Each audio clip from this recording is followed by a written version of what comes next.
and welcome to this Zwift Run live stream. My name is Stephen. I'm a Zwift ambassador, a community run leader and your host today. There's a countdown clock up there showing how long to go before the start of the main event, so you've probably got time to tidy the kitchen, take the trash out and grab yourself a drink before we get going. If you've never seen Zwift before, it's an online game where athletes from all over the world train, compete against and socialise with each other live and in real time. All you need to take part is a foot pod, an internet connection, access to a treadmill and a device on which to run the Zwift app. You can use a computer, an iPad, an iPhone, a high-end Android device. Zwift even works on Apple TV. If you have a smart treadmill, you don't even need a foot pod, as your treadmill will send your speed direct to Zwift. Once you've logged in and made sure your equipment is connected, you can join others live for structured group workouts or social runs. You could do a solo workout or take part in one of the many in-game challenges. You could also pit yourself against people from all over the world in a race. There are various Zwift worlds. Some are based on existing places like London, New York, Innsbruck, Richmond, Virginia and Harrogate in the UK. But the biggest world is the fictional Watopia, where you can run in glass tunnels underwater, through the middle of a volcano, in a jungle, up to the top of a snow-capped mountain and on country trails. Watopia is where the Zwift developers let their imagination fly. Like any computer game, the more you run, the higher up the levels you climb and the more virtual goodies you require. If you're a regular treadmill runner, Zwift is going to transform your training. If you're a hater, Zwift is going to change the way you think about indoor running. Before we go any further, if you're watching on YouTube, please click that subscribe button and the bell icon so you're notified every time we go live on this channel. If you're watching on Facebook, please click the like button on the Film My Run page. Film My Run is also my other YouTube channel where I post real world runs, so if you're interested in marathons, ultra running, 10Ks or triathlons, you'll find product reviews, interviews and races over on that channel. I've been running all my life. I started running long distance races in 2011 when I ran my first half marathon, and that was followed a year later by my first marathon in Paris. I've run the Paris Marathon every year since and have now run well over 100 marathons and ultras. I started using Zwift at the beginning of 2015 when indoor cycling and smart trainers really took off. In the early days, I held the long distance record for cycling of 500 kilometres on Zwift for about 48 hours. And when running started in 2016, I was the first person to run a marathon on Zwift. So if you have any questions about Zwift, if I don't know the answer, I probably know somebody who does. Okay, so now you can go and take the trash out and get that drink. And make sure you keep an eye on that countdown and be back in time for the start proper.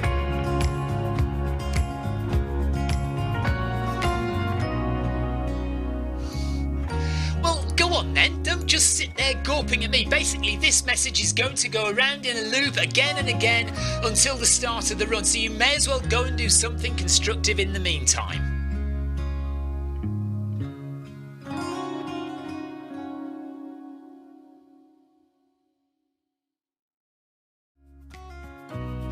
Hello and welcome to this Zwift Run live stream. My name is Stephen. I'm a Zwift ambassador, a community run leader and your host today.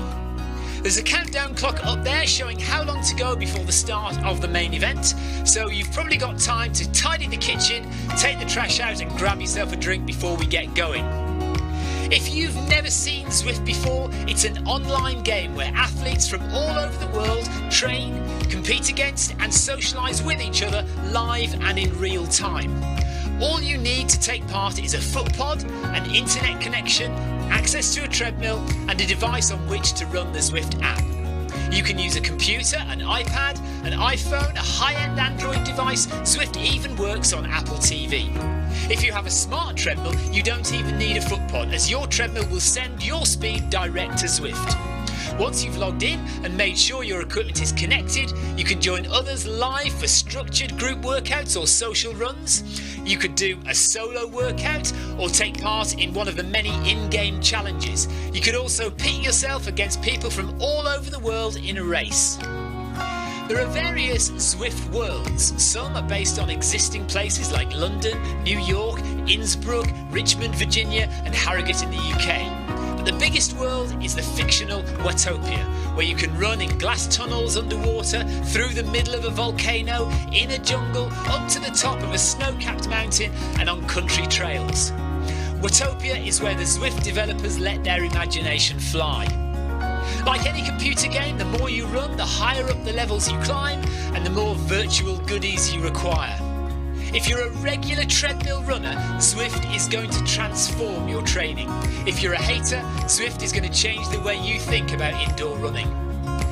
Before we go any further, if you're watching on YouTube, please click that subscribe button and the bell icon so you're notified every time we go live on this channel.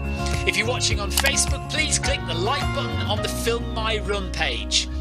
Film My Run is also my other YouTube channel where I post real world runs, so if you're interested in marathons, ultra running, 10Ks or triathlons, you'll find product reviews, interviews and races over on that channel. I've been running all my life. I started running long distance races in 2011 when I ran my first half marathon, and that was followed a year later by my first marathon in Paris.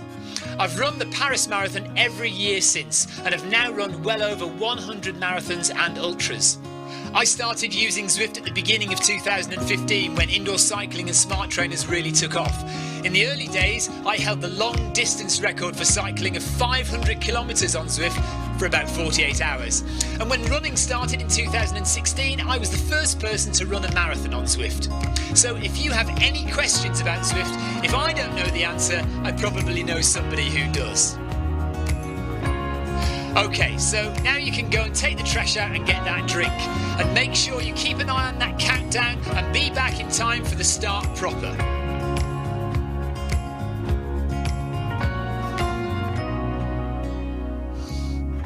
Well, go on then, don't just sit there gawping at me. Basically, this message is going to go around in a loop again and again until the start of the run, so you may as well go and do something constructive in the meantime.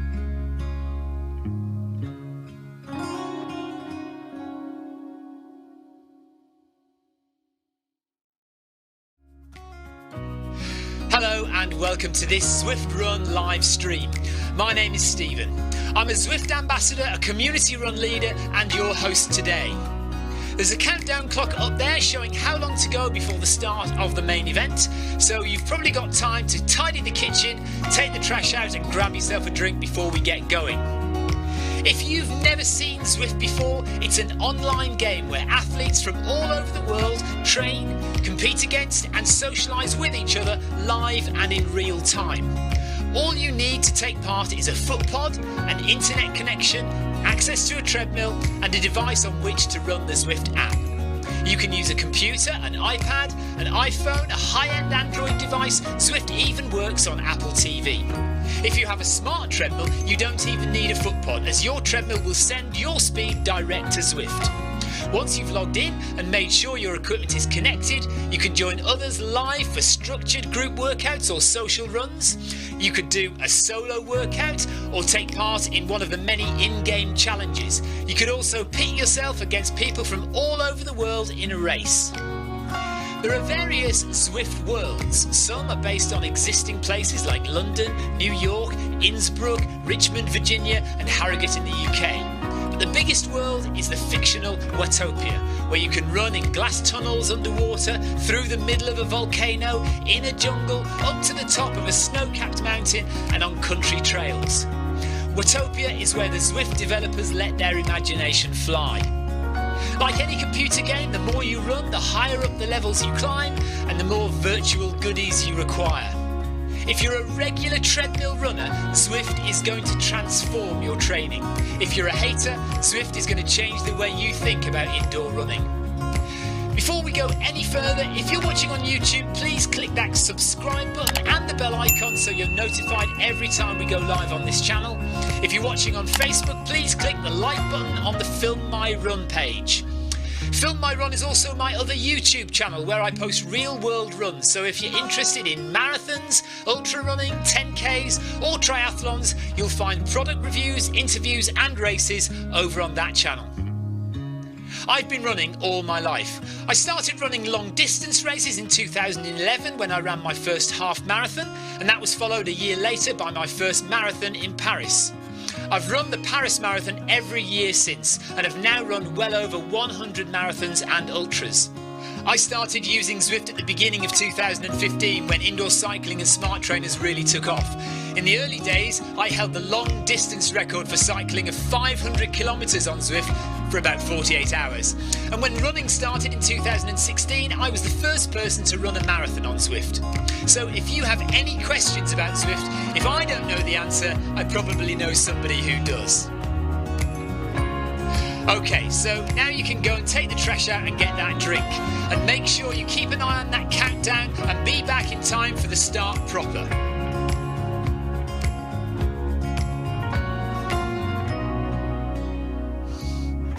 Well, go on then, don't just sit there gawping at me. Basically, this message is going to go around in a loop again and again until the start of the run, so you may as well go and do something constructive in the meantime.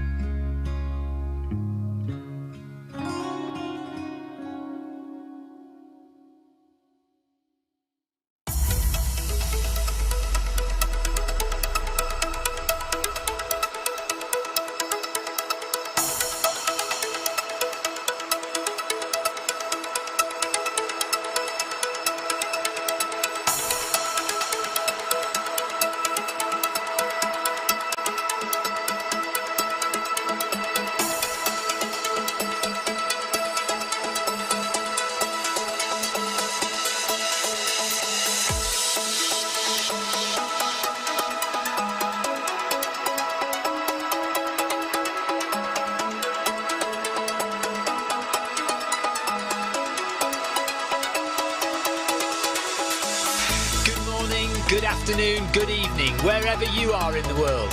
This is Film My Run on Zwift. My name is Stephen Cousins and we are broadcasting live on Facebook and on YouTube.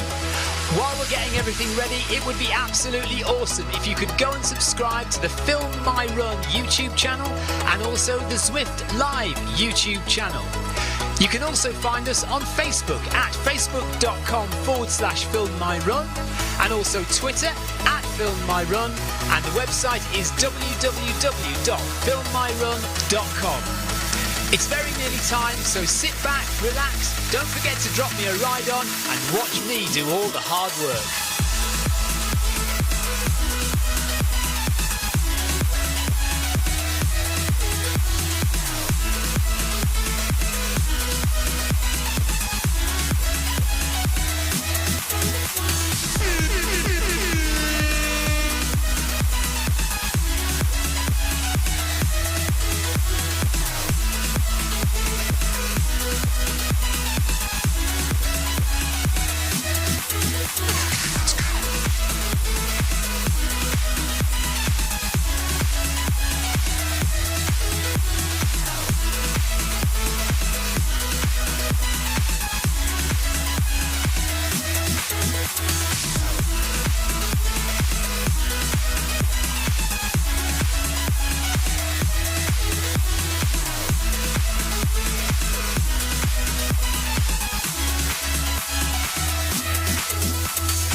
Okay, are we all working? Sound is on, music is on.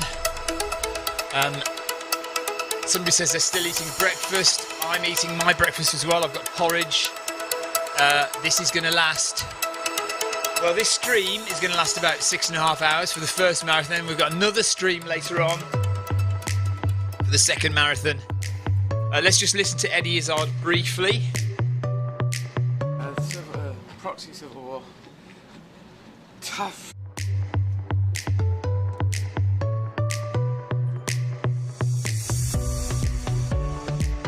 Oh, right, heart rate, but we are going to get there and we're going to enjoy it while we do. I've got the doors closed to start because it's absolutely freezing this morning.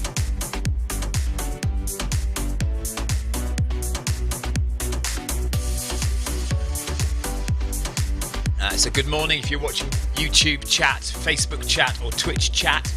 I am watching those chat pages. So I am going to be responding to chat as we go through the day. Just going to try and catch up Eddie, who's already quite a way ahead.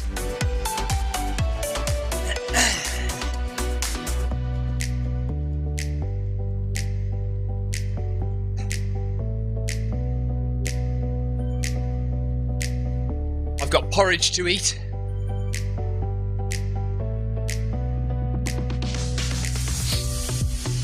Just passing Andrew Cutmore, Peter Byrne. Amy Green is just up ahead of me. Rosalind Chalk. All these people that we've got to know over the past month of running. People we didn't know before. Ed Wiley, good morning, buddy. Ed's going to join us later on. So I imagine we've got quite a few people have joined for the very first time today. People doing their very first marathon.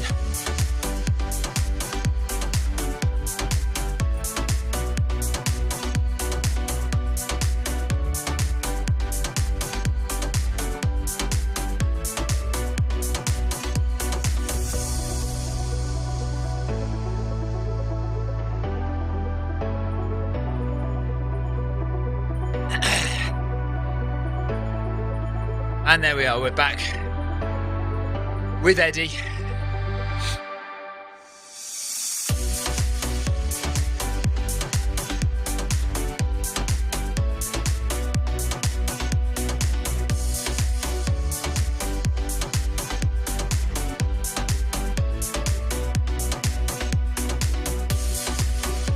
I've seen you lot before.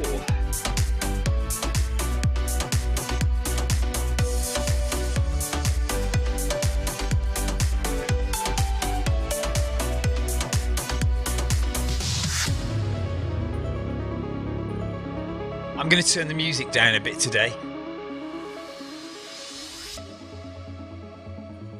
That music bed is going to go round and round and round for 15 hours today. So I don't want you to be kind of bored stupid by the music constantly. There's an hour and a half of it, but yeah, it's going to go round and round and round. Let me eat my porridge and we'll get into the morning's events.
Eating my porridge.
Early toilet.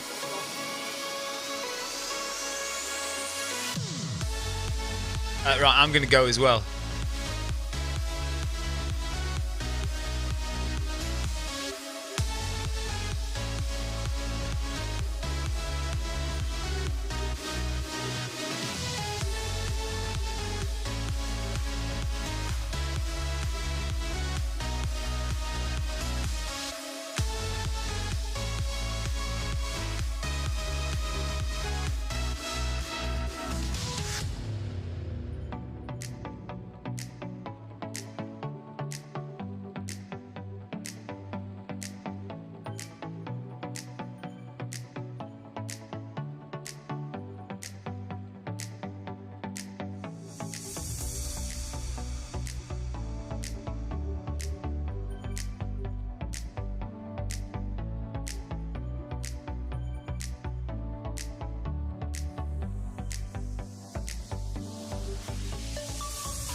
Morning, Adam.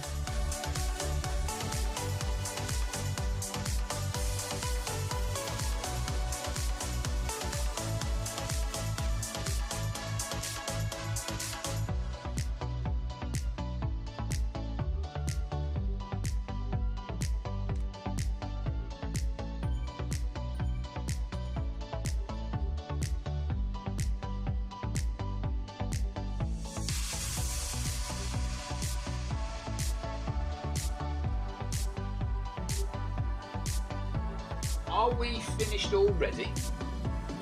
Question mark.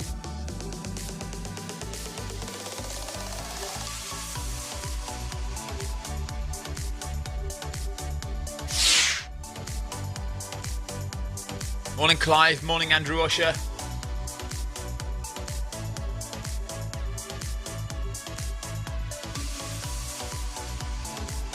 Oh.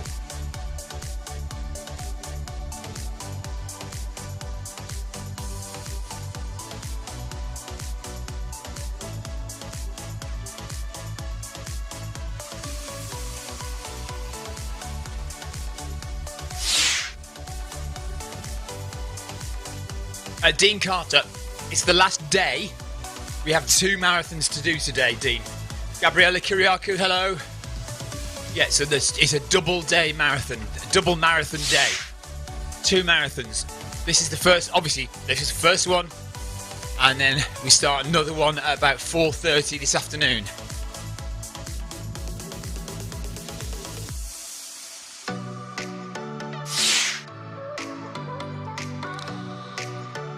Jeff Scala is going to be joining later. We think it's going to start around about 4 o'clock. Something like that, Jeff.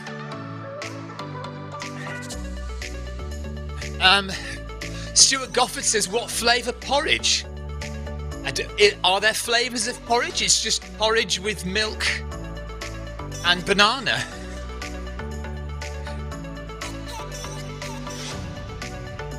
Just your standard porridge with chopped up banana and a little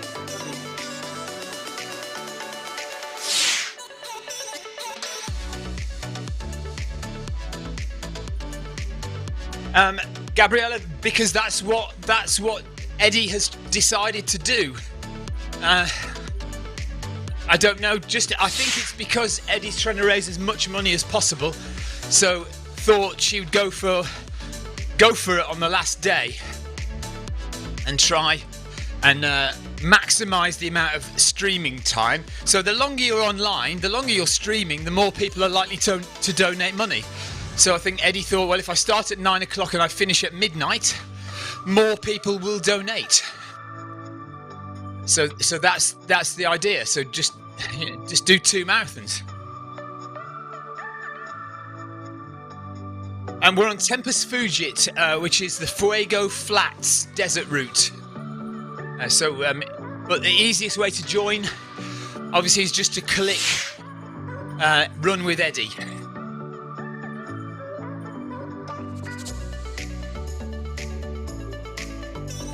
Gabriella, thank you. Gabriella, did you know we're planning to do another 100 miler? Maybe first week of March, end of February, first week of March. We're planning to do another 100. So it'd be good to have your support on that at some point, as you did last time when we did the last 100.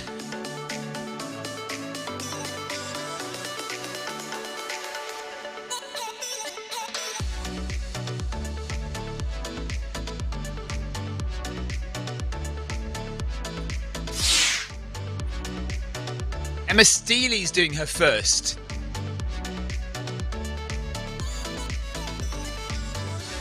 Well done, Emma.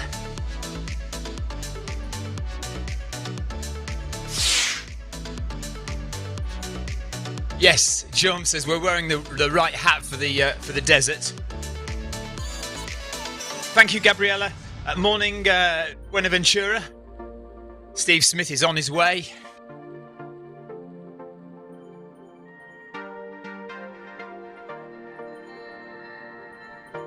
It's going to be difficult to keep track of Eddie amongst all these runners today. Second marathon for Pim, first on the treadmill.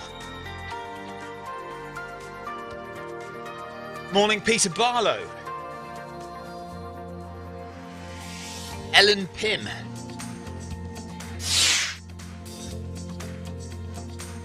It's dead easy on the treadmill, Ellen.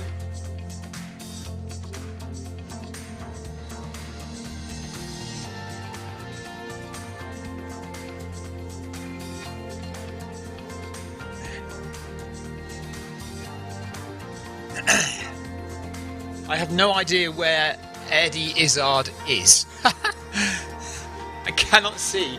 I think, oh, Eddie's ahead. Right, let me just speed up and catch up. I can see on the map where Eddie is. So that's useful to do.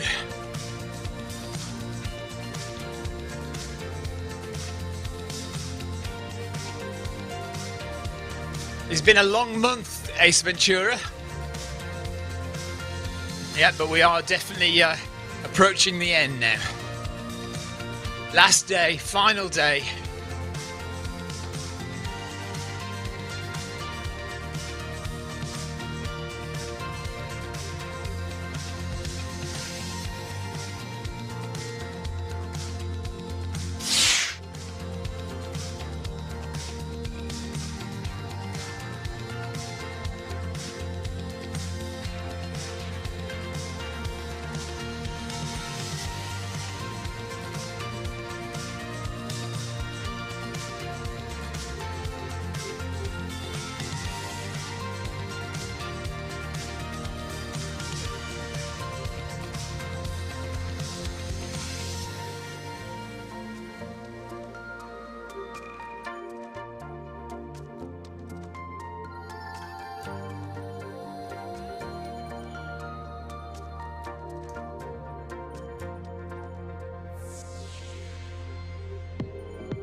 My map is telling me I'm right near Eddie, but I cannot see Eddie on the screen at all. There are so many people running. Oh, there's Eddie. Right, Jason Mitchell. Where's me, though? Am I behind or ahead of that? So I think I'm just a bit behind that group, aren't I? Let's catch up to that group. Debbie Colville's running. I see Alan Ashford is there. Hello, guys.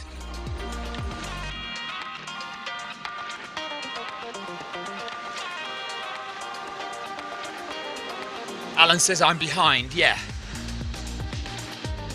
There's Eddie. I can see Eddie now. Okay.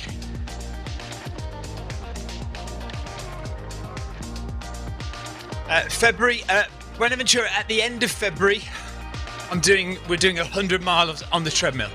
At the end of February, maybe the first week of March, we do 100 miles on the treadmill. John Heppelwhite, good morning.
So many people today, amazing.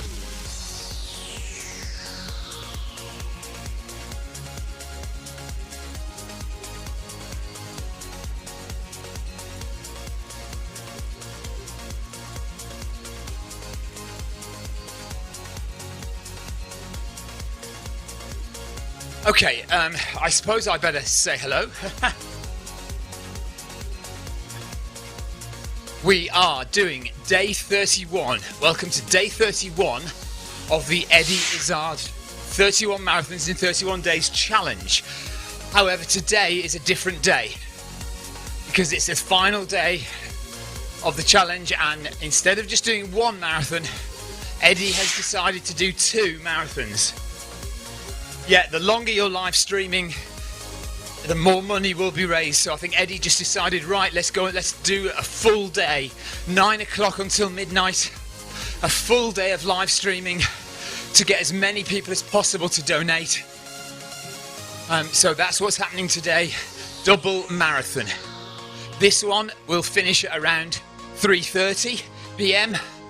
and then at 4:30 we start, and at 4 o'clock-ish we start another one on a different course. We'll be in New York, and then halfway through that marathon, the second marathon, we will be stopping. Eddie will do a stand-up gig for an hour, and then at 8:30 in the evening we'll be back on to finish the marathon.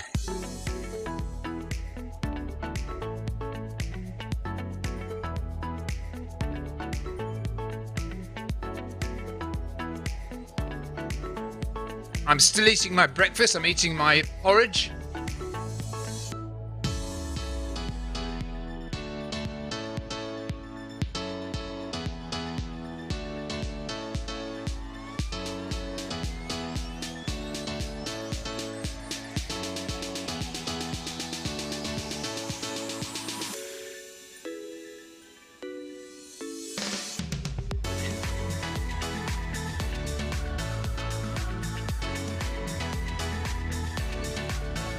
Adam, have you any idea how many people you have doing a full marathon today?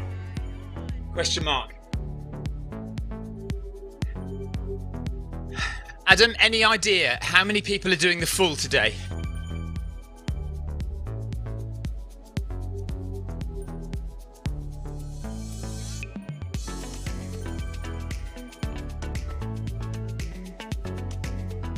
Yeah, Mike, I'm so sorry you can't join us today. But yeah, it's not Victoria wearing a mask, I promise.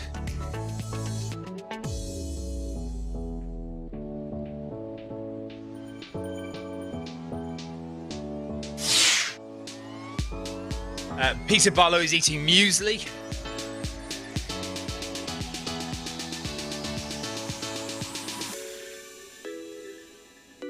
Seems like it's going to be impossible to track everyone today.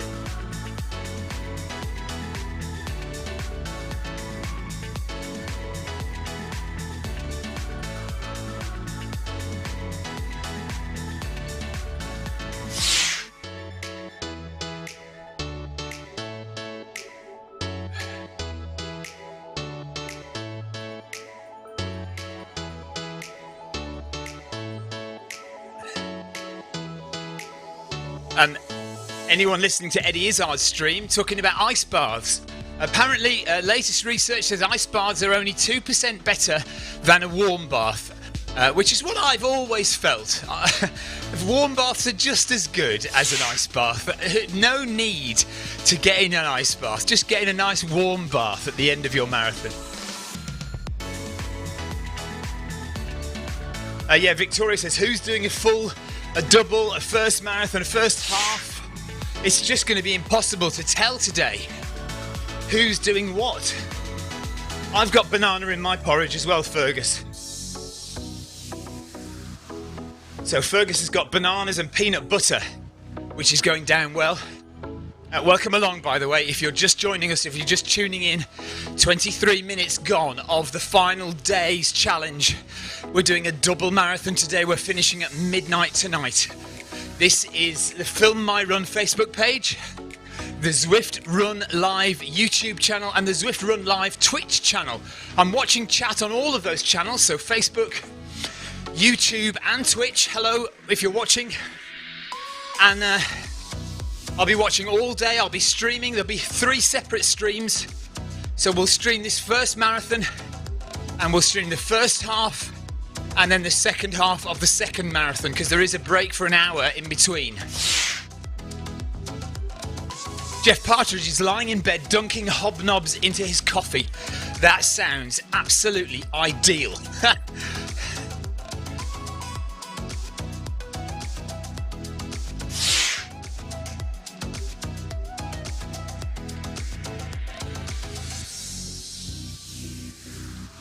Oh, Fergus, we just need the sea for a quick dip after a run down in Cornwall. Oh, don't make me depressed. We should be waking up in our hotel bedrooms now. In Cornwall, having just run 100 miles round the coast of Cornwall, yes. Never mind. Actually, I wouldn't have been. I would have been filming and interviewing you all. John Hepplewhite, thanks for the ride on. Ride on!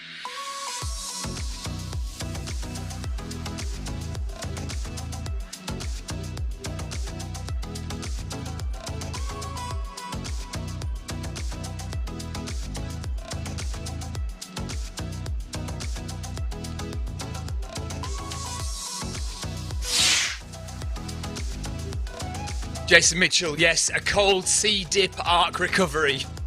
Ha!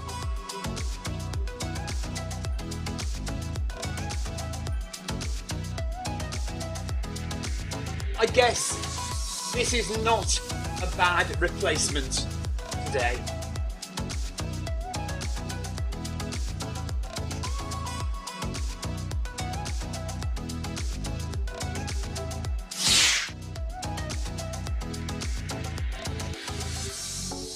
John Farrell says, good morning, Stephen. Good luck today. I'll join for a bit. I've just been out for 6 miles. It's cold and icy in Newcastle. Well, it's cold down here. It's not icy though, but it's cold on the south coast. David Bannister says, I'll be doing the first half plus a bit extra. Cool, David. Good to see you. And Andrew Cutmore is doing his first treadmill marathon today. Brilliant, Andrew.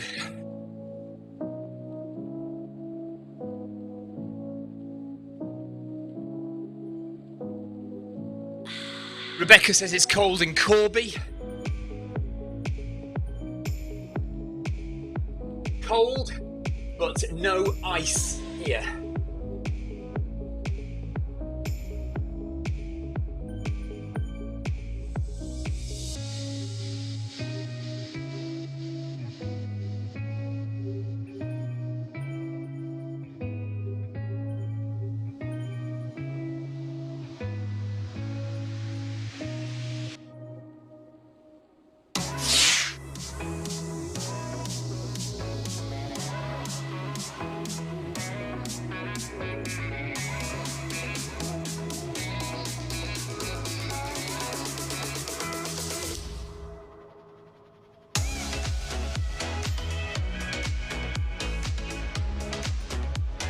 Oh yeah, where's Eddie gone? Slowed down a bit.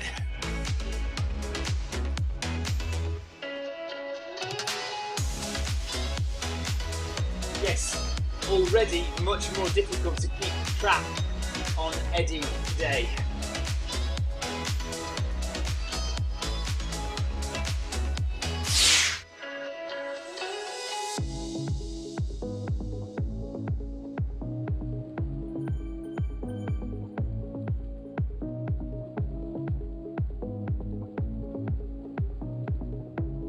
Carl Barron is doing the first marathon today.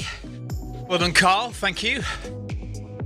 We've got loads of people on today. Absolutely loads. Yeah, we're just slowing down because Eddie has slowed a bit.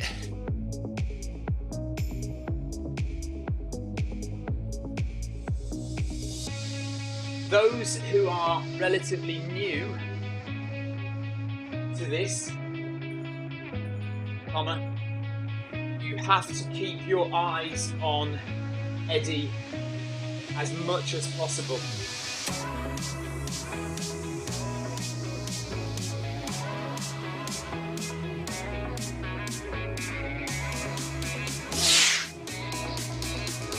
She will speed up and slow down, stop and start.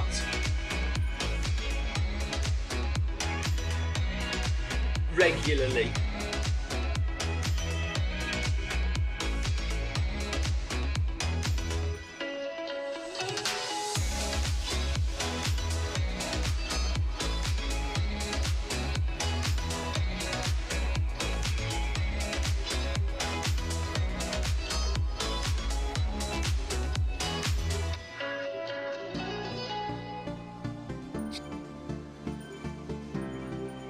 Yeah, it's not where's Wally, it's where's Eddie, says John. Absolutely, yeah, it's just going to be a real fight to know where Eddie is today amongst so many people. I know, Jeff, it is too clean and dry to be any kind of arc substitute, you're right, but, you know, we've got to think of something to make it feel not so bad.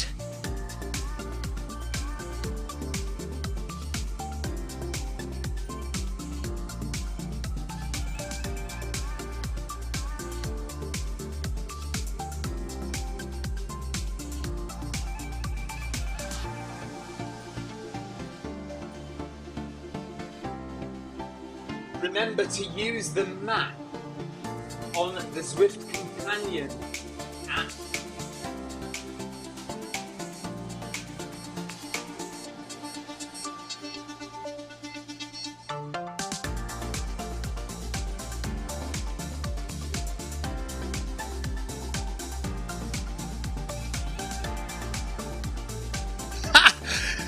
Adam Coughlin says, anyone able to count how many people are with Eddie at the moment? No, nobody will be able to count that. Amy Green says, we'll all get there. Yes, we will all make it.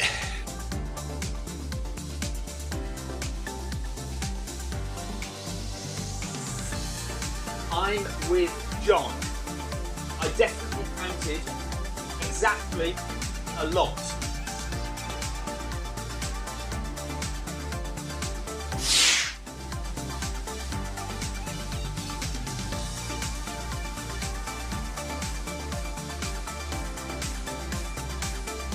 Jeff Partridge says, I might do the second half of the first marathon, resting before start of the slam tomorrow.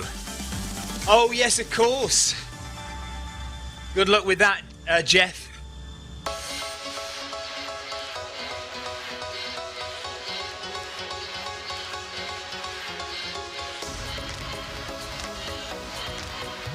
Gonna have to open the doors soon and let a bit of cool air in.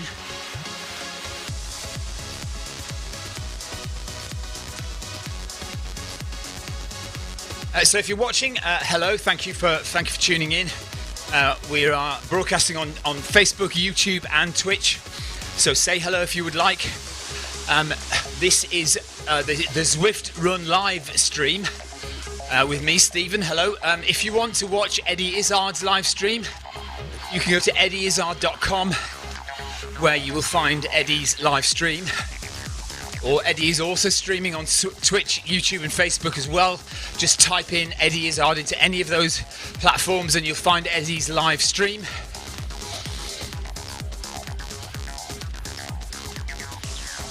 Paul Deering says 42 runners from the drone camera view. Dean Carter says good morning. Hello Dean on YouTube. Paul Deering has counted 42 runners.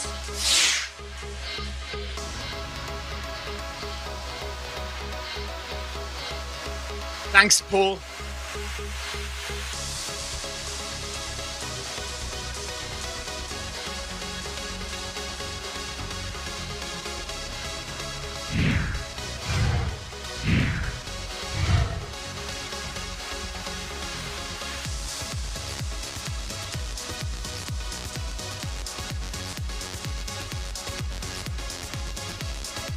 Adrian Mutzer says, how many of those 42 are in Cornwall?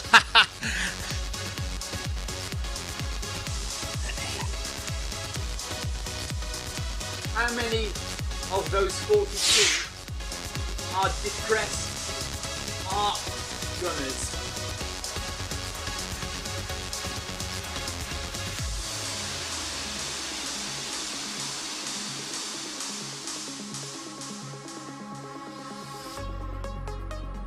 I don't believe it.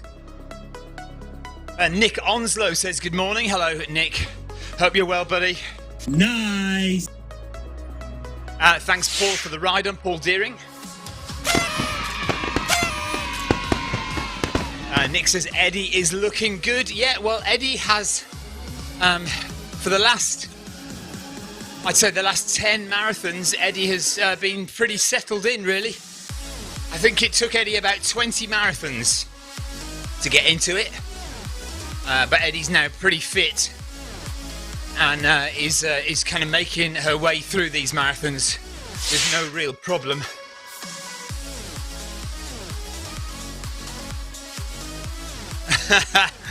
Adam says, can you count the number of fulls for us, the number of full marathons for us?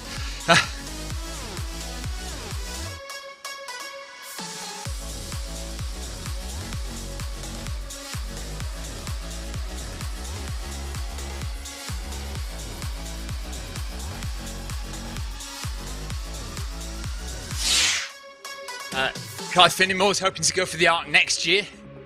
If you're wondering what on earth the Arc is, by the way, the Arc is a 100-mile race that was supposed to be this weekend down in Cornwall in the UK, and a lot of us on here, a good few of us on here, are Arc veterans, Arc runners, and this is our replacement for the Arc. Today's 80 kilometre run.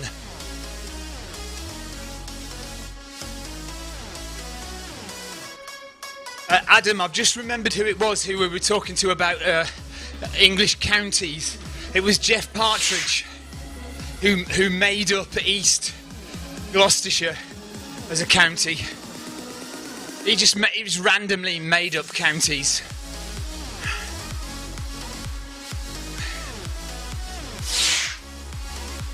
Either yesterday or the day before, Jeff, we were trying to remember who it was that had made up East Gloucestershire as a county.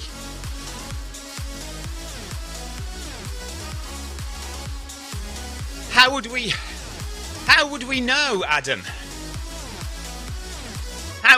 How would we know who is doing the full?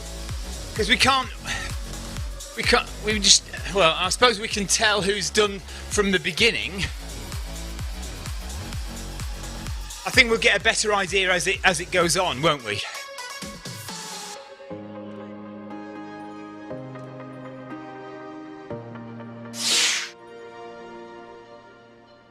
I've not finished my first breakfast yet.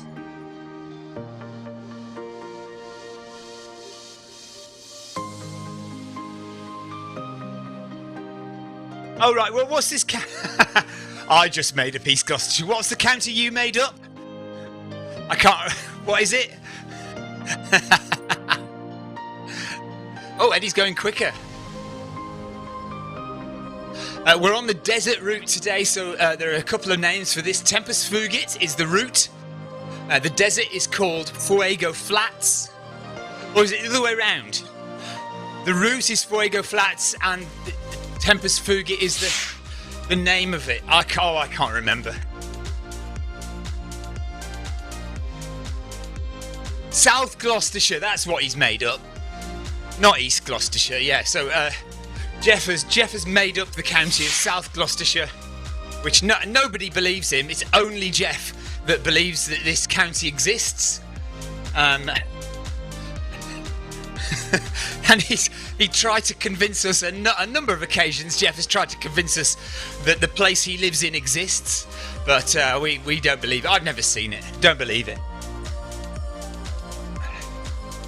Because the reason it came up was because Marcus Holmes said, "Am I ready for the US state capitals quiz, and I had to apologise because I'd done absolutely no prep whatsoever.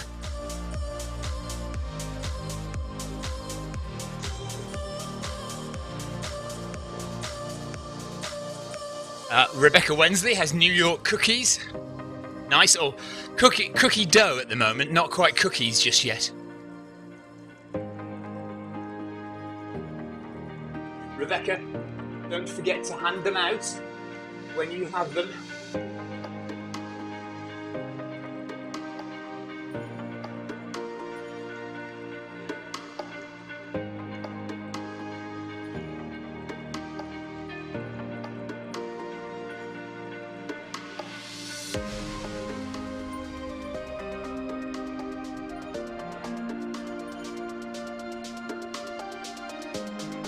Sisutham, 99 ride-ons. Thank you, Sisutham. Ride on!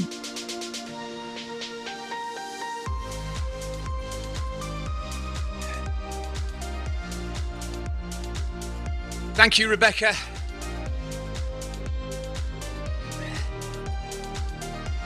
Thanks, Becca.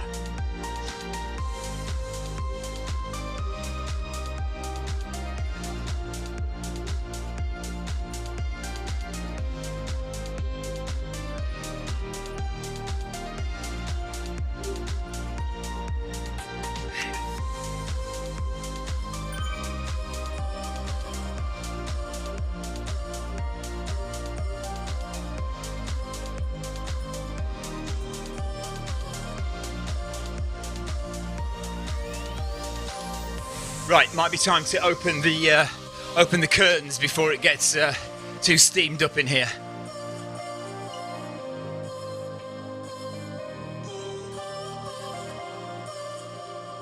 Open the doors, rather.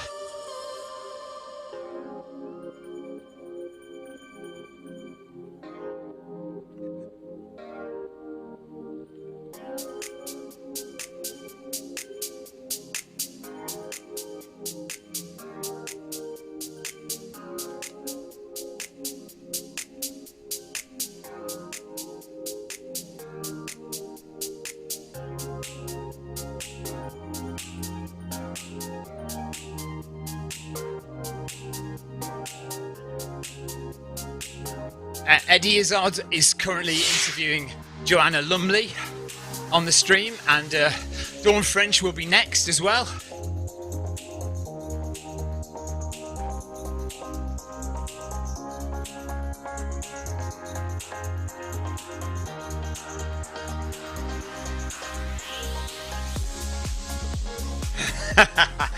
Jeff says, I suppose you still think Avon is a county?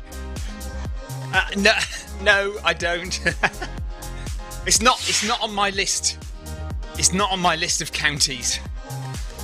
The city of Bristol is a county, officially, according to my list. We can slow down a little tiny bit. Eddie is just a little... Oh no, Eddie is not really that far behind. It looks on my map like Eddie's just dropped back a bit, but it's just there are so many people. It's difficult to keep an eye on where Eddie is.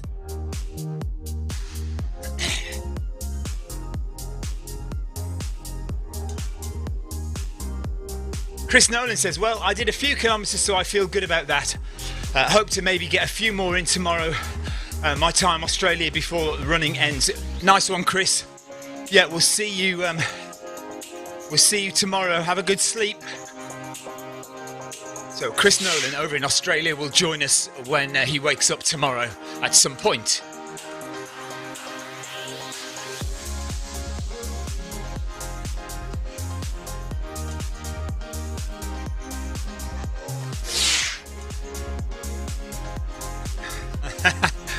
I was in and out of Eddie's stream last night. I did watch some of Eddie's show.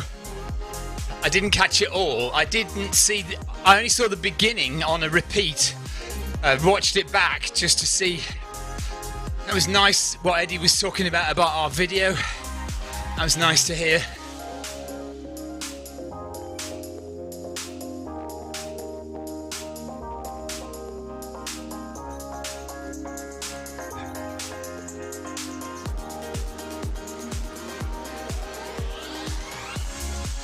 5 kilometres completed. 5 kilometres completed. Woohoo!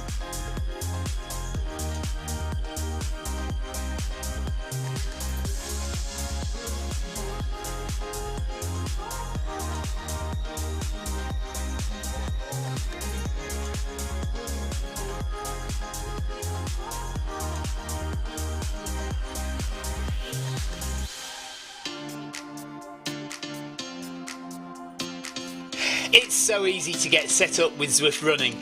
Here's what you need. Firstly, access to a treadmill. It could be at home or at the gym, but any treadmill will work with Zwift. To get you moving in game, we need a speed source. Traditionally, we use a foot pod like the Zwift pod or the Stride, but you can also use the Run Smart treadmill sensor, your Apple Watch, one of the newer Garmin watches, the TSS app, and if you have a smart treadmill, your treadmill will connect directly to Zwift without the need for another device. Now simply download the Zwift app onto a Mac, a PC, an iPhone, an iPad, an Android device. Zwift even works on Apple TV. Finally, pair your speed source in the app. Pairing heart rate from your watch or a chest strap is also a great addition to Zwift. And that's it. You're all set up for solo runs, solo or group workouts, challenges and real-time racing on Zwift with people from all over the world.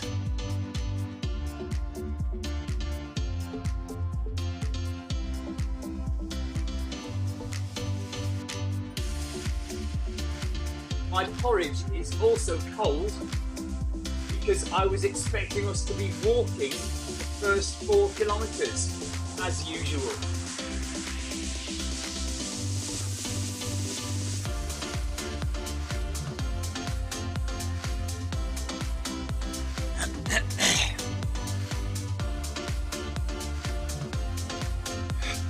My incomplete list of English counties.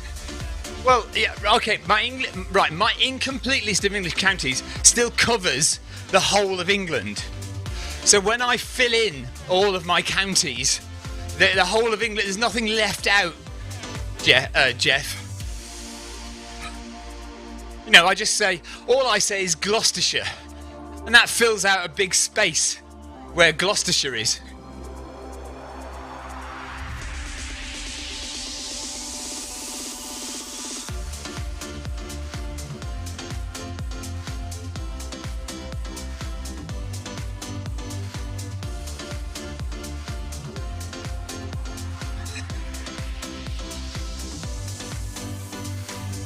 Jeff Partridge is still convinced he lives in some county called South Gloucestershire.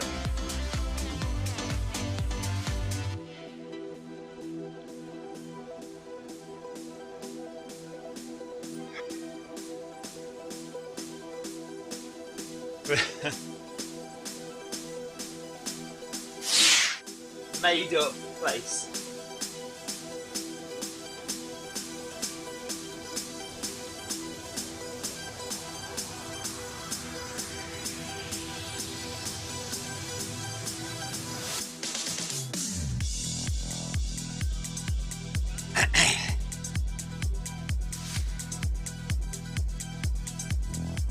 So we're running through the Oasis now. Adrian Mutzer says, I live in South Cornwallshire. South Cornwallshire, Jeff. Have you heard of that place?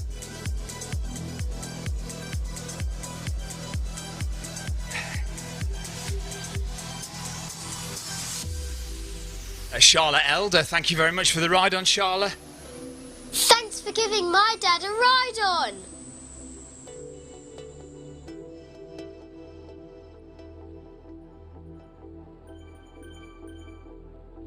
I'm not sure. Isn't Bath in Somerset? I don't know where Chipping Sodbury is. Bath's in Somerset, surely.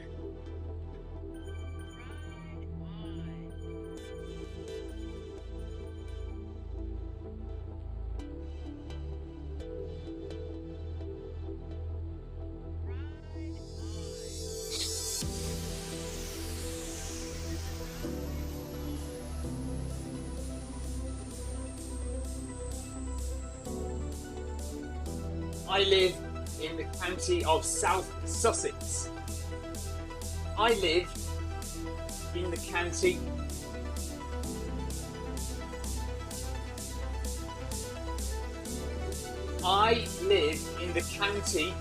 of South Sussex.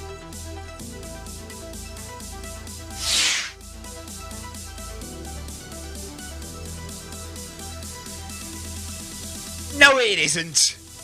Now you're making up more words. Baines. Bristol and North East Somerset. Is that what that is? For goodness sake.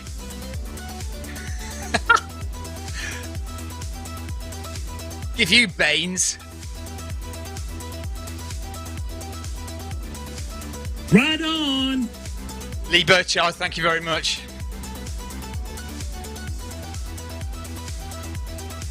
Just slow down a little tiny bit to see. I like to see Eddie's name on the screen.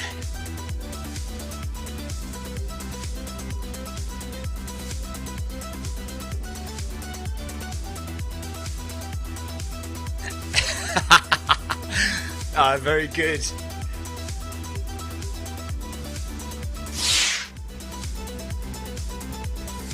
Rebecca Wensley lives in Little Scotland, which is a miniature Scotland in England. Peter Barlow has terrible wind, apparently.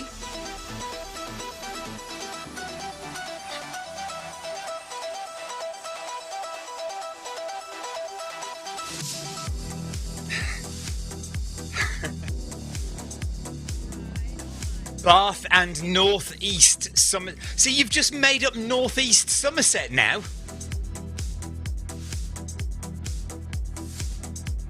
Right, I'm not having this,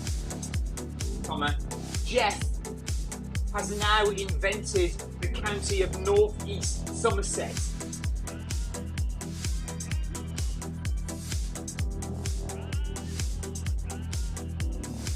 North East Somerset.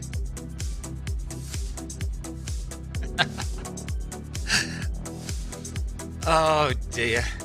Right, where is Eddie? I think Eddie might just be a bit ahead of me.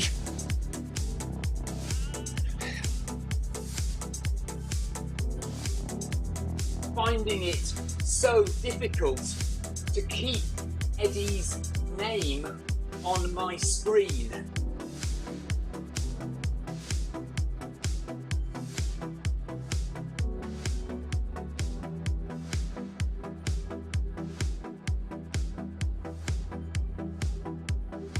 I can't work out whether I think I'm ahead of Eddie. But maybe not, no. Because there's a big crowd of runners up there. Let's just run a bit forward. Yeah, there's Eddie. There's so many runners around Eddie, it's crazy. Ed Wiley, good morning.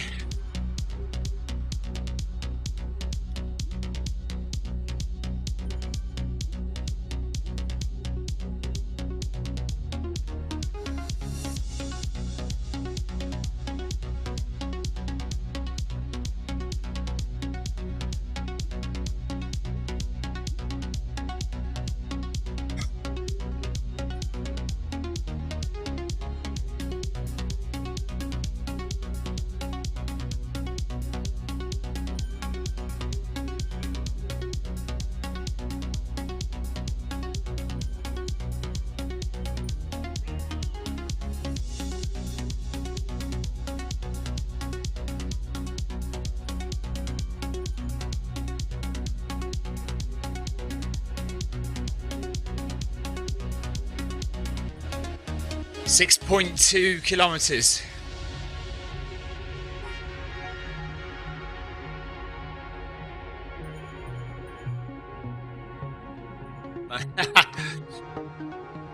Greater London as well. Yeah, people. Are you in Kent or are you in Greater London?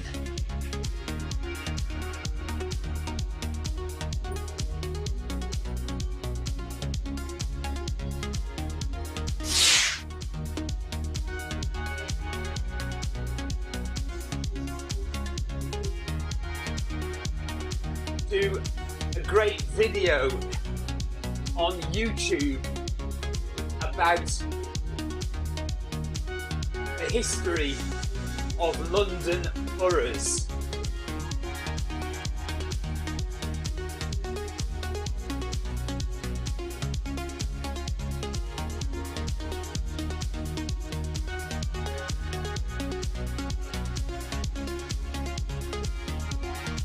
David Bannister says, harder than pinball with speed buttons. Yeah, it's really tough, isn't it?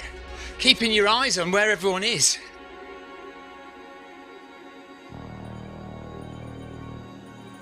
No idea. Right, I think let's slow down a little bit. I think I can see Eddie, so...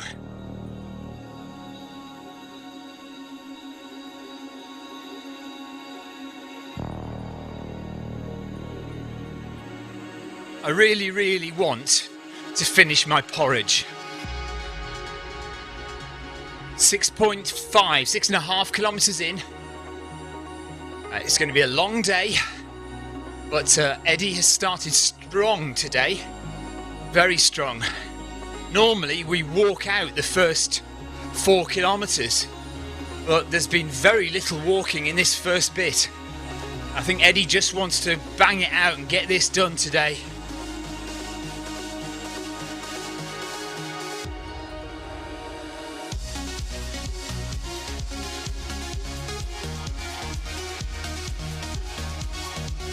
There's Eddie on my screen now.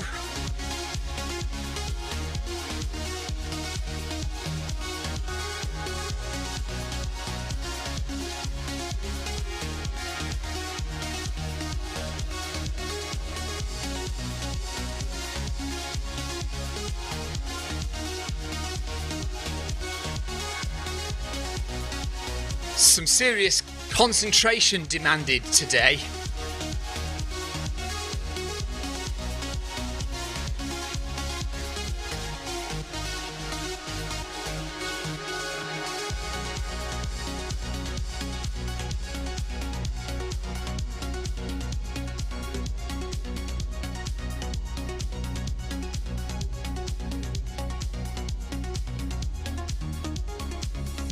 If you're watching on YouTube, hello. If you're watching on Twitch, hi guys. I am watching chat. If you're wondering what on earth is going on, you can ask. You can ask anything you like about Eddie Izzard, about Zwift, about running in general.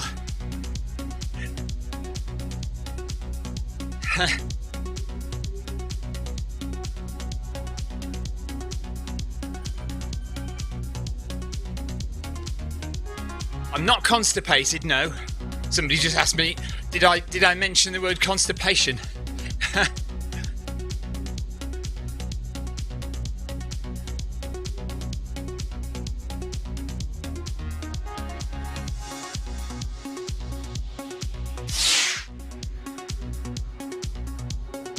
Currently 46 people running. Thank you, Paul.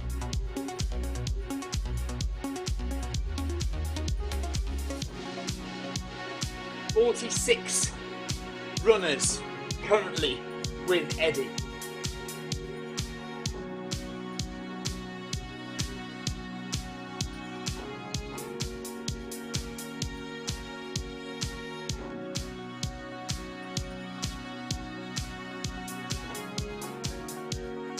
Wow, that was a question and a half.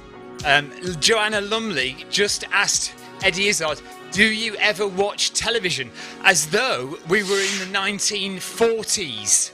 It sounded like a question from the 1940s. Do you ever watch television? As though it's like a new thing. It was amazing. It was a really weird way that she asked the question. Andrew Cutmore, how do you prepare for the lack of sleep running through the night? Actually, do you know what, Andrew?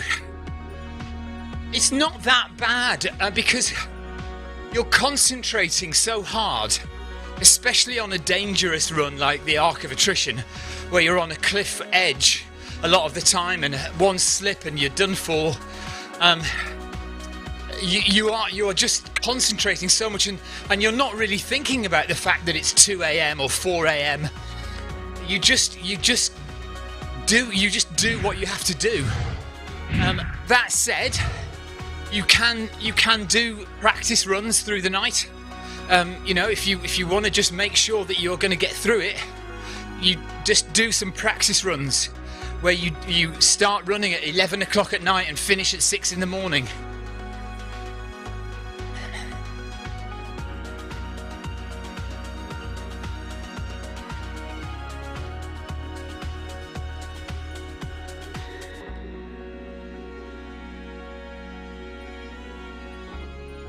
Okay, right, so it is going to be a quick turnaround.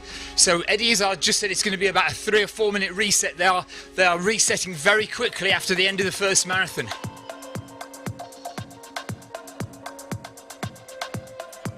Eddie just said it will be a very quick reset after the first marathon to start the second marathon.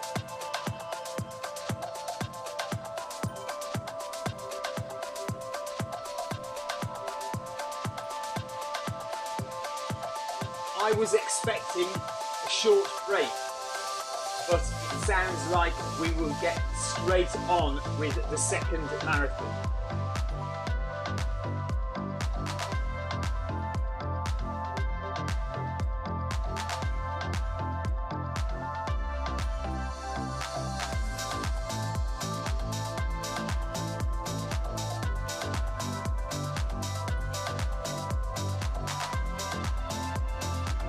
Yeah, 1 hour done.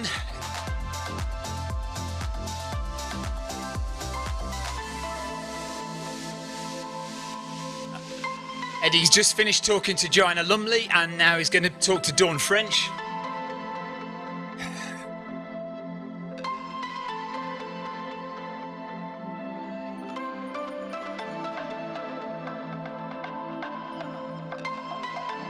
Yeah, Marathon 2, David Tiplady saying Marathon 2 will be in New York. So we're on the desert route at the moment. This is in Watopia.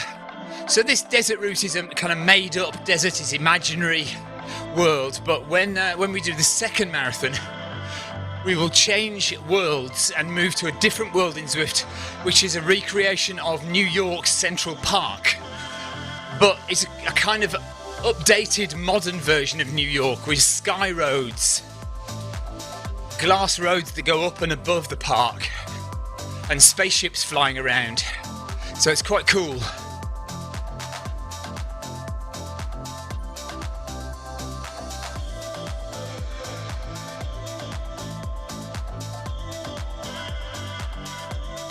Right, we'll just slow it a little bit. 1 hour gone, 7.5 kilometres done. Dean Carter says, you're watching Shed Quarters with Stephen Cousins. Yeah, so Shed Quarters, the name of my room here where I do all my live streams and my videos. Dawn French is being interviewed now.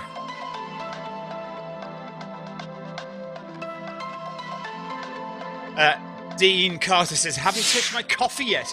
I've got some very cold coffee and some very cold porridge still here. I might just try and have a drink quickly, or a bite of my porridge.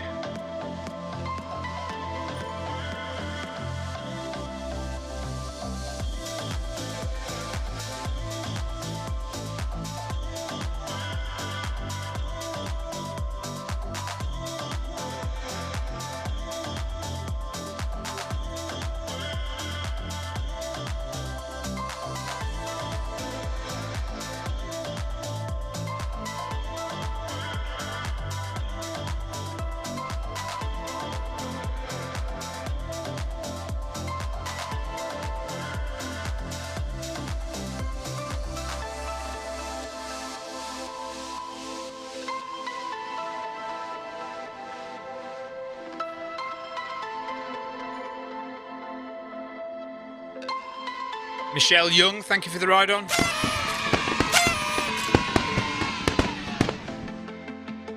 Yeah, I've got lumpy porridge with bananas in it.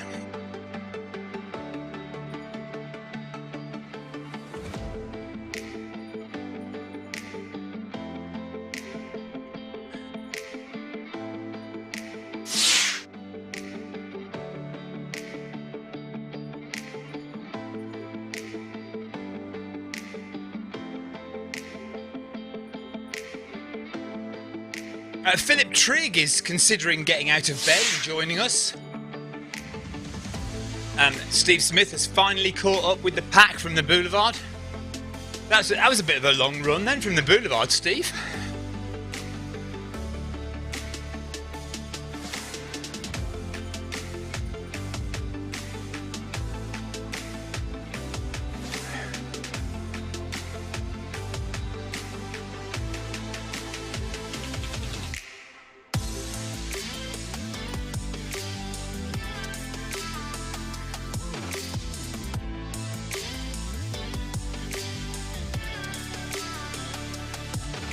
Matt says, why am I eating on the trip? Well, I haven't had my breakfast yet, so I need to eat. I need to eat my porridge before it goes stone cold.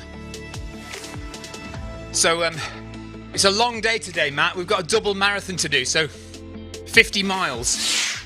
So we're keeping up with Eddie Izzard. Eddie is going at 8 minutes per kilometre, so I'm able to kind of walk at that pace. And so just thought I'd try and finish off my porridge.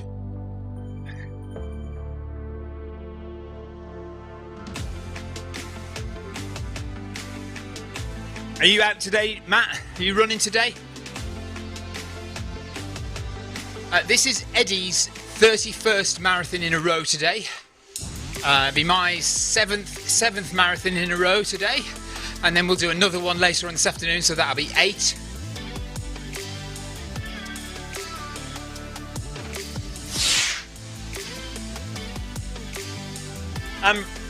Right, John Farrell. No, I don't drink beer. I don't drink at all. I'm teetotal. Have been all my life. Never drunk any alcohol. I'm not strictly vegetarian, but I am vegetarian. So, the answer to the question is, occasionally I will eat meat. So sometimes I'll have a chicken roast dinner. I'm not averse to actually having some meat occasionally, but the choice would always be vegetarian. So if I get a choice, or what Victoria will generally cook will be a vegetarian option.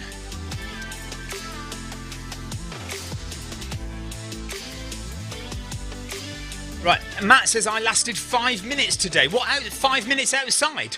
What, are you injured or what? Why only 5 minutes? Yeah, we're on till about midnight tonight, so we've got this marathon to do. Most of Eddie Izzard's marathons take about 6.5 hours. Excuse me. So we'll take 6.5 hours to do this one, so we'll be finished at 3:30 this afternoon. And then we immediately start the second marathon. But there is going to be a break in the middle of that because Eddie needs to do a stand-up show, a live stand-up show at 7 p.m. for an hour. But then we'll be back on after that and we finish the second marathon at around midnight tonight. So that's why I'm eating porridge, because we need to keep fueled for today's effort. Oh, okay. Ice. Yeah, get yourself fit, Matt. Get yourself rehabbed.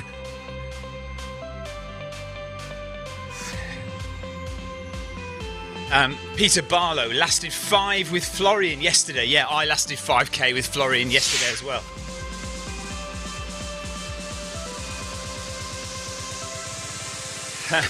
I might be able to manage a pot noodle later, yeah.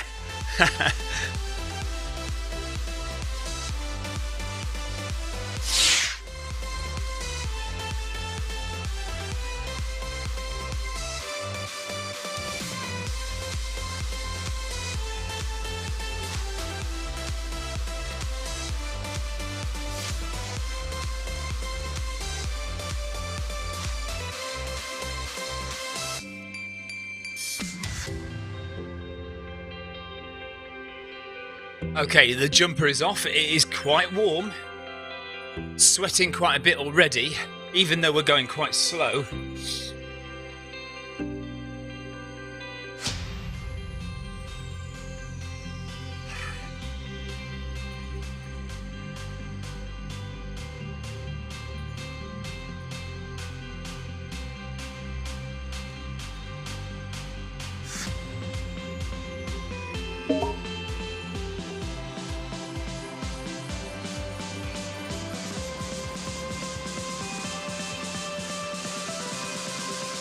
Do you not think, Matt, should you not take some more time off just to get the knee all sorted again? Because aren't you, if you're running alternate days, aren't you just risking it never healing?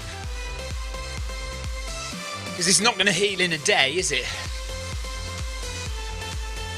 Or are you doing very easy running on those days? I suppose if you're resting and then doing a very, very light run, an easy run, then I guess that'd be all right.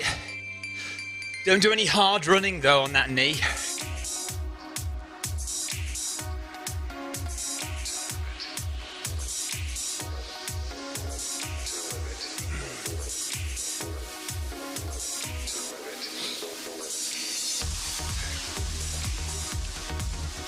So we're approaching the modern town at the end of the desert route. The reason we're in the desert is because the virtual marathon today, every day Eddie is kind of running a virtual marathon in a different town.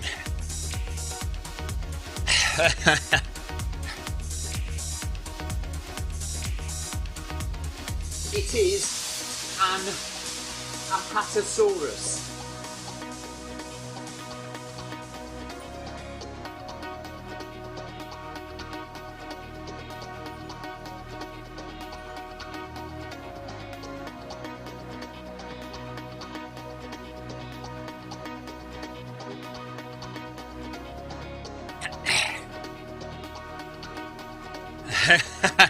It's an Apatosaurus, not a Brontosaurus. Not a Brachiosaurus. Well, it could be a Brachiosaurus, I suppose.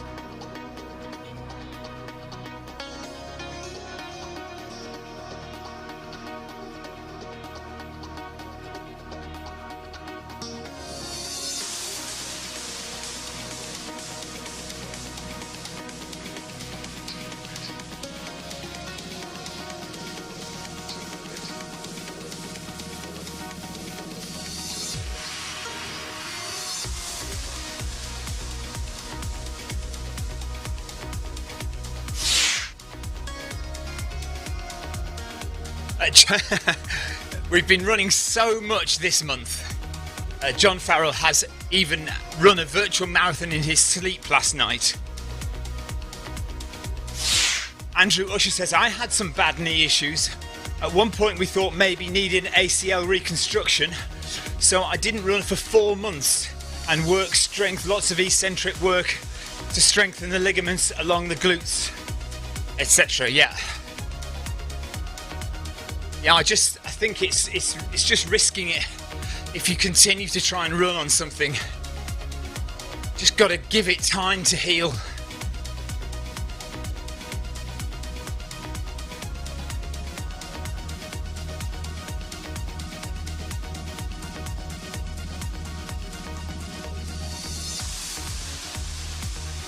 Steve Smith, thanks for the ride on. Ride on!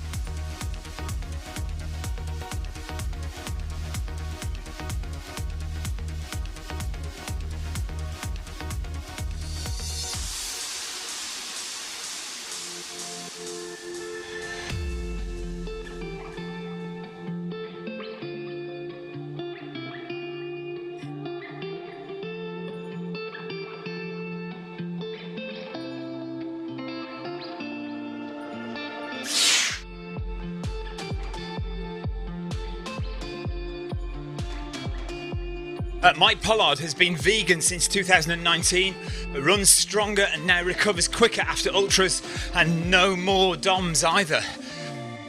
Yeah, I can see that.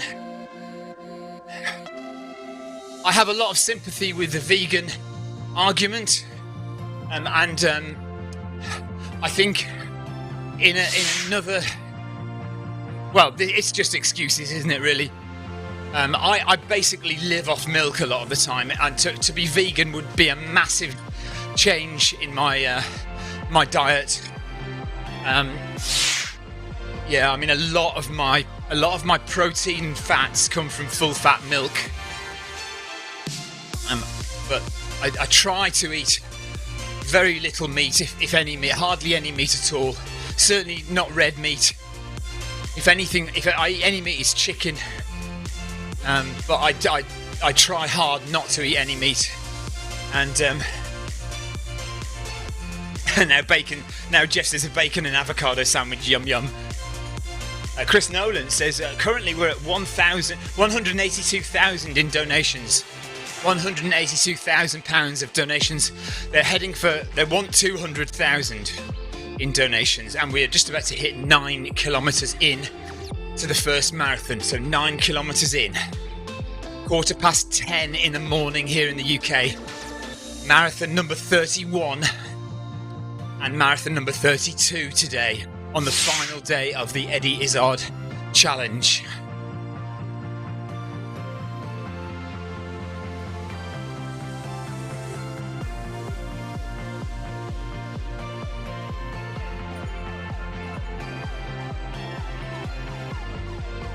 Andrew Usher says, as long as you get complete protein, it's okay.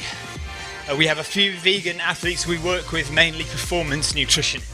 Yeah, I mean, obviously the other argument is ethical, isn't it? You know, the treatment of animals and whether we have the right to kill them for our food. But my wife, of course, is the daughter of a farmer. So that's a very emotive subject, very difficult in our family to talk about that when it's been your whole life, you know.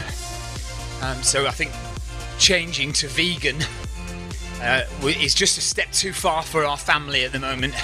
But we have gone very much vegetarian. My daughter is definitely vegetarian, doesn't eat any meat at all.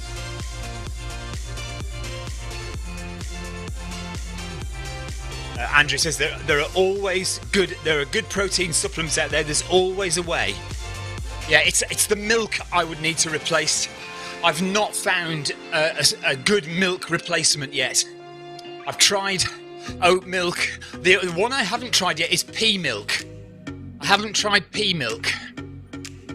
But oat milk and almond milk are the closest I've got to anything that tastes okay. Oat milk I really like in coffee.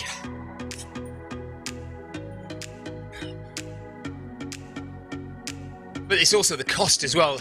You know, the cost of oat milk. The amount of milk I drink. I'd have to really sort out my diet, I think.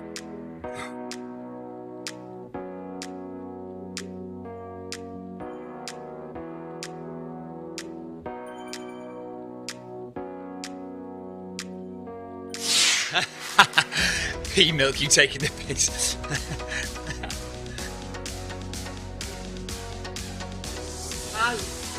Has anybody else tried pea milk?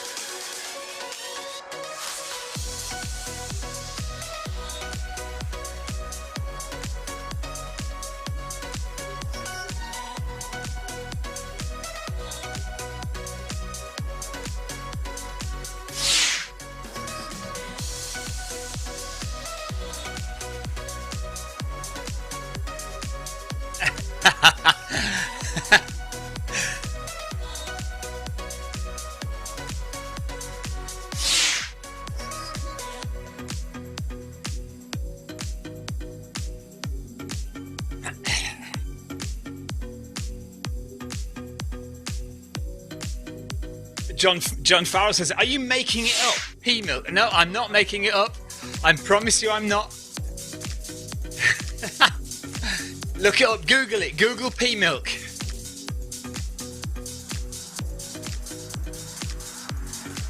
Tina Beard says, I've hardly eaten any meat all my life. I don't like red meat at all. I don't drink alcohol at all. But I do love crisps and chocolate. You and my wife, Tina, loves crisps. Victoria could eat an entire multi-bag of crisps in half an hour. Jeff Partridge has asked the same question as Clive Finnemore. How do you milk a pea? I've no idea. I guess you just crush it really hard and something comes out. I don't know.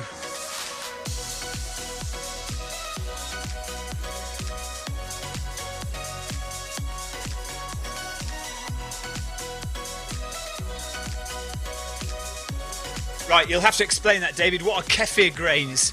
cannot use pea milk as would kill kefir grains. Can you explain that a bit more, David?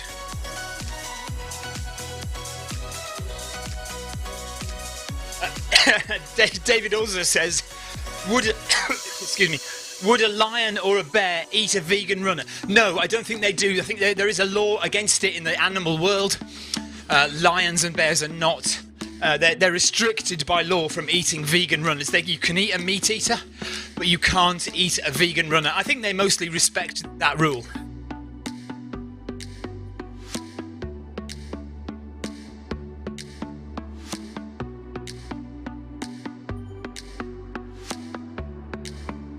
Andrew, yeah, cost is a big factor in being a vegan, yeah. And also, I think a lot of problems, you know, the thing that people struggle with is information. And, you know, people can drink a certain product or eat a certain product, and then they'll suddenly be told, oh, you can't eat that because it's got such and such a chemical in, which is only derived from this insect or whatever.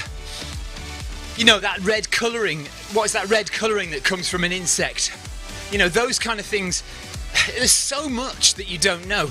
Or, you know, all that stuff about soya, people eating soya, but like loads of land is taken up to grow, like forests are chopped down to grow soya. It's the ethical argument is really difficult when you're talking about those kind of things.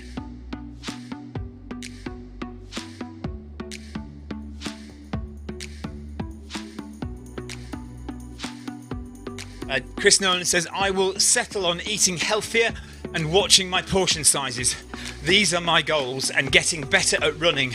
But isn't that everyone? Well, absolutely. Yes, exactly. Okay, now, where are we all going? Where are we all going? We're going right. We're going right. I think we're going right. Yeah, everyone's going right. Left, I mean. Left, not right. Left. Left, left, left. Left, left, left. Turn my camera angles off. Yeah, left, left, left.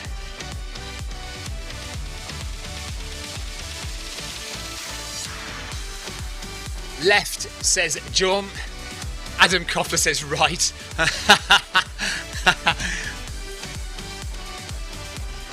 I'm sorted. I'm going left.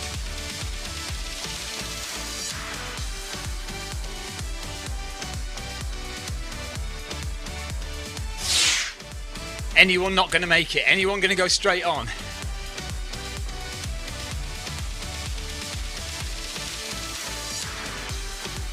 John Farrell, your directions are rubbish. I know, I keep saying right and I mean left.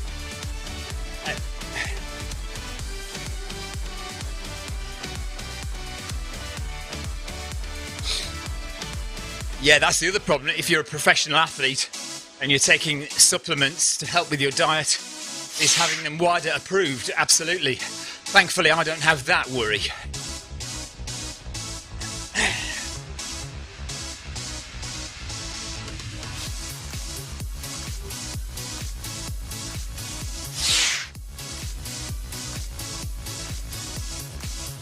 Right, David Bannister says, so David said you can't use pea milk because it would kill kefir grains. And says, home fermented probiotic made with kefir, cheaper and more variety than shop bought. A bit like Doc Martin episode where the retired watered down doctor makes homemade antibiotic. Okay. Dean Carter now says, oh yes, brilliant. That is a hilarious bit of the film where they're in the little red car in clockwise. Left, right, no, left, no, right, yes, right. Mike Pollard says, agree, it's an ethical minefield. And that's why I don't preach, just add my observations since converting. And yes, costs are ridiculous. Andrew Cutmore says, good luck with the pea milk. We've tried it and didn't like it at all. Okay, I have heard Yeah, I mean, I've heard both sides. I've heard some people say it's the most like milk they've ever tasted, and other people say they just don't like it. It's got some kind of bitter aftertaste or something. Is that right?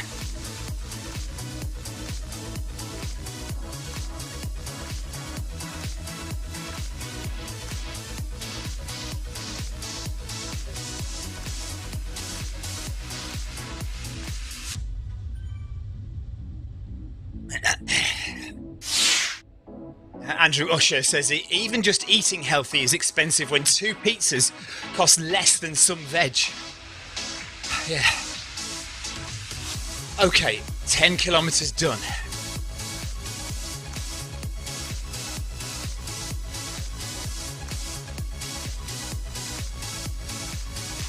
Hey, look at that. Only 20 miles to go in Marathon 1.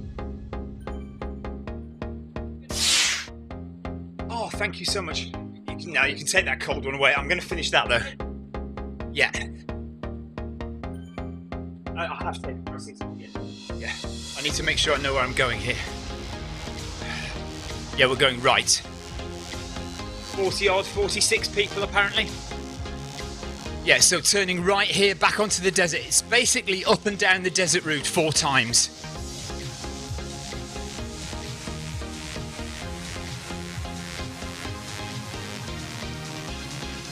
We are essentially going up and down the desert route 4 times.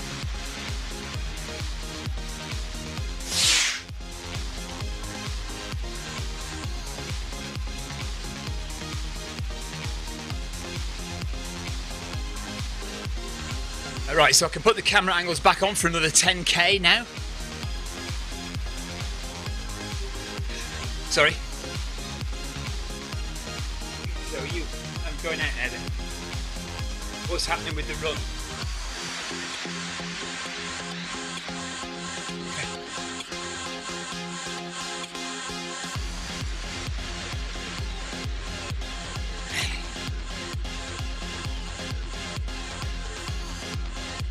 Laura Richards says, in the desert on Zwift, just started snowing outside.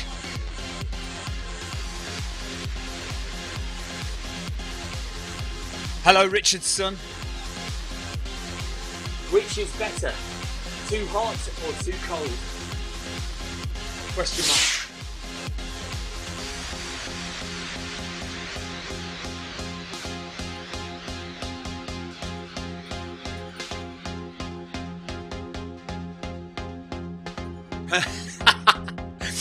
Paul Deering says, whoever's taken Eddie's pause button, please return it immediately. Laura, I'd much rather be running when it's cold. Yes, I run much better when it's cold.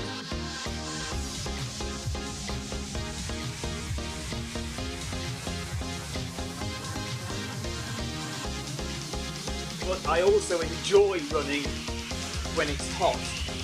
I'm just not fast.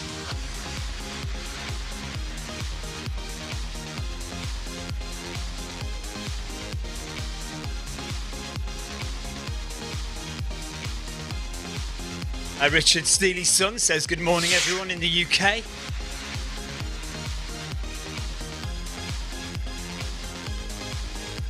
David Bannister says you can add apple juice to pea milk to make it sweeter, more palatable.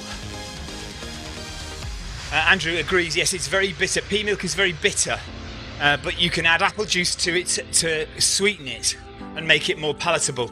Chris Nolan, I think while running, everyone wearing the same colours as Eddie may have been a mistake. As you said, it's hard to spot Eddie in the crowd.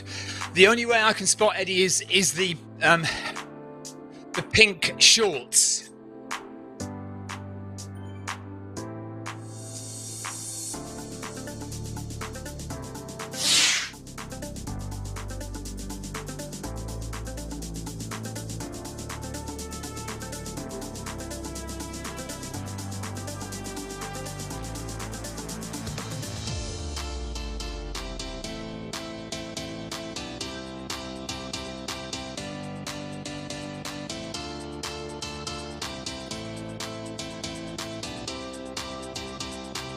Oh yes, I remember London 2018 was a nightmare for the heat.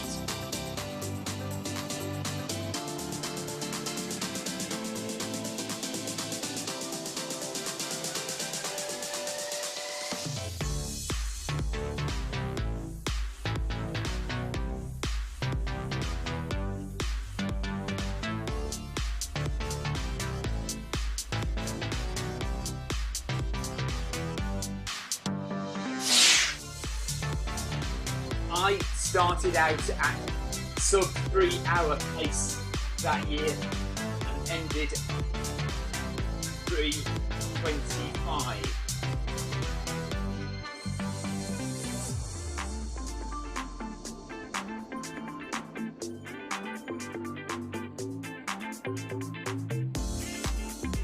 Richard Steele's son says a long day today, Stephen. Absolutely, yeah. We're not finishing until midnight tonight, so yeah, long day.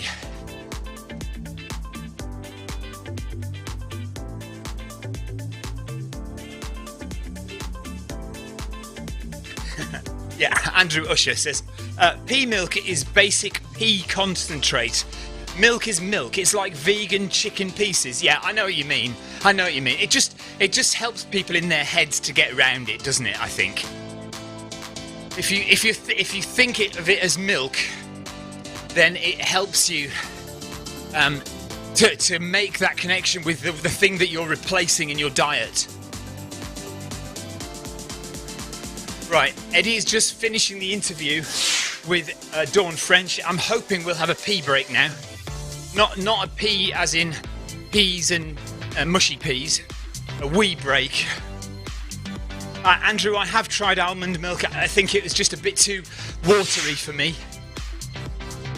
Yes, it's marketing, but it's good psychological marketing, I think. I mean, I think it helps me to think of it that way. Right, stop time, stop. Toilet time.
Eddie will be talking to Ross Noble soon. If you want to go and have a look at Eddie Izzard's stream and watch the Ross Noble interview, you go to eddieizzard.com and you will find the Eddie Izzard stream there, or you can type in Eddie Izzard into YouTube or Google, YouTube or Twitch or Facebook, and you will find Eddie's live stream on any of those networks as well. Eddie is currently on a loo break.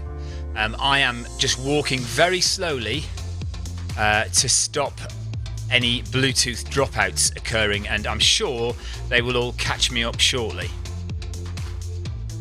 And I'll eat some porridge while I'm going. If you want to ask me a question, if you're on Facebook or YouTube or Twitch and you're watching, I am watching chat, you can put something in the chat there and I will hopefully respond if I see it. I should see it.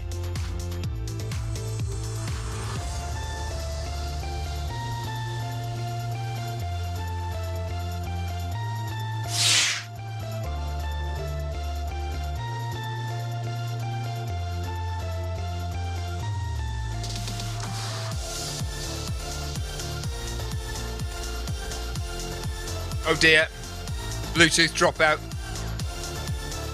Heart rate went there for a second. Yeah, a little bit worrying.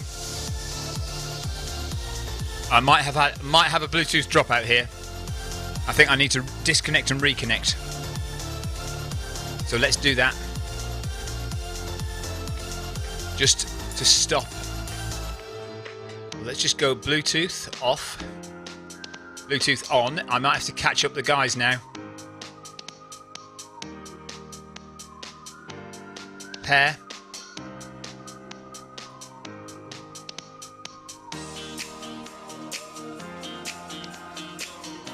There we are, that's the one we want. Let's see if we actually go now. No. So, let's unpair. So I think we can count this as a Bluetooth dropout, even though it's kind of deliberate by me.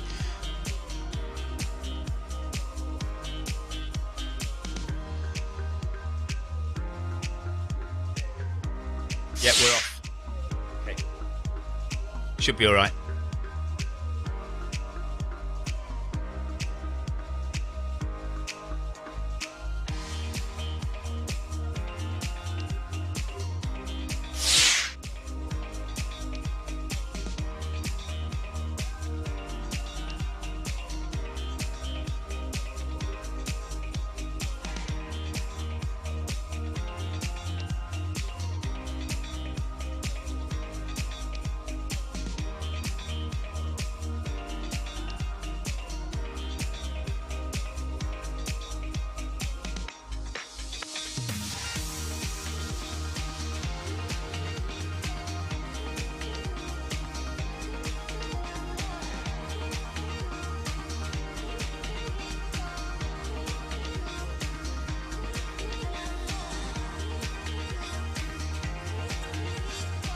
Oh, we've stopped again.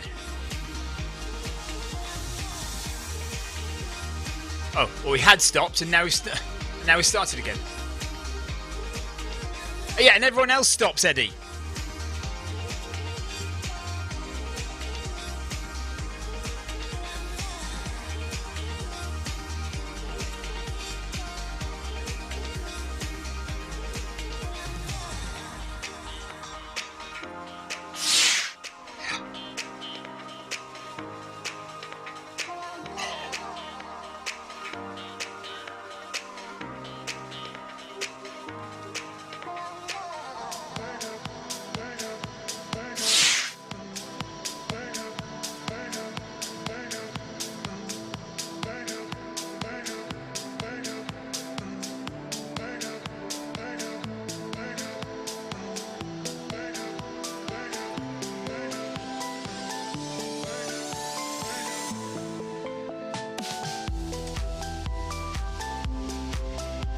Eddie's playing games with us.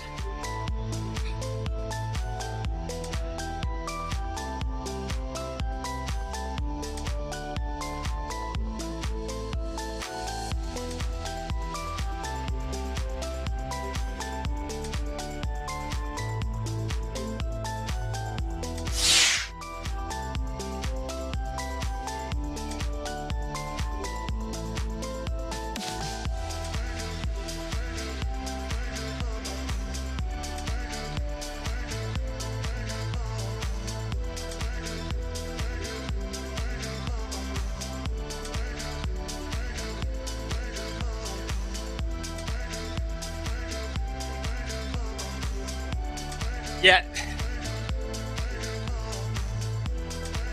Eddie is playing games.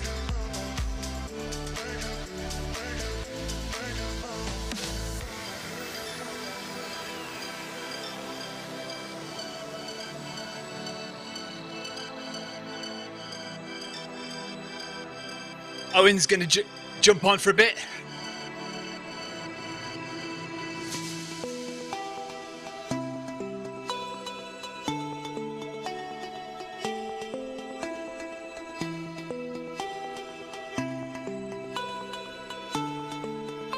Hello, Ross Noble.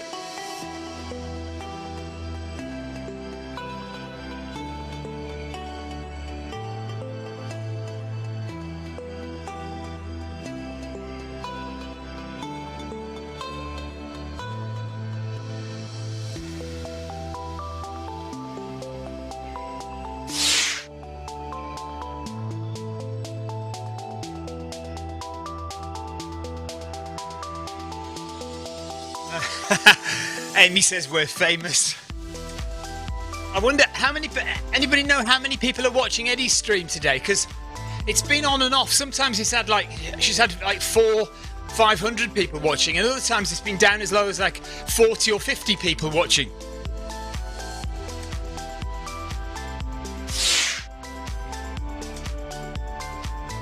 Richard Steely's son is going to play games while watching the stream. Yeah, no worries.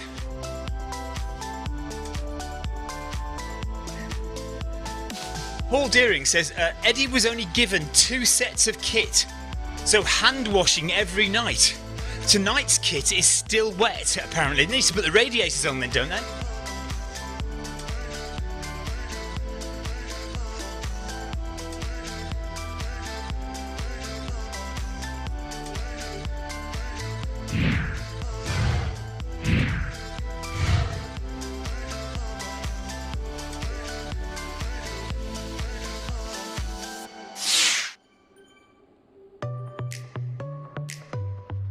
Gymnasio, yes, I'm going to run both the marathons today. So we started at 9 o'clock this morning. We are an hour and 40 minutes in to the first marathon. We've done nearly 12 kilometers. So 30 to go. And yeah, once this marathon is finished, we will just carry on and start the second one. We need to reset and go into New York. But yes, 2 marathons today.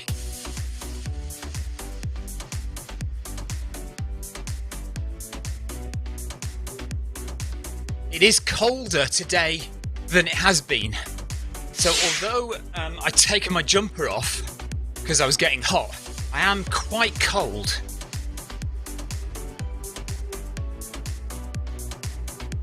Andrew Cutmore says, are you okay if people try and join you for the whole of your 100-mile run? Well, yes, I am. That's fine. But the problem is when you're doing 100 miles, you need to concentrate on your own race. And you might need to go to the toilet at a different time to me. You might need to eat at a different time to me. So therefore you might need to slow down or stop at a different time to me. We can't run each other's race. So it's going to be quite difficult for people to stay together. I'm very happy if people want to just literally follow me and stop when I stop.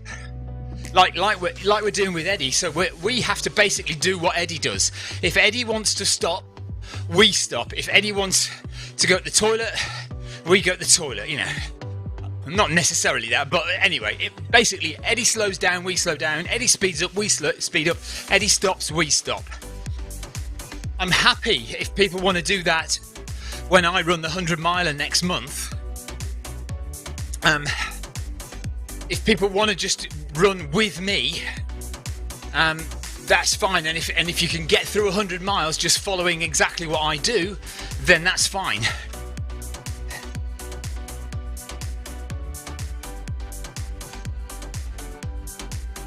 Okay, there's 136 people watching Eddie's stream now. I imagine it will get larger as we get nearer the end.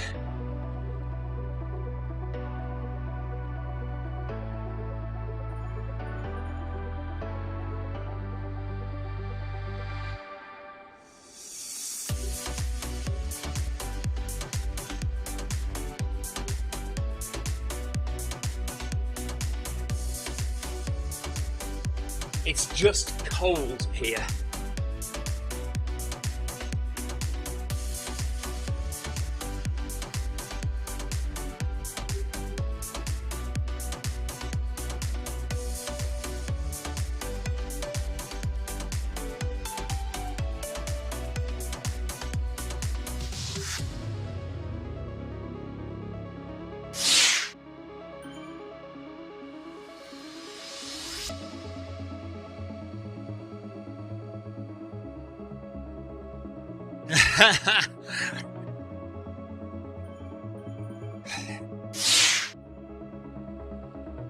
It's only good when the weather is terrible.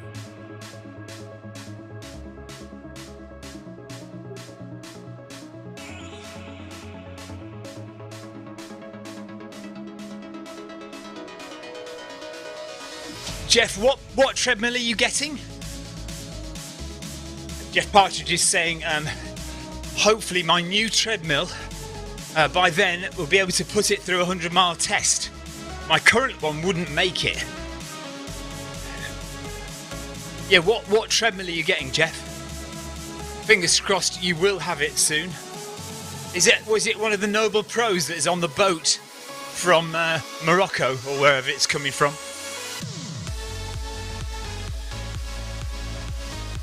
There's a lot of people waiting for their Noble Pro treadmills at the moment.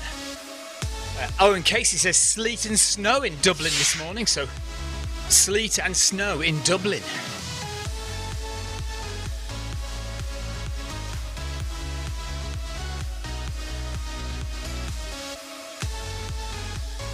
Sleet and snow apparently in Dublin this morning.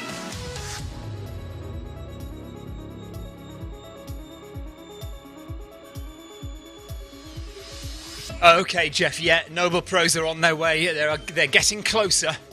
They are getting closer.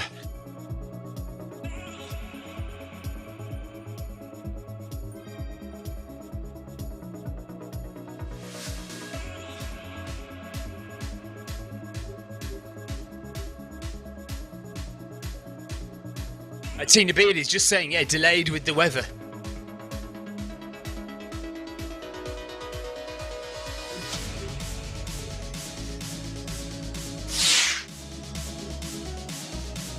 Jeff Partridge is also waiting for a Noble Pro treadmill.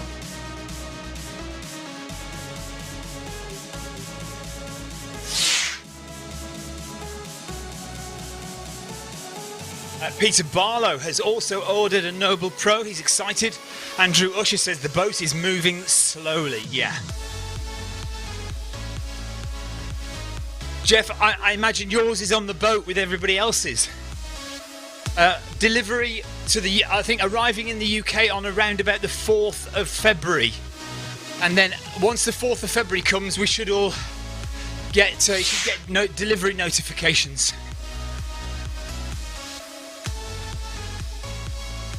Andrew Cutmer says, great treadmill, Jeff, highly recommended. And of course, we all know Andrew, Adam Holland also runs on a Noble Pro.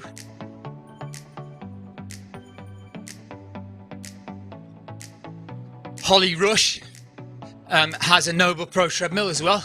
If you know who Holly Rush is, very good British runner, ultra runner and track runner, or road marathon runner. Has run for Britain before. Matt Reese, who does a lot of YouTube videos, he has a Noble Pro. Gymnasio says, what treadmill do you have? I have something called a Techno Gym My Run. So if I go to this camera here, so this is my treadmill. It's no bells and whistles. These two here are my buttons that I've stuck on there, so those are not on. So we've got distance and speed and time and elevation. 0 elevation here. Oh, thank you, Vic. What is it? Yes, I do. I'm slowly getting through it, but we're running a lot more than usual. Normally we walk out the first 4 kilometres. I would have finished my porridge, but I've still got some left because we've been running so much, basically. Andrew Cutmore says Susie Chan also has a Noble Pro.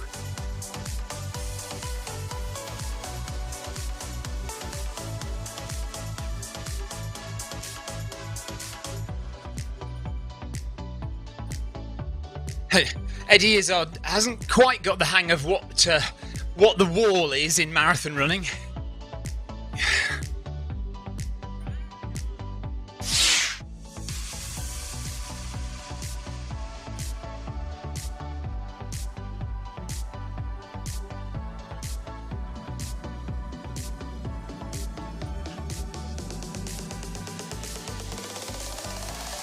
Ooh, nice, thank you. That's my lunch, is it? Yeah. Thank you.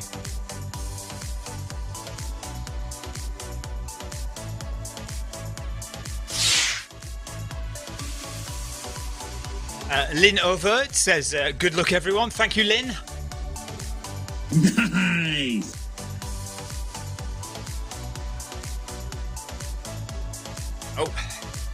just need to slow down a little bit.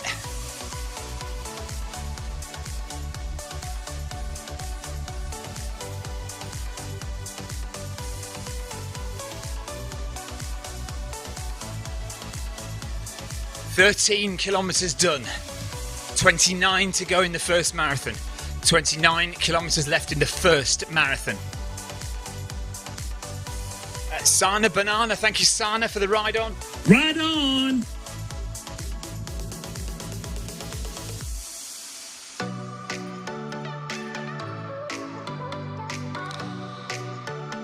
Thank you, darling.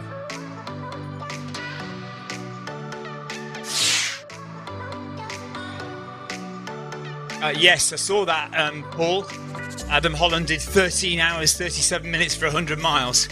That's primarily because he went absolutely crazy with Florian Nuschwander yesterday and kept up with Florian for 80 kilometres and then just slowed down in the last 20k.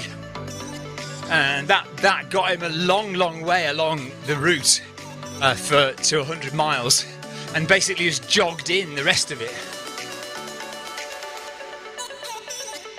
Dean Carter is generic. It's the one that is on Zwift.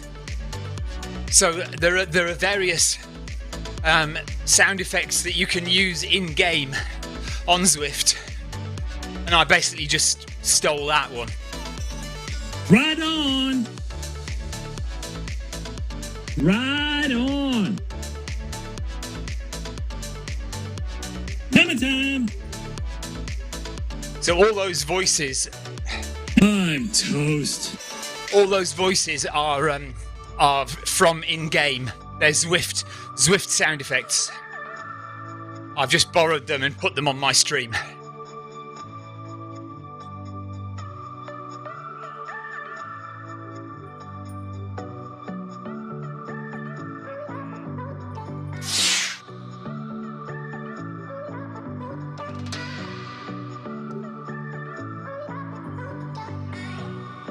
Some other voices, though, I've got from other sound effects. You suck!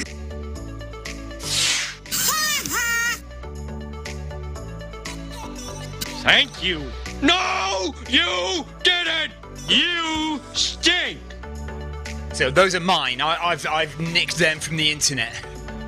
Well, I haven't nicked them.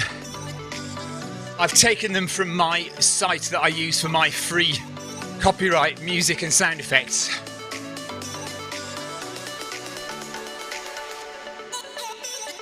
Yes, Elgato Stream Deck. I've got two Elgato Stream Decks because it's just easier rather than changing screens all the time. It's just a bit easier to have the buttons readily there.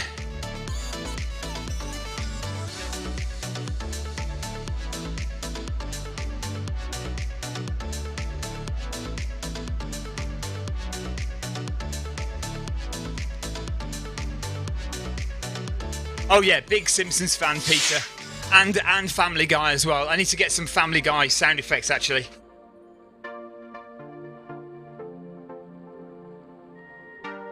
I'm sure I had a Stewie sound effect, actually, somewhere. Maybe not.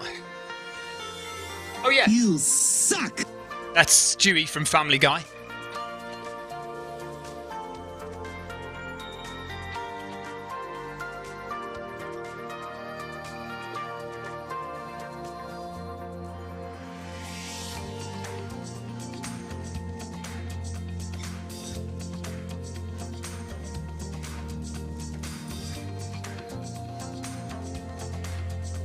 How far are you running with us, Leslie? Question mark.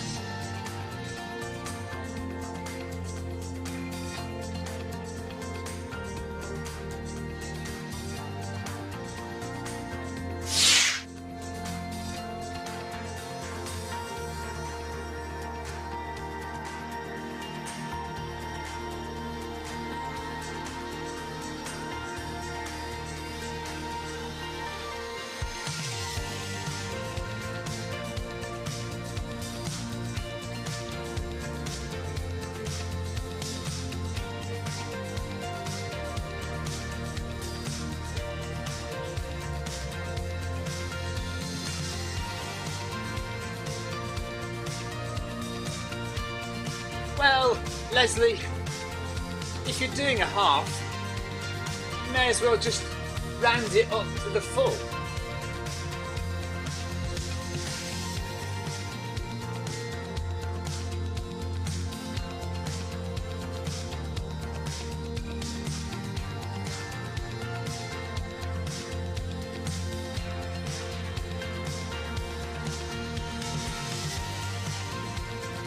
So we're chilling out, relaxed. We're very early into the day still. It's getting on for 11 o'clock now, so we've 2 hours of running, 2 hours on the treadmills. We've got another 13 hours to go. So it's a long old trek.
And Mike, she said she's going to hopefully do a half. And I said, well, if you're doing the half, you may as well round it up to a full. She said, I don't think my legs will speak to me.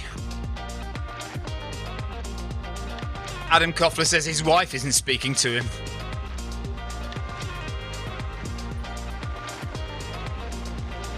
Diana says she's watching us while she's stuffing her face with breakfast. Diana, I'm still stuffing my face with breakfast. How are you getting on there, Diana? How is Kinshasa for you at the moment? I bet it's warmer than it is here.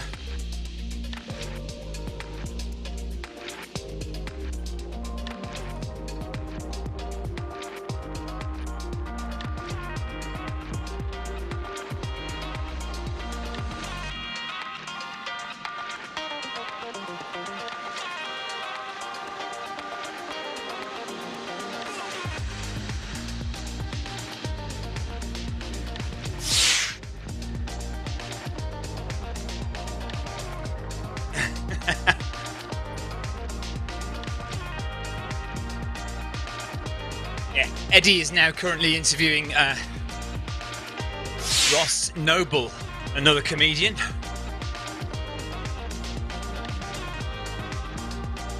If you haven't donated yet, by the way, go to eddieizard.com and you can donate from there. You can also watch Eddie Izzard's live stream from there.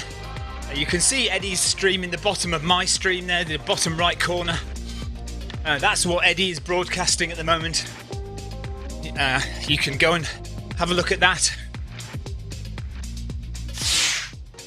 Try Phil. Phil has done 2.5 kilometres of P-Hog 6. Okay. Yeah, John Farrell, correct. Ross Nobles is in the same kind of category of craziness as Eddie Izzard. Kind of random thinking.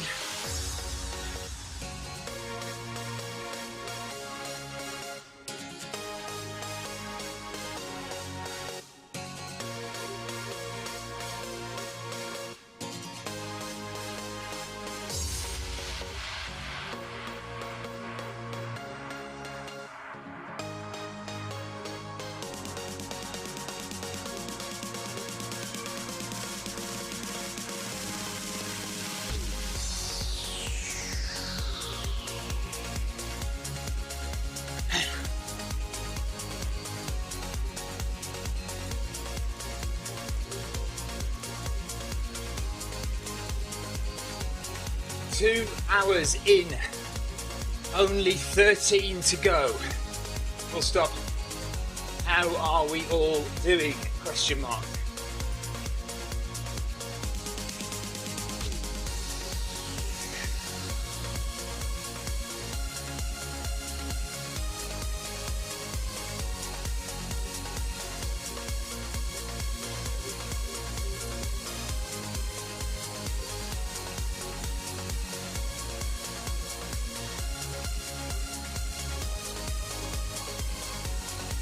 So many regulars on.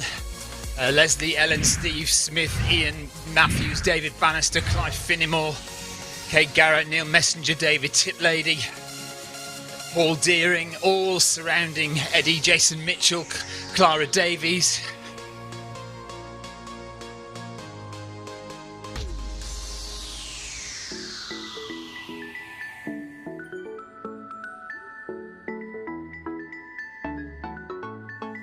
Tina Beard is there. She says she's okay. Mark Mansueto says he's good, thanks. Adam Koffler is still alive.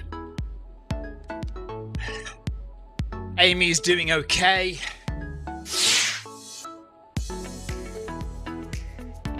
Anyone running in miles at the same distance as Eddie?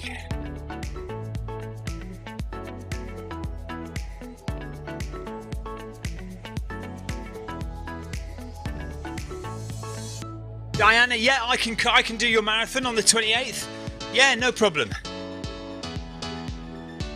Diana, you must remind me about it, okay?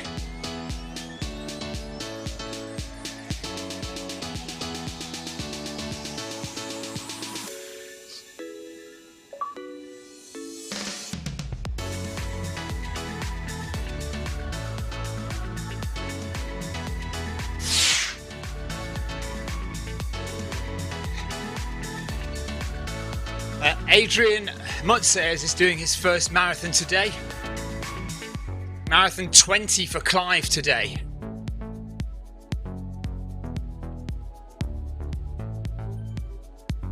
Richard Steely's son is playing Roblox.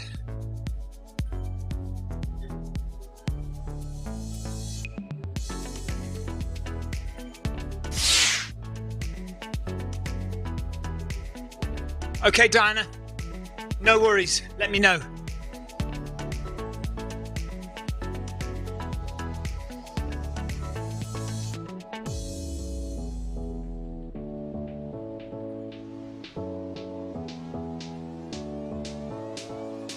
So is Ross Noble in Australia?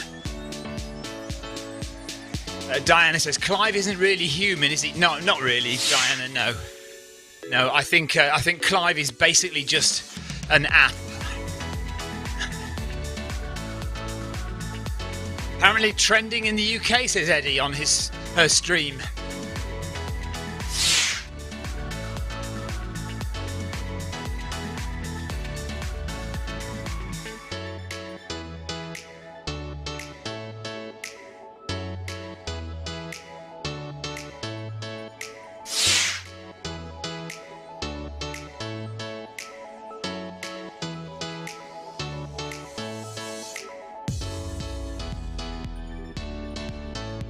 Just like that, 2 hours done. 2 hours and 3 minutes. We've had 3 minutes of stop time. 2 hours of running time.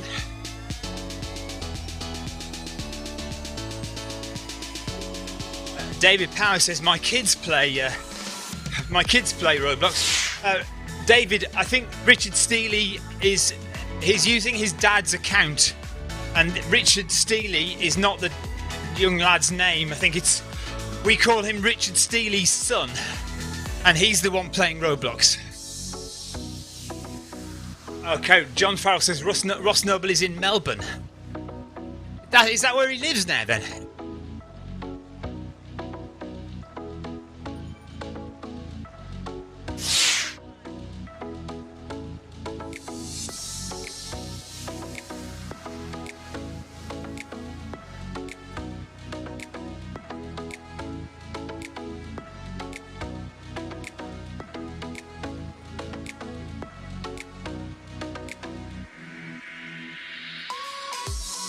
John Hunter, hello.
John Farrell says, I managed his cousin many years. This is Ross Noble, I assume. I managed his cousin many years ago. It's the stories you couldn't make up. Well, yeah, I used to live in Newcastle, so I know all about Newcastle. Well, no, I used to live in Sunderland. I used to go to college in Newcastle many, many years ago.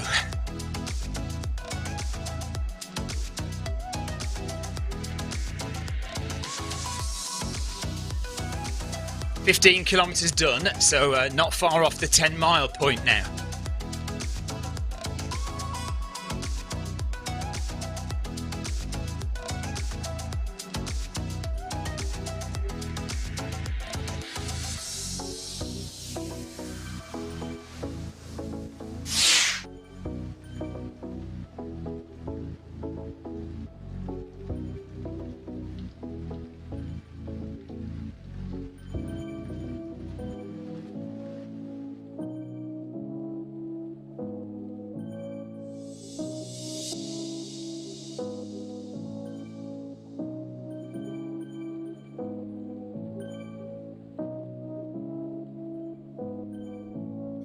David Power says, I was going to run outside, but might pop on here. It's a bit cold out there.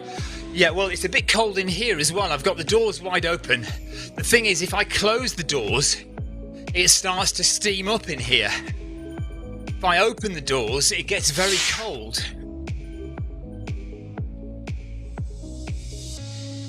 John Farrell says, I married a girl from Sunderland. Well, there you go. I might know her. You never know. I was in Sunderland from 1980 to 1989. 80 to 88, 89. Went to school at Bede Comprehensive, as it was then.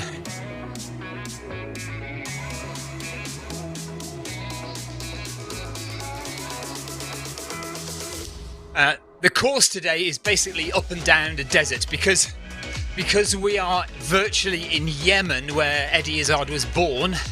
Obviously Yemen, an Arabic country, there's pretty hard, it's going to be desert there, so I think Eddie chose to run in the desert today for that reason. So we're basically going up and down the desert route. It's 10 kilometres up and down.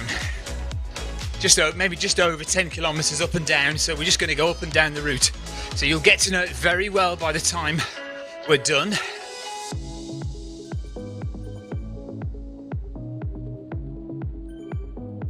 If you haven't run the desert route before, you will know it very well by the time we're finished this afternoon.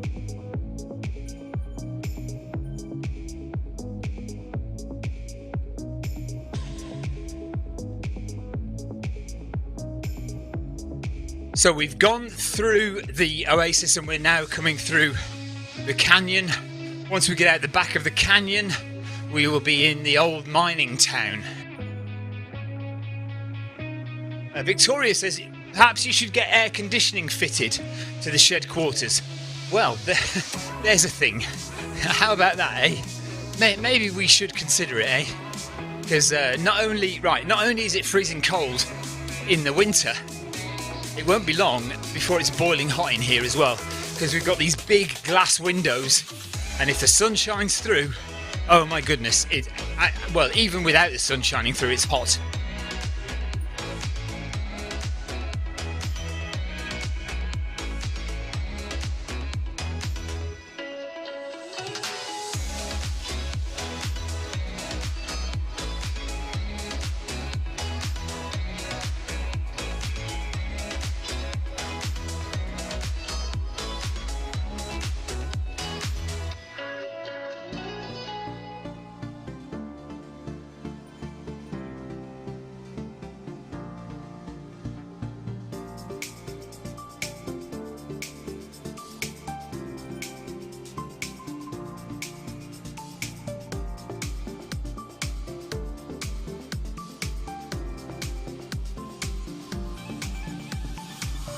So this big group of runners must look pretty awesome to cyclists passing by, especially if they don't know what's going on.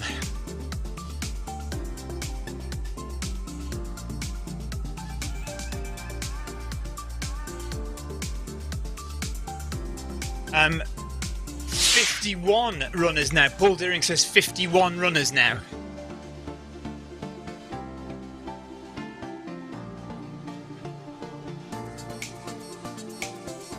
Paul Deering has counted 51 runners now.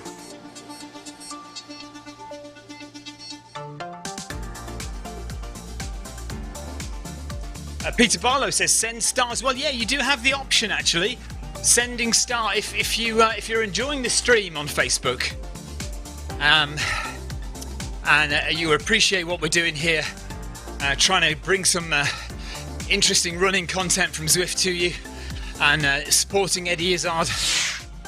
You can either donate to eddieizard.com or you can send me some stars.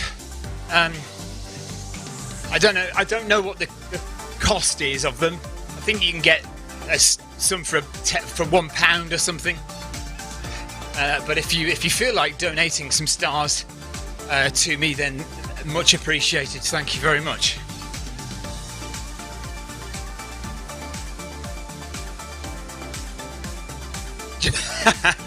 John Farrell says, I'm sorry if this is offensive, but I'm putting a chicken in the oven now. It is already dead though, honest. That is absolutely fine. I do like a bit of chicken. Chicken roast dinner is my favourite dinner. Although last night we had chicken roast dinner, except the chicken was replaced by a Quorn thing, which was very nice. Tasted a bit like chicken. I'm going too fast, I think.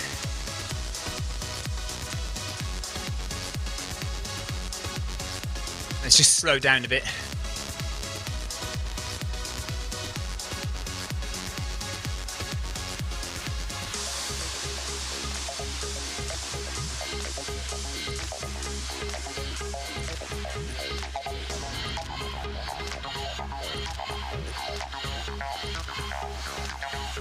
Steph Coet, thanks for the ride on. Thank you, Steph.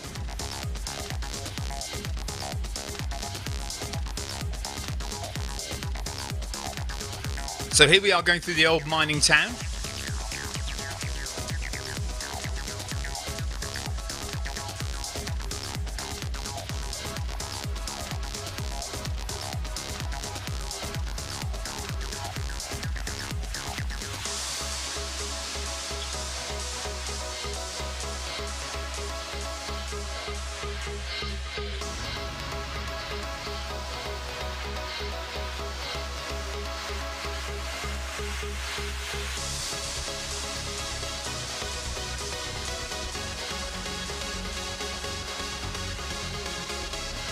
Miles in, guys.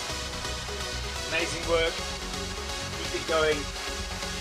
Also, still a long way to go.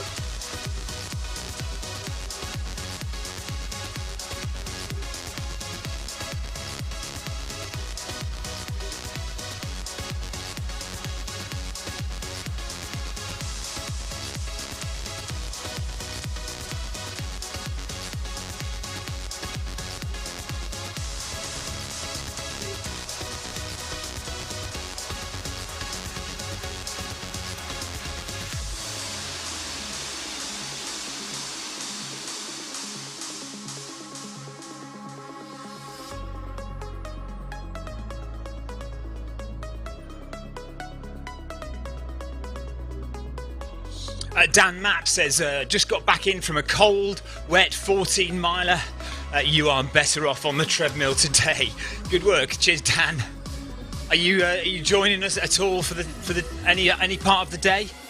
We're here till midnight, so you've got plenty of time to relax and then come in for a couple of miles later on.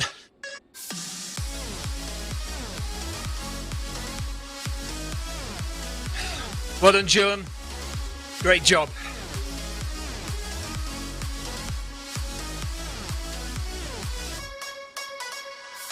Victoria Cousins, my wife, has just given me a ride on. Thank you, Victoria. You get this one. Thanks for giving my dad a ride on.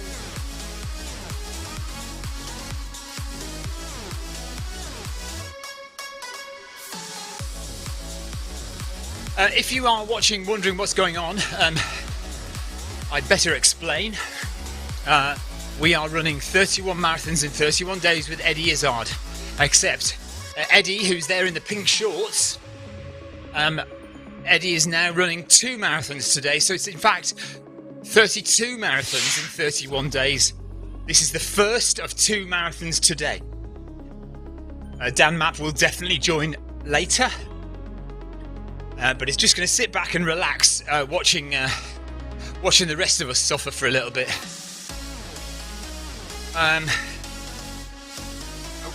Slow down a bit again.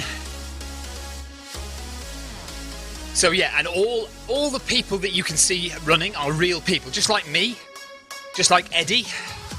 Real people running on treadmills all across the world. This time of day, of course, America is still asleep or just about to start waking up. So we haven't got many people from across the water. It's mainly UK flags. We've got a Spanish flag there, a German flag, a Canadian flag, but it's mostly UK people at the moment. There's an Italian flag, head 1. But as the day goes on, as we get into the afternoon, and we maybe start the second marathon at around 3:30, 4 o'clock, once that starts, we should get people from other parts of the world joining as well. We're all wearing blue tops, and we have MHG, which is Make Humanity Great Again. Make Humanity Great is the tagline for this project that Eddie Izzard has been running under for the past month. So just to show that we are in Eddie's team, as it were, we have blue shirts. Most of us have blue shirts on, and MHG after our names.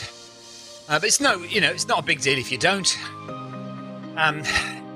Eddie is streaming live, eddieizard.com, or Eddie Izzard on YouTube, Facebook or Twitch. I'm streaming live on all those channels as well, Facebook, YouTube and Twitch. Thank you very much for watching. We are going to have 2, if not 3 streams today. We're basically going long, a marathon until about 3:30, and then we will log off. No, we won't. We will carry straight on, in fact. So actually, it's probably going to be 2 streams, because I think we're going to carry straight on through at the end of the first marathon into the second marathon.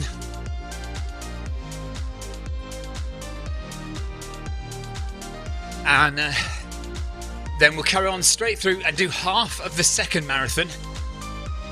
Eddie then will go and do a live show. And that will carry on until about 8, and then at 8:30 we'll carry on running the rest of the marathon. And the plan is to finish around midnight tonight, just before midnight tonight.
Right on.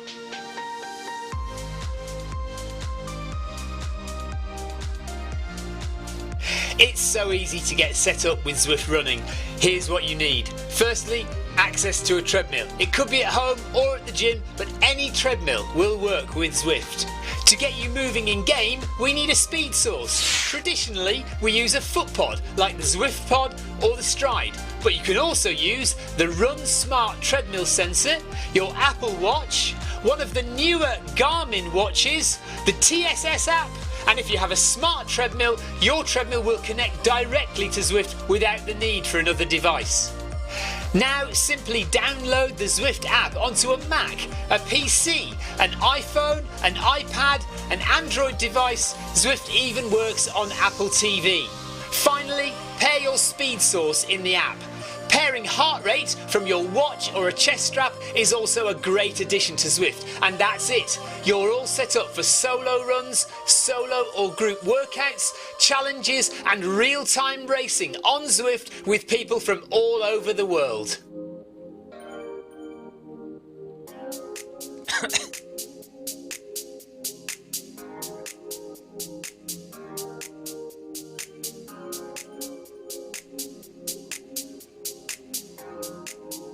Relaxing,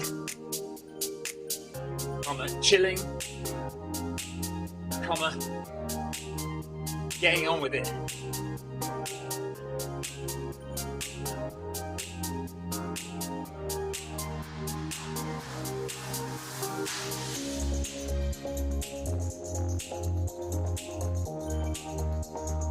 "17 kilometres in now. Adam, I think Jean was just doing 10 miles. 10 miles for Jean.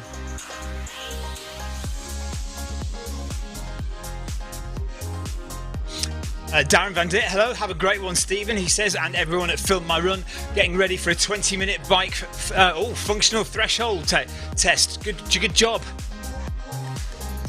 Yeah, Eddie will get it done. The last day now, so yeah, and there's no injuries, no sign of any major problems, so Eddie should be fine.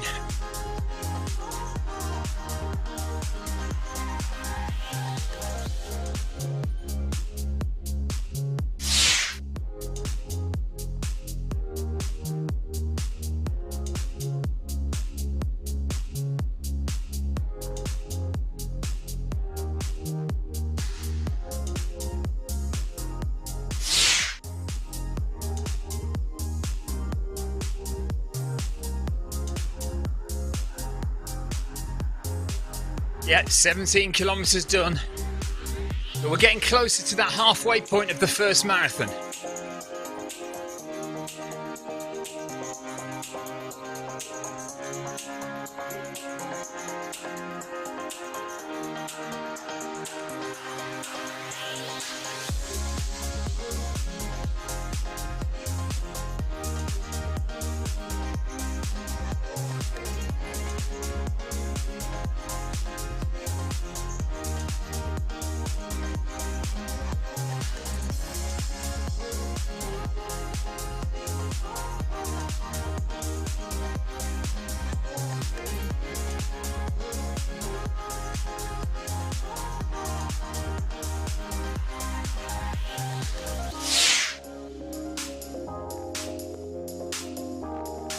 Darren, we're going to do one marathon and then we're going to log off and log into New York and do another marathon in New York.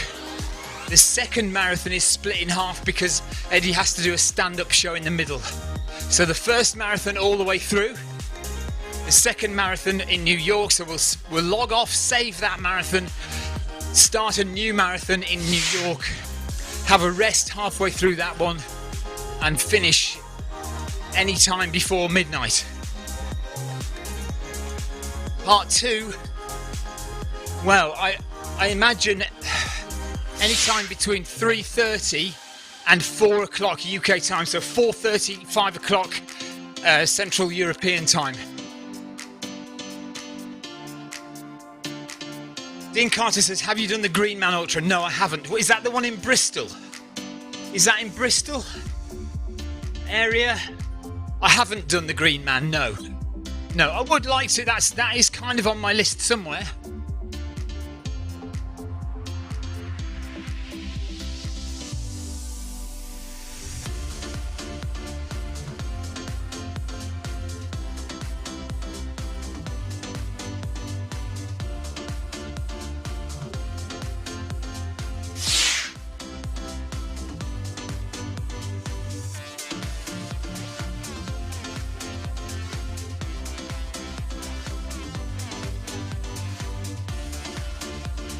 Is it? I think it's. Is it the same company that does the Two Tunnels Ultra? I think it's the same lot that do the Two Tunnels, and they also do the Bristol.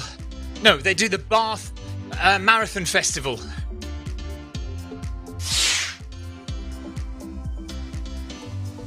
Bristol and South Gloucestershire. Yeah.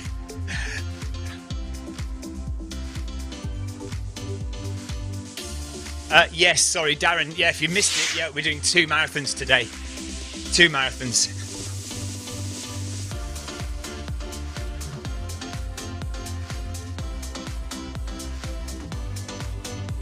Well, it's supposed to be 31 marathons in 31 days, but it's now 32 marathons in 31 days. Eddie changed it a couple of days ago and said, because everybody had planned for the last day to do the last marathon on the last day. And then Eddie suddenly changed everything and said, right, we're going to do 2 marathons on the last day. Oh, it's a different company, is it? Okay.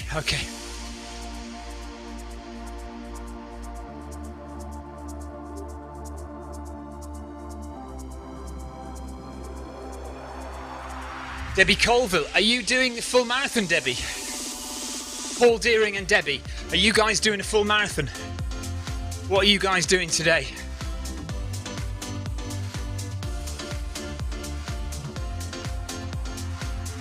Debbie and Paul, what are you two lovebirds doing today?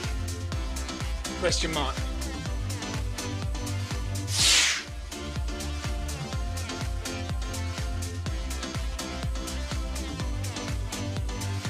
Okay, so Jeff says about the Green Man Ultra. He says it's a crap course in the grand scheme of ultras, but it is becoming iconic locally. Okay, so maybe even if it's a crap course, it's worth doing just because it's becoming one of those. It's one of those ones that you kind of have to do.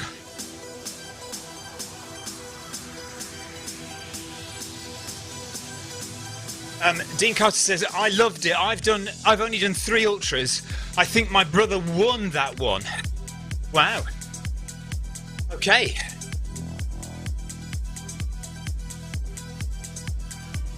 Well, the man who knows would be Jeff Partridge. Jeff's done a multitude of different races all over the world, so I guess Jeff would know. Yeah, Dean Carter says it's quite urban. Okay, right. Darren says what a badass about Eddie doing 2 marathons in a day.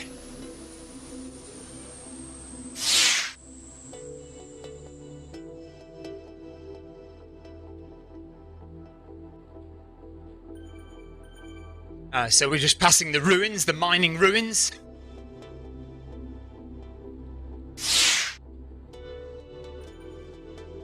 And we are getting closer and closer. Closer and closer to the half marathon point. Steve Smith is off. Enjoy your day, he says. Thanks, Steve. Take care, buddy.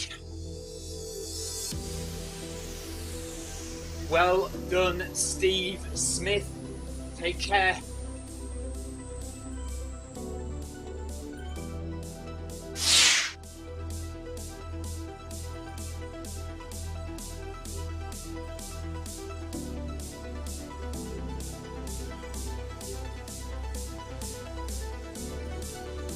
Right, Paul Deering says both Debbie and Paul are doing the full marathon, even though Debbie isn't admitting it yet.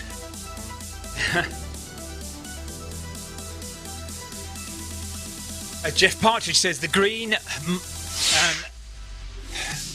Man Ultra passes within a mile of my house. in Gloucestershire. Late in the day in the final marathon later on tonight.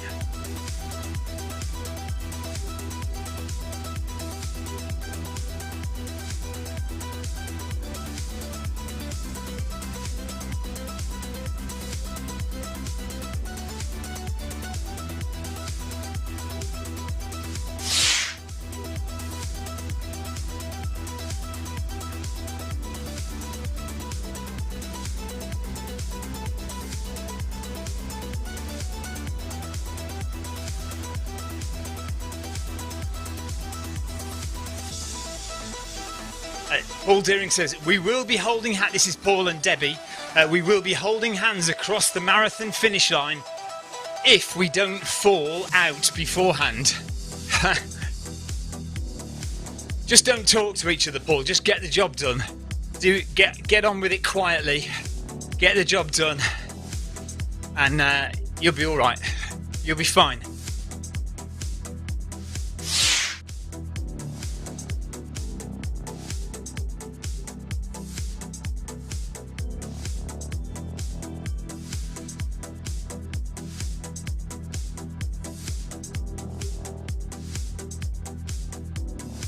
Wow. So this is already Debbie Colville's furthest run. Apparently, this is already Debbie Colville's furthest run.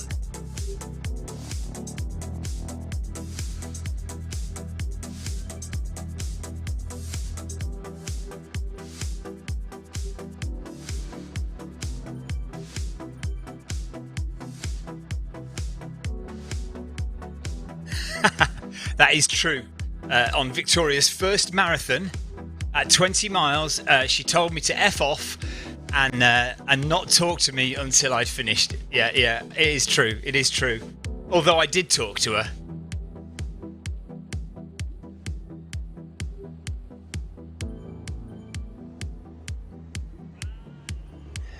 Right, stopping, rest time. Just go to the toilet quickly, and I will see you in a minute.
Okay, no dropout, so that's good.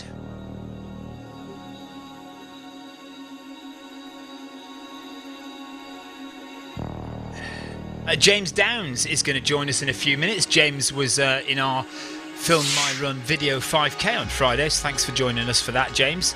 So James is going to join us on the marathon in a second. Eddie is back on. Paul Deering now knows what to expect from Debbie when we get to mile 20, although I have a feeling it may be coming sooner than that, Paul. Just keep your eyes out, mate. Just watch it. John Farrell says, go Debbie Colville and Paul, get it done. They will. They'll be okay. So we're just walking it out, waiting for Eddie to catch up behind. Jeff Partridge is on the scene from down there in South Gloucestershire.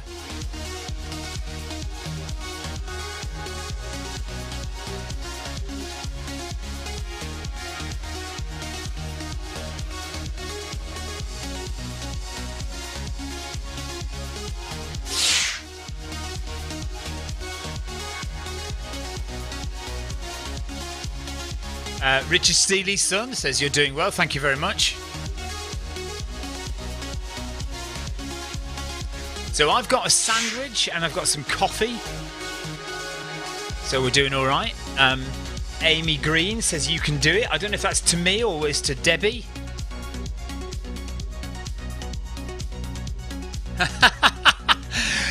Oh, Debbie, you can't be expected to get the washer on in your break time. Just go to the loo, get some food and get back on the treadmill.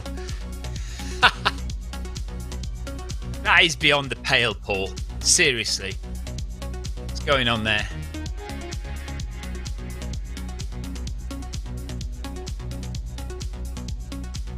Oh, right, let's get going. They've just come past me in a massive group of blue shirts. So this is what's great about this, what we're doing here. So many runners, it's just absolutely amazing. I mean, it's not the most runners we've ever run with. We've had races where we've had over 1,000 runners take part.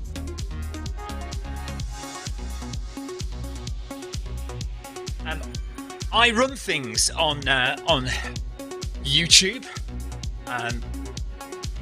Who I think I've seen some of your videos. I Run Things says I'll be joining Eddie's second marathon today. So that's going to be around about 3:30, 4 o'clock. Obviously, it depends how quickly we get this one done. But around 3:30, 4 o'clock for the second marathon in New York today.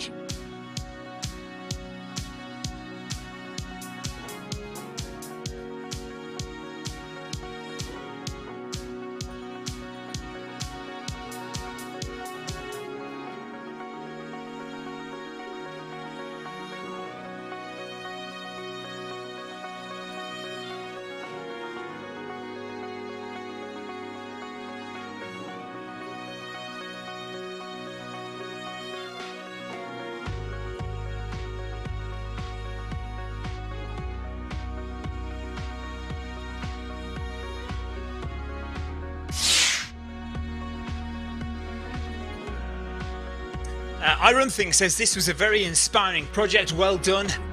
Last day going with the gang, yeah, last day today.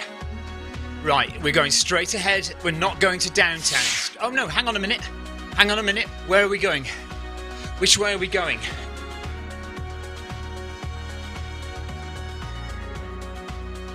I think we're just turning round, aren't we? Or we're just going desert turnaround, straight ahead, yeah. Straight ahead, everyone. Straight ahead.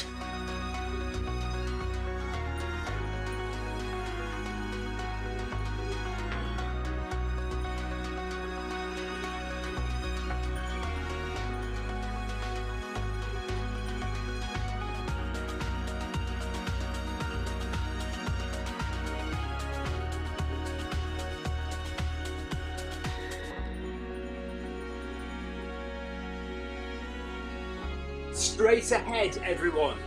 Do not go left.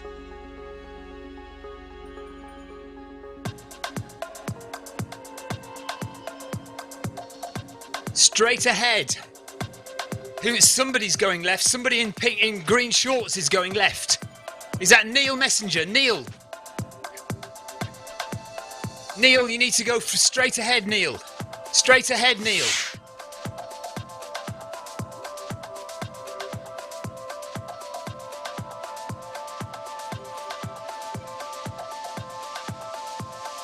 Right, hopefully everyone is sorted. Straight ahead is the way to go.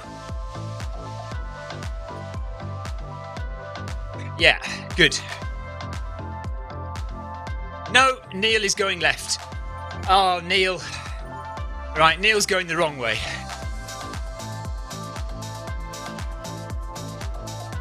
Off he goes.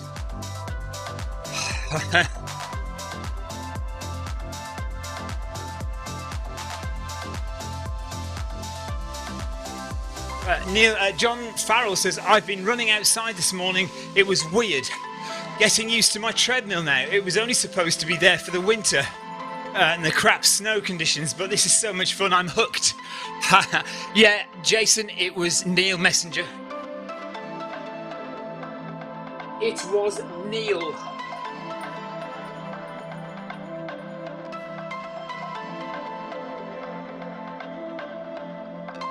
Yeah, Neil is trying to take my crown. Neil is trying to usurp me.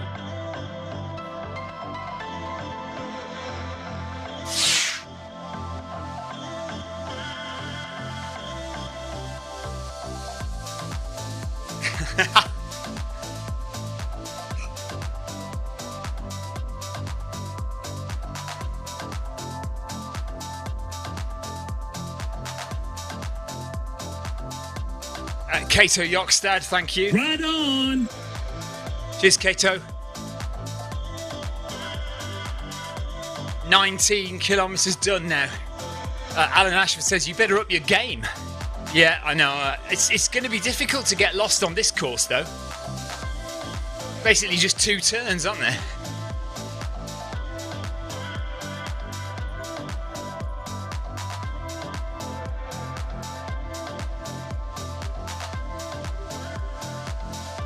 Difficult to go the wrong way too often on this course.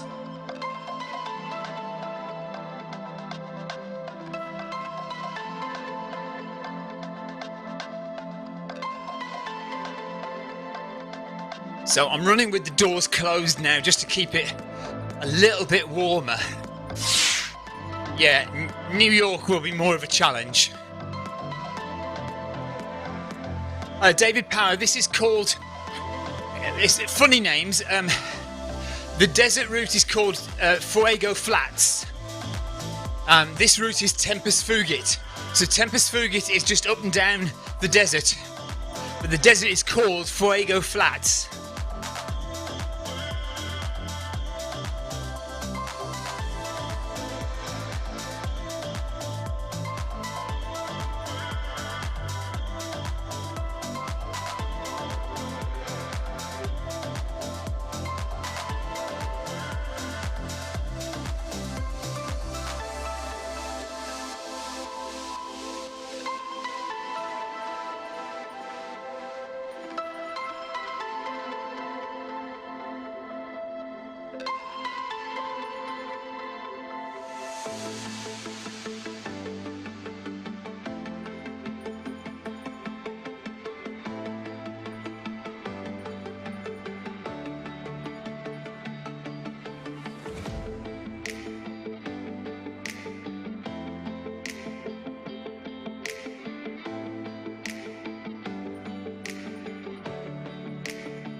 So we're not quite halfway, but we are certainly approaching halfway. 19.4 kilometres for me now. No minutes in zone 2 yet, so we've stayed in zone 1. Nice and slow.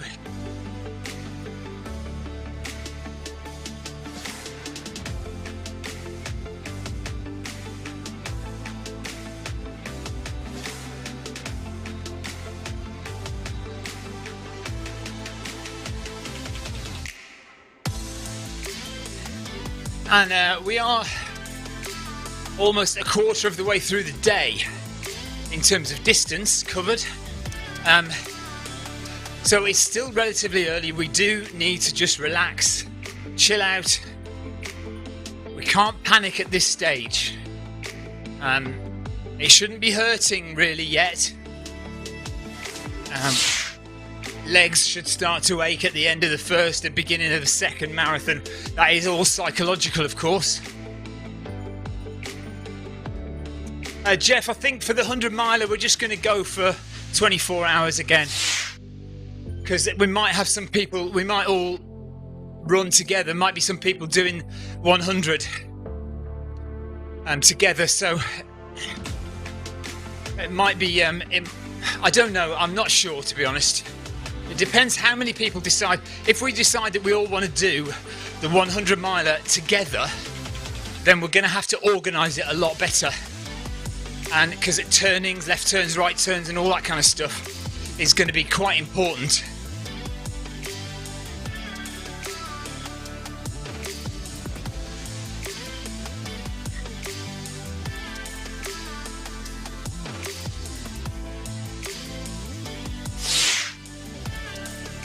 Yeah, just keep it at 24 hours, I think.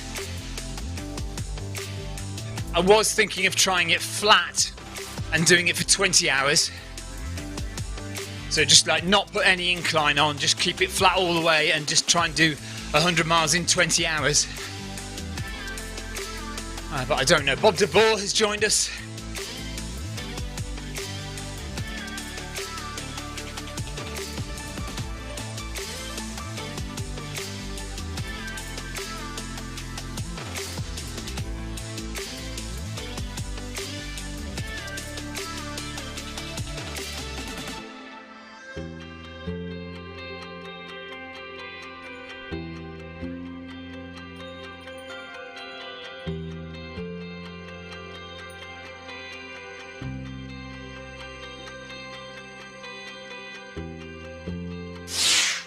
Andrew, yes, it would be nice, but as I was saying earlier, it's very difficult to do 100 miles and not, you have to concentrate on yourself when you want your breaks, when you need the toilet, when you need to eat, when you need to slow down, when you can speed up, and it's very difficult to do that with someone else. And also then, of course, we've got the Zwift thing in addition, the turnings, left and right turnings, exactly what route we're going to go.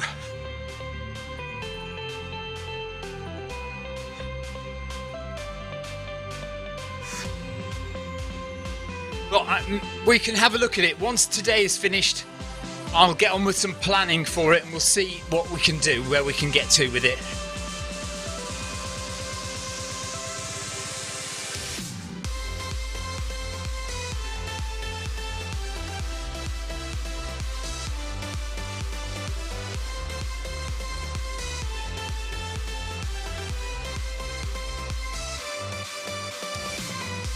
No, see, volcano loops at sea, I want to do the whole of Watopia.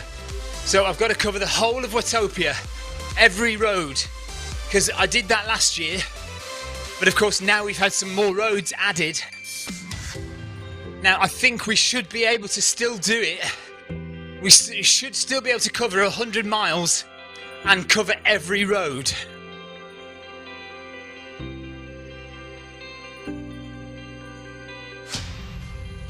Chris Ty, thanks for the ride on.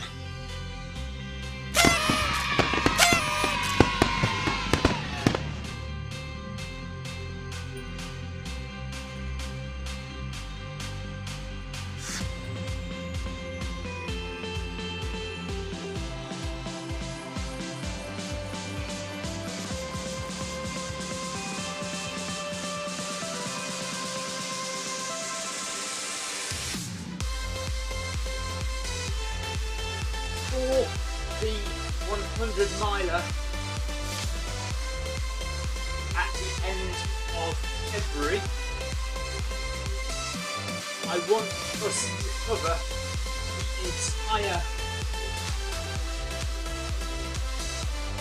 map of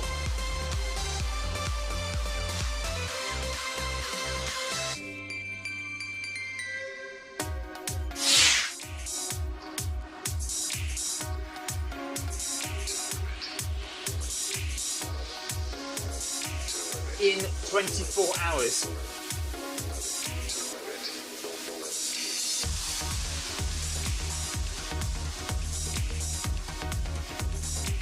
Finishing on the track.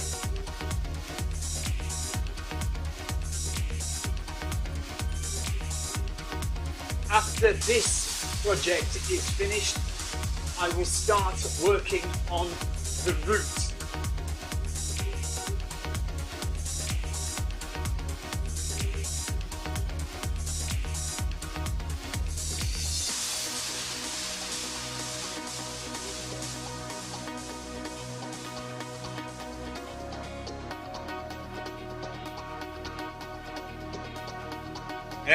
Routes, yeah.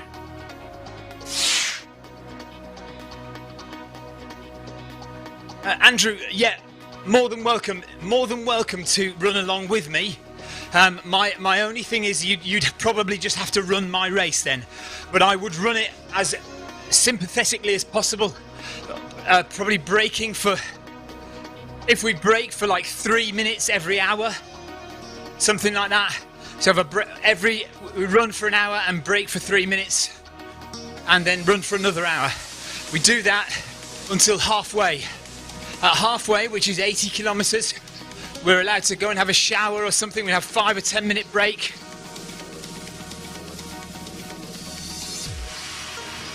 Dean Carter says my roots look fine. Yeah, well, I don't dye my hair, so we're all right.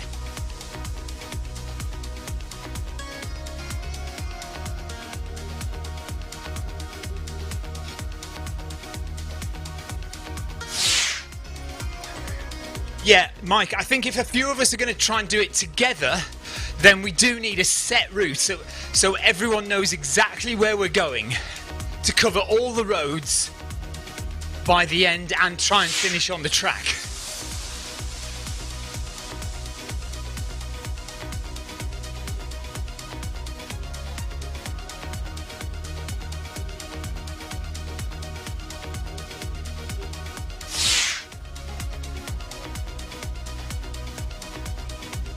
Yes, Jeff, I had a shower last time. 5 minutes in the shower. Have a 10-minute break at halfway, 80 kilometers, have a 10-minute break, get in the shower, get all dry, get all nice and cozy again, wash the hair, clean the teeth, and then out again. It's all right, isn't it? We can do that. We're on the treadmill, we're at home. We're not out in the mountains in Chamonix, you know. We've got to take what we can get in terms of comfort breaks. I know you're a hardcore ultra runner, Jeff. Some of us are still wimps at heart.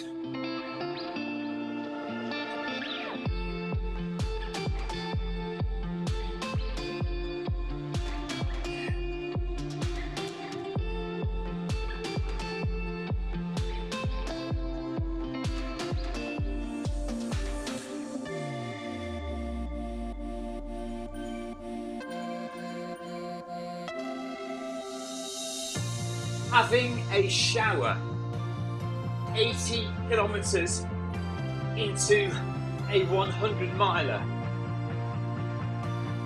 comma, is this the mark of a wimp?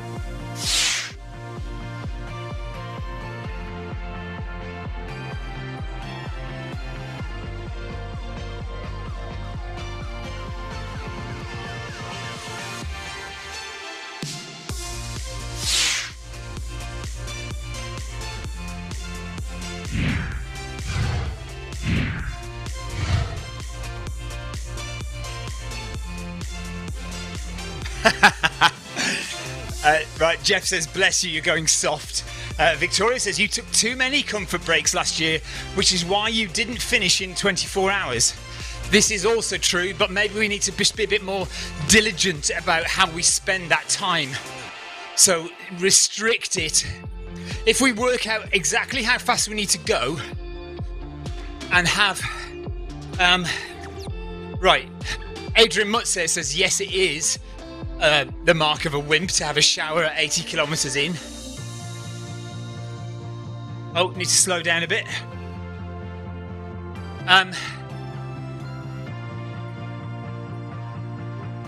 So yeah, okay. We need to sort it out so that we work out exactly how long the breaks need to be or can be.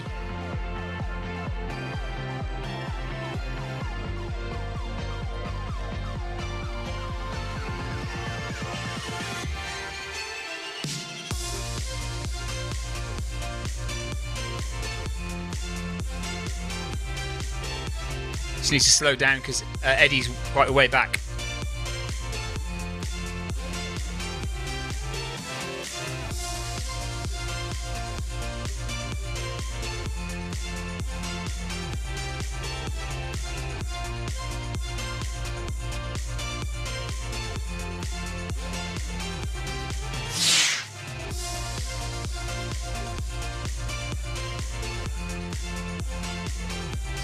Mike says all he's going to do is just pop outside every 5 seconds for a shower as it rains a lot in Snowdonia.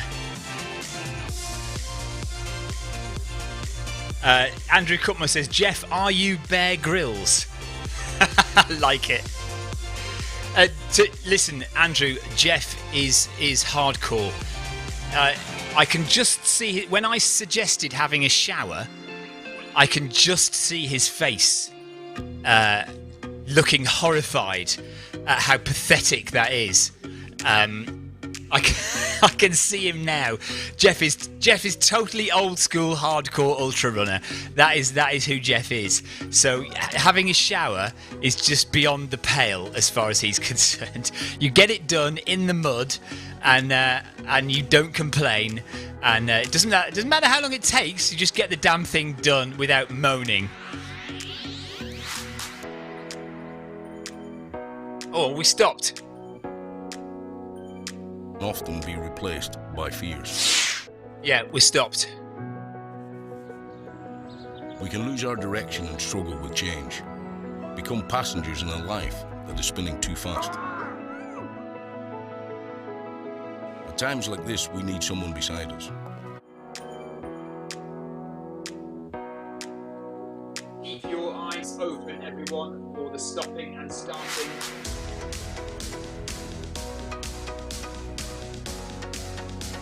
Just going to open the door and get some fresh air in here.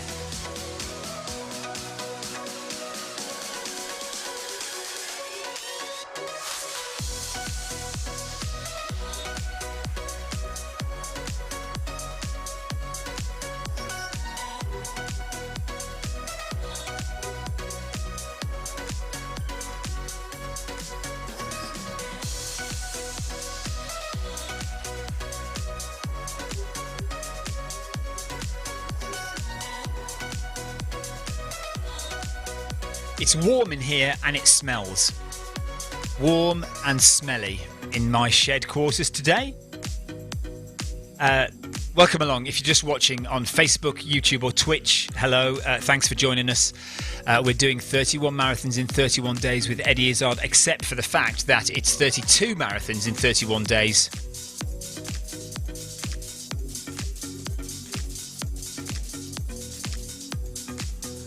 And we're off again.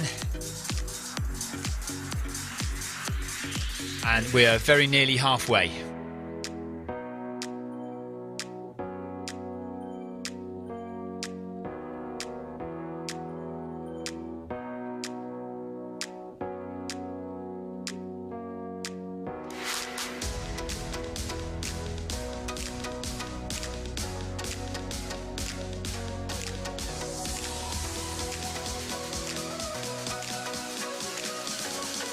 If you want to say hello, if you want to say hello, I'm watching Facebook, YouTube and Twitch chat.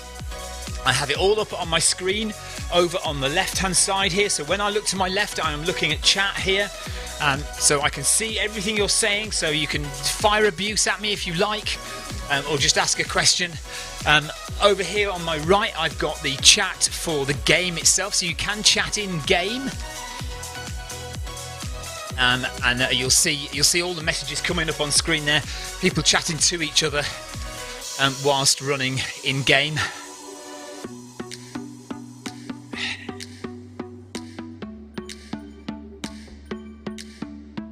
My wife has made me a round of sandwiches for my lunch.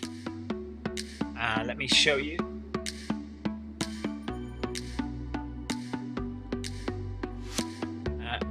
Cut into triangles, but the crusts are still on, so we're not quite that posh. But there we are, there's my sandwiches. Paul Ramby has just completed 7 miles. All the best to everyone doing the full. Thank you, Paul. Ian has just hit halfway. Half marathon up.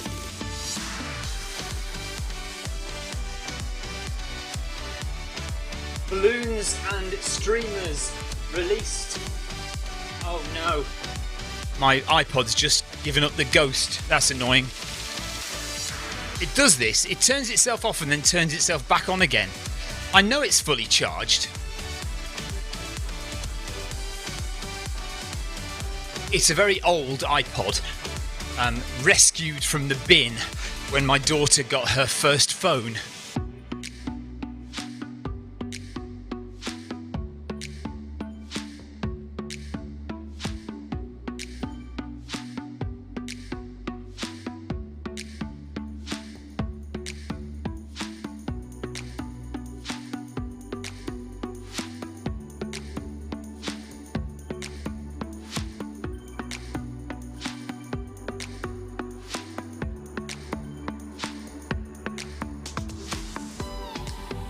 Oh, Kate Garrett says she's just got chucked out. That's no good.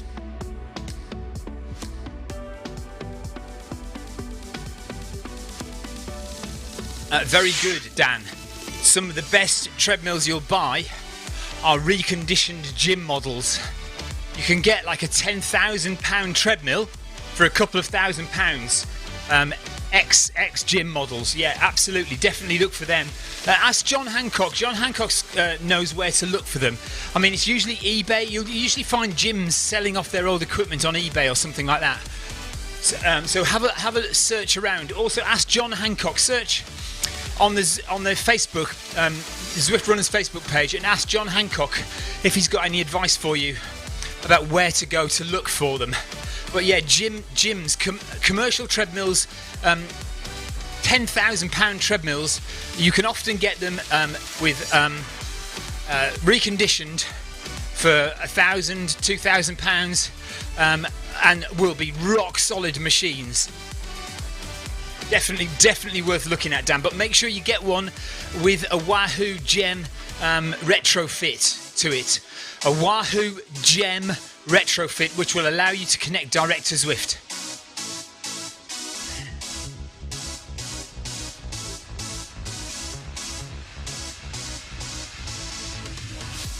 So well done to everyone who has completed a half marathon so far.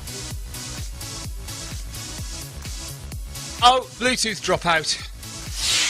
Alright, you can definitely tick your cards now. Bluetooth dropout.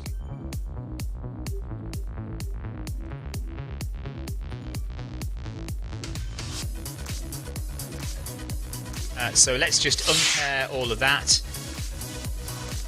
Fingers crossed we don't crash. It looks like I've crashed, but I may not have crashed. This happened yesterday, and I thought I'd crashed. I thought my whole thing had crashed, but it hadn't. Right, that's interesting. Did you notice that? As soon as I turned Bluetooth off, we were all right again.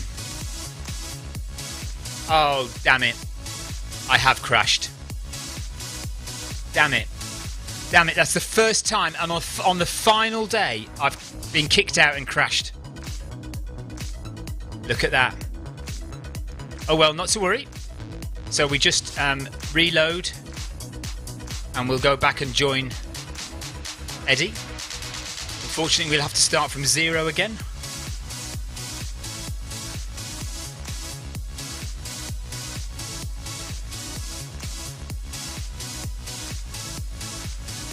So that's a bit disappointing, because it'll look to everyone else as though I've just started, but we have actually done. We'll do the whole marathon. Never mind.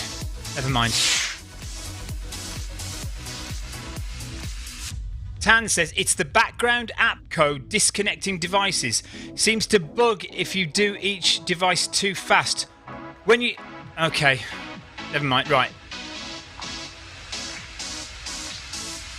Eddie Izzard. There we go. 21.6 they've done.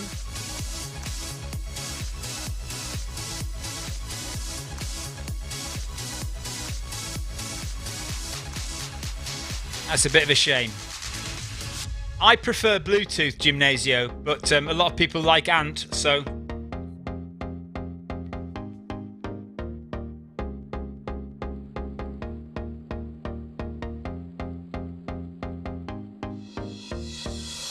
But I'm not moving. Not moving. It's crashed on me. I have to start from zero.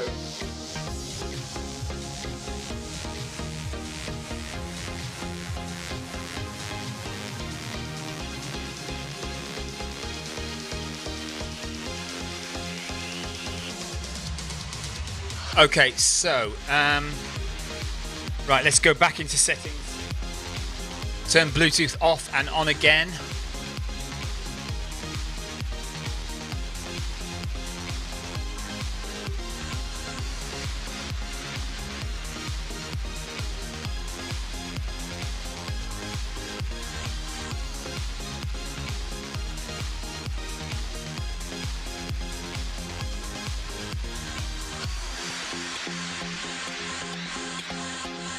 Okay, here we go.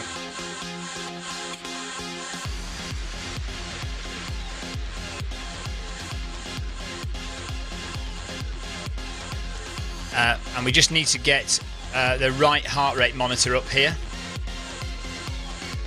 Not Ant Plus, not the Phoenix 6. I just need to get the main one. That's it. That's the one we want, HRM Pro. Right, so let's catch up to the back of everyone now. Peter Barlow says he struggled to reconnect as well.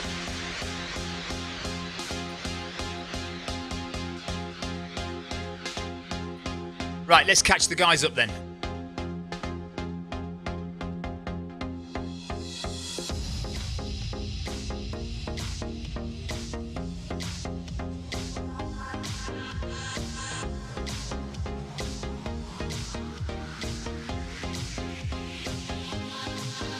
So we've done a half marathon. I think we just need to do another half marathon now.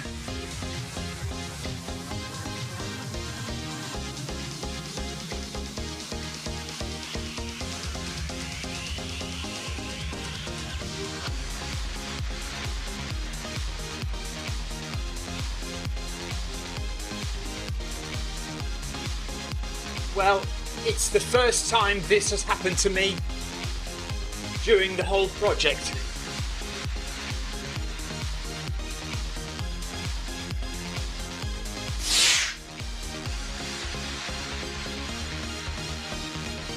Dean Carter just pulled the emergency cord on his treadmill.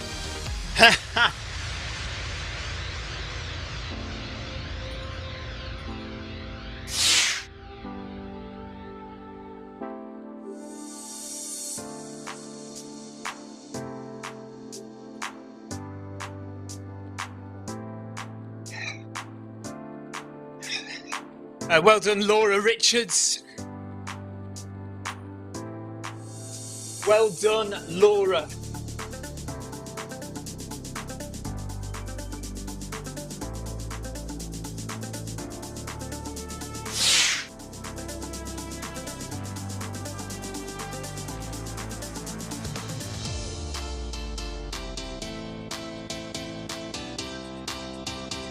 Tans, normally, so my normal weekly mileage is about 100 kilometers, 62 miles. And that's normally split 50-50. So 50 kilometers on Zwift, 50 kilometers outdoors. And the past month, I've hardly run outdoors at all. Almost all my mileage has been on Zwift.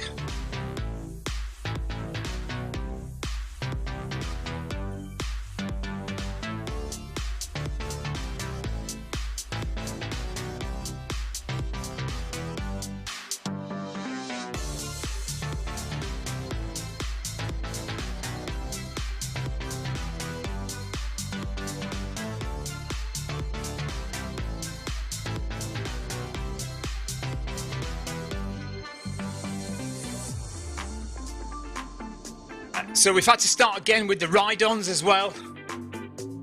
Never mind. C'est la vie.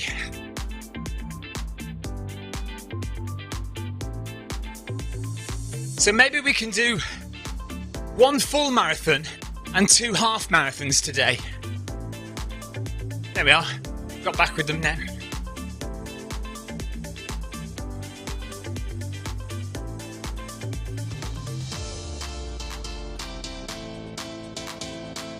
So we've been going for 3 hours, 12 minutes now.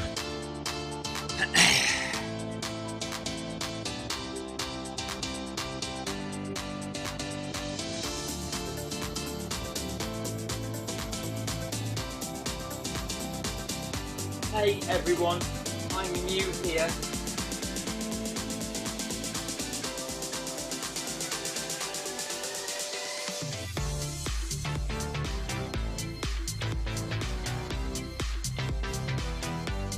Adam Koffler's got Marmite triangles. I've essentially got roast dinner in a sandwich today. I've got bits of a pretend chicken. What's it called? Corn. Bits of corn and stuffing left over from my dinner yesterday.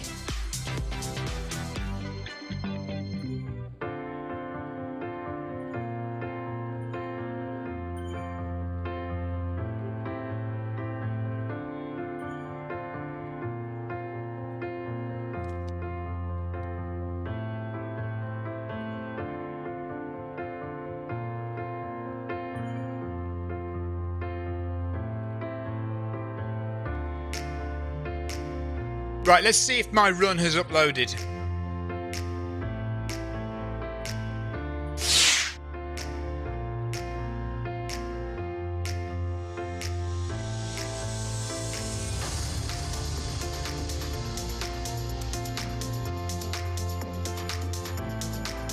Oh no, it's not even it hasn't even uploaded a half marathon. 20.7 kilometers. It says. So it has uploaded to the Zwift dashboard 20.7 kilometers I've got there.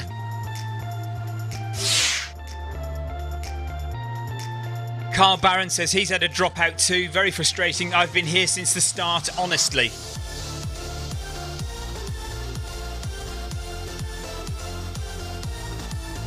Oh yes, everyone can give me another ride on now.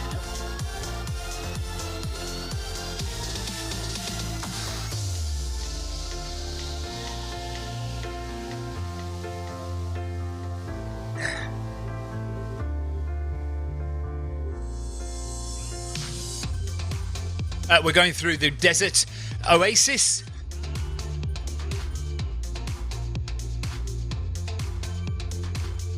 James Downs, gotta love Marmite, good choice. Yeah.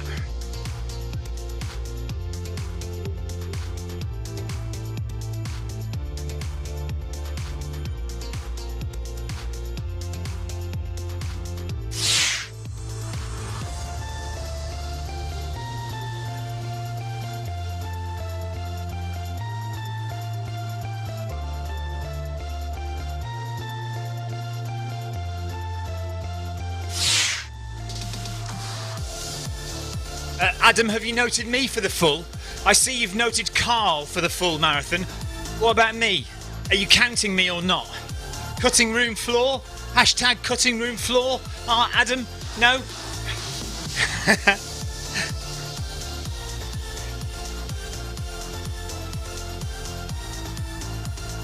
Right. I'm just coming up to 1 kilometre done. That's pathetic, isn't it? I feel bad.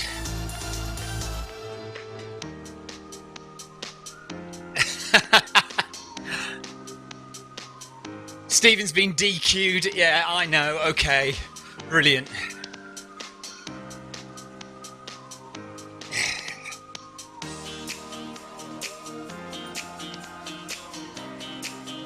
I'm doing a half marathon, then a full marathon, then another half marathon.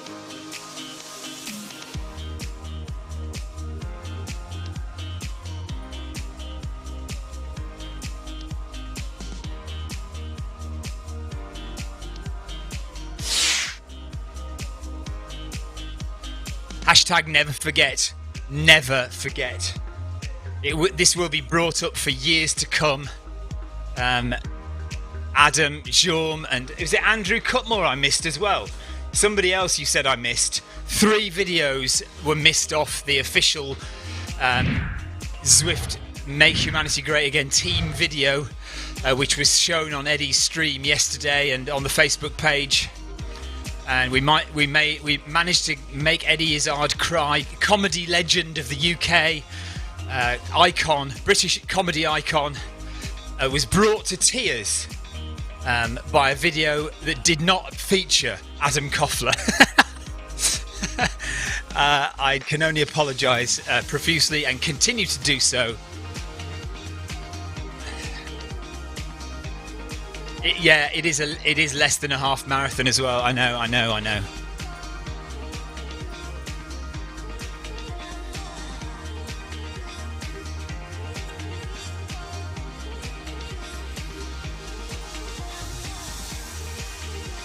Rubbish.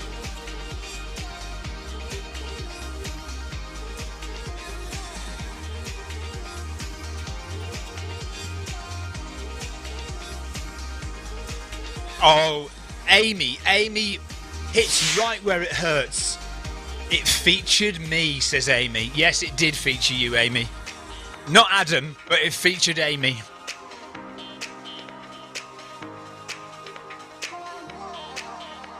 Amy Green was in the video.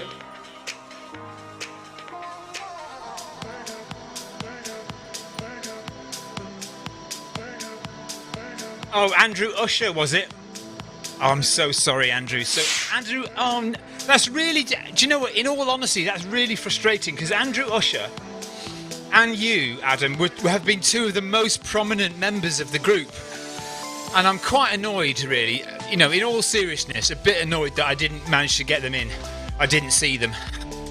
I'm so sorry. Very frustrating. Anyway, Richard Mellick has now joined us.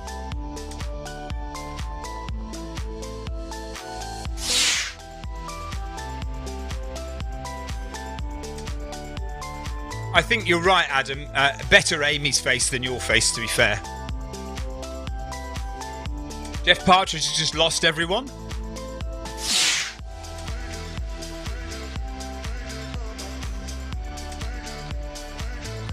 We can slow down a bit more.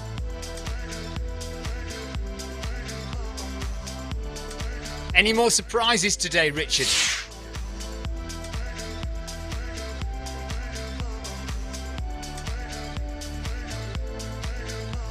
So far, Neil, we've counted 51 people running.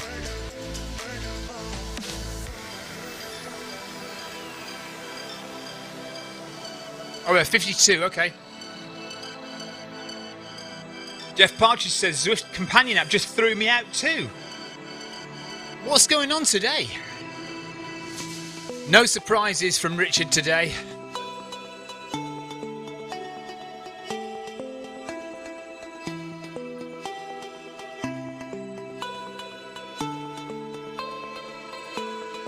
No secret extra third marathon hidden in there somewhere. Richard? Question mark?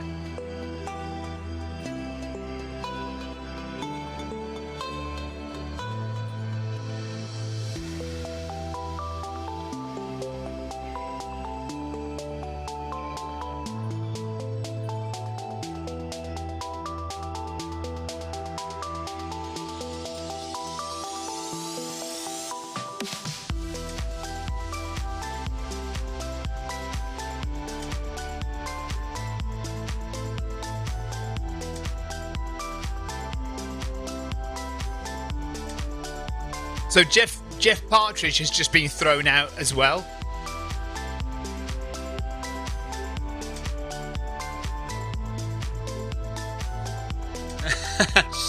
Richard Mellick says he can request another marathon hidden in there. If we could do 3 marathons today, that'd be great.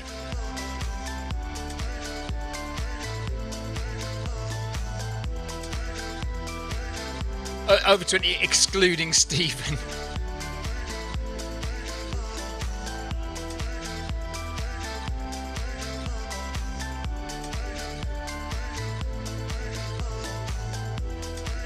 Had a Zwift crash at halfway, Richard. We'll stop. One or two other people being kicked out of the app as well.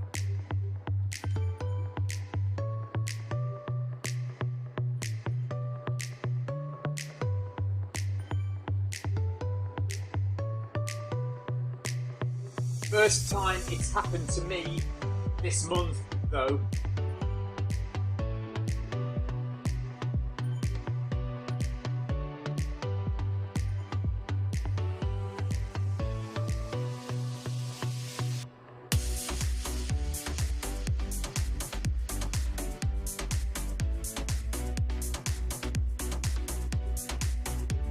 So we're quite a way ahead of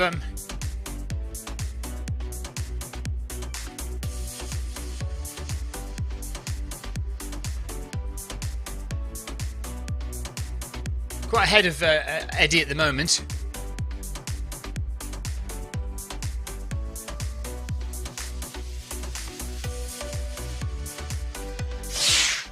Jeff Partridge has just been kicked out as well.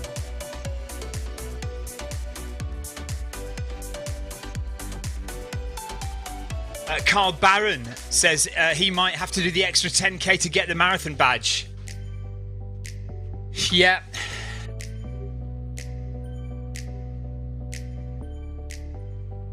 We're ahead of Eddie, Tina.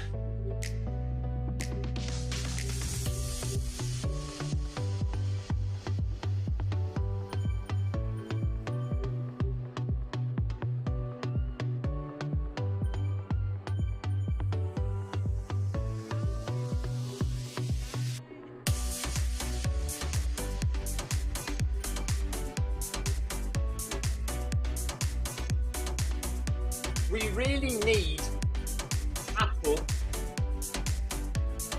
to change iOS to recognise Zwift in voice to text.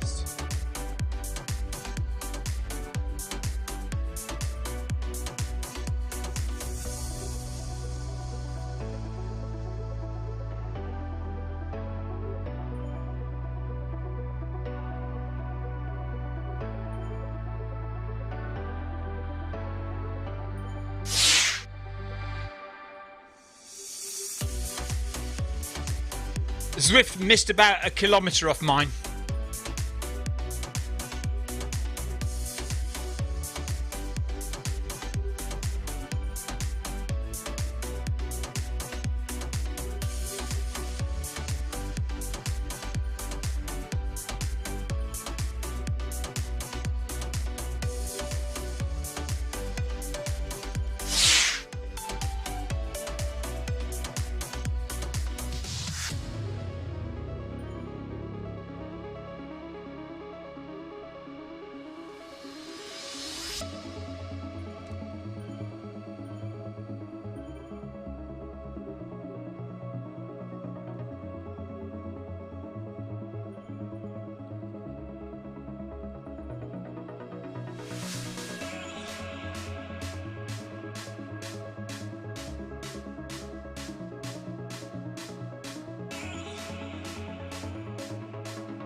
Speedleaf on Twitch says, do you use a foot pod?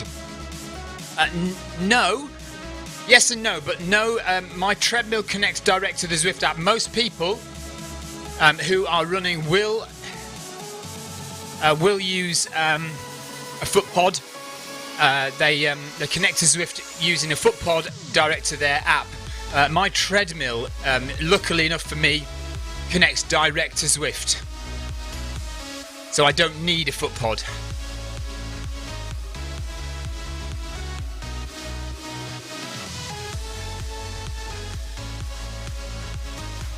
It's just started snowing in Somerset, says Tina. Wow, okay.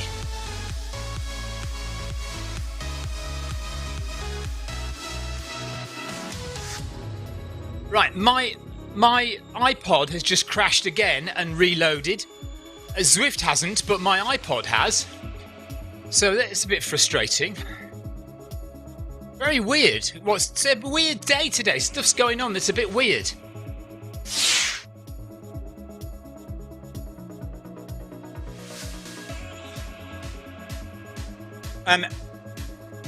Speedleaf. It's the Techno Gym My Run.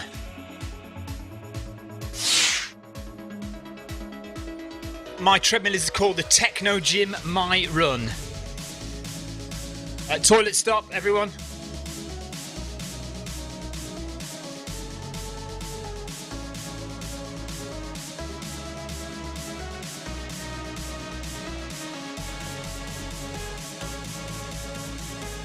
So does that mean we're going to get... So if it's snowing in Somerset, is it coming over this direction then? Are we going to get snow in Worthing here? Andrew Usher, yes, it does pass cadence. So it sends cadence on and speed.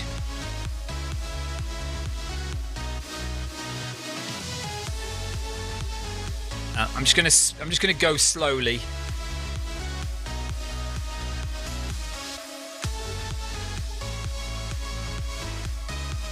And Jeff says it's going to snow in South Gloucestershire soon. Then Tina says it's not settling though in Somerset. No sign of snow here. No rain either. Just cold.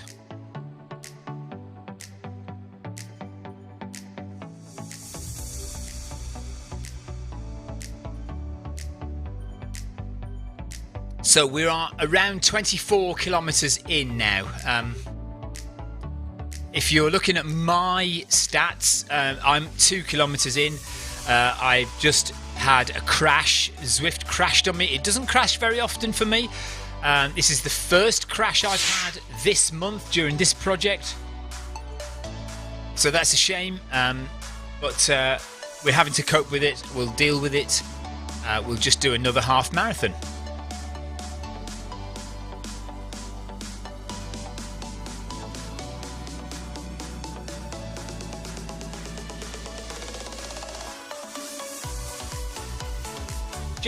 James Downs, what difference does cadence make in Zwift? My smart treadmill does power only.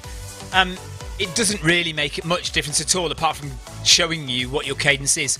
It helps in verification that people are running. So you know how a lot of people, or some people, complain about others cheating on Zwift. If you can see what cadence somebody's running at, that does help to work out whether they're running or not. But other than that, it doesn't really do anything. The other thing is that it might in the future be linked to the cadence of your avatar. So your running cadence on the treadmill, it could influence the cadence of your avatar. So you'd run at the same. Your avatar would run at the same cadence as you. Yes, my treadmill does incline as well. And I think the Noble Pro does incline as well, yes. So it will send speed, cadence and incline to Zwift. Not power though. What yours? Who said they had power? James Downs. My smart treadmill sends power. When you say power, do you just mean speed? Or does it actually send power in watts? Like the Stride FootPod?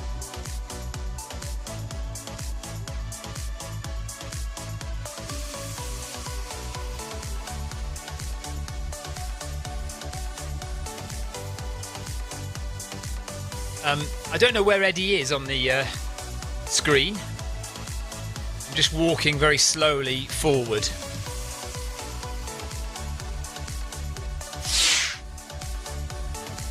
Oh yeah, speed. Yeah, okay.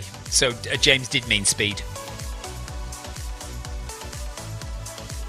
Yeah, so most smart treadmills will send speed. Many of them will send speed and incline. and a few send speed, incline and cadence. Tan says, what foot pod do you recommend with Zwift? It depends on your experience and how much money you want to spend, Tans. The foot pod to get is the Stride foot pod. It hasn't been beaten yet. It still reports slower than your treadmill says. So your treadmill might say you're going at 10 kilometers an hour. Stride will tell you you're going at 9.5 kilometers an hour. But that's still more accurate than any of the other foot pods and more consistent over lots of different speeds. So the Zwift pod is the cheapest pod you can get. The Zwift own branded foot pod is the cheapest one you can get for about 30 UK pounds. And that will work when you're doing a steady state run, a slow steady state run. But if you try and do intervals, so where you're speeding up and slowing down, it will have a problem, and also it won't work if you're going very, very fast or very, very slow. If you're going very, very slow, it will measure way too quickly.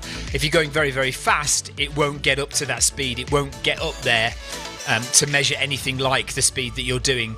The Stride pod will be able to measure all of those speeds, even though it's going to measure slightly slower. It will measure all of those speeds.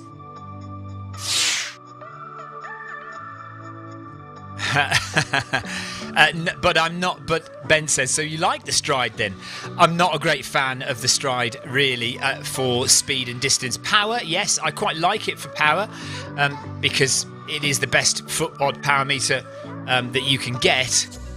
And if you want to try and run with power, then the Stride is the best one there is. But I don't like it for speed and distance really. I think it undermeasures badly.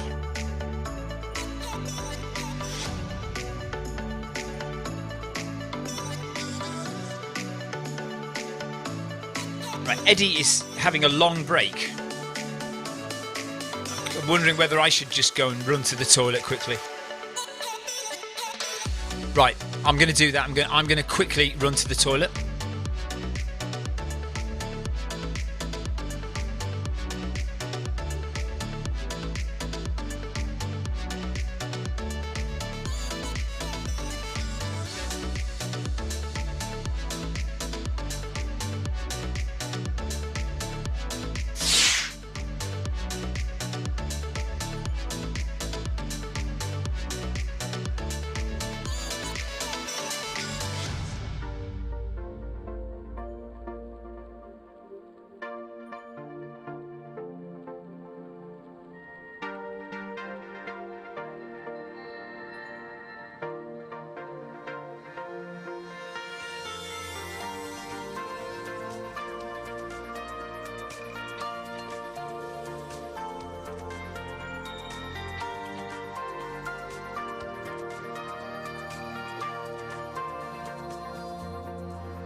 Do you know what? It does feel as though it might snow here outside. David, we're at about 24 kilometres now.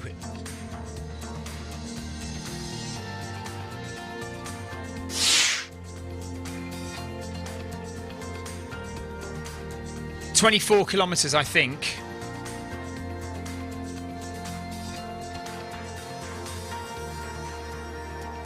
I don't know where Eddie is though. I can't see Eddie on my screen.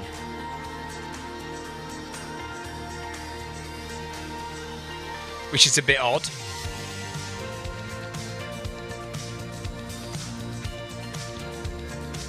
I'm going to just go back and have a look, see who further back.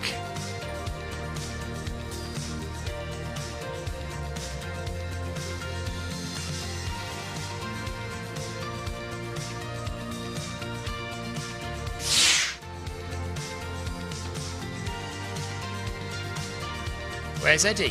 Where is Eddie? Oh, there's Eddie. Right. Eddie's at 24 kilometres. I've walked ahead a bit. I'm quite a long way ahead. So I'm just waiting for them to catch up.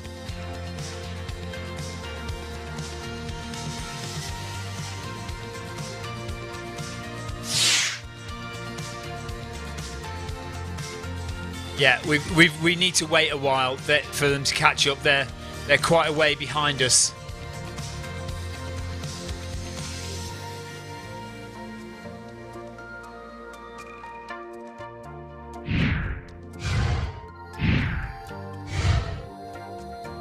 Right, I've got Eddie on the screen now, yeah. So Eddie's coming, they're coming.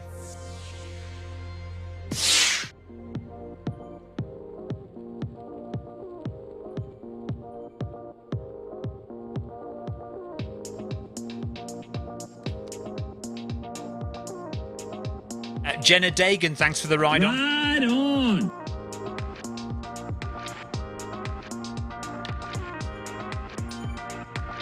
Ben Johansson's just passed on the bike, I think.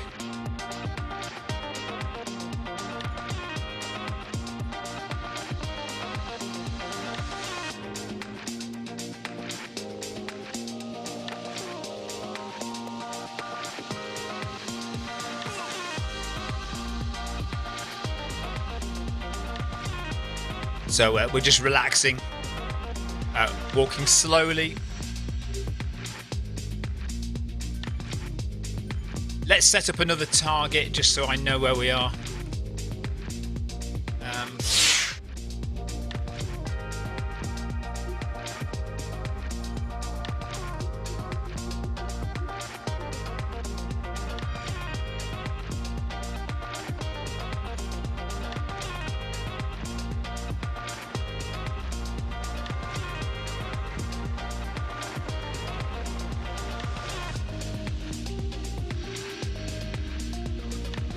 Oh, Ben's not on the bike. It must have been somebody else then.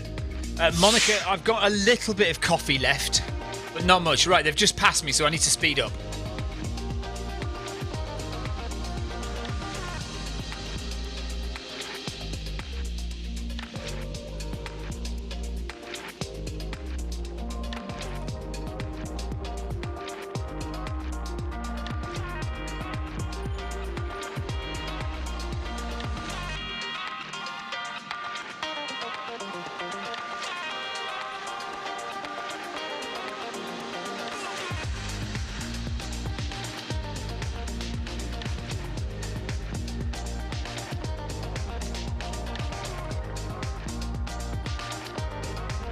Eating and talking again, Monica, I know. It's just not on, is it? Disgusting behaviour. I'm bound to choke again, aren't I?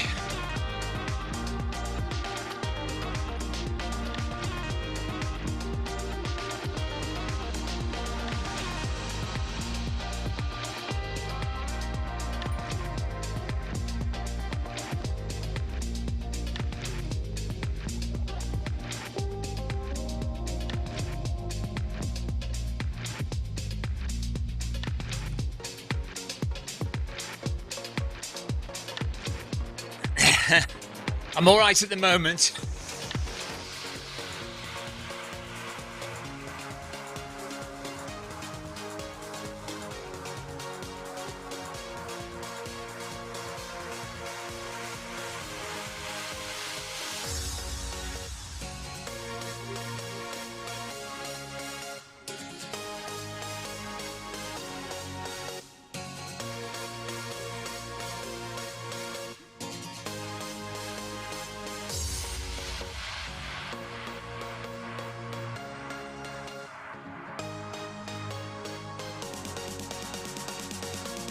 I do like that overhead shot.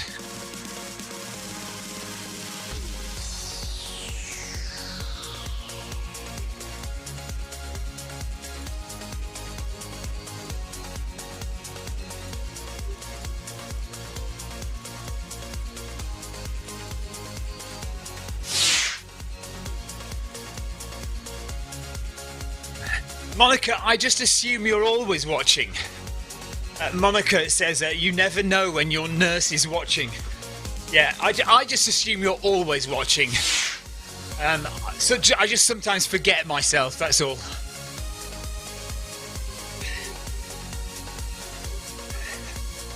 So 24.6 kilometres now. There are quite a few marathon runners here today, but some of us have crashed out of Zwift and have had to restart. So I did a half marathon and then Zwift crashed on me, so I've had to start again. It's the first time that's happened to me in a long time, actually, I have to say.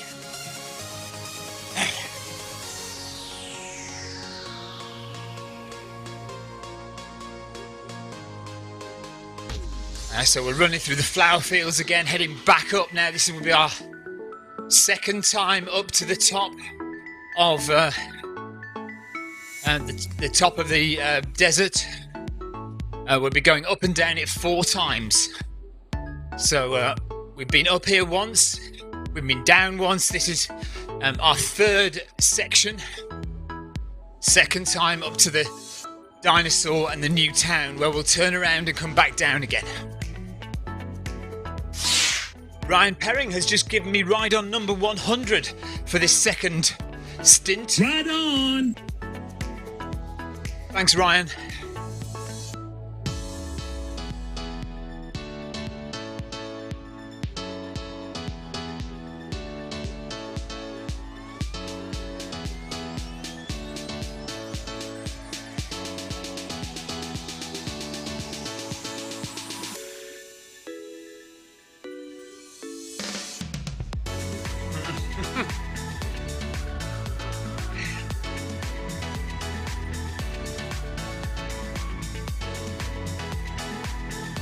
Monica says the dogs and I are hoping to hop on for a few. I will be the avatar today, says Monica. If you've seen Monica's videos in the past, Monica often puts her dogs on the treadmill and runs on Zwift.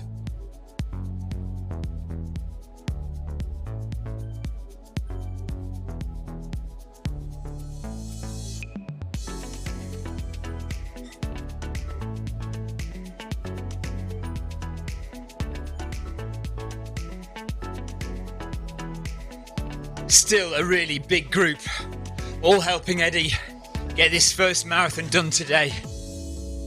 We have 17 kilometres left to do, so nearly just 10 miles left.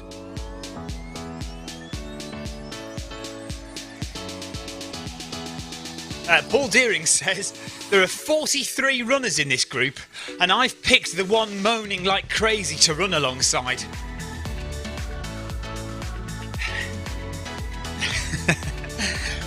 Paul, you can cope with it. You can cope with it and you can get her through it. Carol Rushworth has joined us. Hello, Carol. Kate Garrett, he's on 25 kilometres. Neil Messenger, 10.4 kilometres. Jeff Partridge had to re-log in again. He's on 1.2.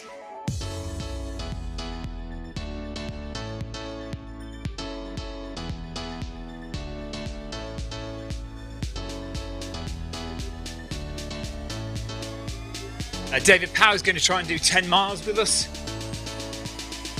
Hello, Carol, yeah.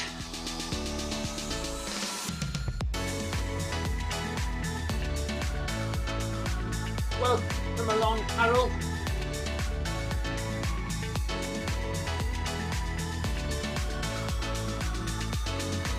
Welcome along, Carol.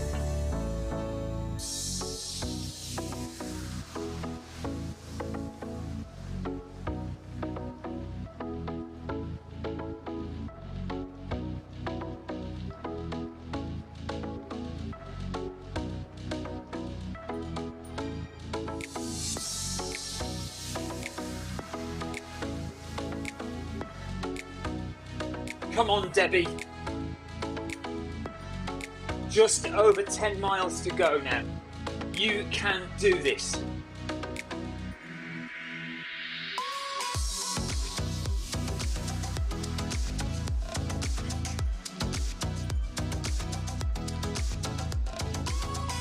Diana Nicky has joined us. Hello, Diana.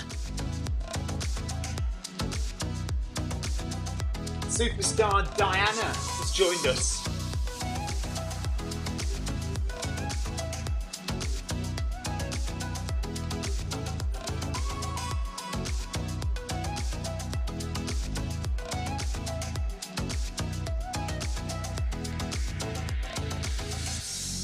Am I getting ahead of people again?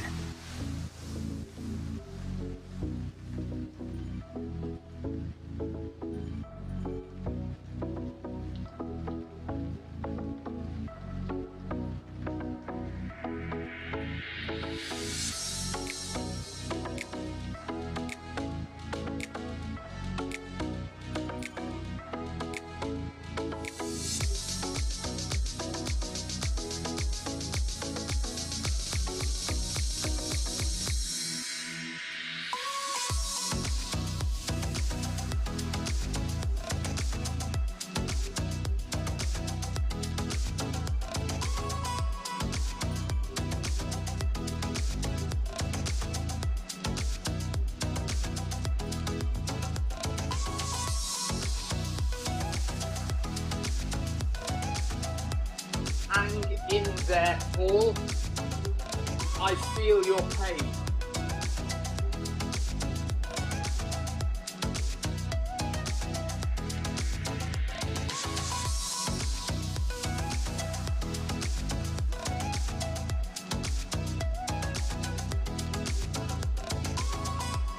Andrew Usher's crashed.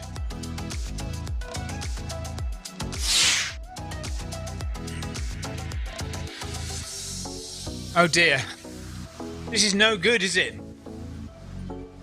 Andrew Usher has now crashed out.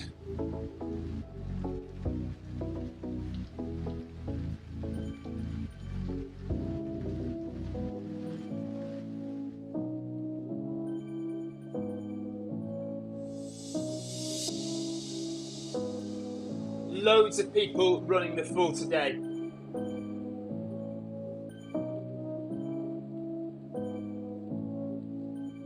Loads of people running the full marathon today.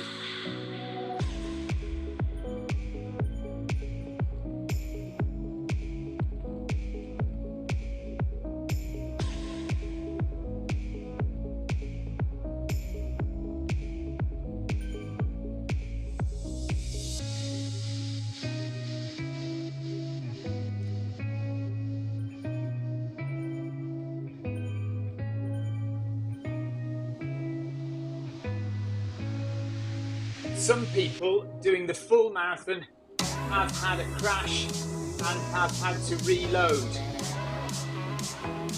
Me included, unfortunately.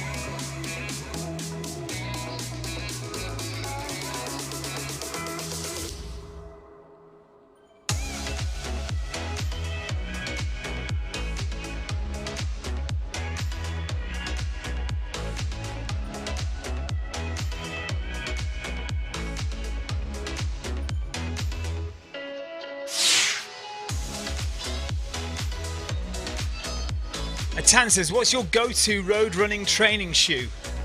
At the moment, it's the 1080s from New Balance, the New Balance 1080s version 10.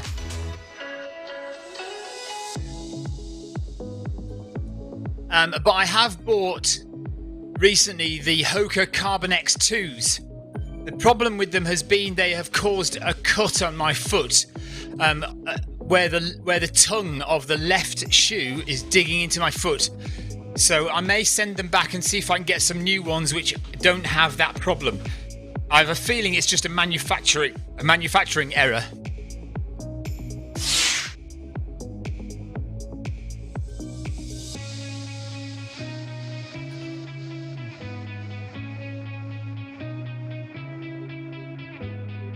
Well done, Allenby.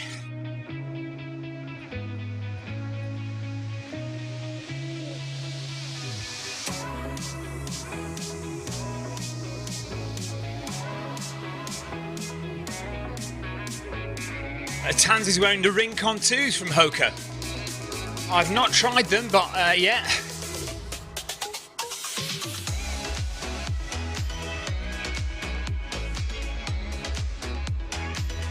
"10 miles to go in marathon number 1.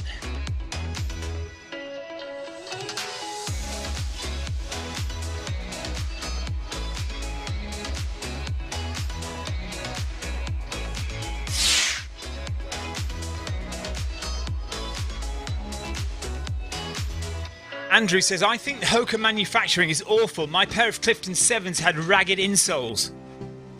Yeah, I don't know. I've not had this happen before.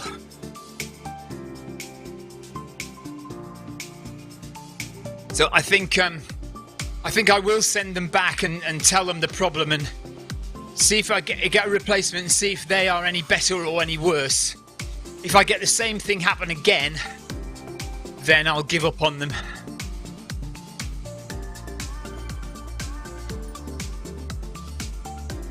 Ed Wiley is off. Thank you, Ed.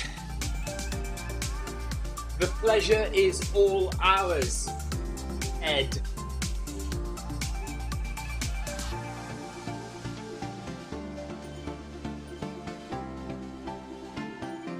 Oh, ours. Ours.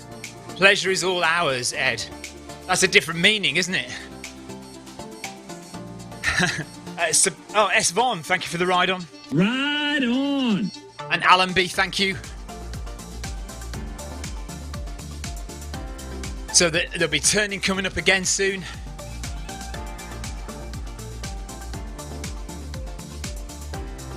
Turning coming up in the next few hundred meters.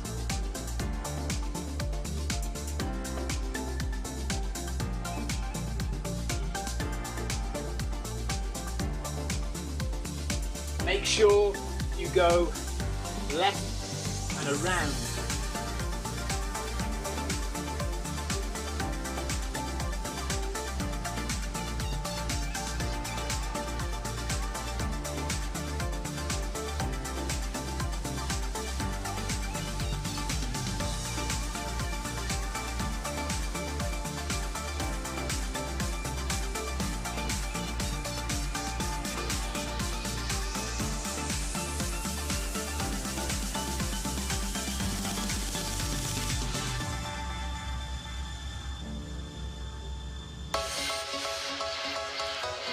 Is there a Hoka road shoe with a lower arch than the Clifton?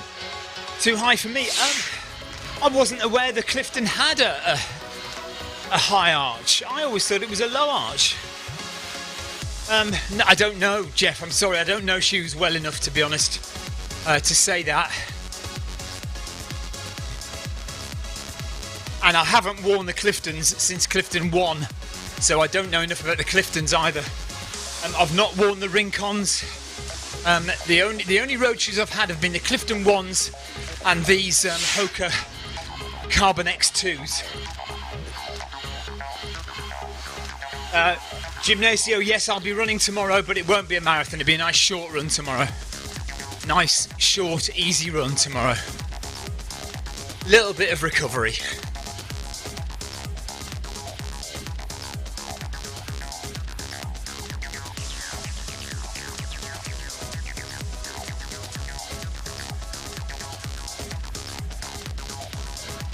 So we're going to turn around in a minute.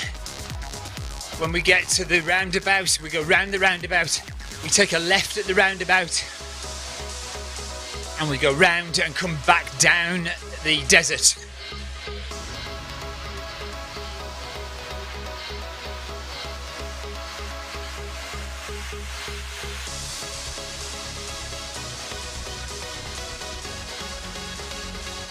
And we're coming up to 1 o'clock in the afternoon.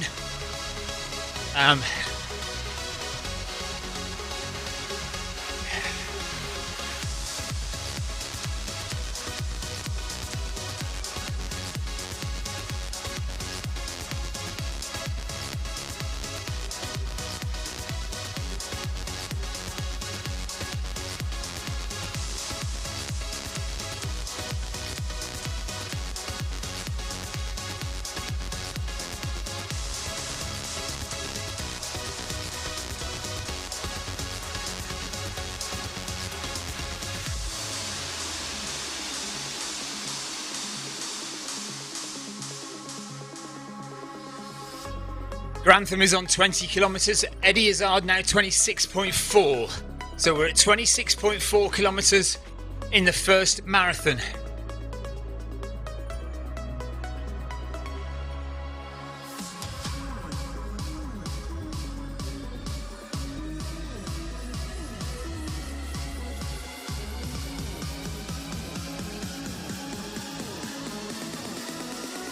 Keep your eyes open for the turning, which will be coming up any minute.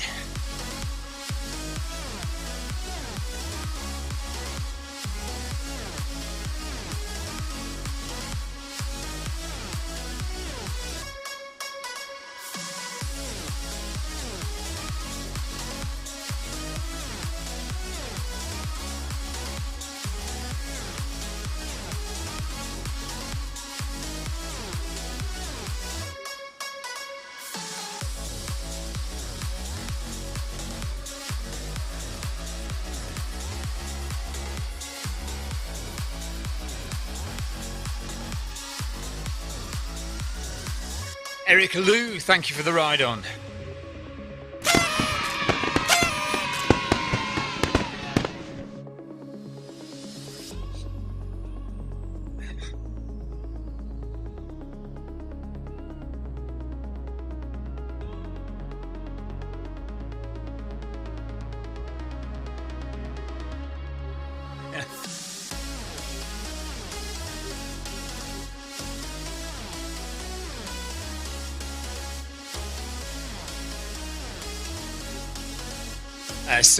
Live from the Zwift Run live channel, live on the Film My Run Facebook page, live on eddyizzard.com. We're streaming the Eddie Izzard Marathon Project, 31 marathons in 31 days, turned into 32 marathons in 31 days. And we're doing a double marathon today. So this is marathon 31, and then once we finish this one, we were doing starting marathon 32. We're 26.7 kilometers in to this marathon. We've got lots and lots of runners running with Eddie today. It's quite difficult to keep your eyes on where Eddie is. You just keep needing to watch out. The only way we can tell who is Eddie is Eddie is the one with the pink shorts on. So we need to just keep watching Eddie there. And on the side of the screen, you might see Eddie is the only one with a little white tick on an orange background next to her name. That's just a verification tick to say, yes, this is the real Eddie Izzard. We are streaming live to Twitch, Tans. We're streaming on Twitch, Facebook and YouTube.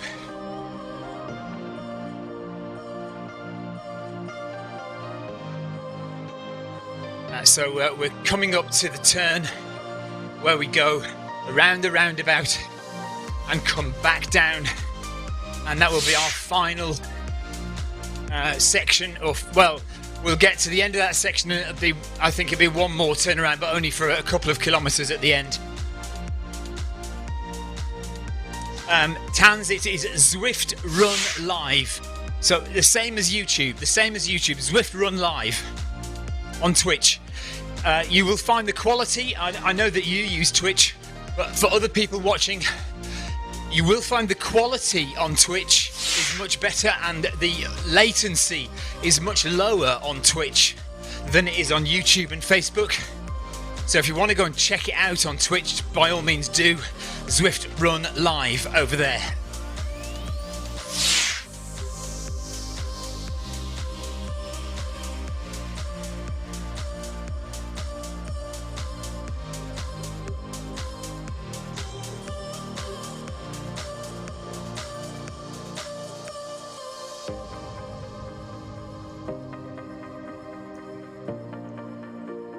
So here we go. We'll come up to the turn any second.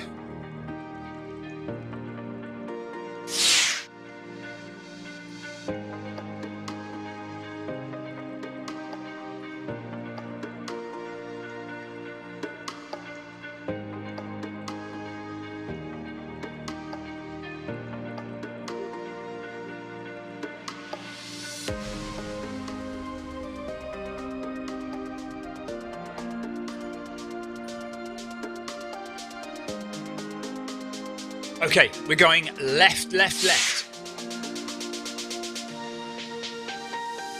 Make sure you go left, everyone. 27 kilometers in. 15 kilometers to go now. 27 kilometers done. That means about 9 miles to go.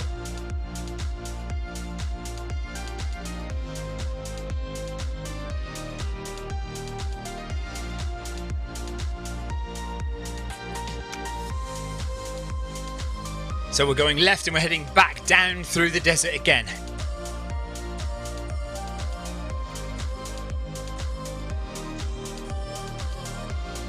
Yeah, the pleasure is ours.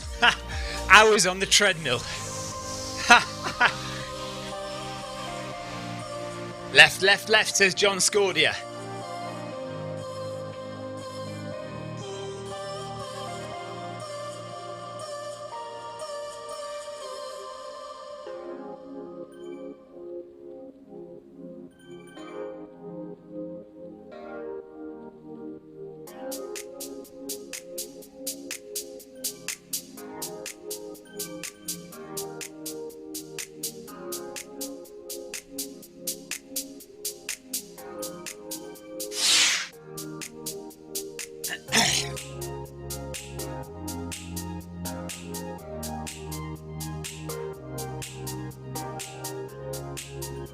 I don't think Eddie has been alone at all in 31 days.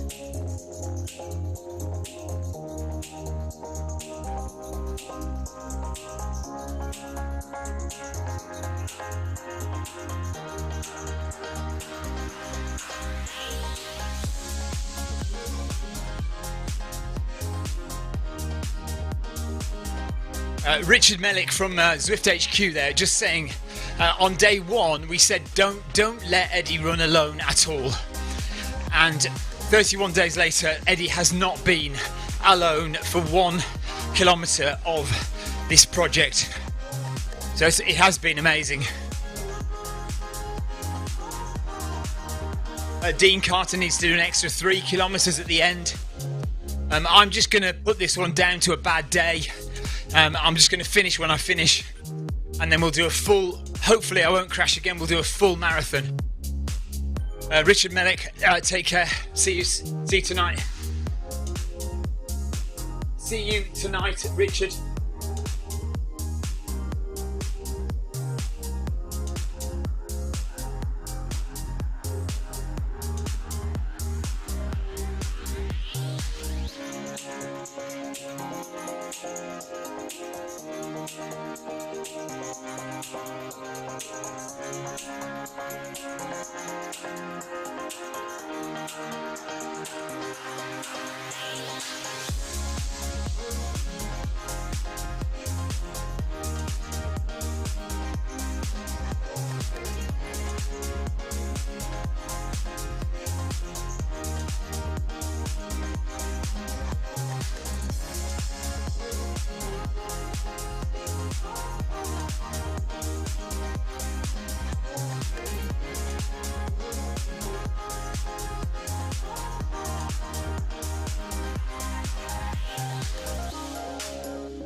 Same time next year then, gang?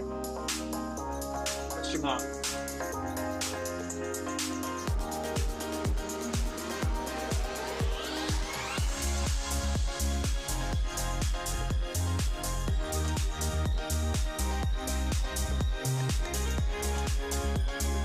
I need to go and get myself a cup of tea. So we're going right onto the desert flats, turning right to the desert flats. And then I can put the camera angles back on again for another 10 kilometers.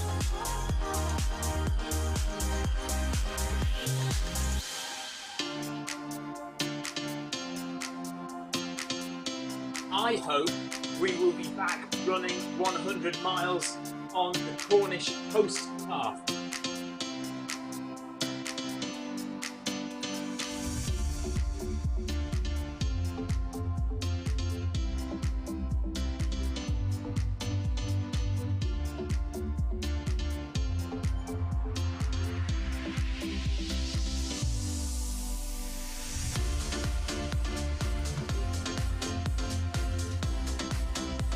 Alright, so I'm coming up to 6 pathetic kilometres now. There's 6 kilometres done. So I've got 15 to go. It is basically 15 kilometres left now to the end of marathon number 1.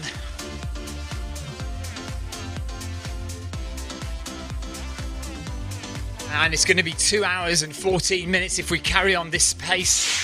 But we will have more stops. Well, yeah, I won't be allowed to, will I, Jeff? I'll be filming and interviewing. Tendon says, what will you do for recovery? Well, we'll have a quiet week, but then we need to build up again for a couple more weeks, and then we'll have a taper week, and then maybe last week of February, or more likely first weekend of March, we're going to run 100 miles around Zwift. So we'll do 100 miles of Watopia, like we did last year. Every road in Watopia, basically. Yeah, pouncing about with my camera. Well, Fergie won't let me run it anymore. I'm not allowed. He's only scared because I'm too good at it. He's thrown everything he can at me. And I still come back with the gold buckle every time. So he's not getting rid of me. So he thought, well, why don't I just give him a job then? That'll shut him up.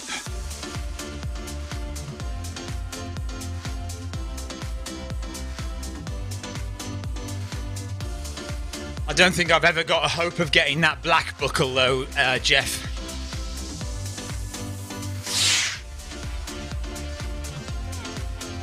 Peter Barlow wants to run 100 miles with us at the beginning of March.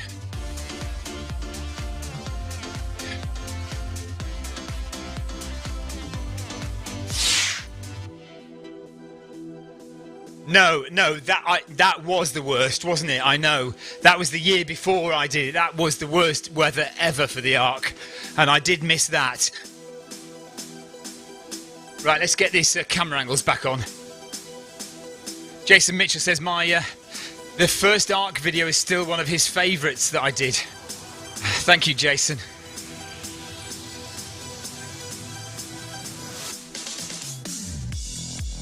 It was an epic first run of the Arc.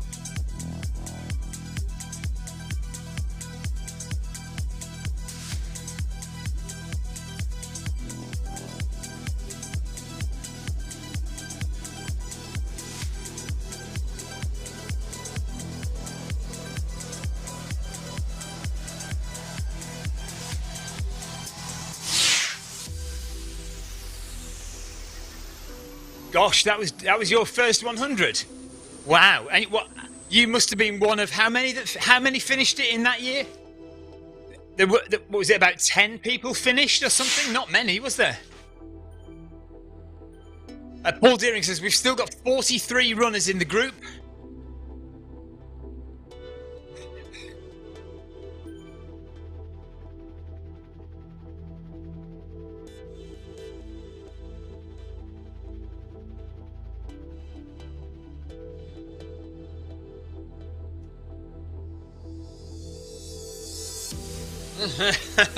John Hunter says, who runs 100 miles in one go?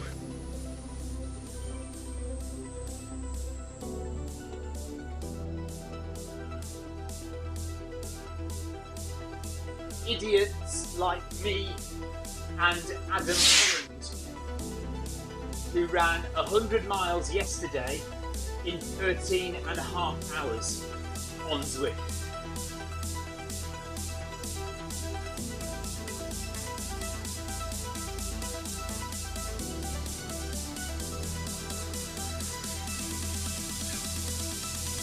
Andrew says people looking to get divorced. 24 finishers in 2016, of which you were one. Jeff, that is amazing because so many people DNF'd that year, didn't they?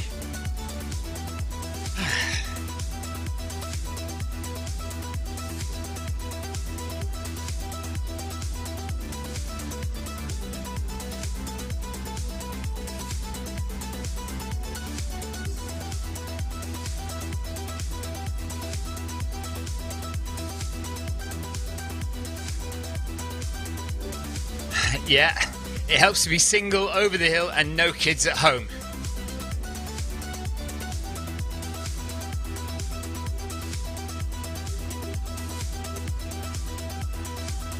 I would say we should break every hour for around 3 minutes when we do the 100 at the end of Feb.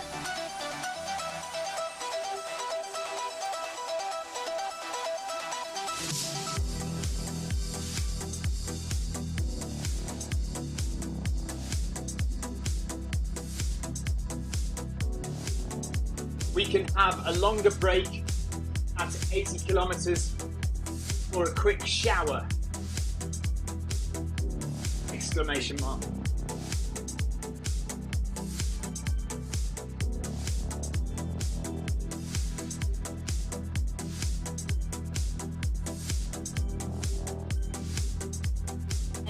PM until 8 AM for the first 80 kilometers.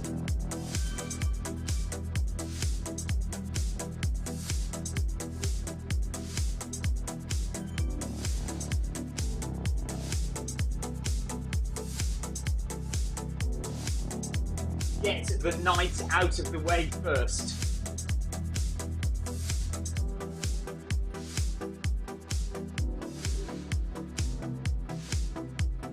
Jeff says he was so naive when he did his first 100.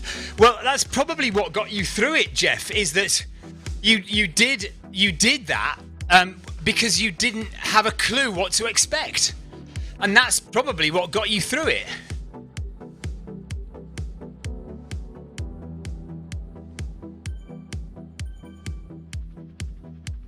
I think that one in 2017 was it my third 100? So I knew a little bit about what to expect, but really I had no idea because the arc was totally different to anything I'd done before. So I didn't have any clue what I was going to encounter.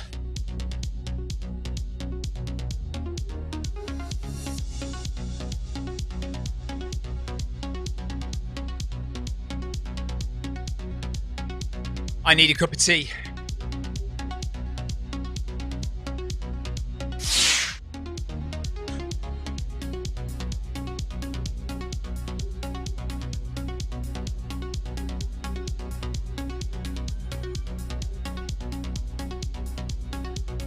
So we're at that pace where, for me, it's kind of, you either run very slowly or walk very fast.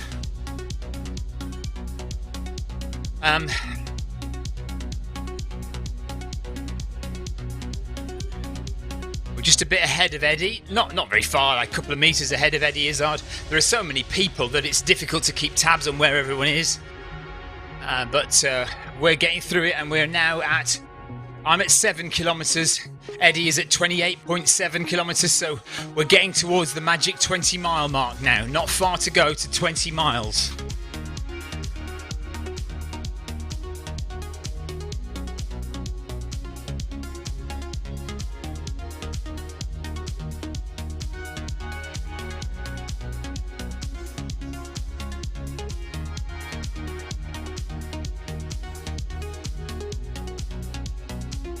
I'm tempted to go and make myself a cup of tea and catch up with everybody. But the good thing about this is we're in a nice steady rhythm, and it's a shame to break up that rhythm. Jackie Ramos is at 28.8 kilometers. TCH, David Bannister, Mansueto, Rebecca Chalk. Rosalind Chalk, Clive Finnimore, Andrew Cutmore, all up at 28.8 kilometres now, getting to 29 kilometres. Mansueto, James Downs is at 10 kilometres.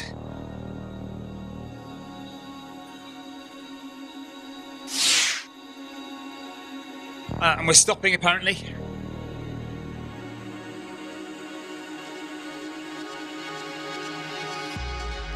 We stopping? Oh, going again. Sorry. Okay. That'll teach me to listen to Jeff.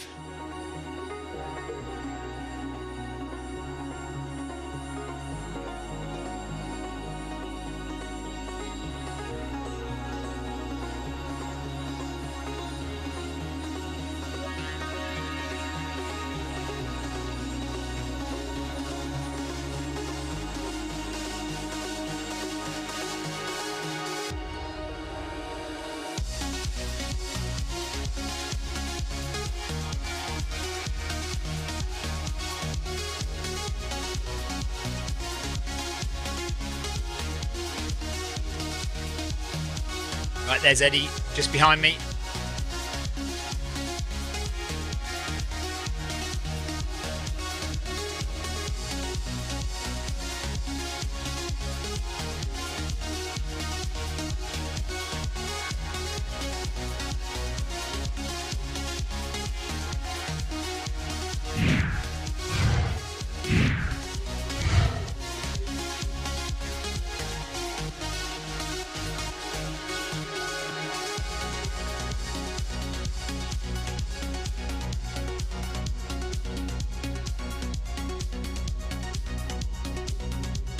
"29 kilometres done now."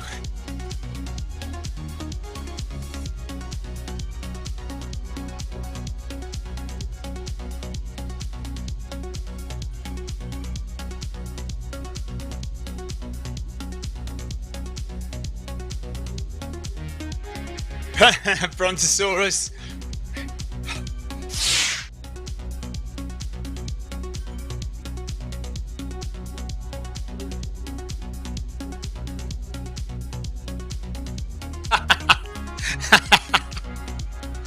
It's the dinosaur fight. Do you think he saw us? Says Rebecca.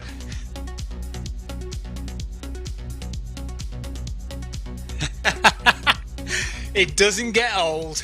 It doesn't get old.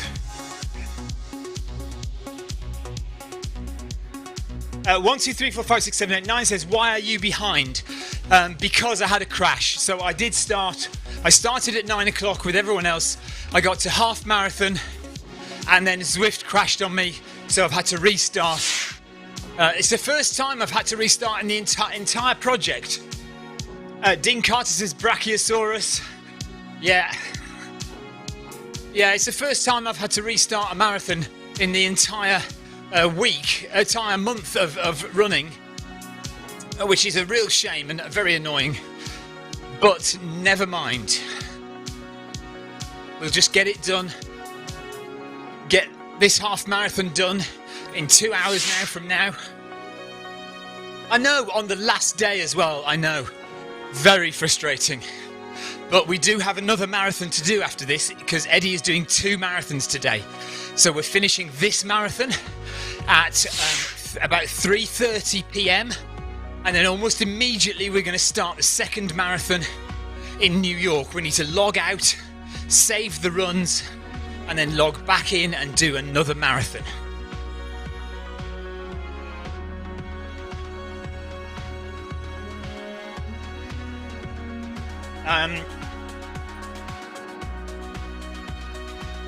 David Bannister says, "Stephen, it's a treadmill speed. Treadmill speed reads lower when walking than running. What could be the cause?" I'm not sure. Because it should be impact it should be the other way round. That when you're walking, it should be less of a heavy braking impact on the belt, and so it should go faster. But when you're running, you've got more impact, and that should slow the belt down. I don't know exactly, David. I mean, you can always have a bigger motor. Always good to have a bigger motor on your treadmill. If you can get a treadmill with a 3 continuous horsepower motor, 3.0 continuous horsepower motor or above, then you'll have a very strong treadmill. We can slow down again. Going a bit too quick.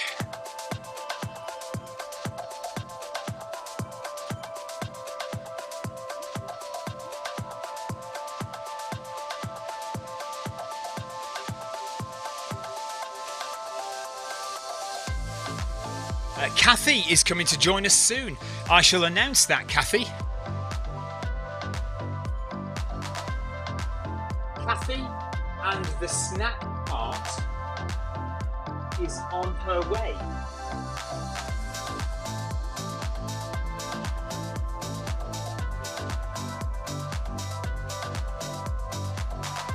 If you are running low on food, Kathy is always on hand. Dish out donuts.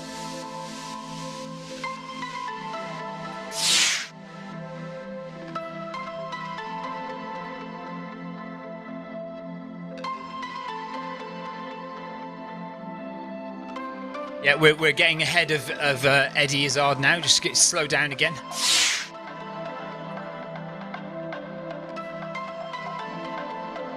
Yeah, it is odd, David, because it should. I would have thought it would be the other way around.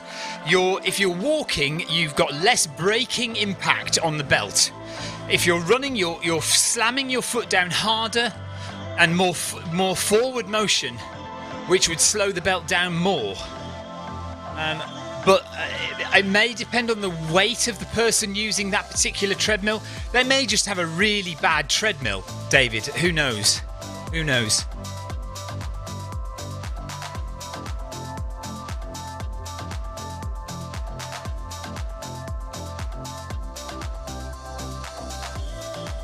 We're ahead, Tina. Slow down.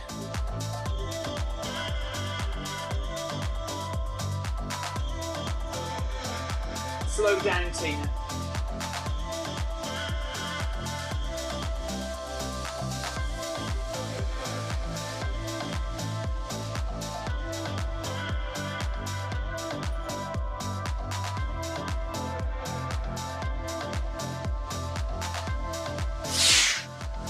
James, stop taking the gels.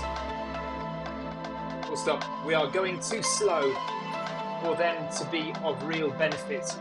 Full stop. Eat some proper food.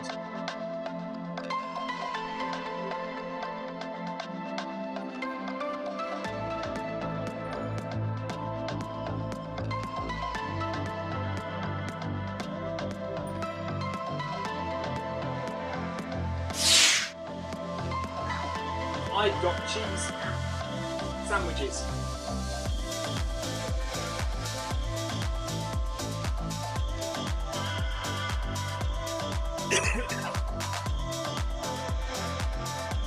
Right, Jeff Partridge shoves a strange comment in. My belt speed is slower when I step off and leave it running. That is weird. So basically your weight is pulling the treadmill belt around. Is that what you're saying? James Downs says, that's it for me. I'm being called for lunch. Could have done the distance today, but I'll quit while I'm ahead. Good luck today, everyone. Thanks, James. Take care, buddy. Well done. Thanks for joining us.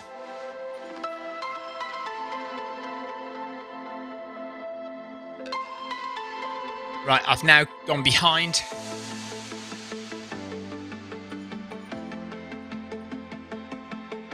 Well, body fat above both of those other choices.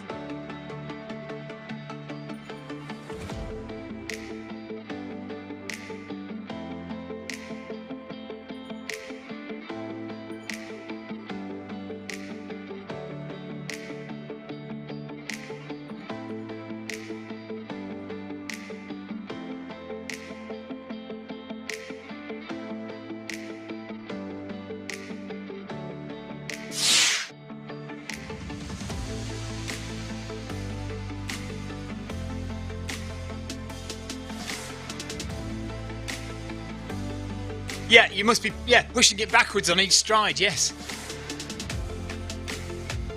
That means you must be working extra hard on the treadmill as well, Jeff. I think you need that new treadmill soon. When you get your new treadmill, you will be amazed at how much easier you'll feel running on it.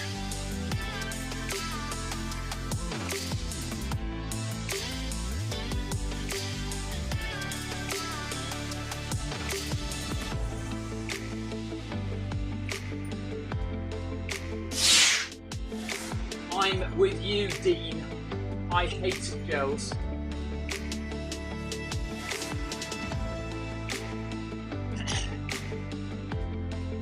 even doing a fast marathon, I would never take a gel.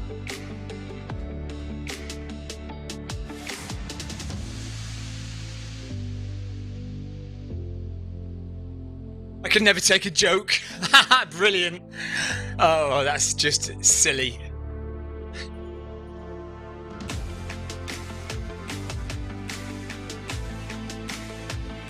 Yeah, pizza when doing ultra. Yeah, good idea.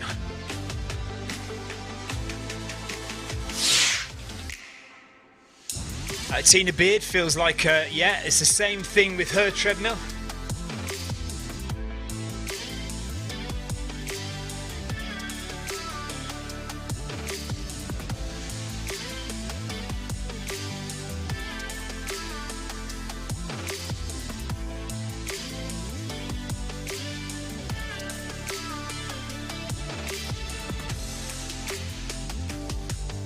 Kilometers now.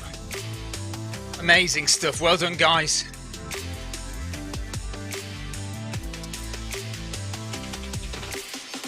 Counting down. 12 kilometers to go.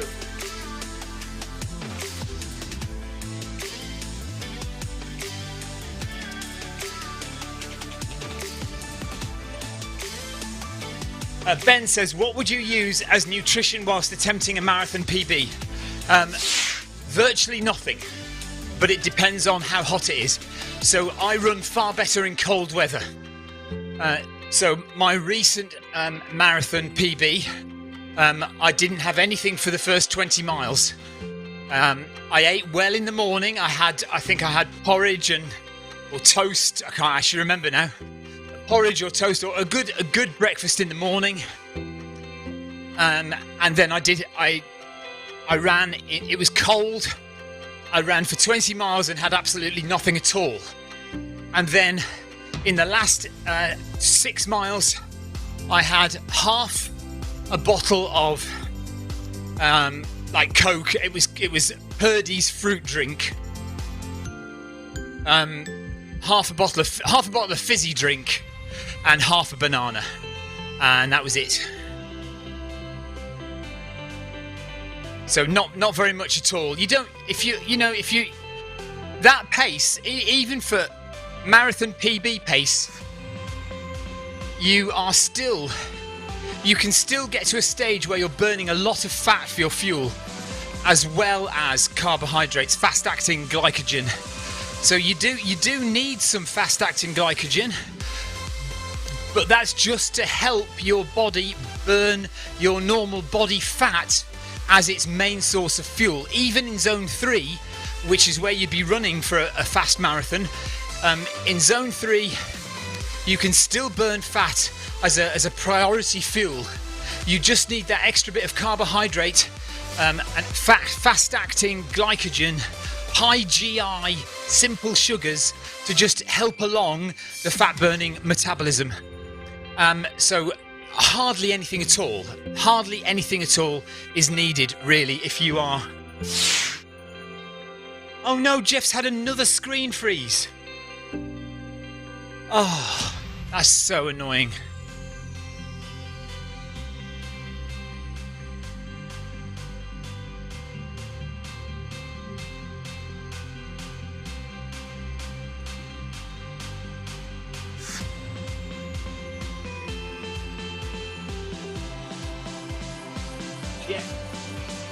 Jeff is not having a good day.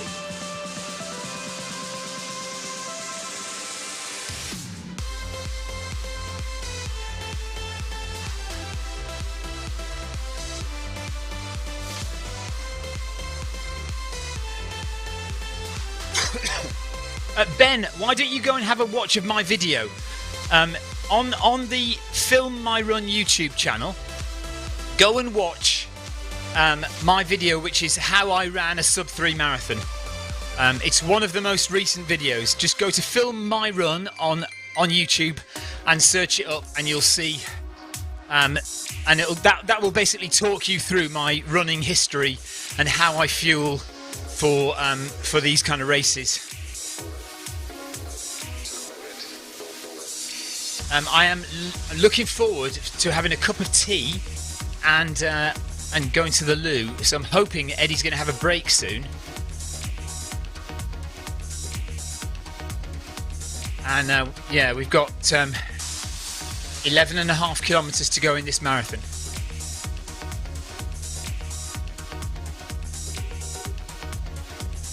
Right, stopping. Right, I'm going to try and make myself a cup of tea. I might try for a 2:55, yes, at some point. Right, let me just go make a drink. Be back in a short second. I don't know.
I'm not telling you, Paul.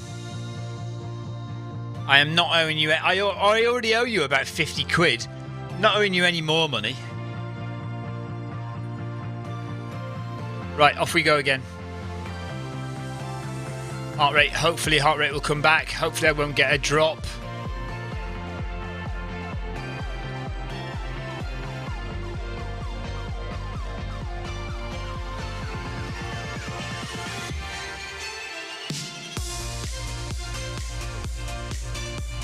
So I've got a cup of tea, I've got some Jaffa cakes. Jaffa cakes are a really good ultra food and a good marathon food as well, actually. Jaffa cakes are a really good source of fast-acting glycogen.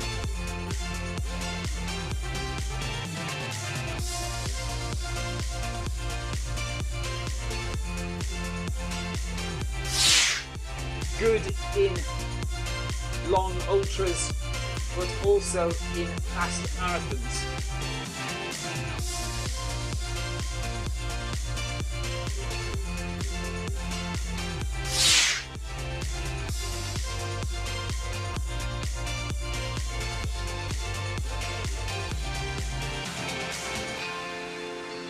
Jeff Partridge made a cheese sandwich in his break. I've still got one cheese sandwich left.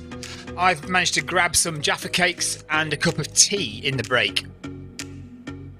Especially the passion fruit Jaffa cakes, yes.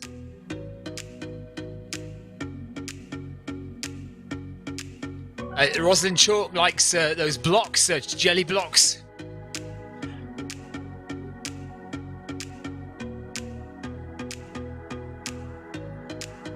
Oh, no heart rate. Please don't have a crash when I do my heart rate. Right, I'm going to have to get heart rate on.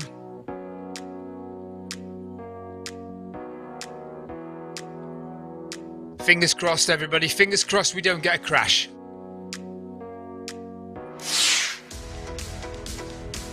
Amy Green likes pineapple Jaffa cakes.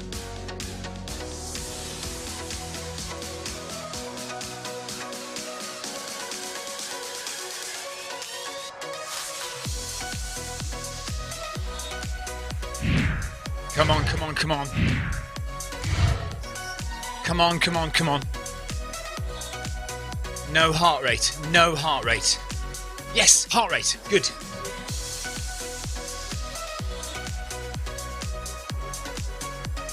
Yeah, I've just got standard Vitties Jaffa cakes, but we have tried the other ones that you get from Marks and Spencer's. Or was it Waitrose? No, Marks and Spencer's.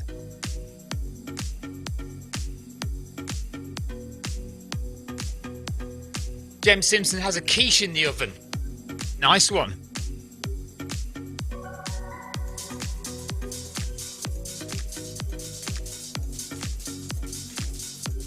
I've just realised though, I didn't go to the loo, which was one of the main things I wanted to do.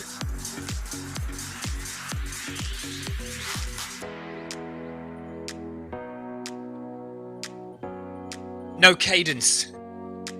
I've got heart rate, but I haven't got cadence. This is where it gets worrying because I think I've got another dropout, and I think any second now I'm going to have a dropout. So I've got heart rate, and there we go. There's the dropout. There's the dropout. Another Bluetooth dropout.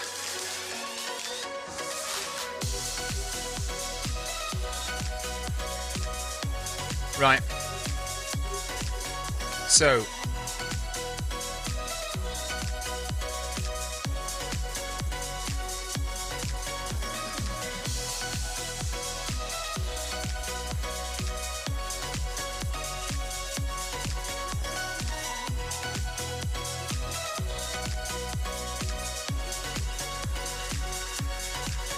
fingers crossed.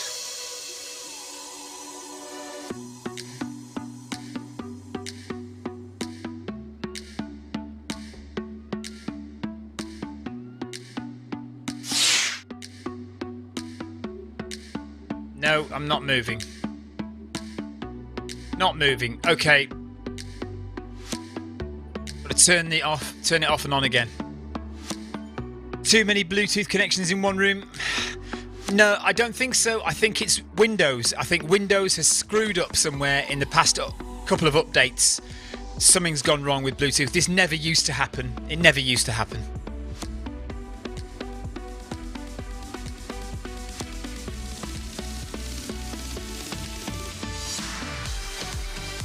But we don't panic. We'll catch up. we just have to hopefully get this.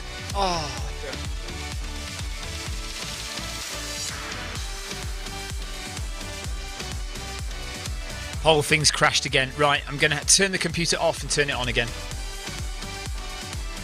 This is not a good day.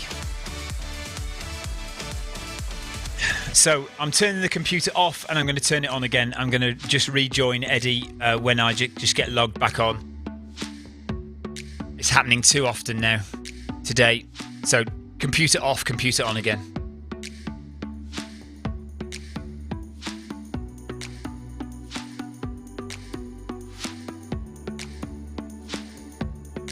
Right, I'm going to go to the loo while this is rebooting.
Okay, let's try and get back on there then.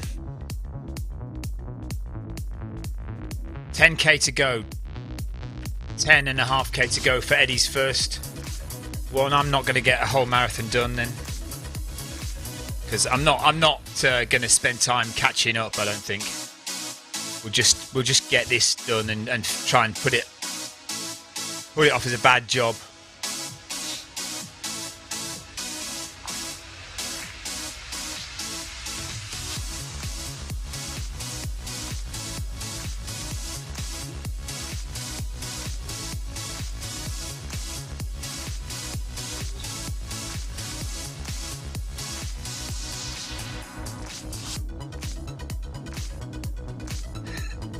Right, let's just get this done. I think the guys have got about 10k to go. Just over 10k for this marathon. I'm not going to count this as a marathon today. It's too many broken up things going on today. Too much mess. It's a shame. I'd have liked to have done 2 marathons in a day, but it's not going to count, I don't think. Johnny Noblett. Is that Johnny Noblett running? Good grief.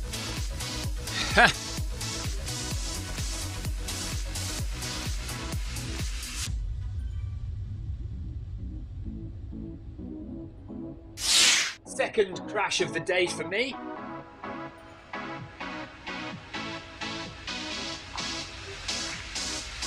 I'm beginning to hate Windows 10.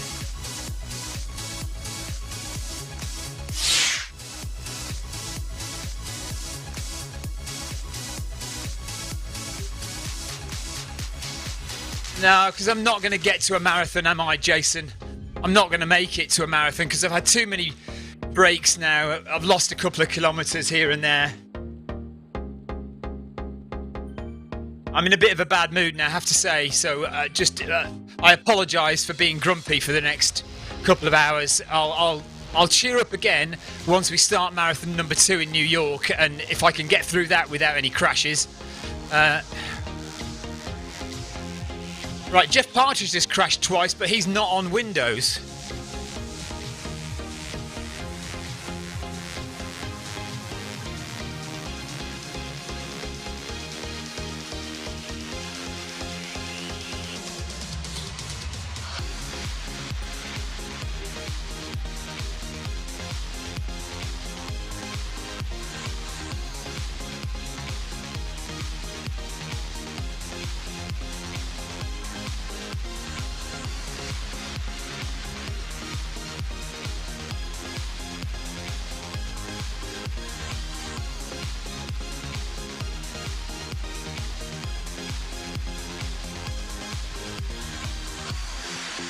Yeah, I know, Peter. Yeah, thank you. Appreciate it.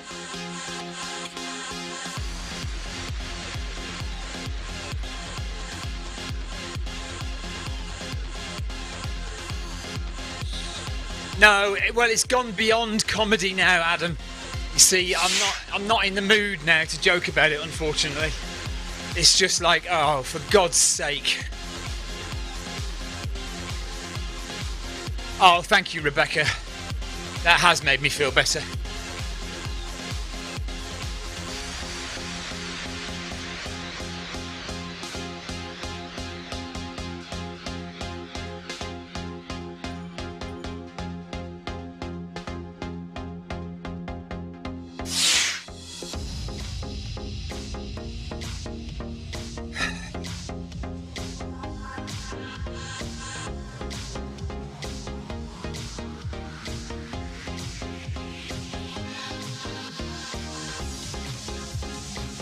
Just got to get myself back in the game in my head.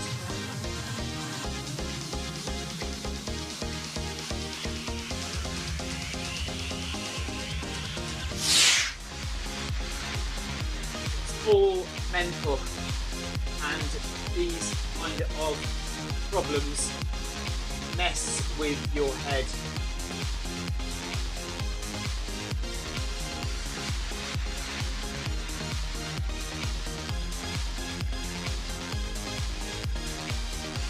Just 10 kilometres left, guys.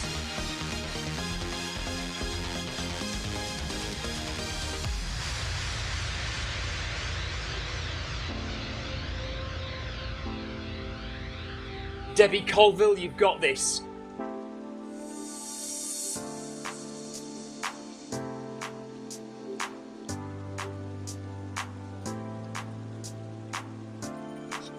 Oh, thank you, Monica. Thank you. Very kind of you. I've just got to get back in it now. My brain has kind of switched off and said, "Screw this" today, and I need to reset. I just get this 10k done, reset for the second marathon, because it happens in ultras as well. Something goes wrong and it throws you. Yes, Jeff, exactly. I know what you mean. I know what you mean, Jeff.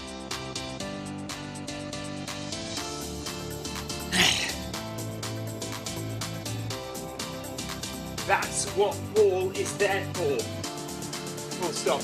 He will soak up all that emotion for you. Full stop. Just do not give up.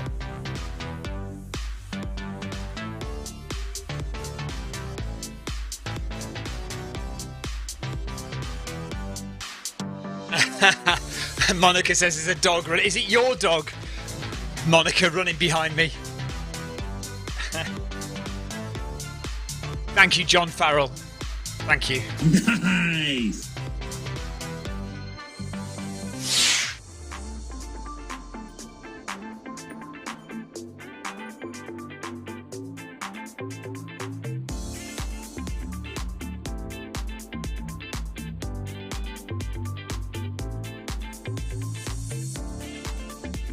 Is pissed off and angry an appropriate emotion at this point?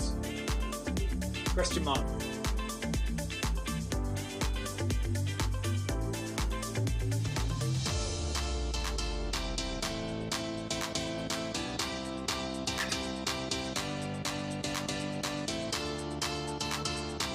At least the snack part has arrived.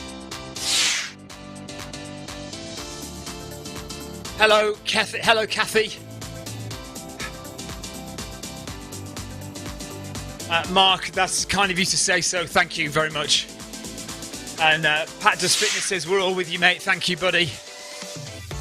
It's just, you know, seeing it starting there from zero again just makes it so depressing.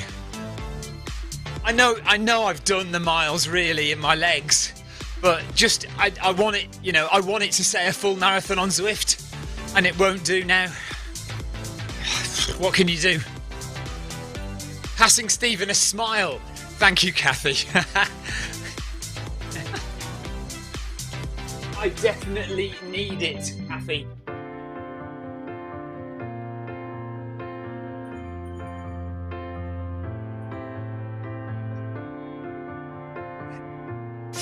Be a miserable bugger when I'm down.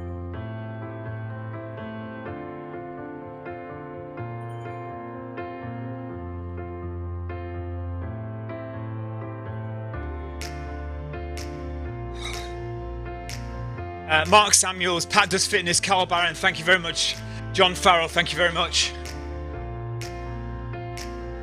Yeah, I'd keep going. I mean, physically, I'm absolutely fine. It's just mentally crashing out twice. You know, I'm not out. Ooh, static shocks. I'm not gonna get 2 full marathons on Zwift today in a day. I'm just gonna get bits and bobs here and there, you know, which is frustrating. But I've just got to man up and stop moaning about it and just get on with it. I know what I've got to do. I just need to make it happen in my head.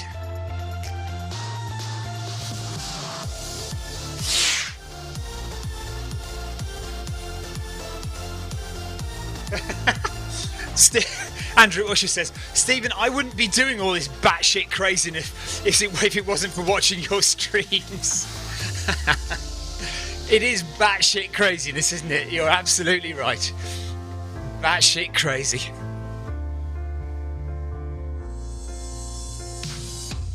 Andrew Usher.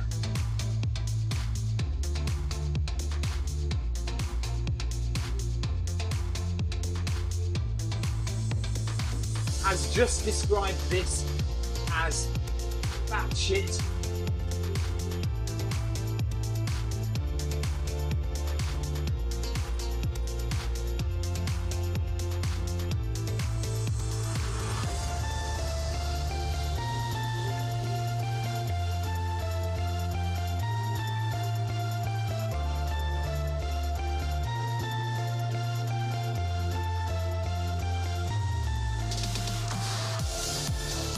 Tina, that's so kind of you to say so. Thank you very much. Nice. Cheers, guys. Appreciate it.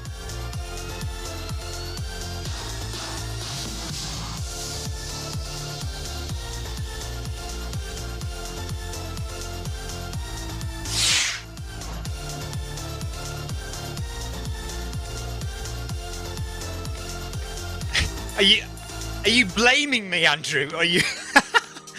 I think Andrew Cutmore's blaming me. He says, it's because of you that most of us are running this.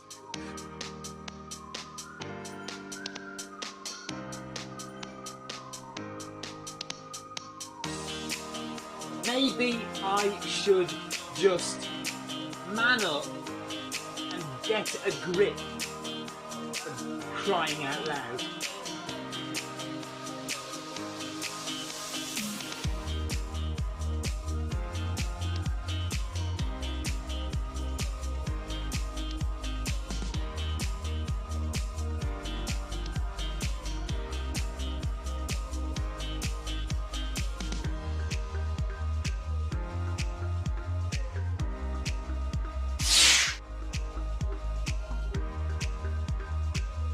Appreciate your support, guys. Is it? I was wondering if it might start to snow. It looks like that kind of weather. Yeah, right. I've crashed twice. I'm currently at 1.4 kilometres. Everyone else has got like 9k to go. I'm just a bit pissed off about it, to be honest. But Andrew Cutmore says this is totally your fault. So Andrew says it's because of you that most of us are running this. It's totally your fault.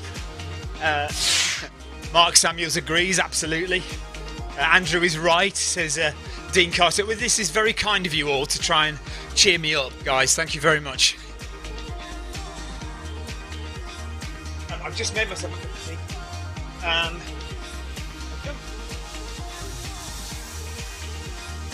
Yeah, go on. Yeah, I'll have it. I'll try. Yeah, I've got myself Jaffa cakes. I've still got a sandwich left and some tea. Okay, no. Could I have a beaker of, or like a thing of that, of just cold milk, please? And Amy Green as well. Thank you so much. So let's just get these last 10 kilometres of this marathon done, and then we'll start afresh.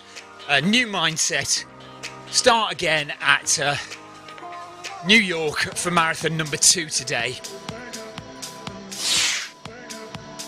Gary O'Brien says it's snowing in Swindon. So it's snowing in Somerset and somewhere called South Gloucestershire, we think. And it's snowing. It's snowing somewhere else as well. But it's not snowing here, yeah, but it might do. It's raining here.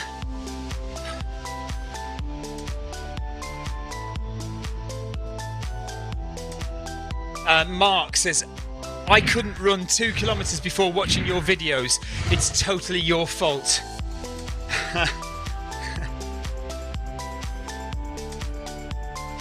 Adam says, you're a bad influence, Stephen. Everything is your everything is your fault. Oh, thank you so much. Monica says, Stephen, everything is your fault. Clive Finnemore says, yes, Stephen, if you hadn't said on day 1 who fancies running a marathon today, I wouldn't have been here. Clive, thank you, buddy.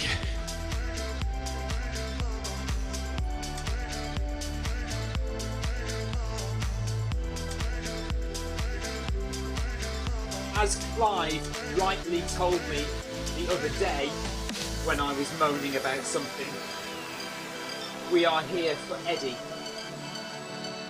And you and me, everyone have done a superb job this month.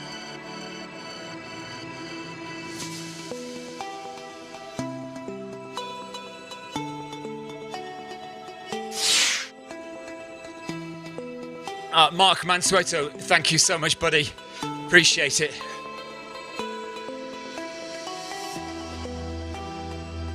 Gymnasio, no, we haven't finished the first marathon yet. We are about, I'm trying to see somebody who's done it. I think 33 kilometres in, so 9 kilometres to go. Gymnasio, I've had 2 crashes, so Zwift has crashed on me twice, which has been pretty frustrating, but we'll just carry on, get to the end of this one, and then we'll start afresh with marathon number 2. So 33 kilometres into the first marathon of the day.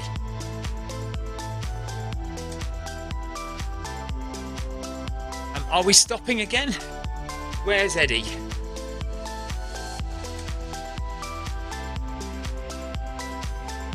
Let's just slow down and let Eddie catch up. Have some more tea.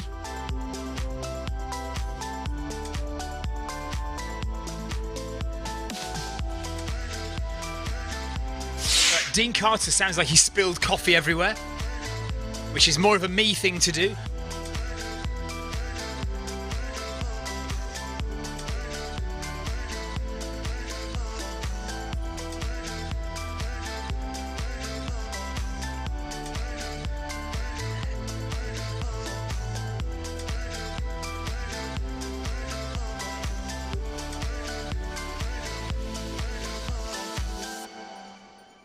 Mark Samuels says, I had never run a marathon before Friday. Now I'm on my second and I've smashed that time by running and doing U-turns. Well, fantastic, Mark. Really, really good. Paul Deering says, Victoria, he has just been chilling on the sofa all morning. We warned him he would get found out. Yeah, I've only done 2 kilometres. Everyone else has done 33. I've done 2. I just sat on the sofa for most of it. Yeah, I've done nothing. Oh dear. Let's just put on Dara O'Brien for a minute. The city of my birth in Yemen. Yeah. Which is very nice because they're having a tough old time in Yemen. So people have, there's a picture of me and my brother and I think it's my dad. I can't see. A little bit dark, but anyway, I'm on the left in that one. Yes.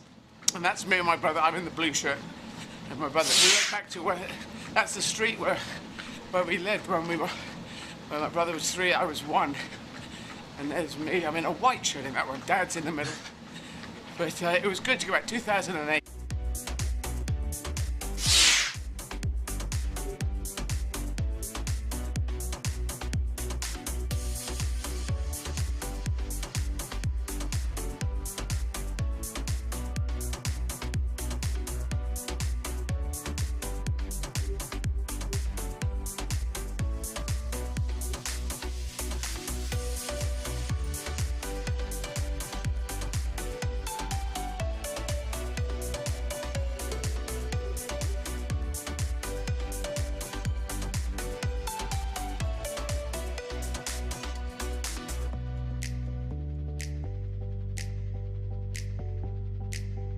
Kathy, do you have any... Kathy, do you have any Skittles? Question mark.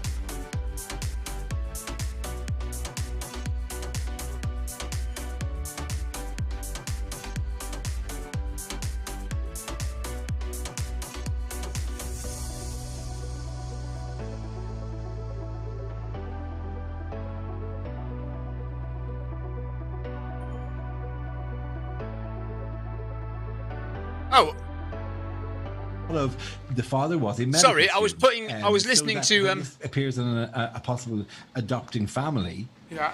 listening to Dara O'Brien. So I'll just leave this on for 5 minutes or so. You know, that's literally the bizarre thinking, presumably at the time, that they would go, "Oh right, okay, that's interesting." That there was, they're medical students. Oh, so it's a very bright child that I'm going to adopt here. Like, so they preload the kid's CV with positive sounding information. And they did this with your mother's biography? With my father's, the Scrap, which is all stuff I'm just working through. And look, in some ways it's a very early time to be talking about it. We're all just kind of, and actually the weird thing about it is COVID has not helped at all, because there's entire tranches of people I haven't met. Like I've met my birth mother once, and then there was an idea then I would go then and then meet up with the rest of the family and all that. COVID hit, no travel to Ireland, and so I met a sister of mine. For the first time in August, and then that's it. That's entirely it, because can't go over, and no immediate danger going over. So we're still kind of in the middle of the process of doing all that. But what is very much the case is on the documents I got. Yeah. There's just a totally fake biography. And the sister you met was a full sister? Same half. Sister. Okay. Yeah. But a delightful woman, so got on very, very well. So and intermittent contact, and it's all very. It's weird. It's more like there's these people who are in your life who you can choose to engage as much as you want or not want, but they're there and they're like it's without the fact that you can't have 48 fake and emotional connection to people. It's like a set of very instead, neighbours have moved in and they're going to be next door to you forever. Yeah. So now you have to decide your level of engagement with your neighbours and whether they're going to become like close friends forever, or whether they're just kind of like, oh yeah, they're my neighbours, they're in a factual thing. So we're slowly working through the getting to know each other part of somebody moving in next door to your life, because it does feel like they're next door to the life I already have. Paul Sculthorpe says the crashes are frustrating, but I've now had to give you 3 ride-ons. Well, that's good, isn't it? That is a bonus that everybody can give me extra ride-ons. And the only other thing is weirdly, it was the film Philomena. Yeah.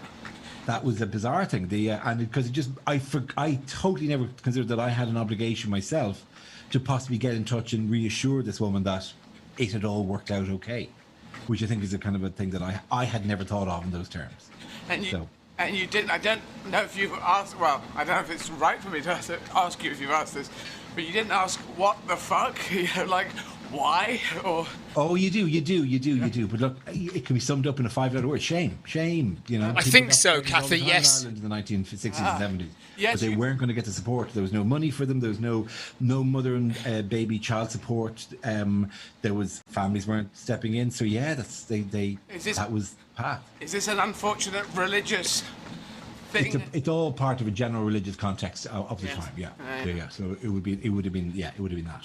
So there's a lot of stuff which has been worked through, but it's really interesting because actually what you'll see is that the numbers of kids who were given up for adoption now is pretty solid, all the way up until I think it's 1974 when the state introduced child support, and then the number just goes because suddenly young women could afford to keep their kids. They could actually raise the kids themselves. Because the state invented what, sorry? Child support. Oh, child support. I thought you said transport. I thought they had a car. We had transport. Not a great system, but that wasn't the issue. They invented cars, and suddenly they were driving around. I'm going to put my kid in the car. It was all trebuchets before that. It was a system of trebuchets that fired mother, and you couldn't get a mother and a child in. And so it was, it was an awkward. A trebuchet, you need a parent on either end of the arc, and then you can fire the kid in the catapult. That was the system we'd worked on for years. Yeah. And then we decided we should try trains or buses or something, and then the whole thing just became much more civilized. Right, I understand. A lot of comedy I found does come from mishearing things. Oh, totally, yeah. And honestly, I find generally the writing comedy stuff has to go wrong, because otherwise your brain just kind of tootles along correcting itself, So, I've said this to you before. I like a couple of glasses of wine because then I'm sort of tripping up myself, and then jumping on the mistakes to see where it goes to.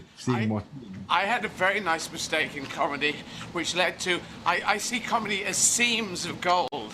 Like in mining, you find an idea, and there's a whole conversation here, and it was a mistake, unfortunately, but it was the word kiosk, which is actually Turkish, I believe, but I thought it was Viking, and I thought it's a Viking word, and I said, what? So they must have come over and raped and pillaged and murdered and stolen things, and they said, ladies and gentlemen, we have raped and pillaged and murdered in your village. We have caused death and mayhem, but we've got a kiosk over here where you can pick up some of your belongings or your legs, things that you've lost, and take them home. It was very nice. Thank you very much. There's our kiosk. But it wasn't. It was Turkey, so that didn't work. But look, I built an entire 10-minute routine about. I wonder if people are confused. Yeah, I'm talking about Kathy. Scene in the film, which is Kathy said she's wiping down the bar top. Mutating. Yeah. Let's take this off. Kathy's wiping down the bar top. So I said cigarette in mouth. And now she's handing out peanut snacks.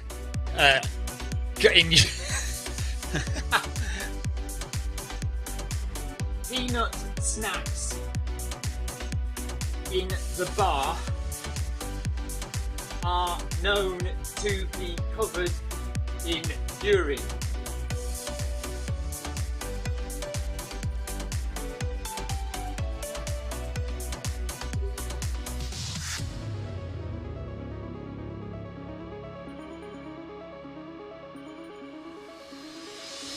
Because people don't wash their hands.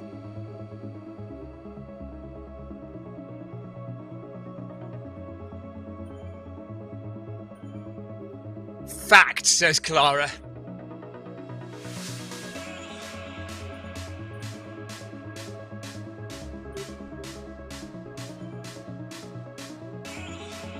I'm sure Kathy's bar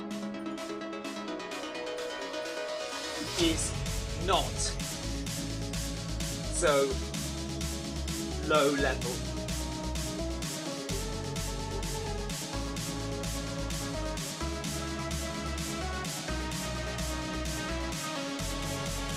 Gymnasium says, I love Zwift. Dean Carter says, I wonder what pasta does to the inner workings of a Myron. Well, you're about to find out, I think, Dean, aren't you? Paul Deering says, still a strong group of 40 runners. Well done, everyone. Adam says, it's a 5-star service. Kathy, make sure you use hand sanitizer on him, please. Placing cocktail napkin down, then donut.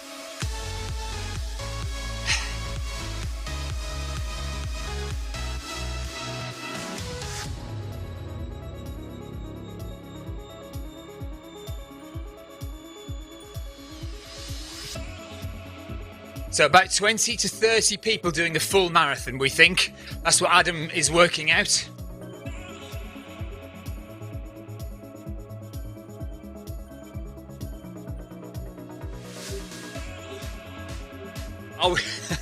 Are we nearly there yet, says Rebecca.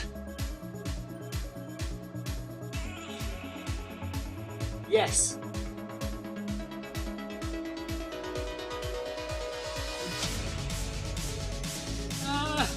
No. What's going on? Right, now my companion app has logged itself out. What's the matter? What is going on with my thing today? Oh, weird.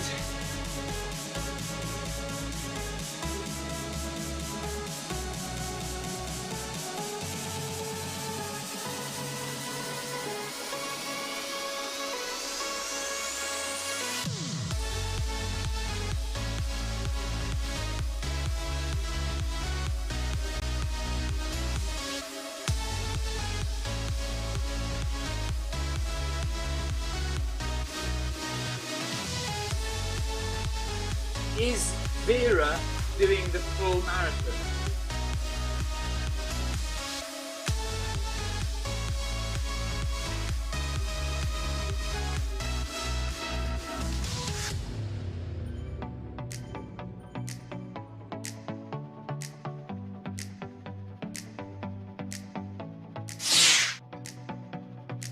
Techno revolt. Is it broken, Dean, or is it all right? So Dean Carter has dropped pasta on his Techno Gym My Run treadmill. How do, Vera?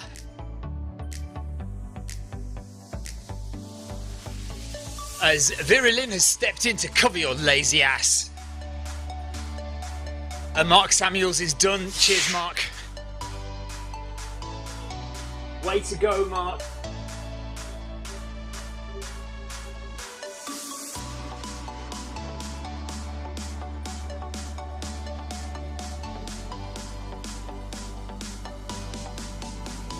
Darren, we are on course with 7 kilometres to go to get this done by 3 o'clock.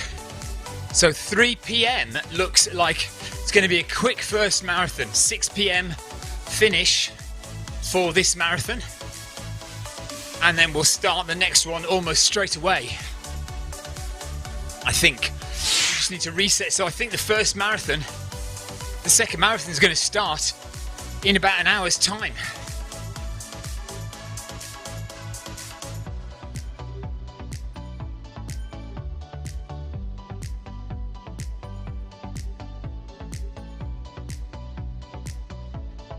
Anna, thank you very much, Anna. Amazing.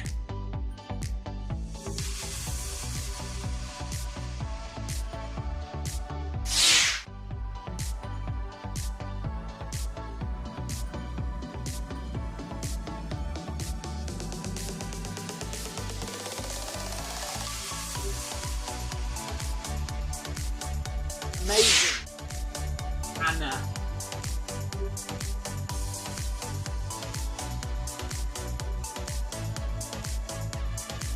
Yes, Amy, she's done, what, a faster marathon today than any other day, pretty much. It would be great if we could get the fastest one of all today.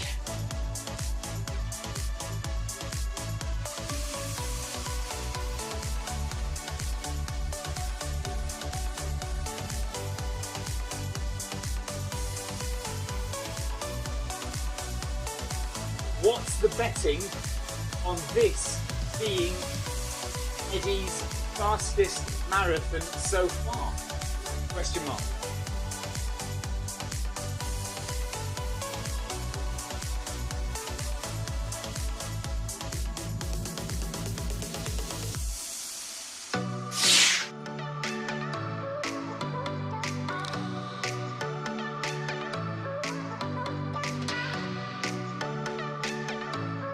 Right, Darren, yeah, I'm doing good.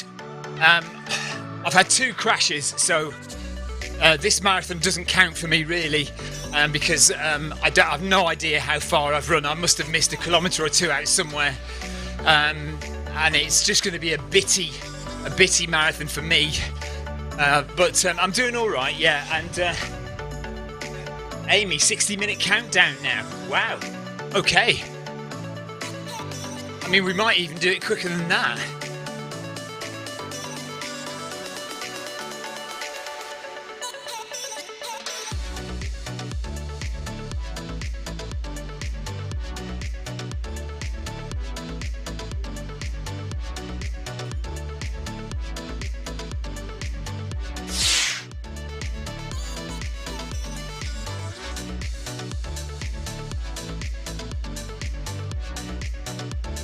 Right, time for some tea.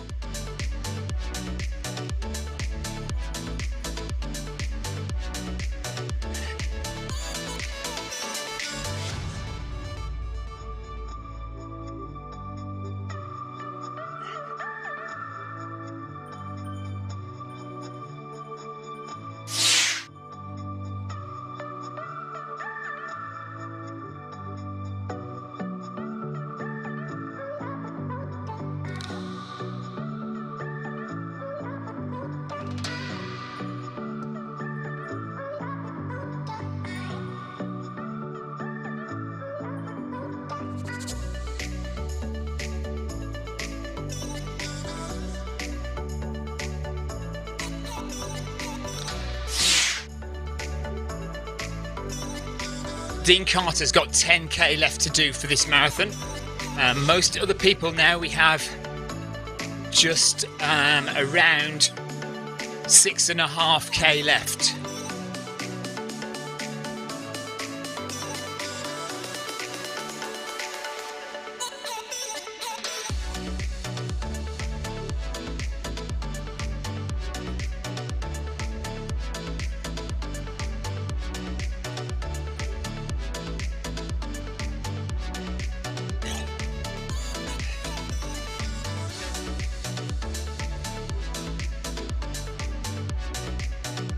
Four and a bit miles to go, says Adrian Mutt says. Yep. Some people are going to do their first marathon today.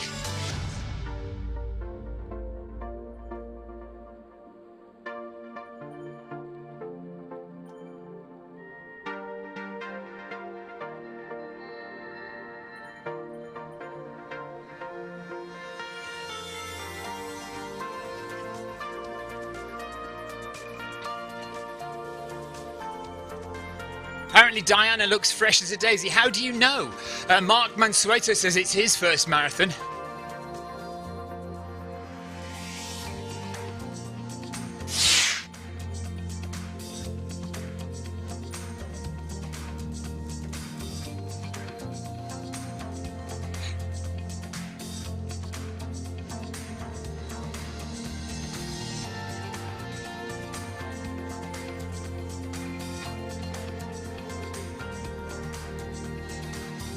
James Simpson, this will be James's 5th marathon in 12 months.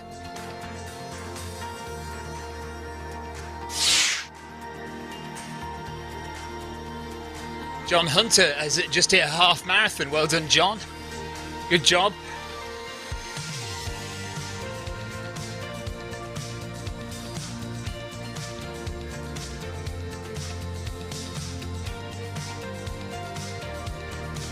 Megan Brown is heading over to the track for the Spider Pigs relay and we'll be back later. Dog 1 has finished on the treadmill. Dog 2 is on the treadmill. Brilliant. Andrew Cutmore is going to finish his first treadmill marathon today. Thank you, Andrew. Well done, buddy. Keep it going. No one on IRL Discord. No, we don't tend to use Discord, do we? That much, really.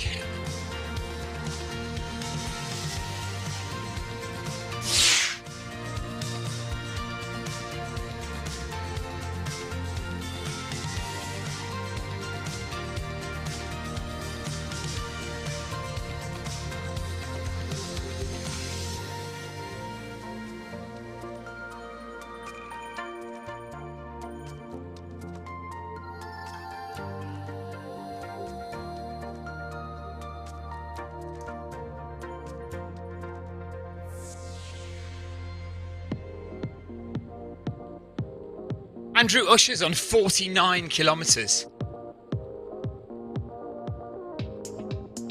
Andrew Usher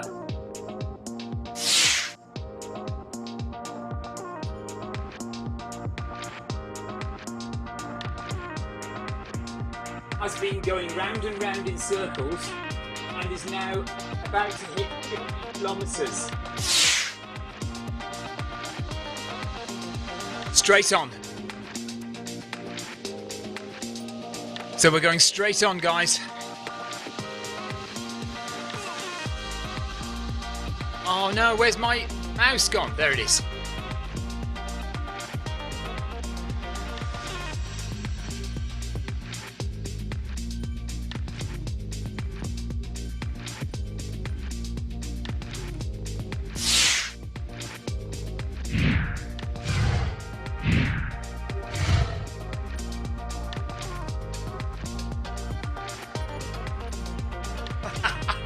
Right, Paul Deering says it's like trying to drag a child around a supermarket.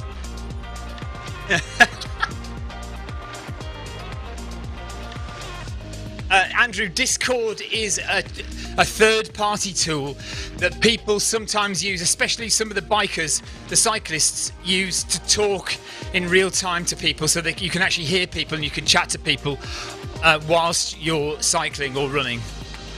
But we've tried it before in running and people don't tend to use it very much.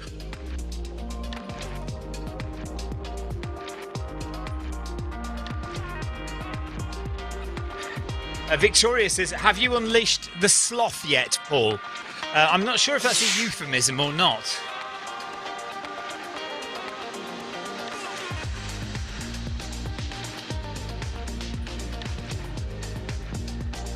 Paul Deering is having trouble dragging Debbie over the last 6 kilometres.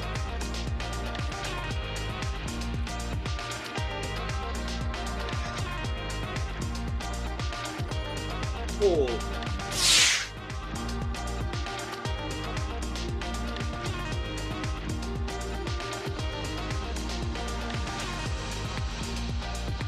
Come on, Debbie. Get a grip.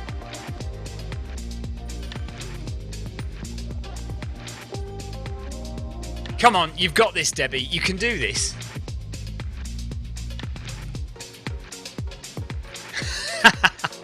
Paul Deering is saying, I'm at the point I dare not speak to her anymore.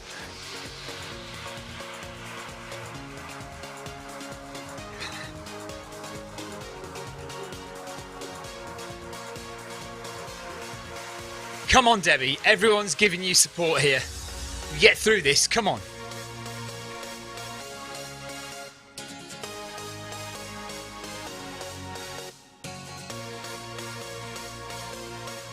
I think we can slow down a bit. I'm just a bit ahead of Eddie.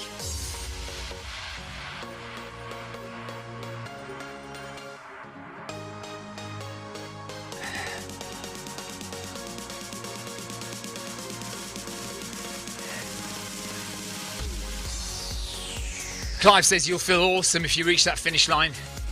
Debbie, Monica says you get a puppy at the end. Really? Debbie, you get a free puppy at the end. Paul Deering says Victoria says, Paul, just pour her a glass of wine. Paul, can you inject wine into her intravenously?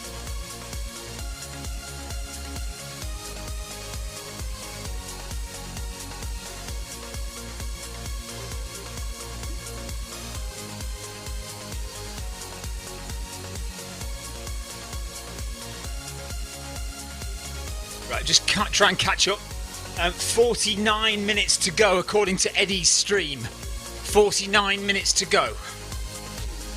So this will be a quick one. It won't be the quickest, but it will be a quick one.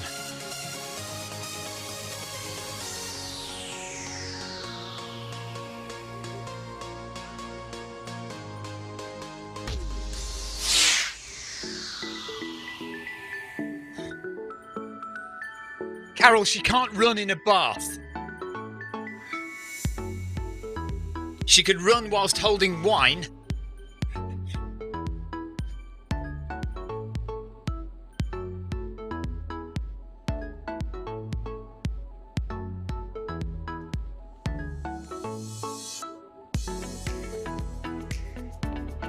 Stopping.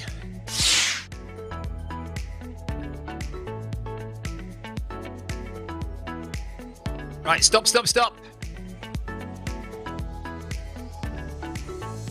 Right, toilet, and then I'll be back. Mind you, do I want to risk this and have a crash again?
Right, let's get moving so that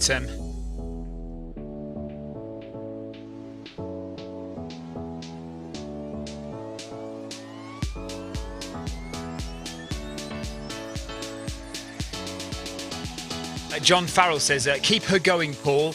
Wine at the finish line. Well done, Debbie and Paul.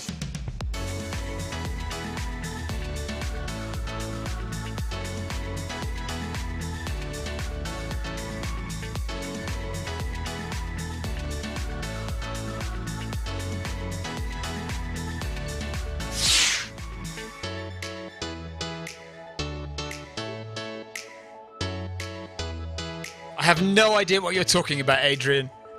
Adrian Mutt says, saying something about running on her whose head? Debbie's head.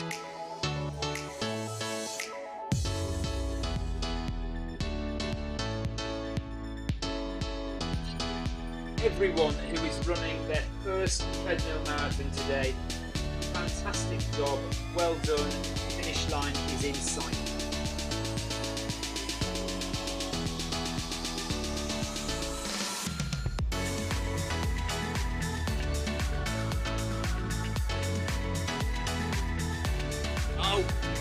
Right, I've just spilt milk down my front. Not coffee, but milk. And more. I can't seem to not spill the milk. I don't think the lid's on properly.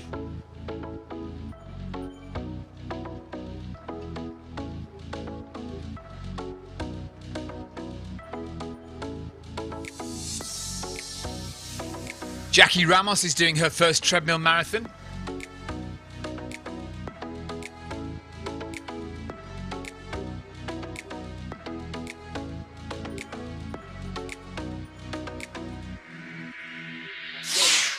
bingo card tick for anyone following.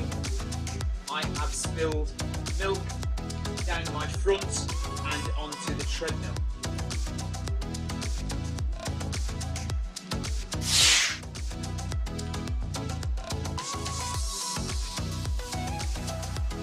Rosalind Chalk, first marathon, well done. Jackie Ramos, first treadmill marathon.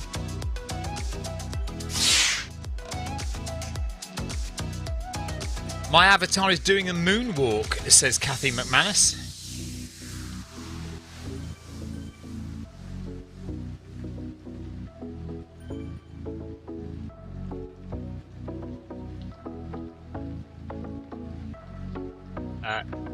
Eddie is moving. Kathy is passing me a towel to wipe up my mess.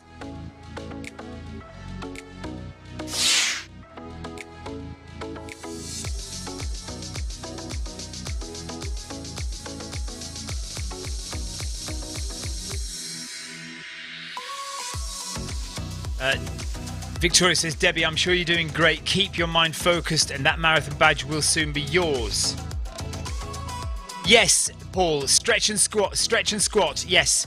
Just stretch out and stretch the back and the neck. Just stretch the neck out as well and the arms above the head. Touch your toes. Tell Debbie to touch her toes.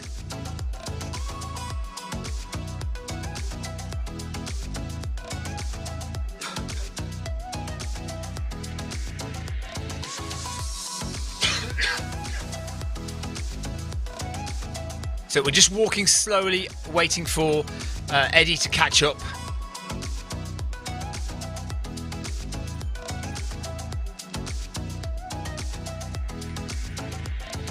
Alan Ashford is on 40 kilometres. Alan Ashford only has 2k to go to finish his marathon.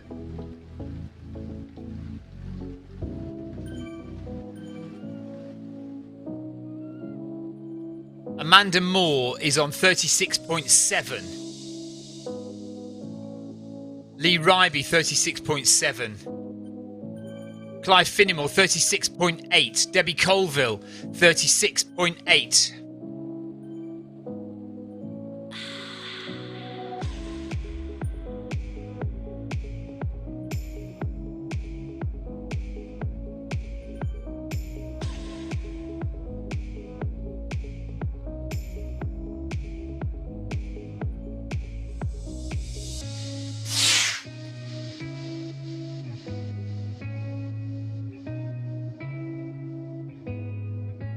If she's got cramping, Paul, just stretch out those calves. Just stretch out the calves and join back up.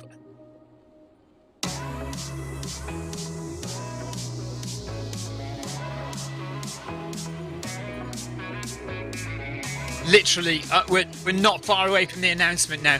Julia Davis has joined for the last 5k. Hello, Julia.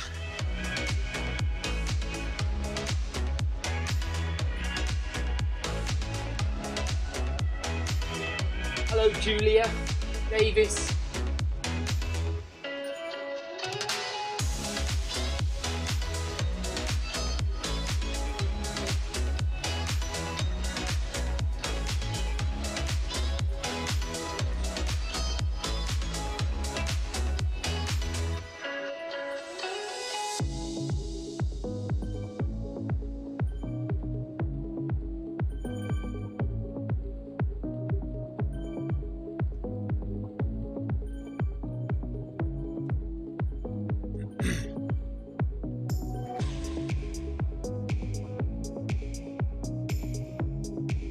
So we're just walking out. There'll be a small announcement shortly.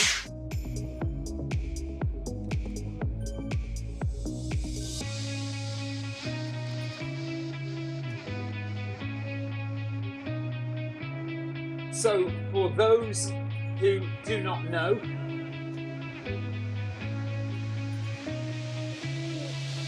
there will be a short announcement soon.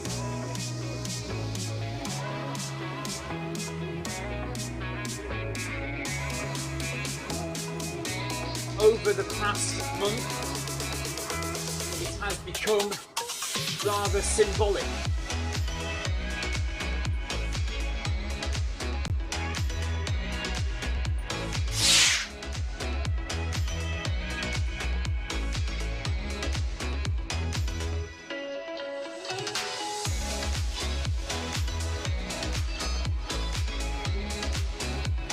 In the UK, we have an event called Parkrun.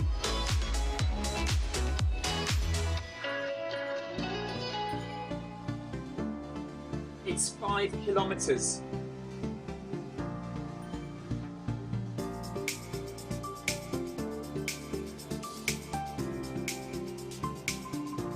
It's a very popular event, and now, quite often, when running longer distances, it's common to say a parkrun to go.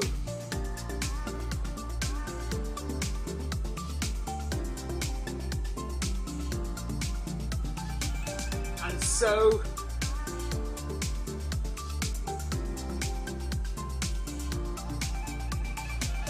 in true Blue Angel style, for the second last time, ellipsis.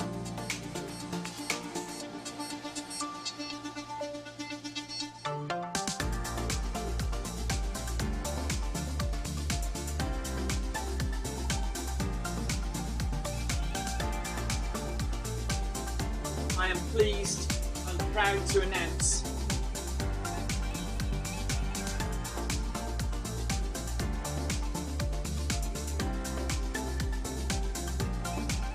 ladies and gentlemen, only a parkrun to go.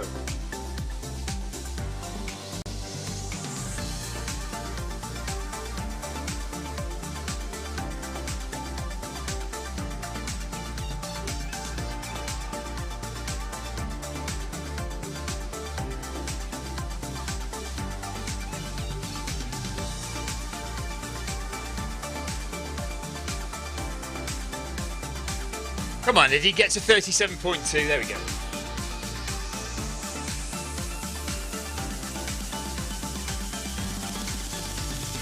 Ladies and gentlemen,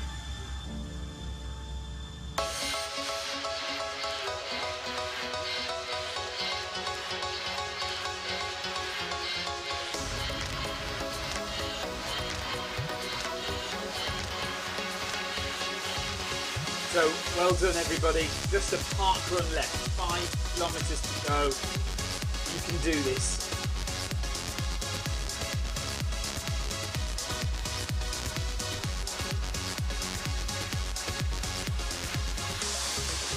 I hate voice to text.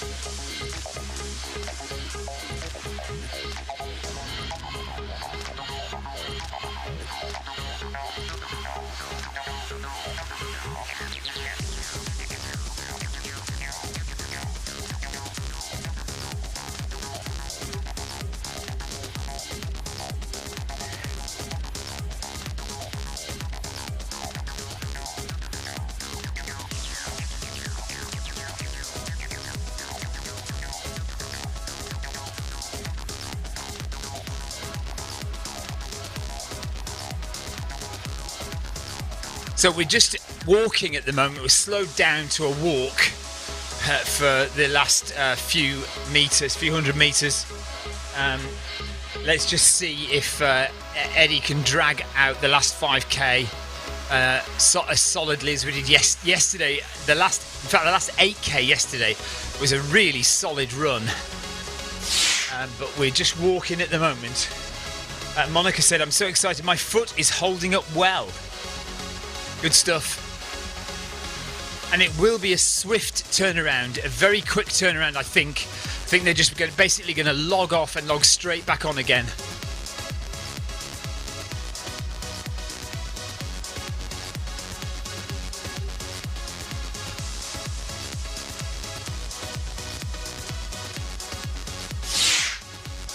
Okay, Richard Steely's son. I'll go and listen to that song.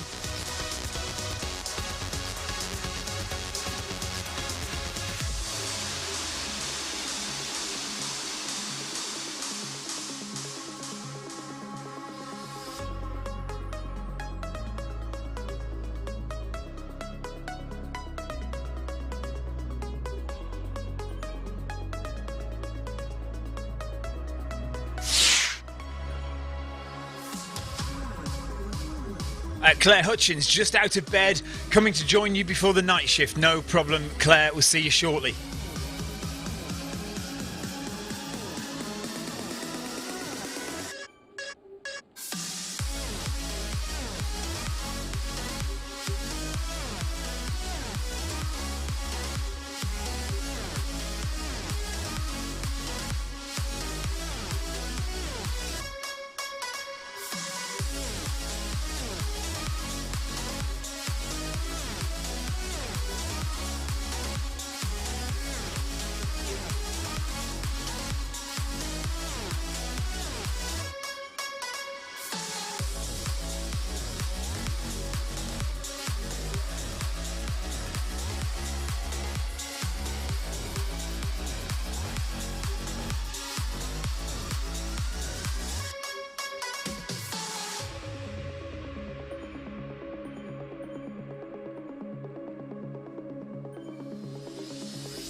Eddie just saying on the live stream, this is just a warm-up at the moment for the second marathon.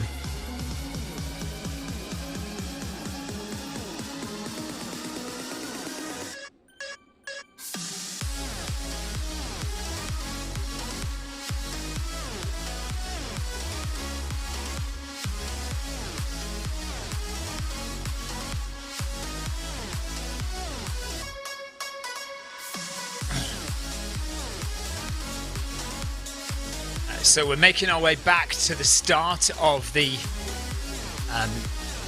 desert route, and once we get there we'll turn around and I think it'll just be another couple of kilometers before we get to the end of marathon number 1. If you're wondering why I'm only on 6.2 kilometers, I have had 2 crashes today. So I got to a half marathon, Zwift crashed on me, I did another 10k or so I think, and then Zwift crashed on me again. So I've had 2 major problems today, and I was quite down about it for a few minutes, but I'm all right now. We'll just forget about this marathon, and we'll fire up Zwift for the second marathon later on.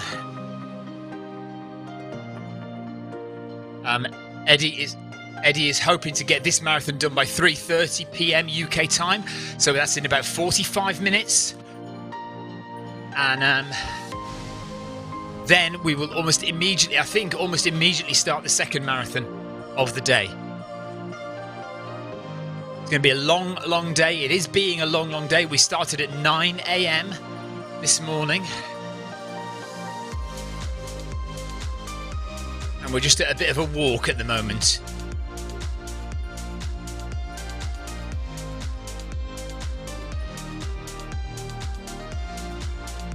Al Gore, thanks for the ride on. Right on. My usual joke about that is that's Al Gore, the ex-vice president of the USA, giving me a ride on there. That's what I like to think anyway. And when Jason Mitchell gives me a ride on, I like to think that's Joni Mitchell, the American folk singer from the 1970s.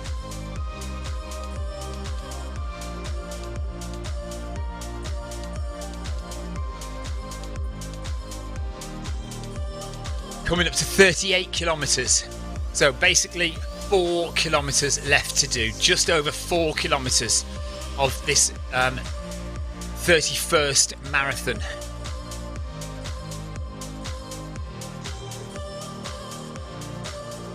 Ryan Downey, hello Ryan. Good morning to you. Ryan says, fueling the jet for takeoff, Captain. Nice one. Are you joining us for the second marathon at all, Ryan? Or, I mean, any part of the second marathon? That would be good.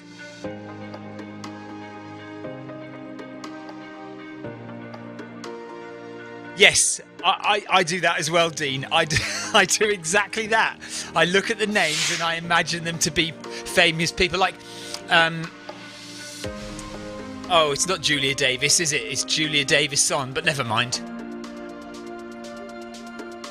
Isn't there a famous person called Kathy McManus as well? I don't know.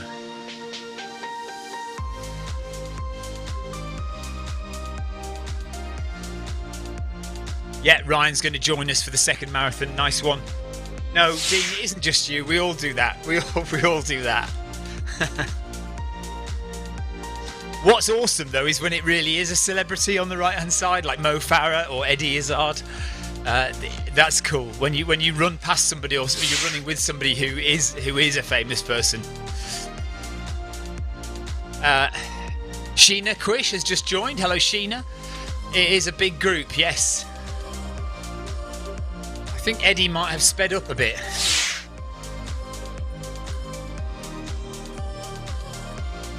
Okay, yeah, Julia Davis just added the son by accident.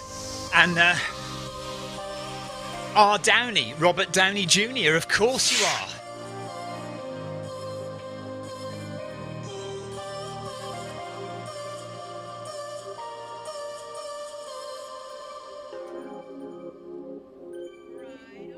So it sounds like Andrew Usher is going for 100k today. Good one, Andrew. Good job.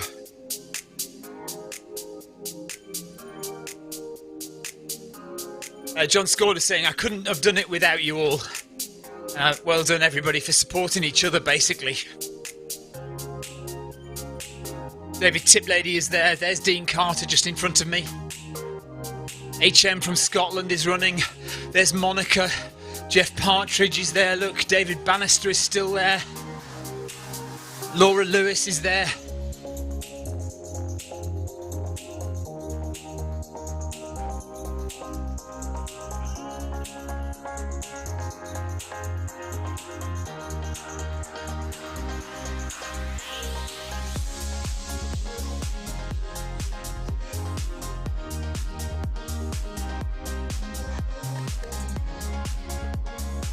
I wonder if Eric Min will pop in and do 5k with us around New York at all. Dog number 3 is now running on the treadmill for Monica.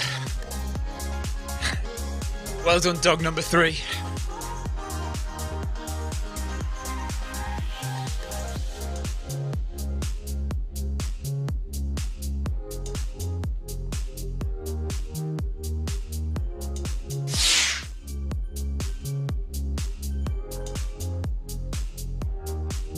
Okay, Ivory standing at the side of the road there. 31 days of insanity.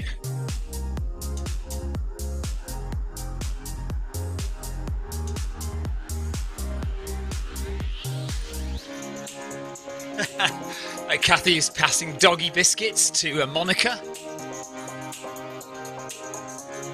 And according to the clock on Eddie's stream, 32 and a half minutes to go. 32 and a half minutes to go.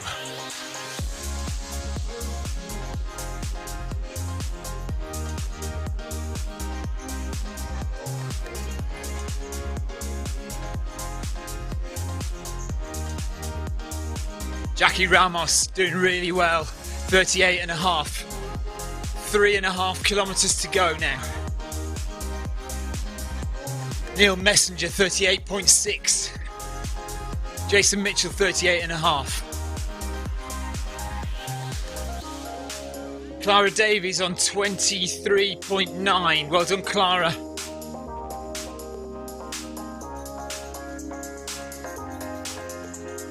Kate Garrett there as well. On, what's Kate on?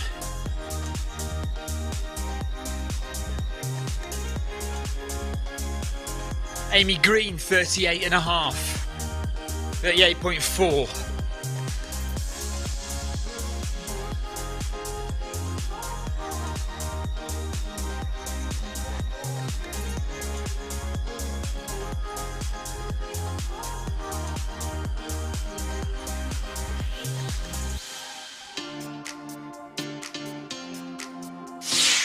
Tina Beard looks like she's ahead of us all, 39.7. So Tina Beard is getting close.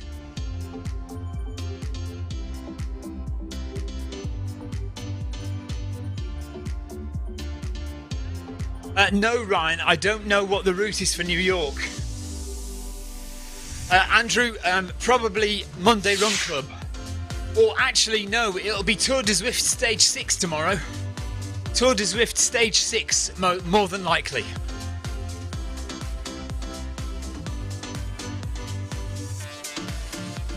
Oh yes, Clara, of course, has had a dropout as well, hasn't she? Yes.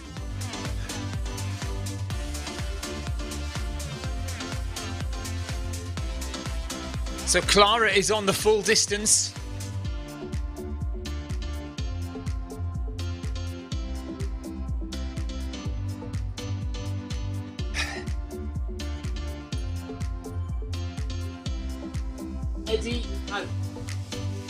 Eddie has just stated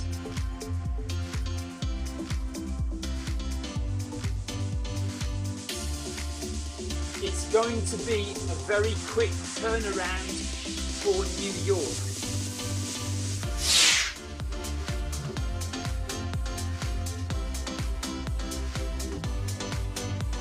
"5 minutes to log out and log back in again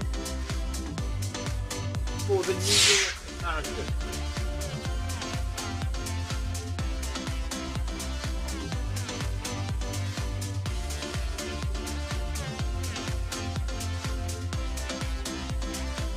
I think so, Dean. I think they are, because I've missed stage 3, so I need to catch up. Right, Chris Ty says it's flat irons for the New York course. Flat irons. Oh, that's a shame. Does that mean we're not going up on the Sky route then? Surely we've got to go up on the Sky roads. Adrian Mutzer says, I will be in the bath with some Prosecco. So Adrian is not doing the second marathon. I think that can be safely said.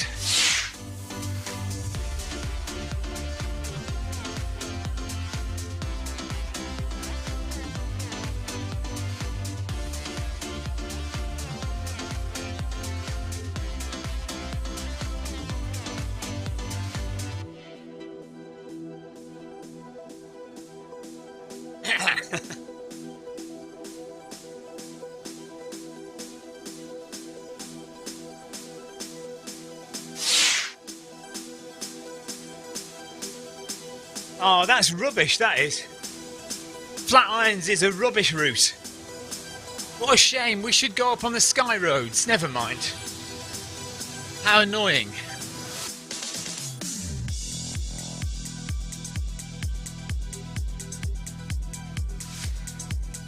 No, Eddie does not have a flag today.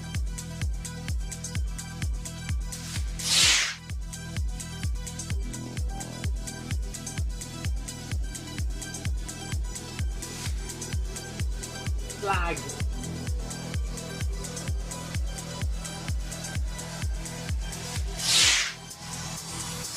That black and white flag means no flag.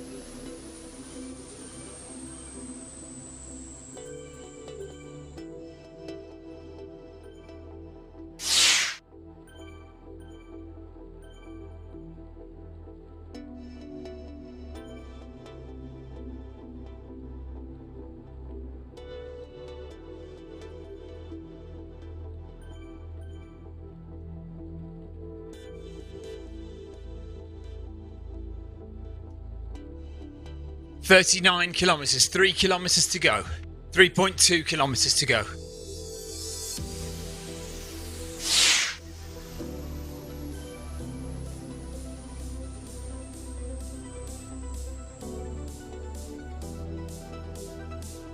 Yeah, Park to Peak would be better, wouldn't it?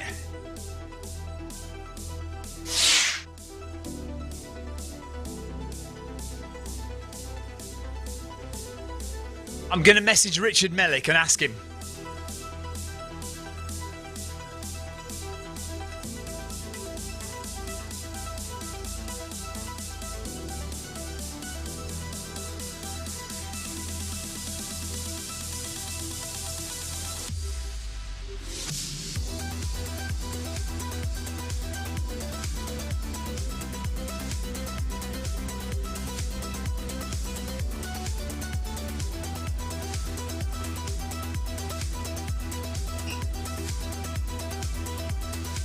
Right, what difference it'll make, I don't know. But I've just asked Richard if we can do Park to Peak instead of flat irons. It might be too late to get a message to them to ask them to change it. And they may not want to change it anyway. There may be a reason why they're doing flat irons. But I've sent a message to Richard anyway, see if it makes a difference.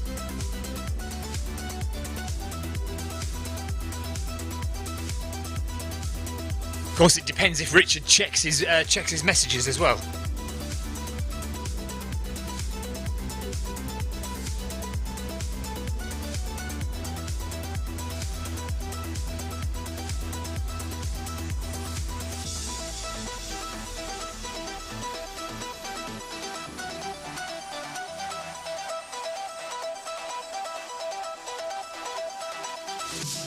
Three kilometres to go.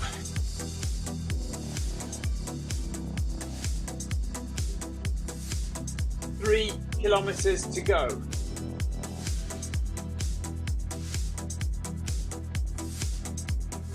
Come on, Debbie. Come on. Come on, everyone whose first marathon this is.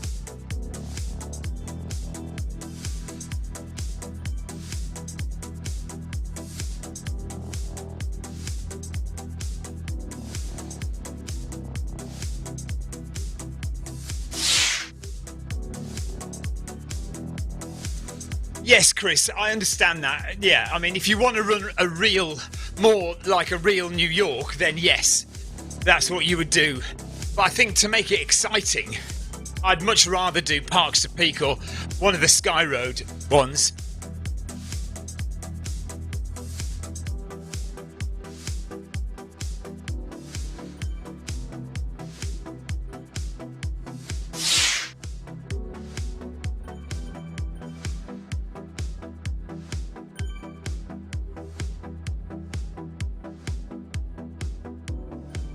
Slow down a bit, we're just a bit ahead of Eddie.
Right, Monica has learned what it's like to try and drink whilst on the treadmill. Yeah, you have to be careful. That's why I spill milk and coffee down myself half the time.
Okay, we're getting there.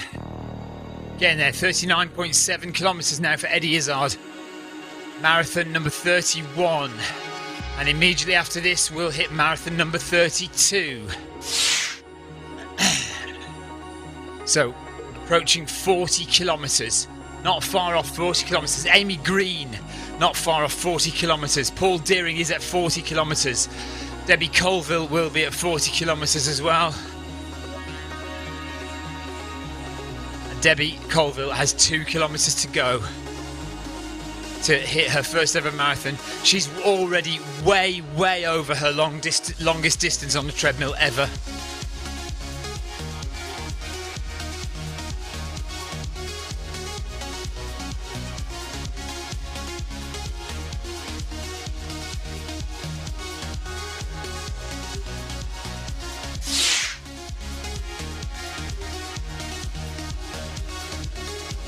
Stuart Goffard says thanks for the stream today. I'm sorry it's been a bit depressing.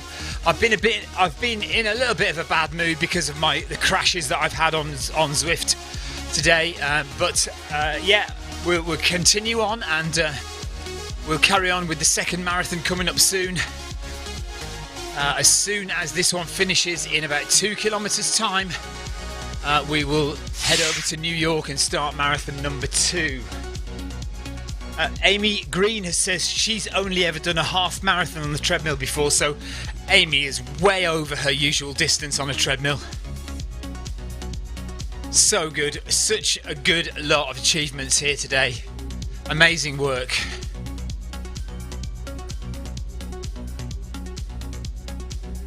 Amy Green has never done more than a half marathon on a treadmill before and is about to complete a full marathon.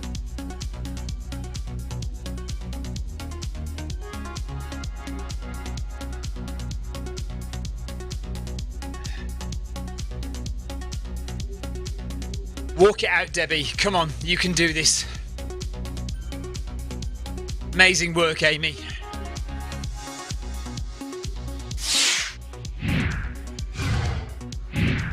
Yeah, I've got the Mars in the legs, Andrew. I've got the Mars in the legs. Rosalind Chalk. The same for Rosalind Chalk.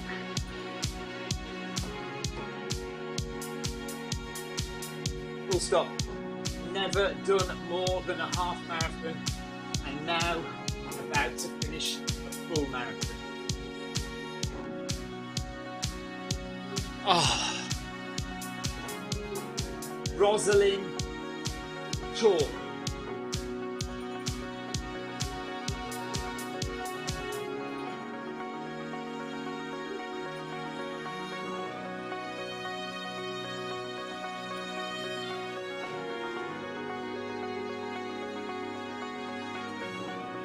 Voice to text.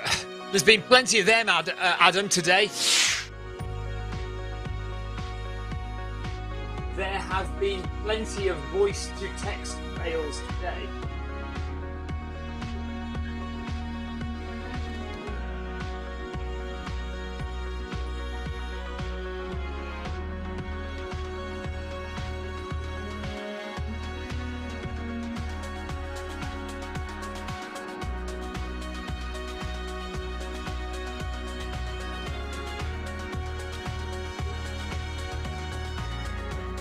Victoria says, well done, Amy Green.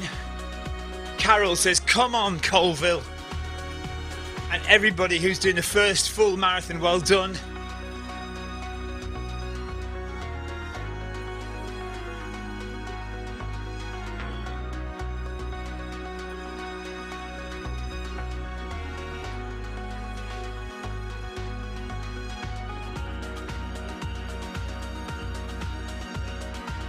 Kevin Voss down there is on 11.4 kilometres. Well done, Kevin. S. Dixon is just joining us. Hello, Dixon.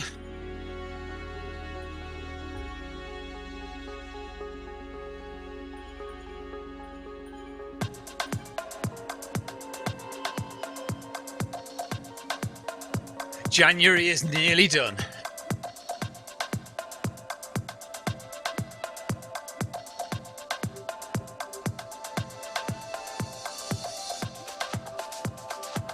2 kilometres to go.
Yes, that's a good point made by Ian there.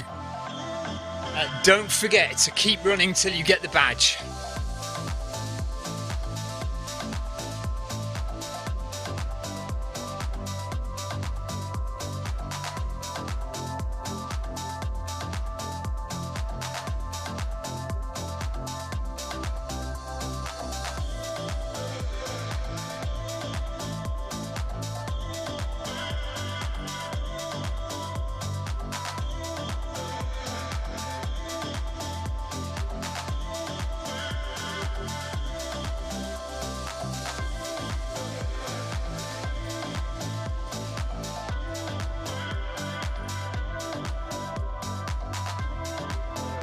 Dean says, wouldn't have got this far without your stream, Stephen.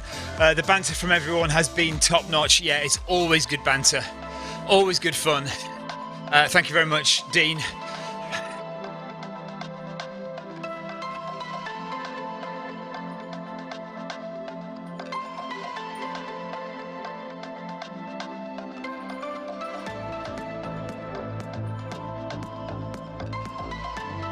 Dean Carter, 37.6. So Dean Dean needs to go a little bit further than everyone else to get the marathon done, but he will get it done. Can't go this far now and not complete the marathon.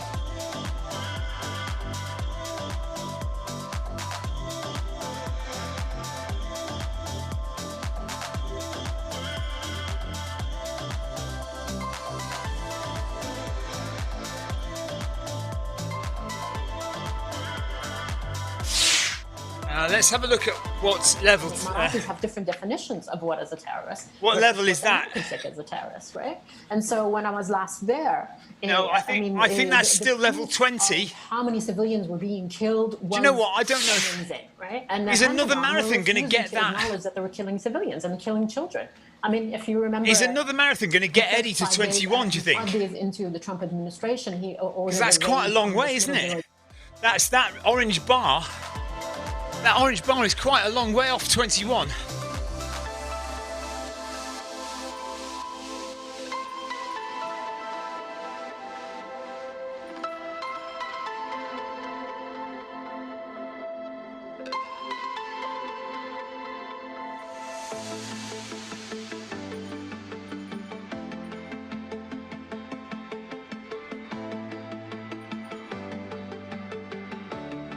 No worries, Dean, you'll get there. It's not that far more. It's not that much further to go. You can get it. You get it.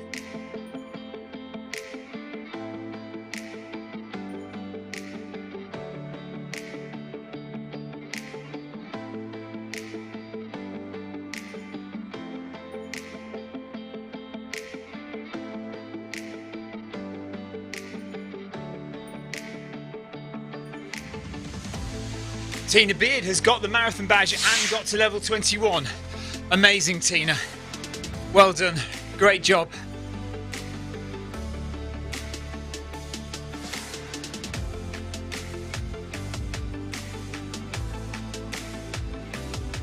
Yeah, Jeff says you just have to keep going a bit further to get to level 21 then.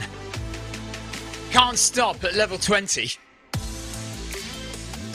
Talking about Eddie, by the way. Eddie is on level 20, but looks to me like Eddie's got quite a long way to go to get to level 21.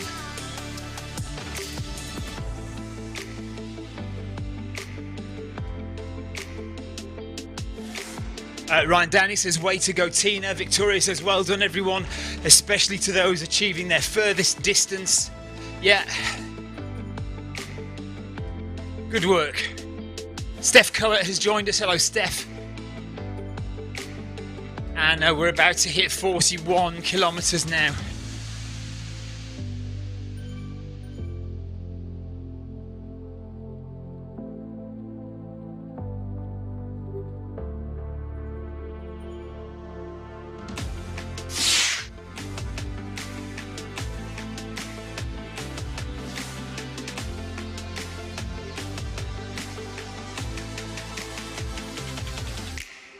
Paul Sculthorpe is getting his gear on and getting ready to join us for the second marathon.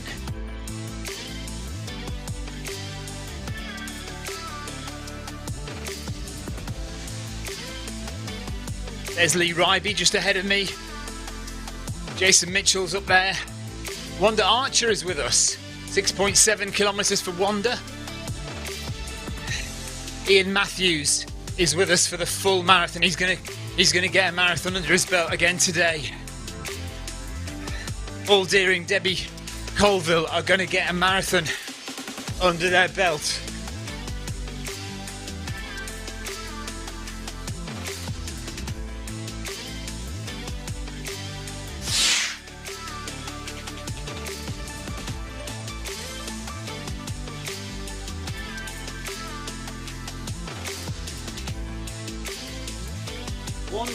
To go. Full stop. Anyone want to stop now? Question mark.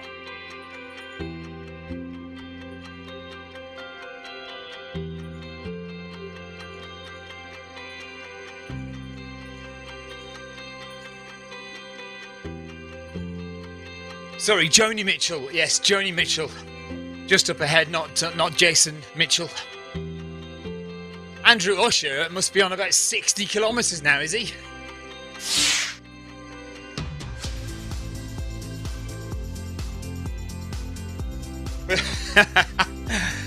Paul, I am not going to repeat that because no doubt Debbie will get in a car and drive to my house and beat me around the head if I repeat that.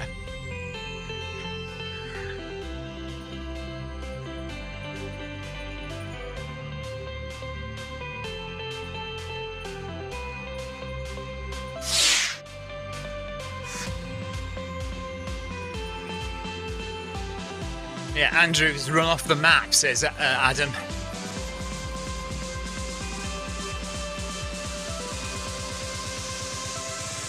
I never make spooling mistakes. Unbelievable! Unbelievable! I deliberately said spooling mistakes and it's changed it to spelling mistakes. I deliberately tried to make a voice to text fail. I deliberately tried to make it fail and then it made it right.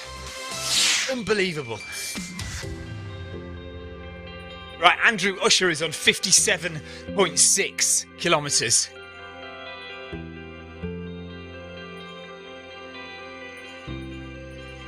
I've just hit 10 kilometres in my third iteration of this marathon.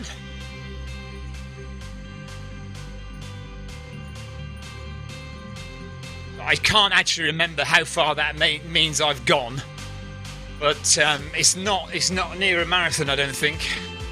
According to my watch, but my watch always measures short because it's on my foot pod, 37.5 kilometres for me. But that's with the Stride foot pod, which always measures short. But I don't know. I'm sure I've probably missed a kilometre or two faffing about with technology. Michelle Young says, well done everyone, you're amazing. Debbie says, no need to repeat, Stephen. Deering is already going to end up in the washer. Yeah, no, I'm not worried about Paul. I'm worried about me, Debbie. If I repeat it, you'll be straight down here in the car. I know what's going to happen.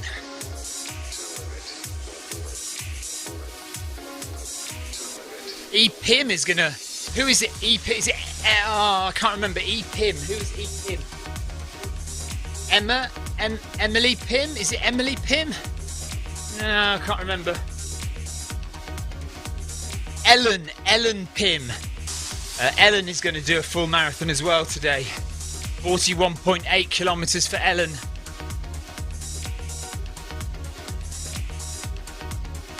Andrew Cutmore, Ian Matthews, Rosalind Chalk, Clara Davies. Amazing work. Lee Ryby's going to finish a marathon today. So good. Well done, everybody.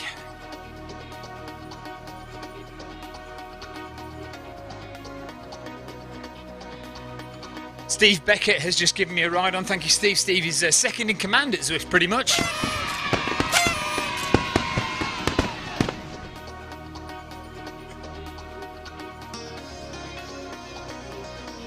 What a lovely big group this is.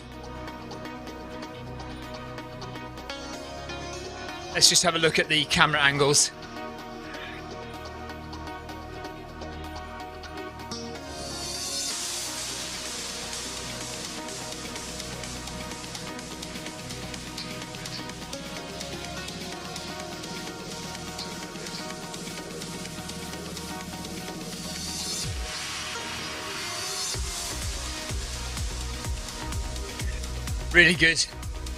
Really good work from everybody.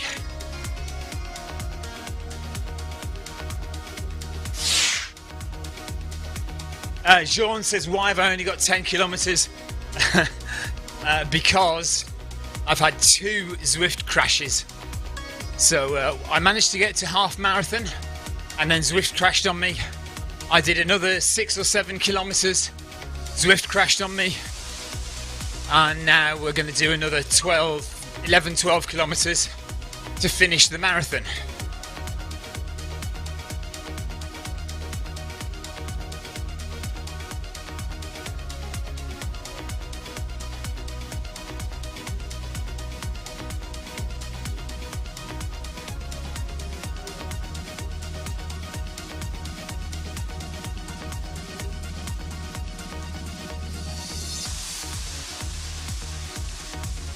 Paul Deering is on 42.1.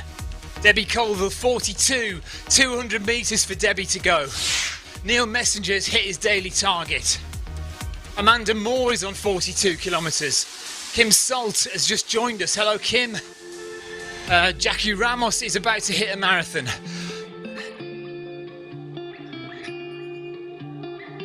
Amazing.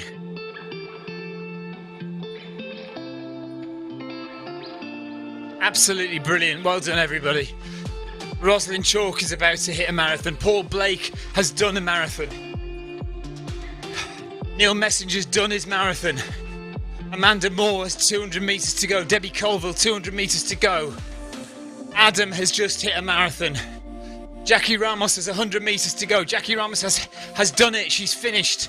Paul Deering is just about to finish a marathon.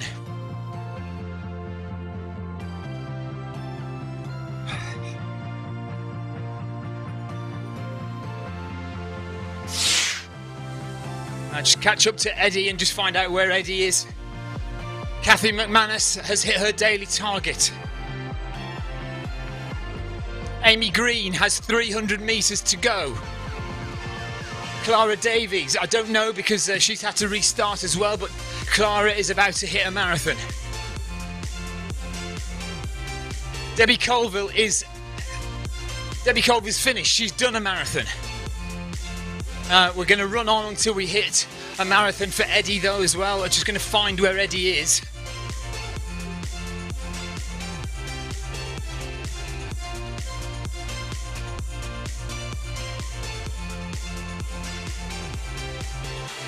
Clara Davies has done a marathon.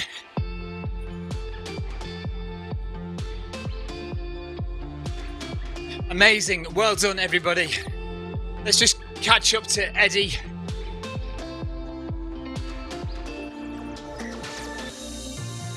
"30 seconds to go for Eddie to finish.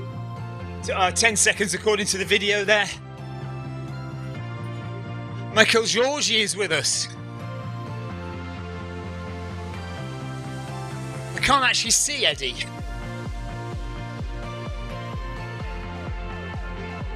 Where is Eddie? Maybe I'm going too quick. There's Eddie. There's Eddie. Eddie's just finished. Just finished.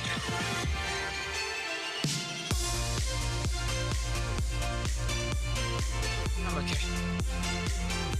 So, Eddie has done the marathon. Amazing. No, I saw it. Oh, go on then. Let me just say congratulations. Congratulations, everyone. Amazing work. We'll see you in New York shortly.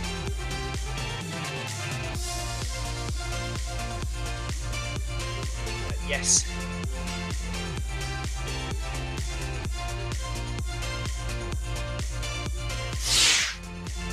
Well, we don't. We just turn the...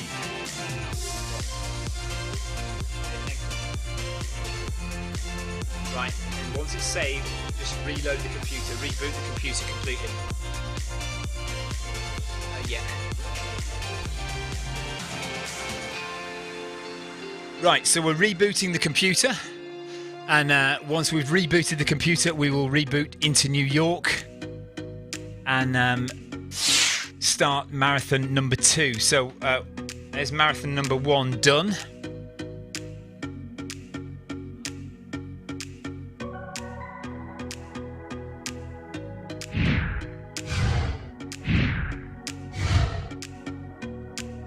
Did you restart, or you just actually turned it off? Yeah.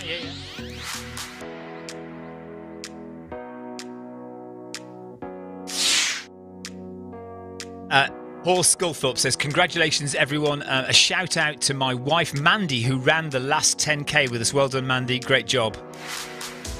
Paul's got his gear on. He's going to see us in New York. Tina Beard, well done on getting to level 21 and your marathon badge. Congratulations.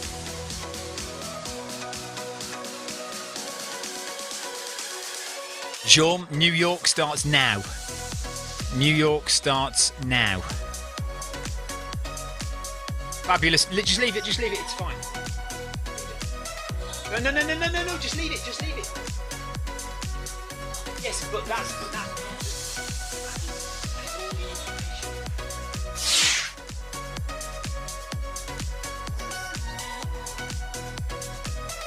I'll turn camera angle up manually from here. Just leave it. It's fine. It'll just do it all itself.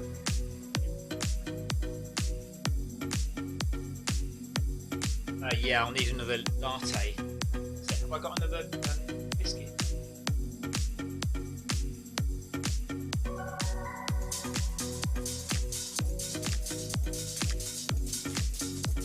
Okay, we're just loading up Zwift. And milk, yeah. And we're going to go to New York to start the second marathon.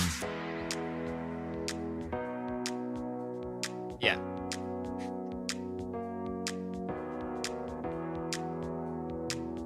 Thank you, Colin. Okay. Oh, yes. Would help if I plugged the treadmill in, wouldn't it?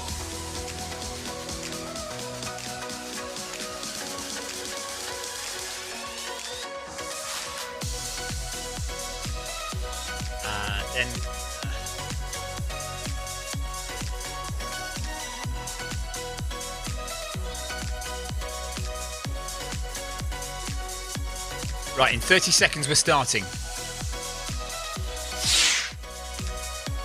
Random agents. I don't work for Zwift, no, but Zwift do financially support this stream.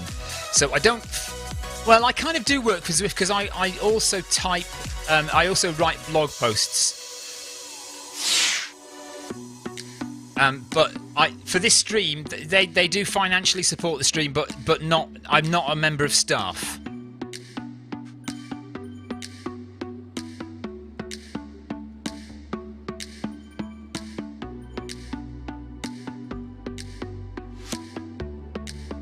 Right, Eddie's just taking the knee.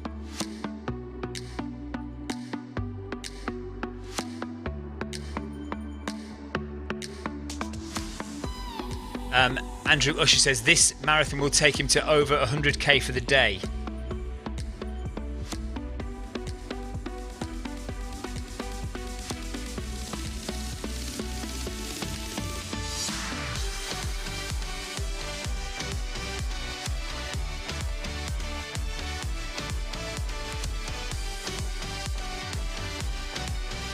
Okay, so we're nearly off in marathon number 2. I think Eddie started. Is that right? Yeah, I think we're off.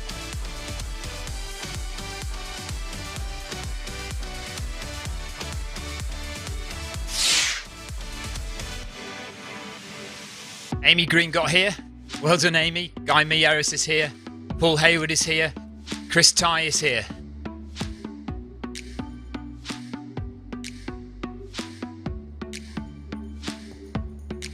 The last marathon. So we've got 3 hours to run and then we get a break for an hour.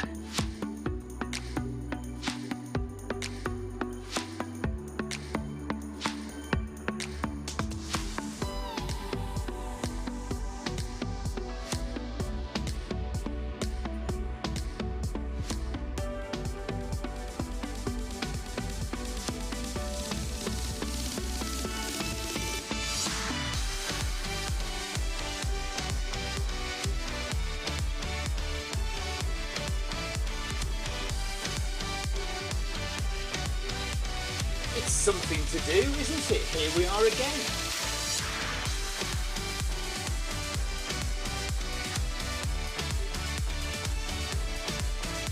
Kim Salt is here. Hello, Kim. Andrew Usher is here. Chris Ty is here. Jason Mitchell is here. Clive Finnimore is here. And we're off again.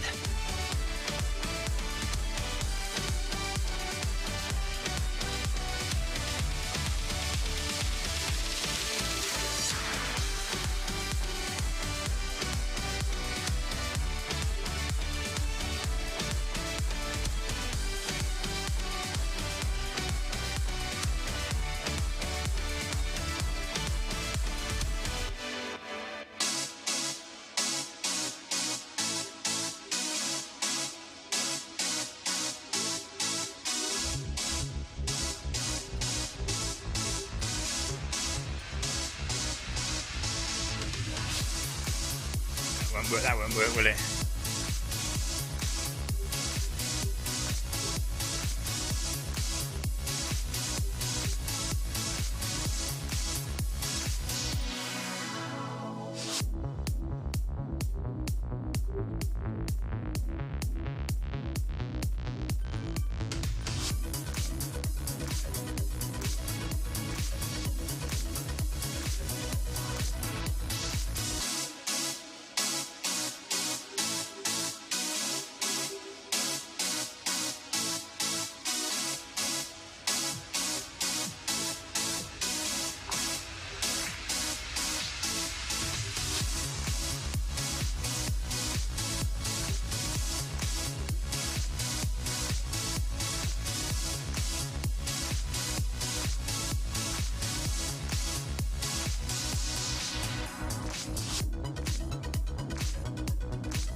I'll have one of them. I don't really want a day. Thank you, sweetheart. Appreciate it.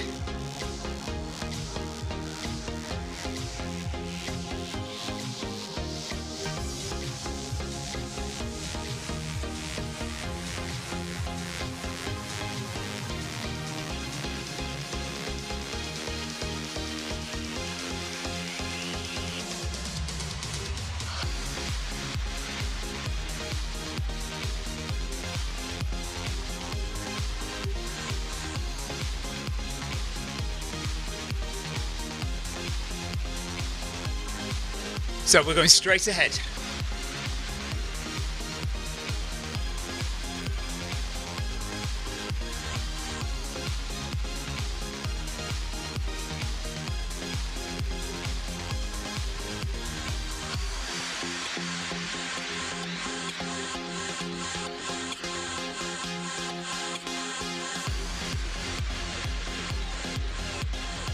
Okay, we're on marathon number 2. So this is marathon 32 for Eddie Izzard in a row. 32 marathons in a row for Eddie Izzard in 31 days. So this is our second marathon of the day. And we're going straight on, yes, Kim. And we should be finished by midnight. We've got an hour's break in the middle because Eddie has to stop and do a stand-up show. In fact, I think we've got 2 hours break because it's a half an hour. We finish at 6:30, and then we have 2 hour break. Ben says, hats off to Victoria for keeping you fed and watered throughout these marathons. Yeah, she is a superb crew. I couldn't do it without her. Or maybe I could, but it'd be a lot more of a pain in the backside to do. So she really helps me out, and I really do appreciate her support.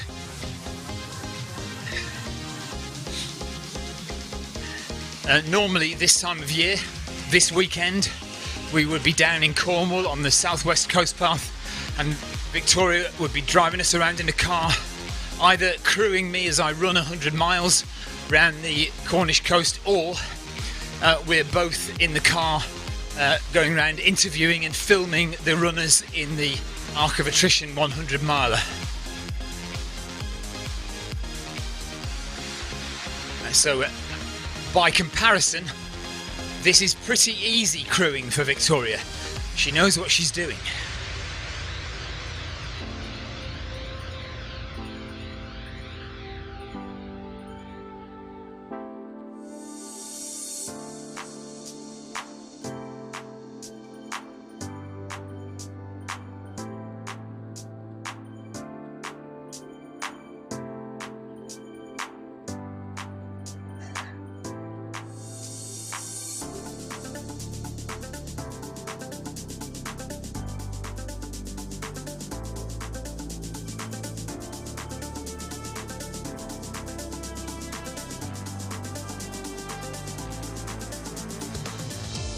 Let's put a target up.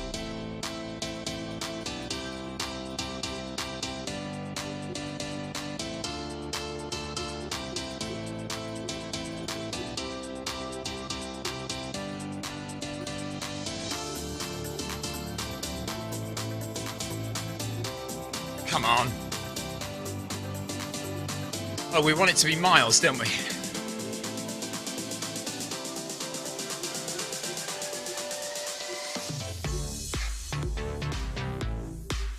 Damn it. Come on, get to 26.2. Come on. Oh no. 26.1. That'll do. 26.1 will do. Oh no, come on, let's get it to 26.2. There we go. There we go. So now we change it to kilometers. What? No. No, that's not right. Hang on a minute, how do we do this now? 26.2 miles, okay. 42.2 kilometres, there we are. Okay, yeah, I've got it.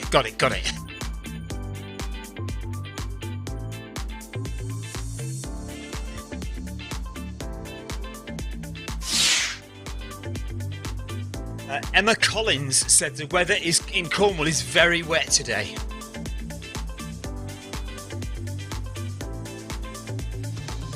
That's standard for this time of year in Cornwall.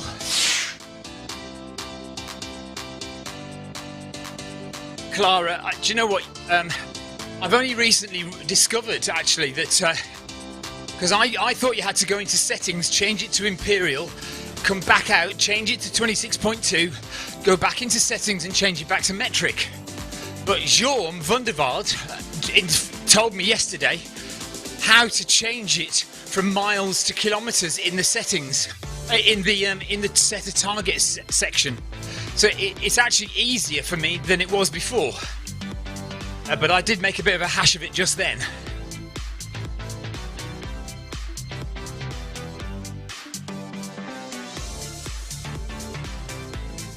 When you say, won't it reset kilometres, what do you mean, Kim? No, it doesn't. No, when we stop, you have to log out for it to reset. It doesn't reset if you just stop running. You have to actually log out. Ah, it was broken before, now it's fixed, says Ryan. So maybe I wasn't so stupid before then. Apparently you couldn't do it before, but now you can. Okay. Well, that's good to know that I'm not an idiot then, Ryan.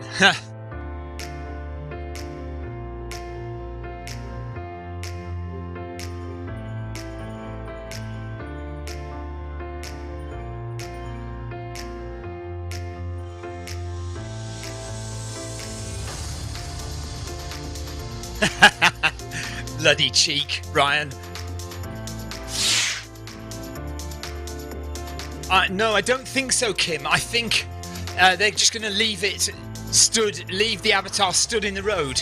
We just keep the app open and leave the avatar stood in the road for 2 hours. So it'll be a 6:30 stop. We stop at 6:30. 2 hours, half an hour to get ready for the show. 1 hour show, half an hour to recover from the show and change back into running gear. And then we carry on from 8:30 to the end. So for those 2 hours, we keep Zwift app open, and we don't log off, we don't save. Keep everything just sitting by the side of the road for 2 hours.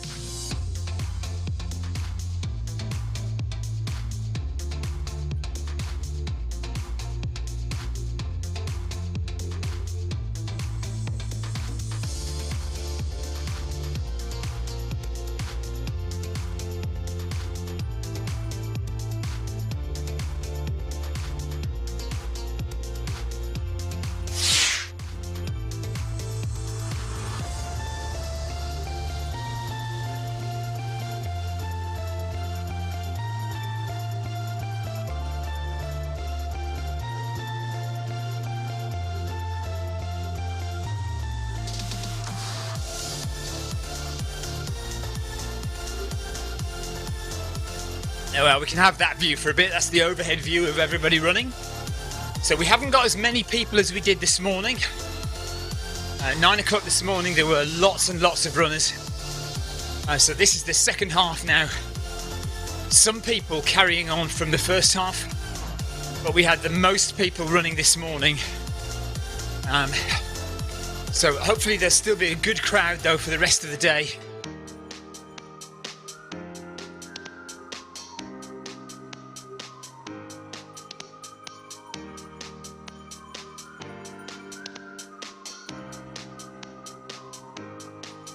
Barry Gwilliam's going to see how long he can hang.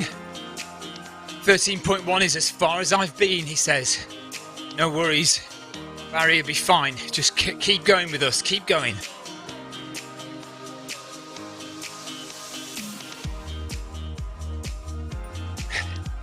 Yeah, so if you can let them know, Kim, there'll be no logging off. Nobody should save at 6:30. Just keep your avatar sitting on the side of the road.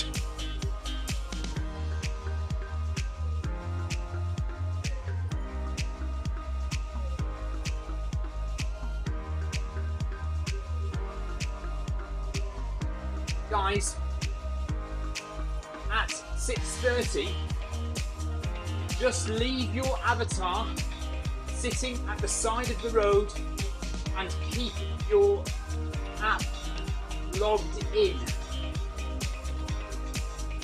until we start again.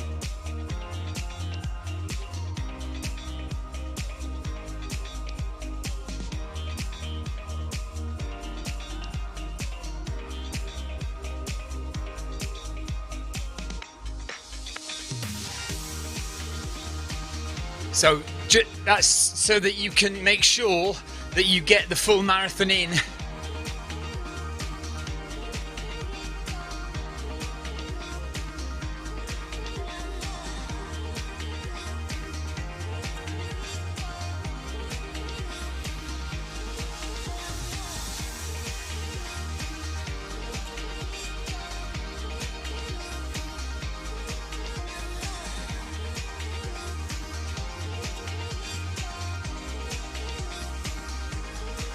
Paul Hayward's had a battery charge failure.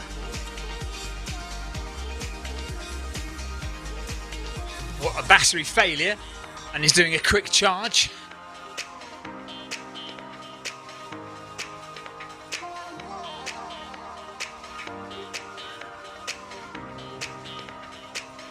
So we're all going right to the com arch. Right, right, right.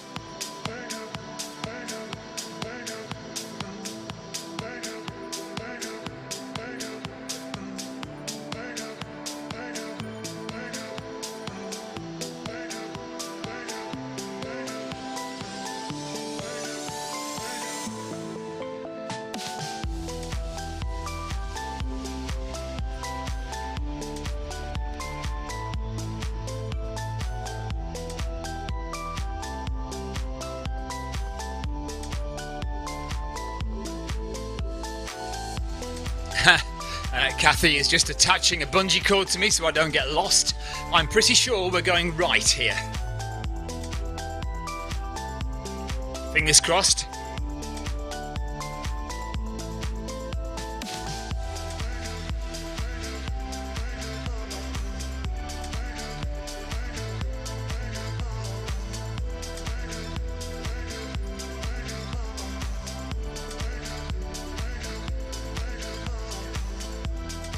Hang on a minute, does this mean we are going on the Sky Roads? Let's have a look what route we are actually on. Everything Bagel, we're on Everything Bagel. Okay. So we're not on Flatirons.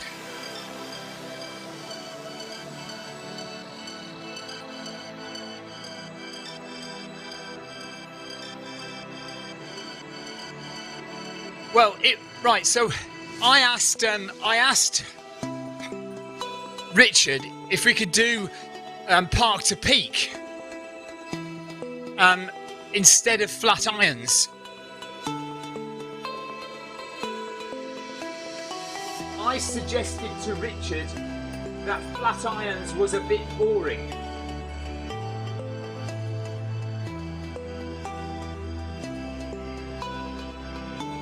But I suggested Park to Peak.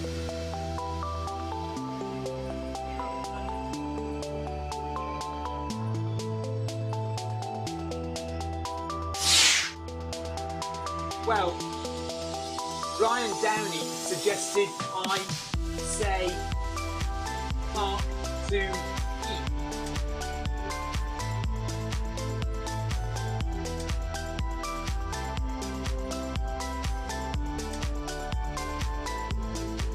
But Richard said that was too short.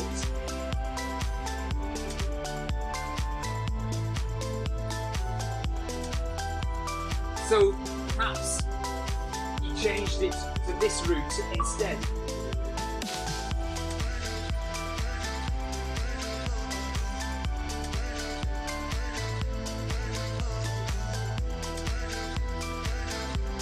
No, I did not, Adam. Absolutely not.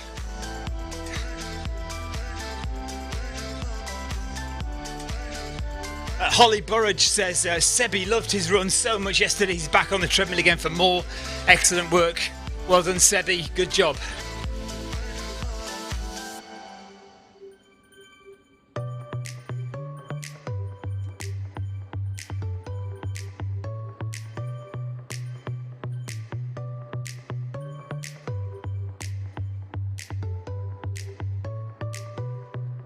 Ryan, you know me. I know nothing.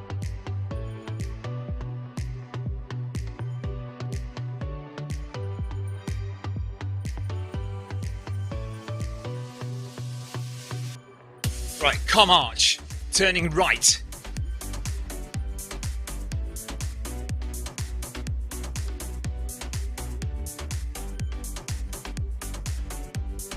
Yes, but you are just as much of an idiot as me.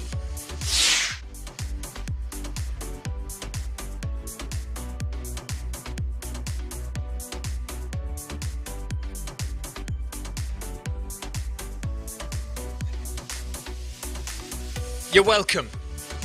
Hello, Roland.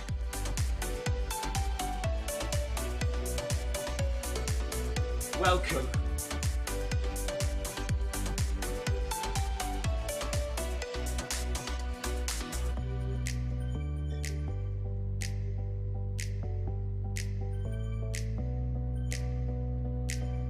Paul Hayward's going to charge his battery for 15 minutes in his pod and then going to try and catch up.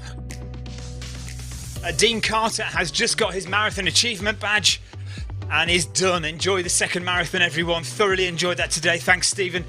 Well done, Dean, on getting your marathon badge. Absolutely top stuff. Top draw.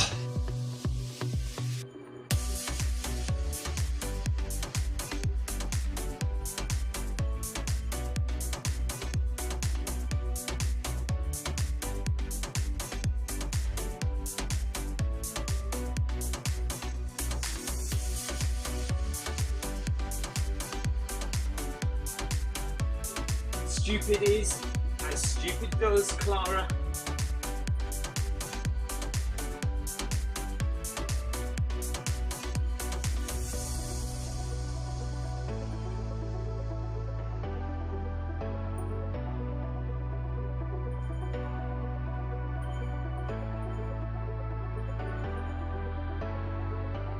True that.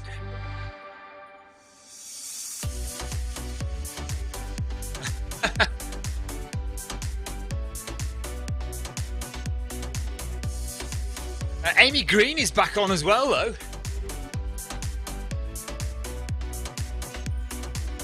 I note Amy Green is back on.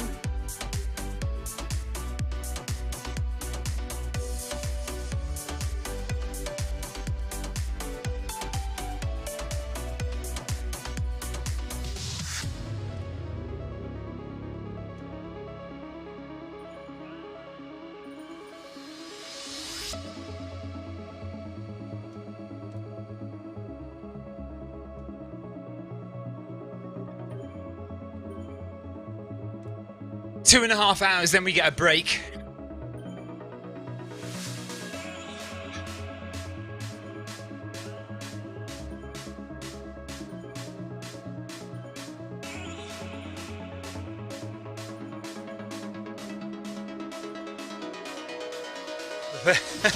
Adam says, is it 6:30 yet?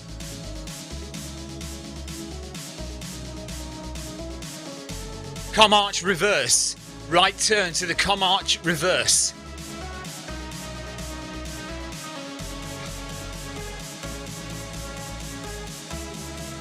I'm not surprised, Andrew. Full stop. You only have yourself to blame.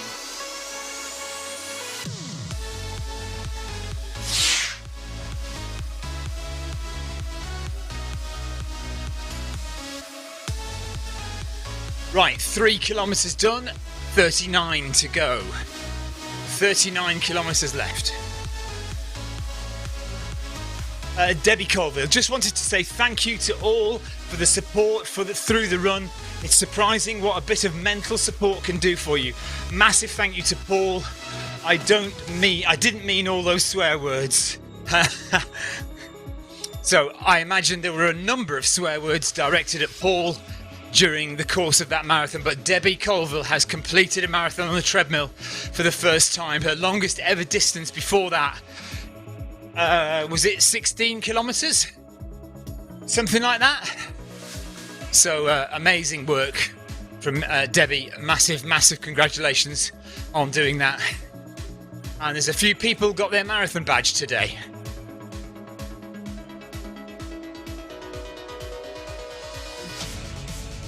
So I'm just desperately hoping I don't get a crash today for this second marathon.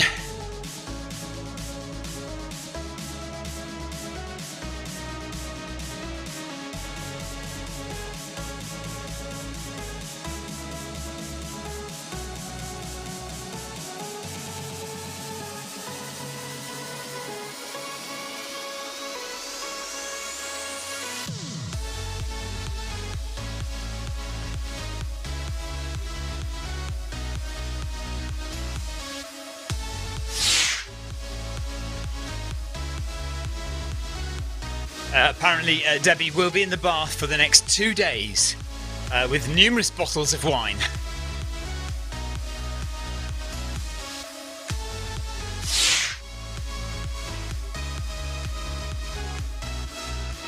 Dan Shine says, wow, just tuned in. Congratulations on this effort. Very inspiring.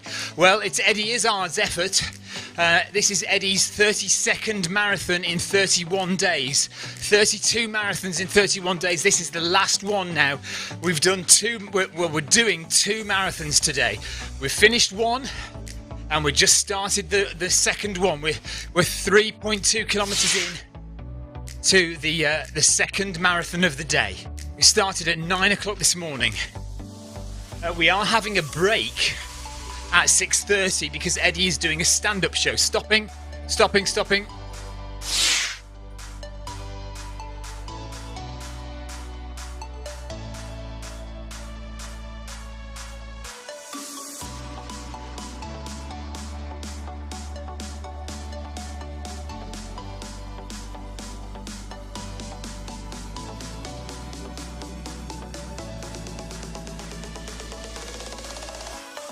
So this is going to be hard work for Eddie now. This second half, it is a tough call now to do 50 miles in a day.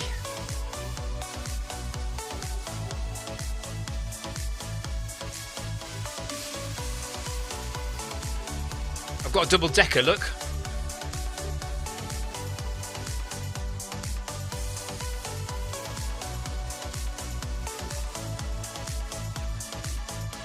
That's what I'm eating, double decker.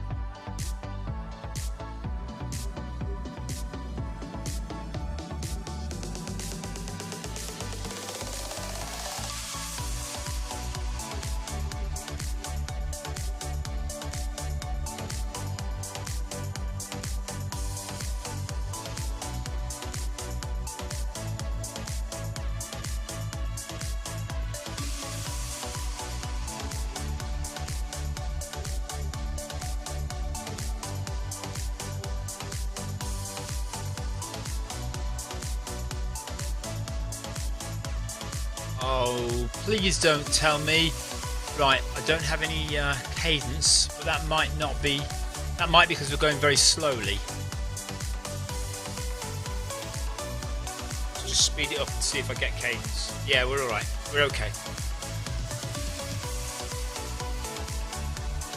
So we'll just walk it out a bit.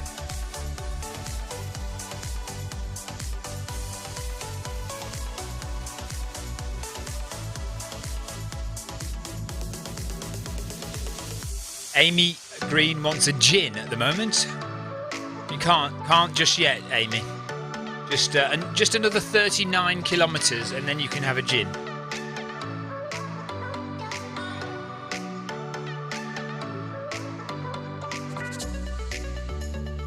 Roland has done his 21 kilometers, so well done to you.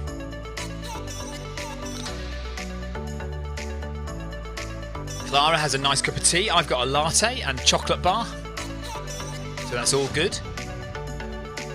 Kathy says, hop on for a virtual gin, Amy. onto the snack cart for a virtual gin.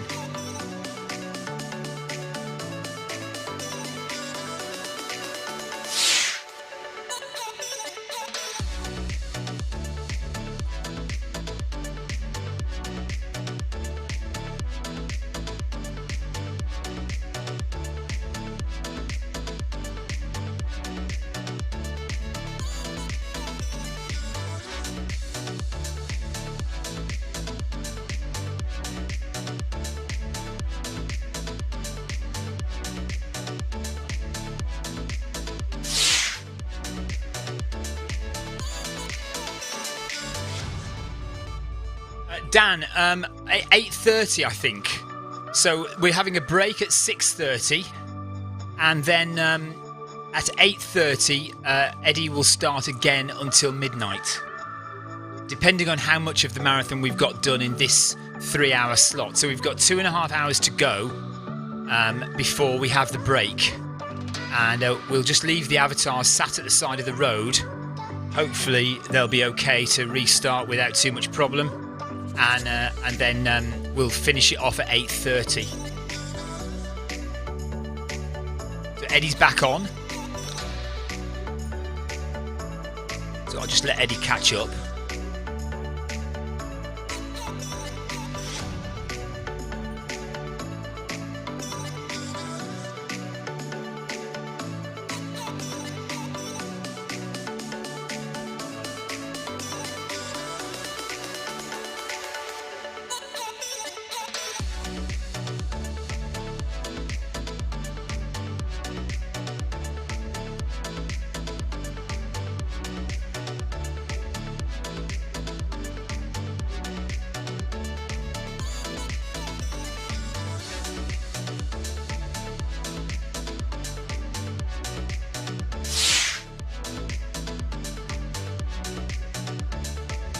I know. Yeah, I think we managed to convince Richard to change it to a different route, because I think the flat irons was going to be a bit boring.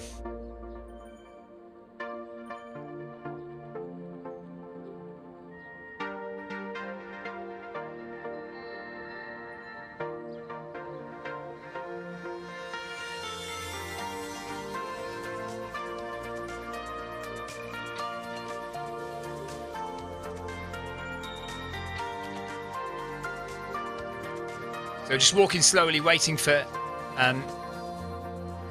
Eddie to catch me up. Drop a couple of ride-ons. Got Diana and Nikki just beside me.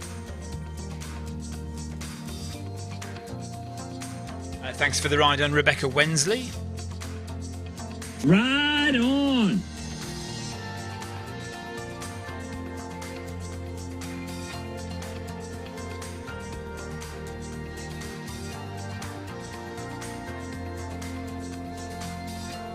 I'm getting really bad toothache today. I did go to the dentist the other day and had a temporary filling put in, but now it might be something to do with the cold outside and stuff, but it's starting to hurt quite bad, which is annoying seeing as we have another 38 kilometers to do. Monica is now icing her foot and doing schoolwork.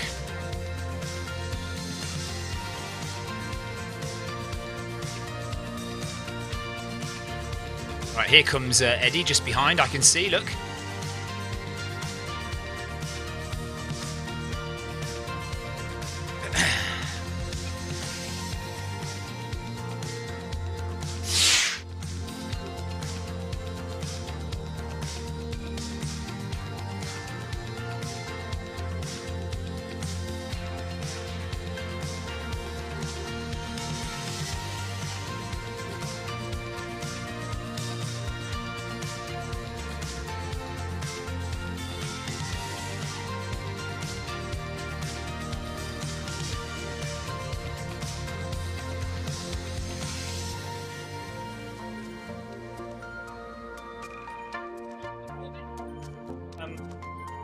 That'll be alright, yeah, just to swig it down with you.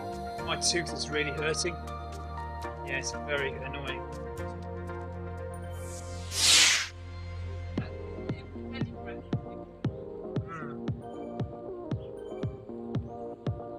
remember the last time I had tablets, but it was around about 4 hours ago.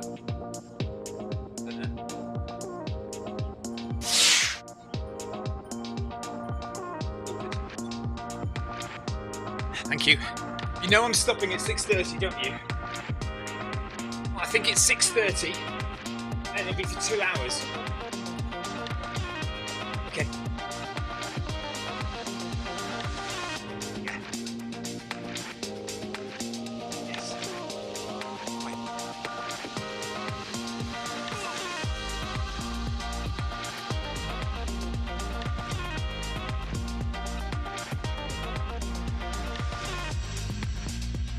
Monica, yes, of course you can. If you don't mind sticking to my schedule, then yes, by all means, you can run a marathon with me when I do the 100 miler. I'll be starting at 8 p.m. UK time, and I'll be finishing at 8 p.m. the following day.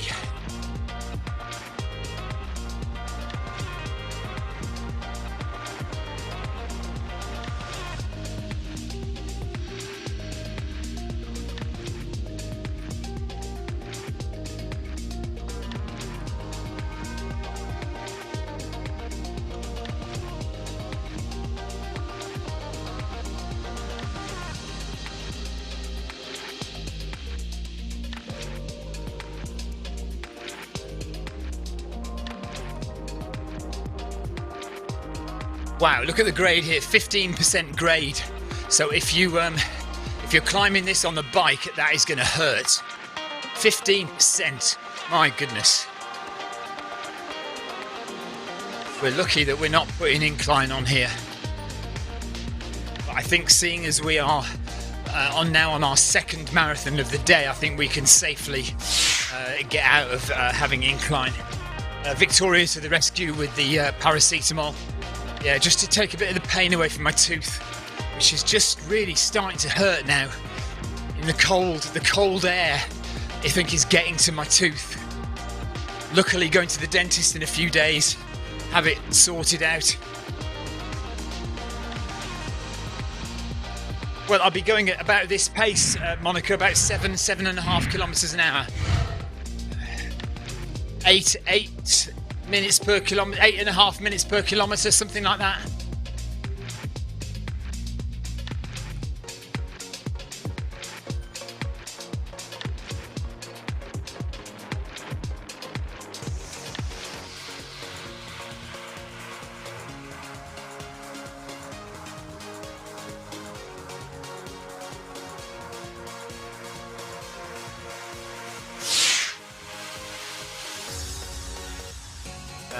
Paul Hayward is back running, 3 kilometres behind, so just slow catch up, Paul. Slow catch up. Right, some good views up here. Look at this. Look at this on the New York route. On the Sky Roads.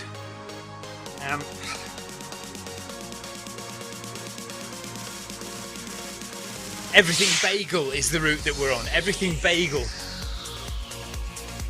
And I am now on 6,312 kilometres as of first thing this morning. So no, actually, as of the end of the first marathon. So 6,312 kilometres as of 3:30 p.m. today. So at the end of today, we'll add another 42 kilometres to that. So that's good. We'll nearly be at. We'll be at 350 odd kilometres. 6,350. So that's nice.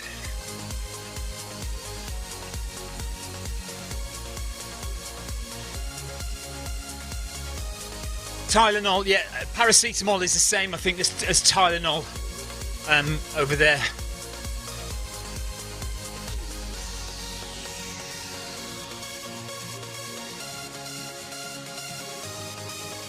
Topical gel.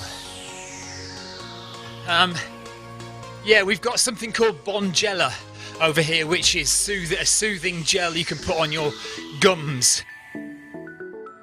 Kathy McManus says yes, Tylenol is the same as paracetamol. Yeah, we don't have Tylenol here. Well, not the brand Tylenol. We don't have that in the UK.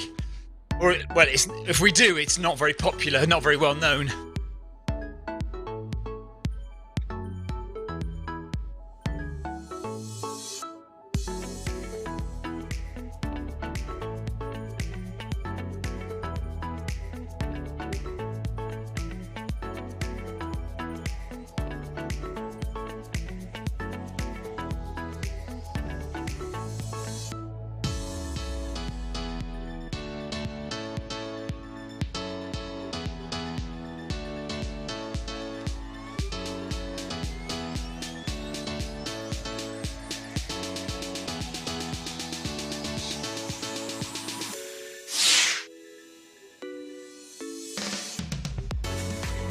Yeah, I've just had some paracetamol, Monica. I don't know if we've got any Bonjela, but if it does get worse, I'll ask Victoria if we've got any Bonjela, anything to put on my gums to ease the pain there. Thank you, Monica. Do you know what? It's really, really handy having an ICU nurse on hand, isn't it? Just, medical help immediately at your fingertips. Really good. Thank you, Monica.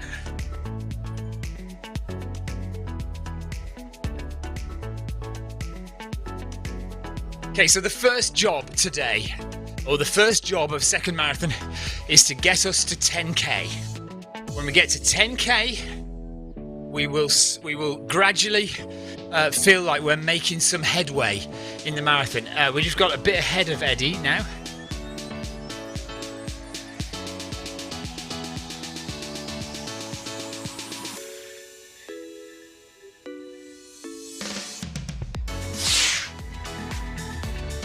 Helicopter at the ready, says Monica.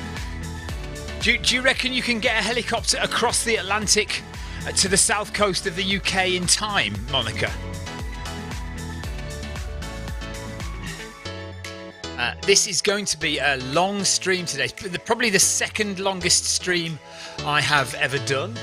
The longest, of course, was the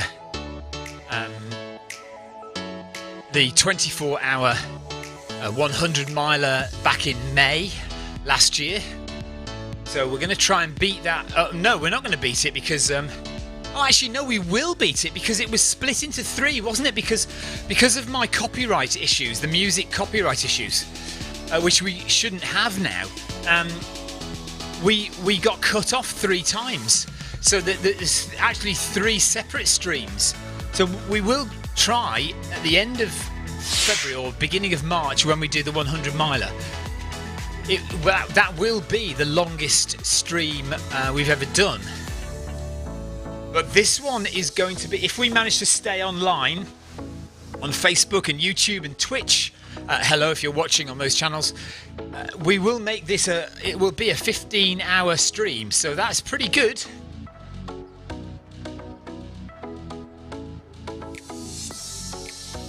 Tina Beard is sitting, I hope, feeling very happy with yourself, in front of the fire with coffee and sore knees, while the rest of us get on with marathon number 2. Don't feel guilty though, Monica, Tina, because Tina has today completed up to level 21 of Zwift, so basically completed Zwift.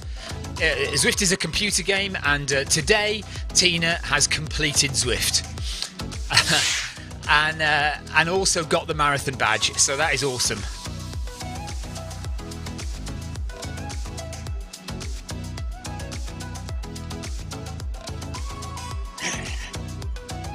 Monica, let me start again. Monica, I don't know if Victoria does have a helicopter. She might have one in her handbag because honestly she can pull out almost anything from her bags, or she might have one hidden in a cupboard upstairs. So it is not beyond the realms of possibility that Victoria does have a helicopter somewhere. I think that's what it's going to be today, Monica. If we started at 9 a.m. and we're going to finish at at midnight, just before midnight, hopefully. So that's going to be a 15-hour stream.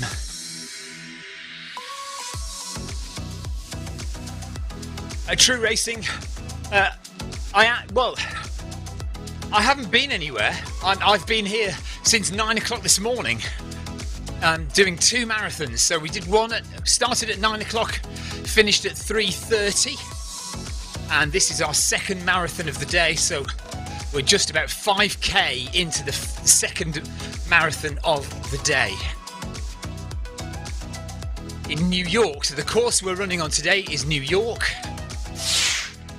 but it's a kind of a modern, futuristic version of New York where we go on these sky roads. So it's quite an interesting view of New York. One that we don't do often enough, I don't think.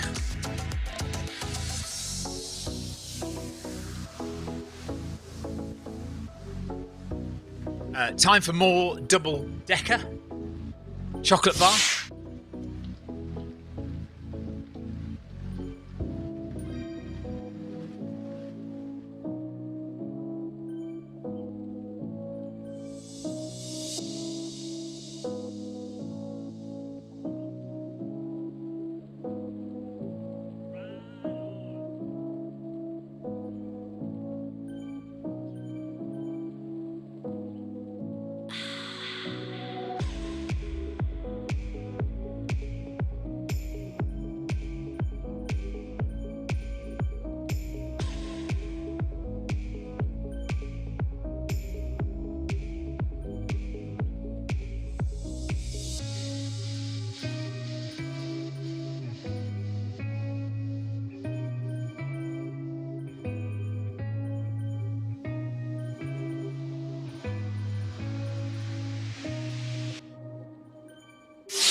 Monica says she'll never moan about working a 12-hour shift again.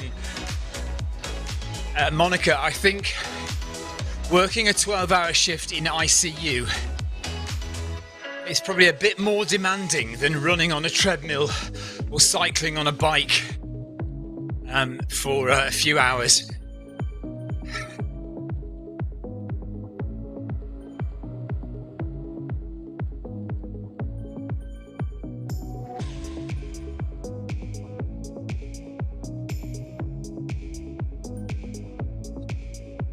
Straight on, Park Loop, straight on.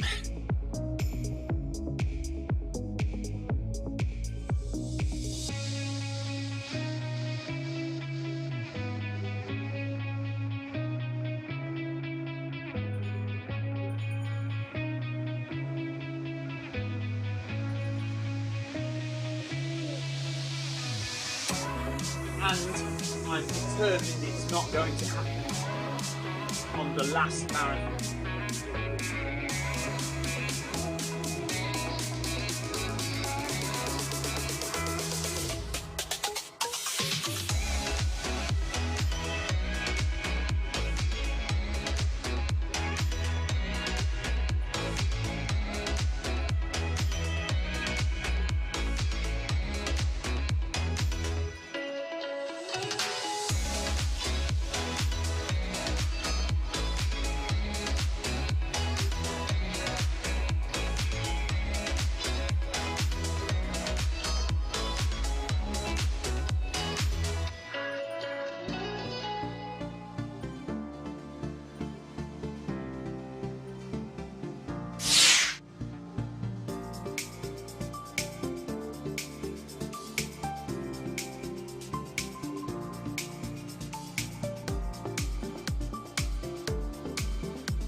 And now we're going to turn right onto the Sky Loop. So the Sky Loop turning right. Gosh, El Castle standing in the sky there, look. You see that? Castle standing in the sky.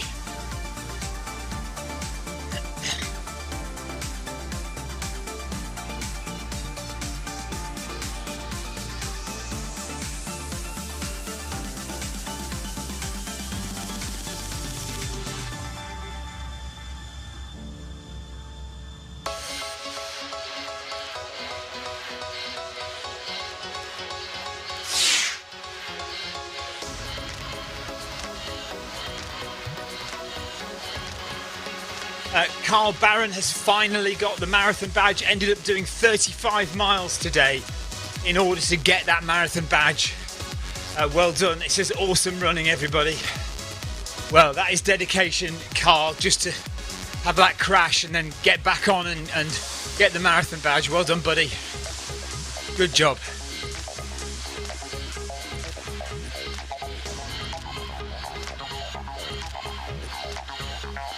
SB is with us. Hello, SB.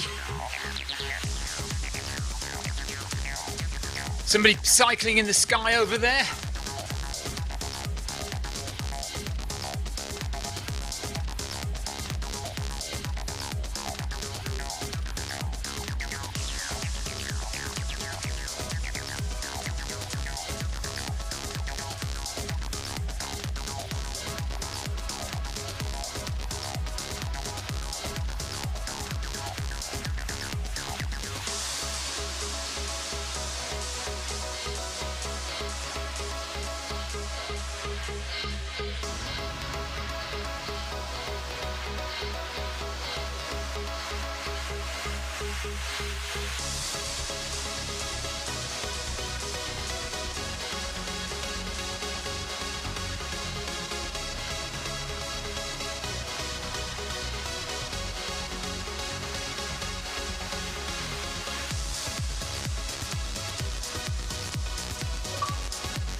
Ian Matthews now watching the stream, showered and G&T in hand. Well done, everyone. Thanks, Ian.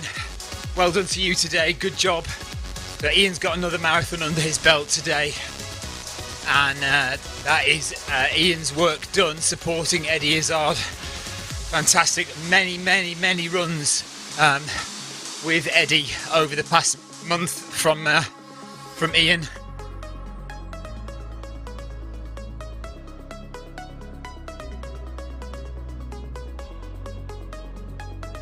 And we are 6 kilometres, just under 6 kilometres in to marathon number 2 for the day. We're on the Sky route. We're on Everything Bagel is the actual route name, which means we're on some of the Sky roads, but then we're also on the Park route, which is fantastic. I think we're stopping, are we? Yeah. So I'm just going to go use the loo quickly.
Tina Beard. I've got a feeling Tina's rubbing something in here. Tina says it's nice to be relaxing, isn't it? I think that's directed at Ian, but I think it's a side swipe at me and us who are still here running this second marathon like a bunch of idiots. Right, just walking to make sure I don't have a Bluetooth dropout. Fingers crossed.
Now, I'm just realising that in order to try and get my 200 miles for the week, I need to make sure that the half marathon that I did earlier on in the week, earlier on in the day, does actually upload to Strava.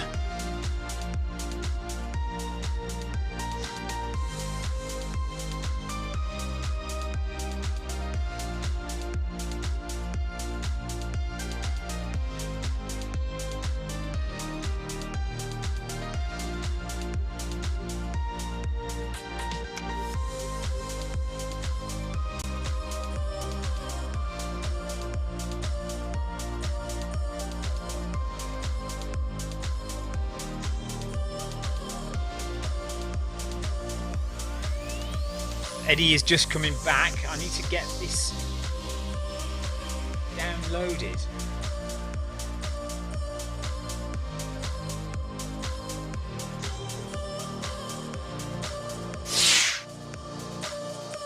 So 20 and 20.7, 8.6, 28, 29, 30, 40. Yeah, it's just about a kilometre short of a full marathon.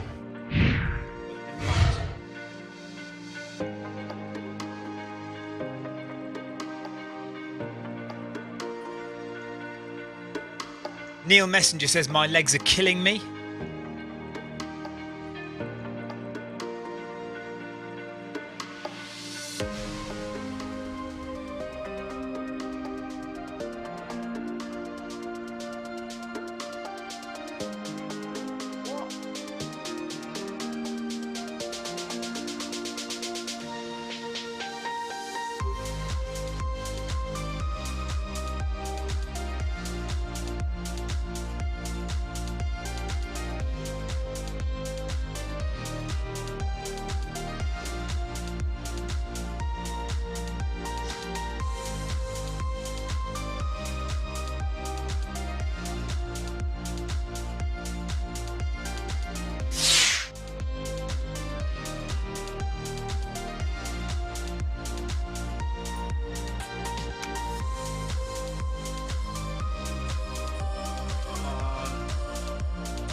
I'm going to have to start running in a minute if I can't get this. This is a bit annoying. I can't get my dashboard up.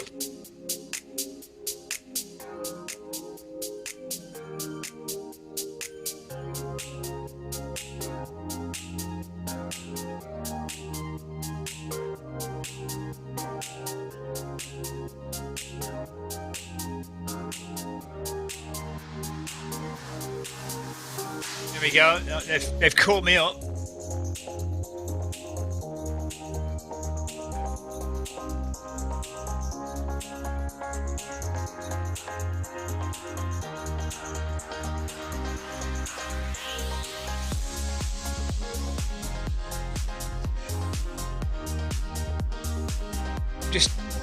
I'm just trying to do something on my Zwift dashboard and I can't do it. It's not loading, which is very frustrating because I just wanted to do it in that little break there when Eddie was behind me, and it's not worked. I'm trying to download the 21-kilometer run.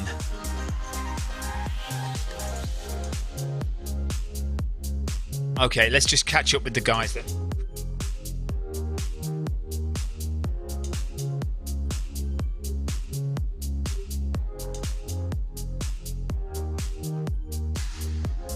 It's raining outside.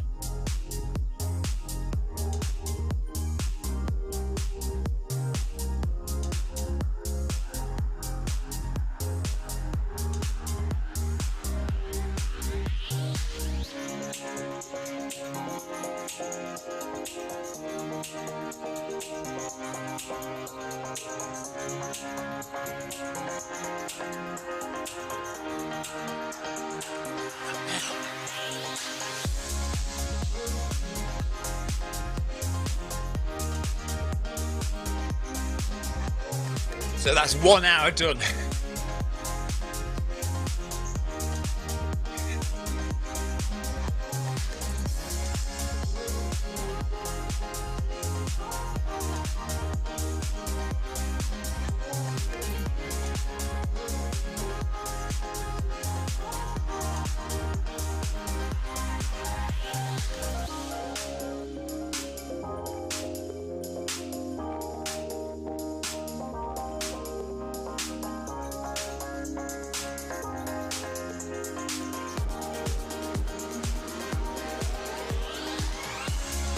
Why won't it show me the workouts? That's very annoying.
Only 2 hours to go till break time.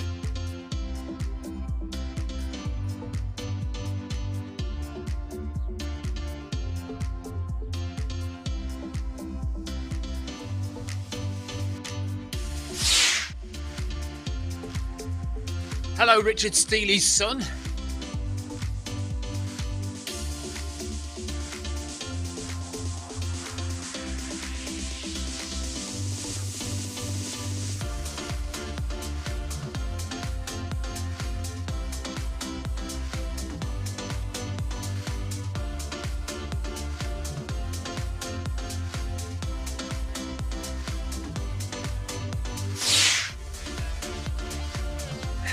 Hello there.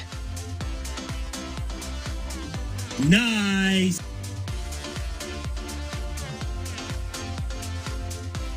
It's so easy to get set up with Zwift running. Here's what you need. Firstly, access to a treadmill. It could be at home or at the gym, but any treadmill will work with Zwift.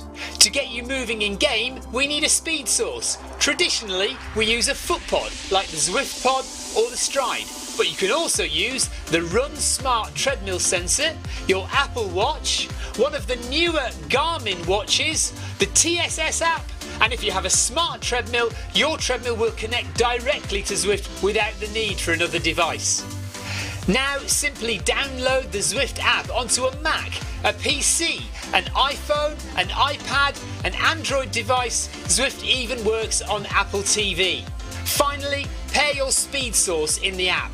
Pairing heart rate from your watch or a chest strap is also a great addition to Zwift. And that's it. You're all set up for solo runs, solo or group workouts, challenges and real-time racing on Zwift with people from all over the world.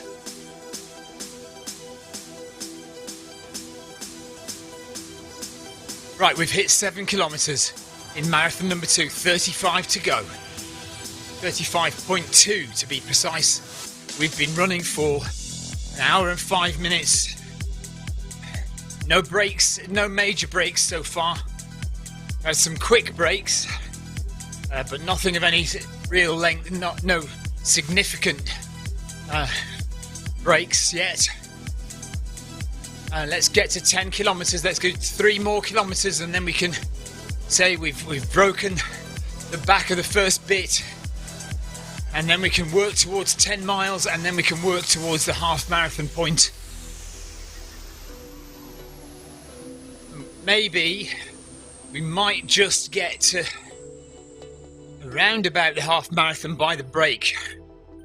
We've got 2 hours to do 13 kilometres, 14 kilometres. So 7 kilometres an hour should get us there. Average 7 kilometres an hour.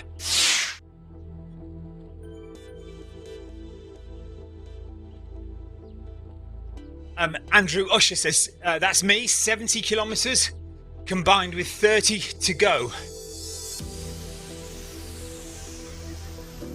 How do you do these? It's really starting to hurt. Well, you're doing a lot further than me today, Andrew. You're doing 100k. I'm only doing 82k, 84k, something like that today. So you're doing really well, Andrew. Some quality running, quality work. Just keep doing it. Keep doing it day after day. Regular mileage. Try and get over 100k every week. And your legs will start to just get used to it.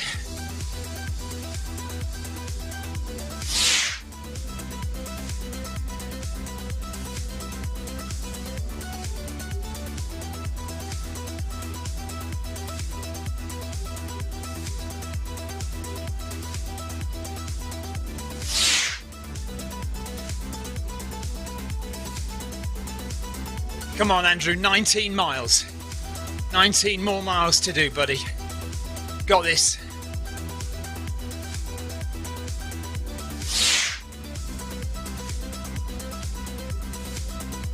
Just need to slow down a bit. I'm a bit ahead of Eddie.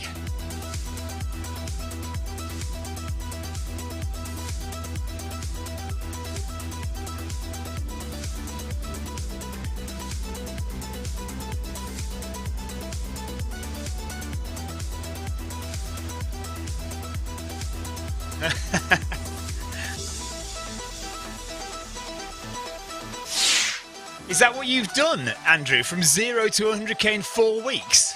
Well, no wonder your legs are hurting.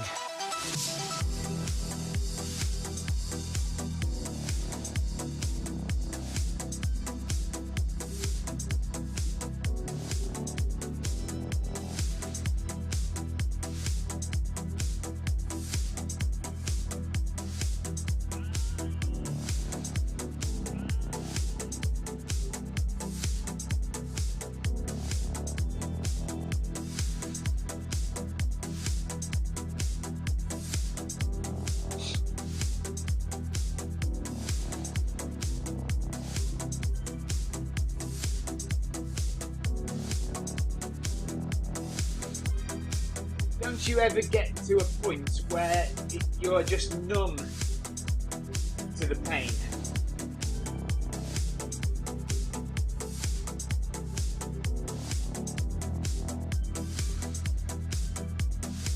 After a while, I just can't feel it anymore.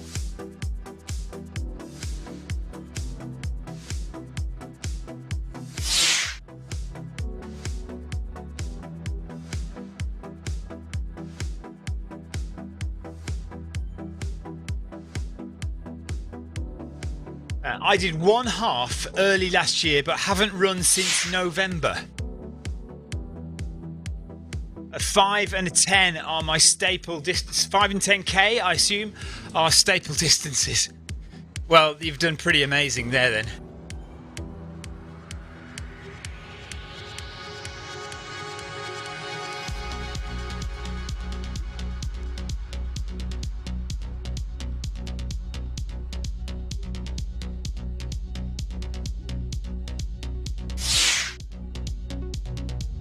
Yeah, Roger Bannister, we know that.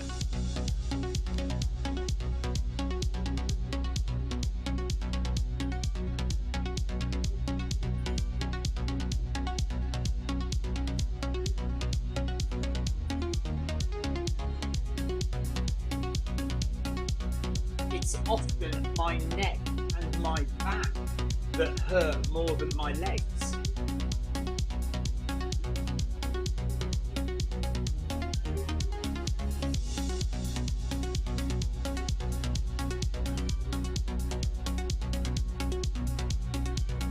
Tendons says, have you any tips on increasing speed or stride?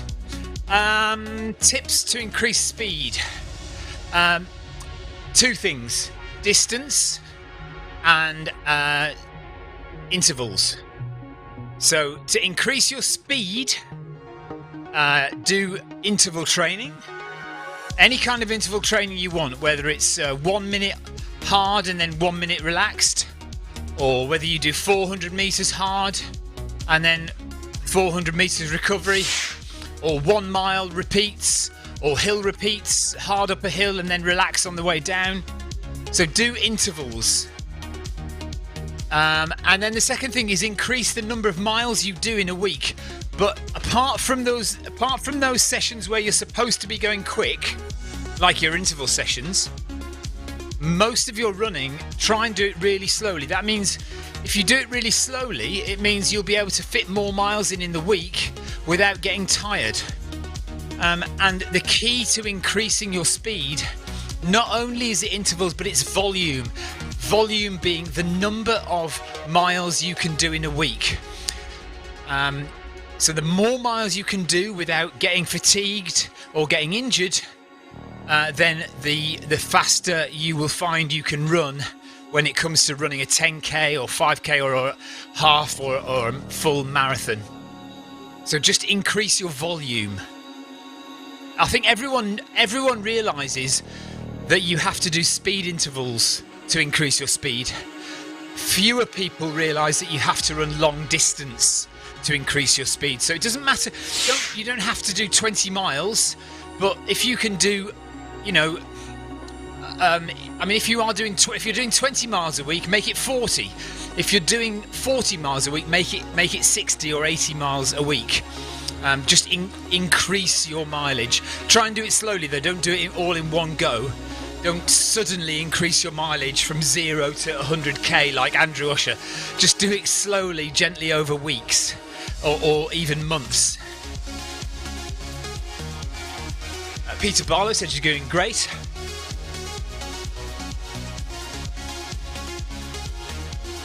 Okay, so you're looking at doing a 3-hour marathon then, Tendons, yes?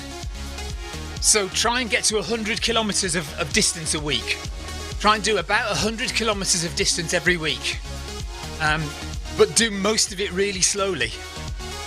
Apart from once or twice a week, you're going to do fast, hard interval training, fast, hard workouts.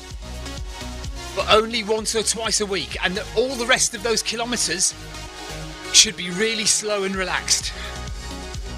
Just get the miles in.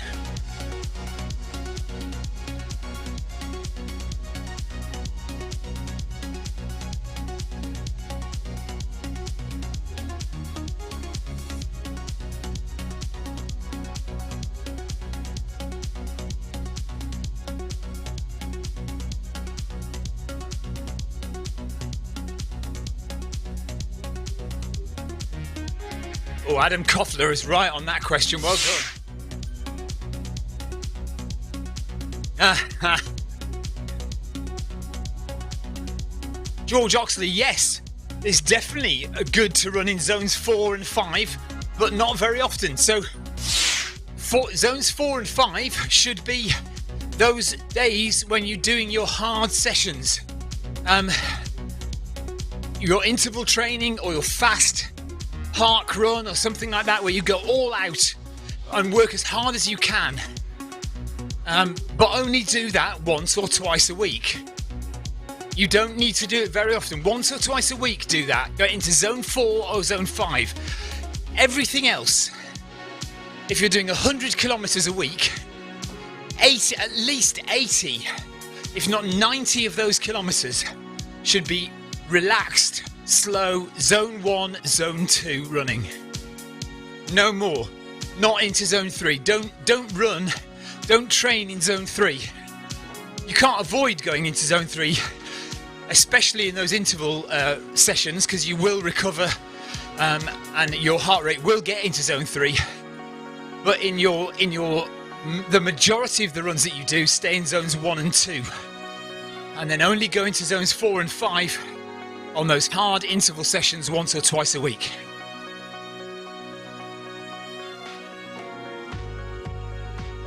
Amy Green is going to hit 100 miles training this week, which is the most she's ever done.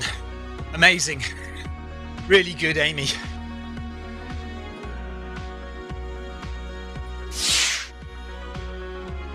Yeah, let your HR talk to you. Let your body tell you what to do.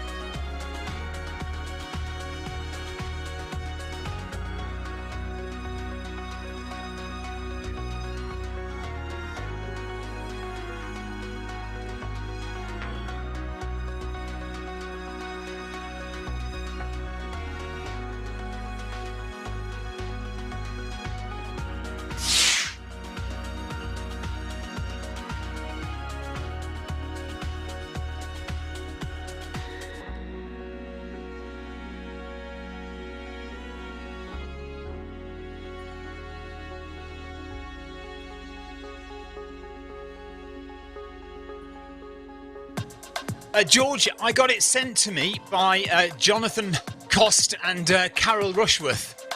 They got it made for me and sent to me, so it's a very kind gift of theirs to get that made and sent to me. Really appreciate that from them.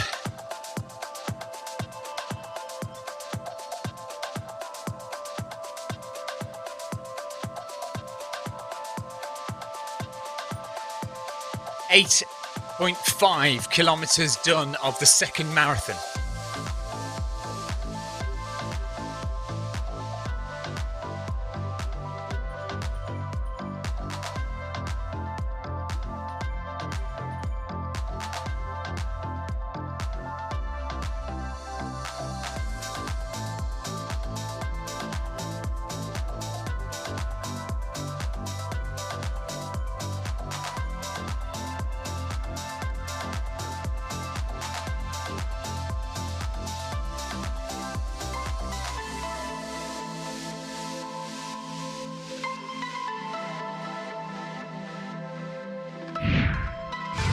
Is it Sarah Bamford has joined us? Hello, Sarah.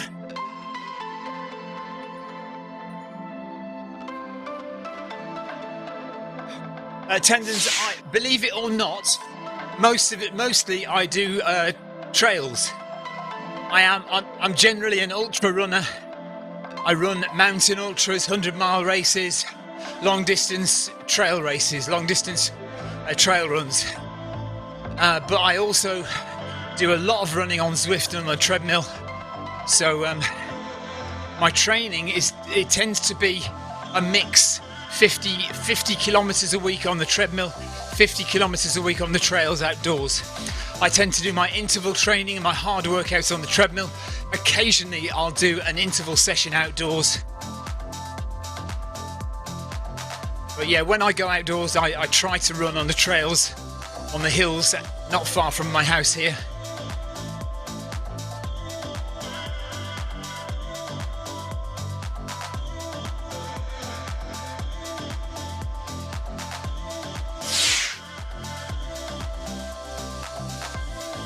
Yeah, it's just softer, isn't it, on your feet? Much actually like the treadmill. The treadmill is similarly soft on your feet. Definitely not as hard as running on concrete or tarmac on the roads.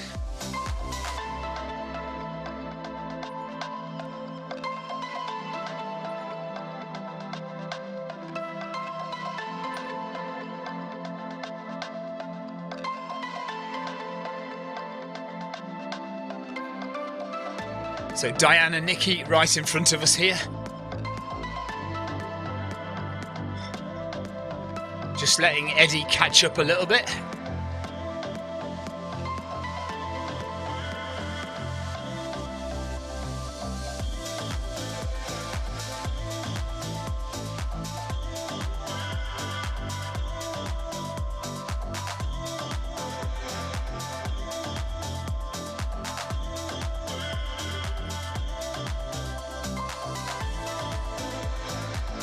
Victoria, if you're watching, can you come out to the shed and bring the computer, please? The laptop.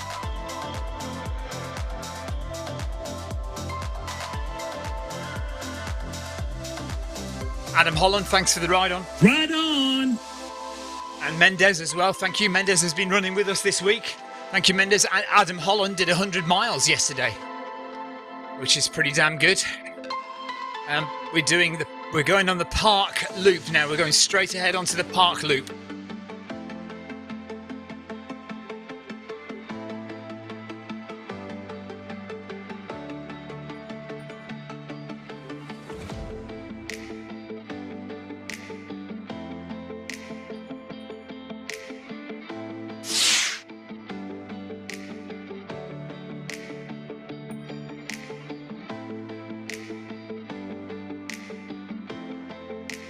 Paul Deering's done 50 kilometres on the treadmill today.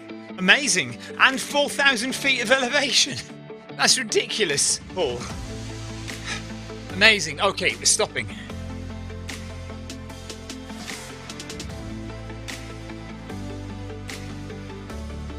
Pit stop time. Joe Green is with us.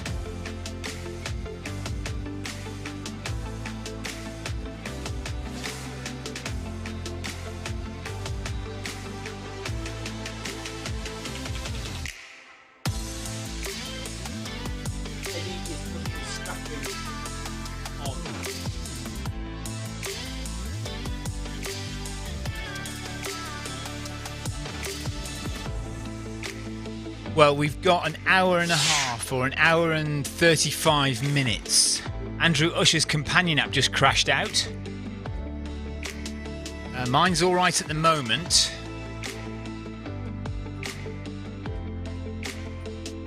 I need my laptop.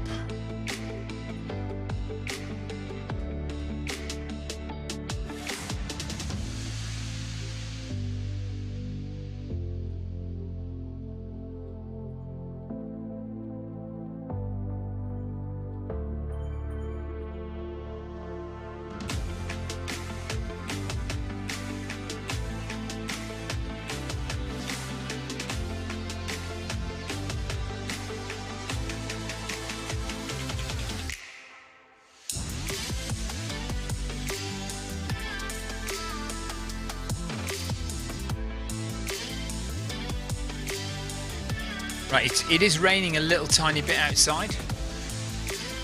I'm just going to walk very slowly.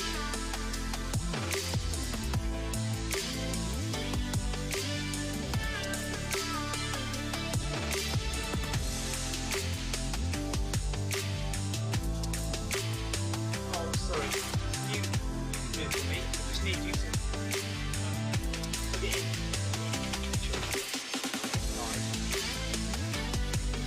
Right. You make a new tab.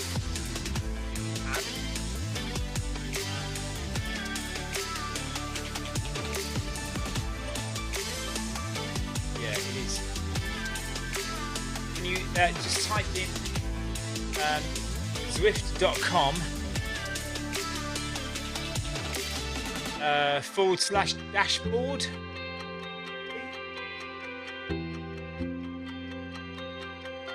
Ask you to sign in. What have you got there?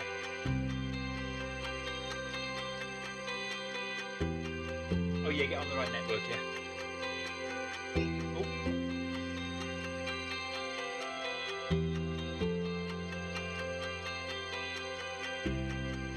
What's it got?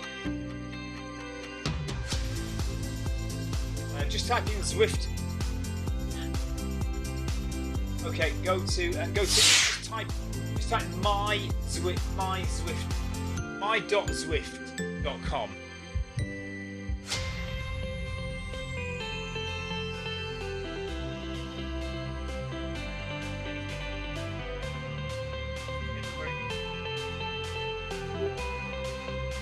Right, what have you got? Is it my profile?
Yes, of course I am. Yes, an hour and a half till break time. I'm trying to download my half marathon run from earlier on to upload it to Strava to get my weekly mileage up. Unfortunately, it's not working. Can't get it to load that particular run, which is very frustrating. I don't know if it would work in the other. On the other Wi-Fi network, Victoria.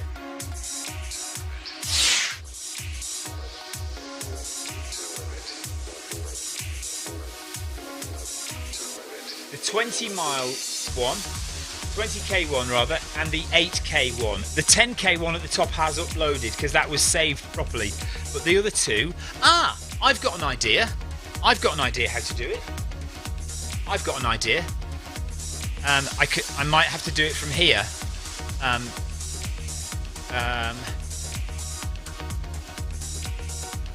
Well, I'm not cold at all.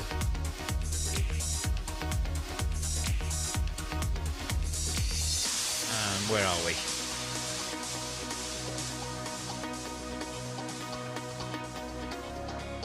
Right, now where are we? 31st. Oh my god, how many saves? Jeez. Okay, that one there. Probably need to download that one.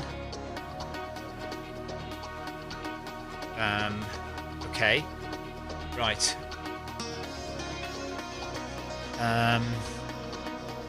Okay, let's see if I can get online to Zwift. No, not to Zwift, to Strava. I am broadcasting this, that's the only problem. Never mind.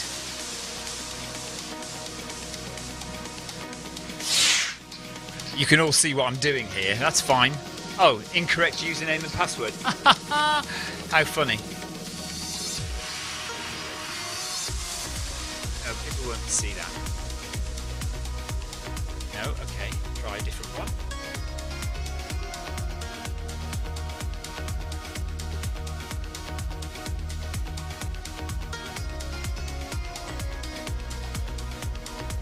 No.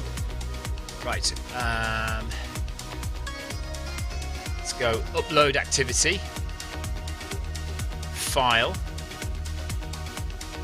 No, I think you're okay, Victoria. Activities.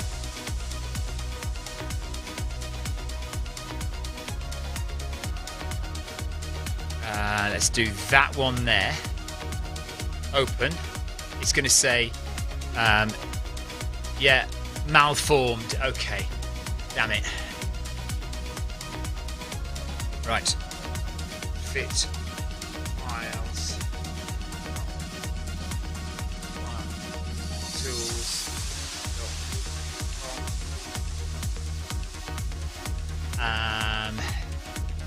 Launch device changer. That one. This is very annoying because I know I'm going to be quite a way behind everybody else by the time we do this, but it's worth just... if it's not in Strava, it didn't happen exactly.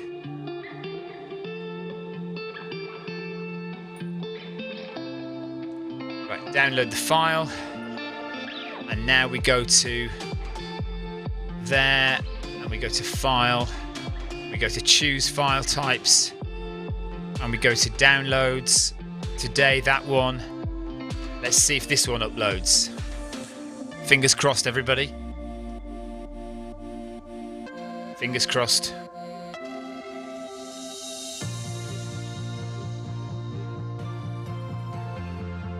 Come on, you can do this. Good. Okay, there we are. 21.2 kilometers. Fantastic. That's uploaded it. Well done. Yeah, but I might save that till later.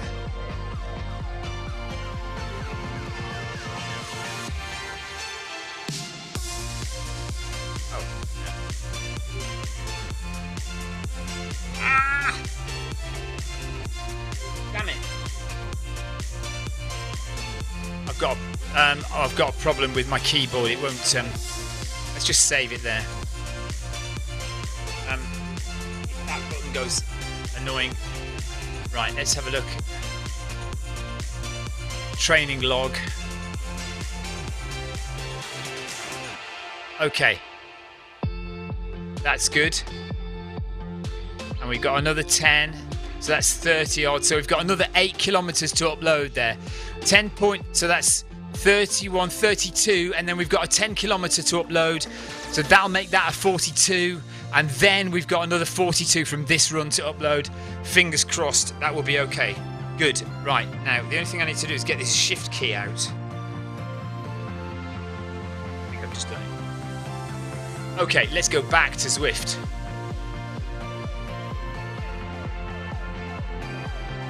Okay, and now we need to find everybody because I'm probably miles behind.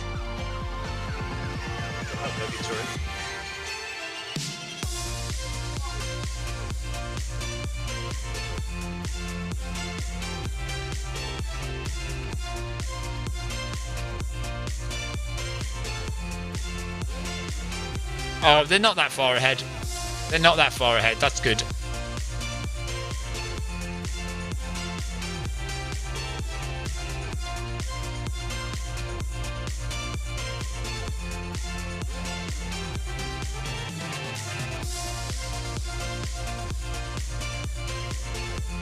Okay, an hour and a half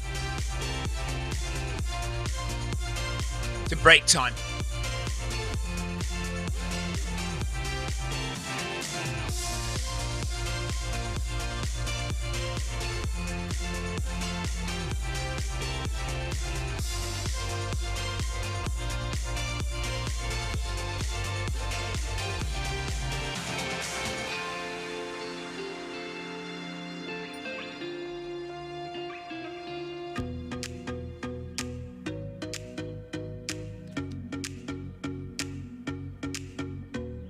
Megan Brown, well done.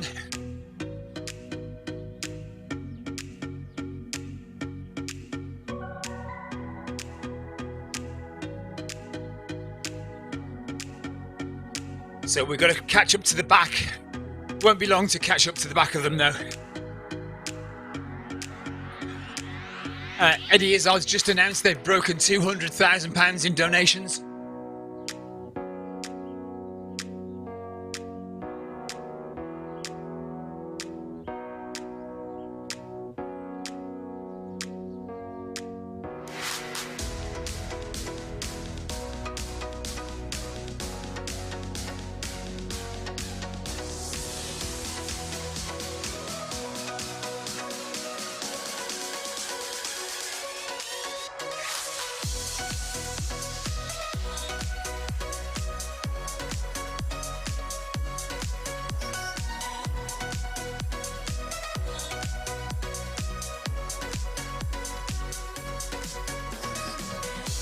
We're turning right onto the park loop.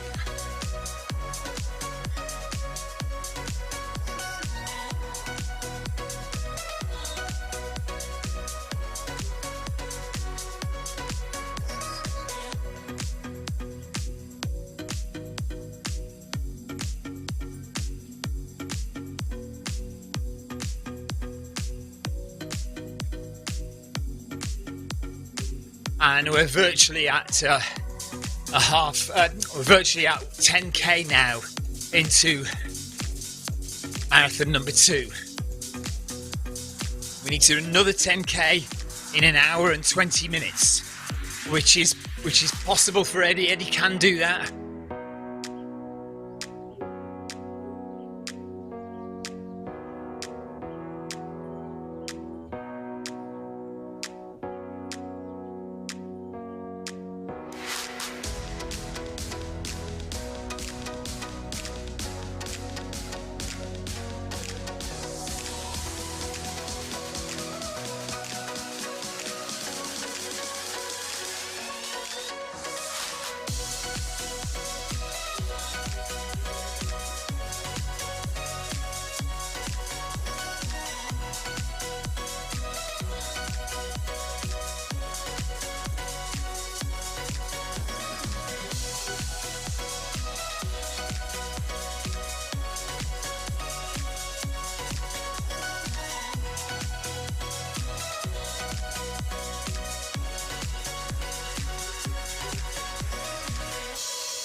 There we are, there's 10k done.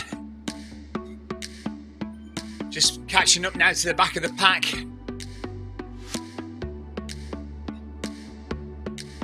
Kathy McManus. Is Kathy off? No, somebody's just off. Michelle's off. Or is it Megan? I don't know. Oh no. I can't tell. Somebody's going at 10k, but I don't know who it is.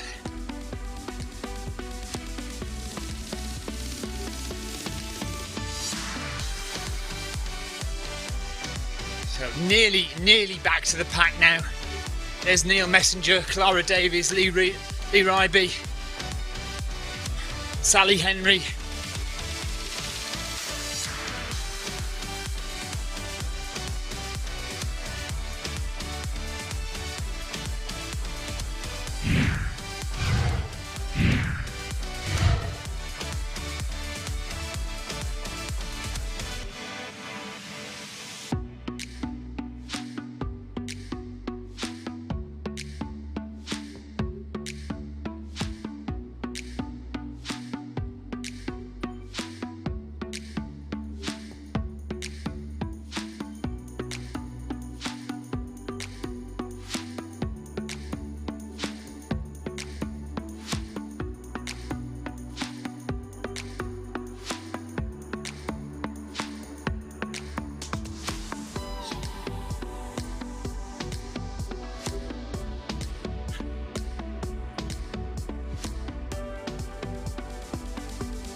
Chris Beale is on the scene. Well done, Chris. Hello.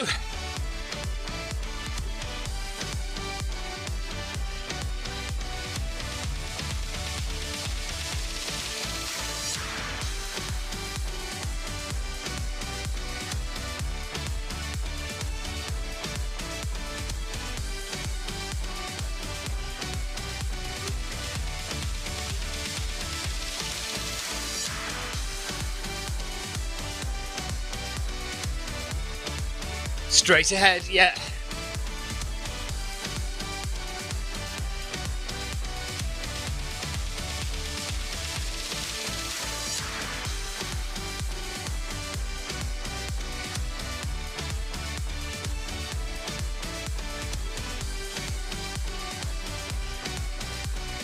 Marcus Holmes is with us.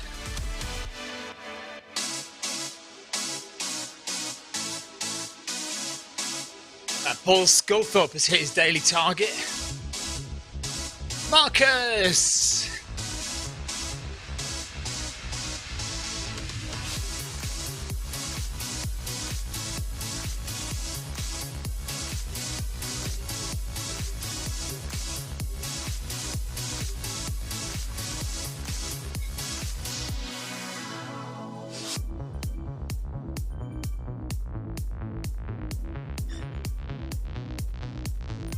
$10.5K. Oh wow, Marcus had snow last night and took the kids sledging. Rare for Virginia. Rare to have snow in Virginia, nice.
Sheila, that's it for me now. See you later for another 10K. Okay. Good stuff, Sheila. Thank you for joining us. We have an hour and 15 minutes to get another 10K or so done. Paul Blake, no crashes yet, Paul. No crashes yet. So fingers crossed for the rest. We've got 32K to do, 20 miles left.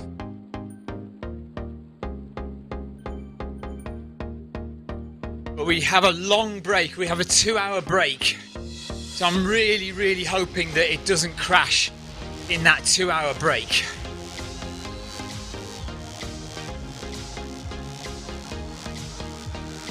But in an hour and 15 minutes, we have a 2-hour break.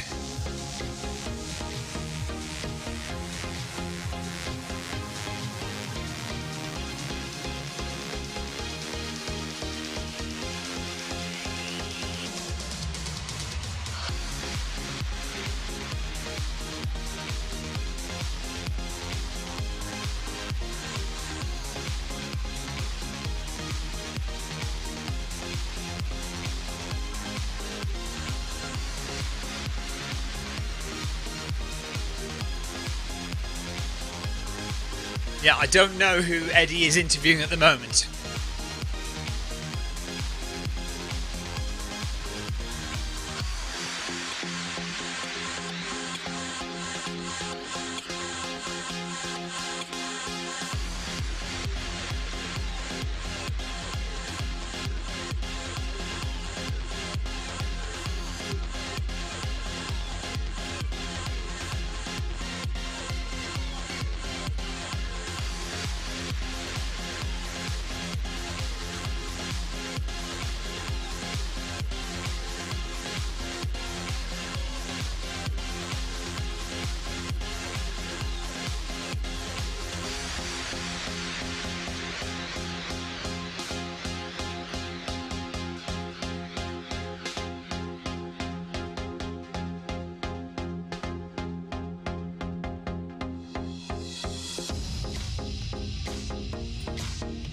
11 kilometers done.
Michael Hasser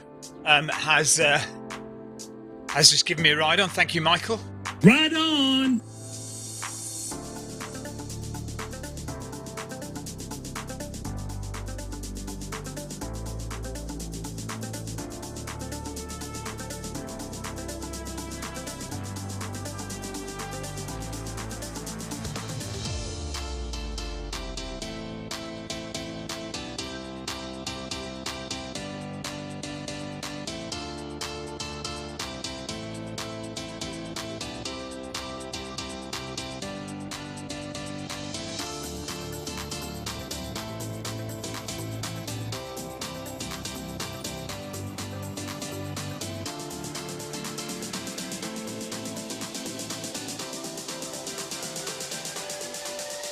I'm still cool. I'm still cool.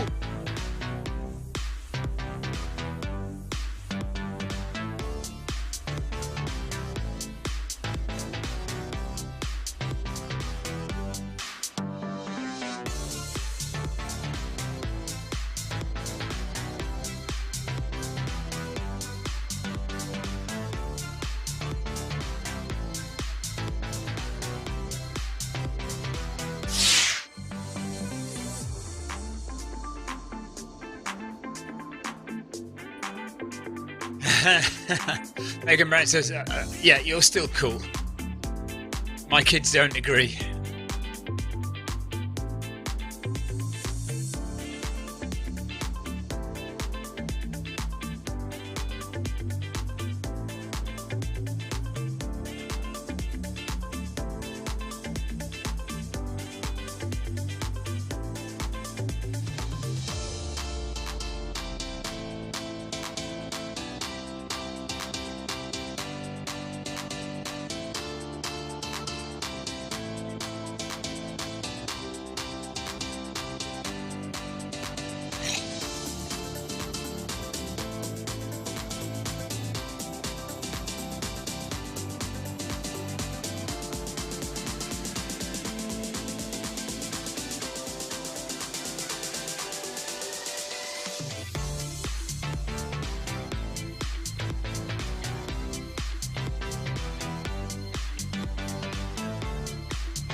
So, still chilling out.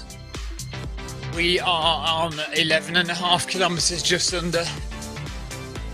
And we have about an hour and 5 minutes, hour and 10 minutes to go before break time.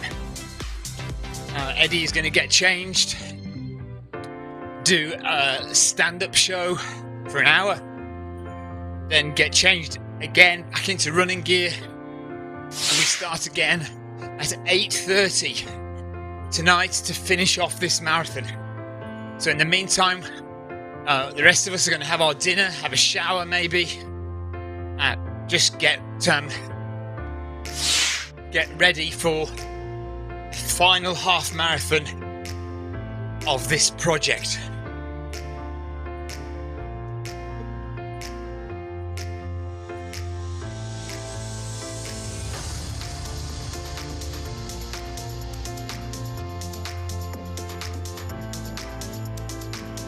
I think so, Adam. Around about then, we just need to keep our eyes open, I think.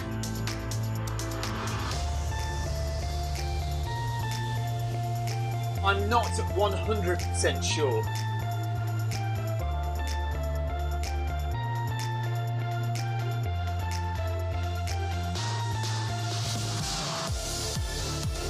Where did you get 10 past 8 from?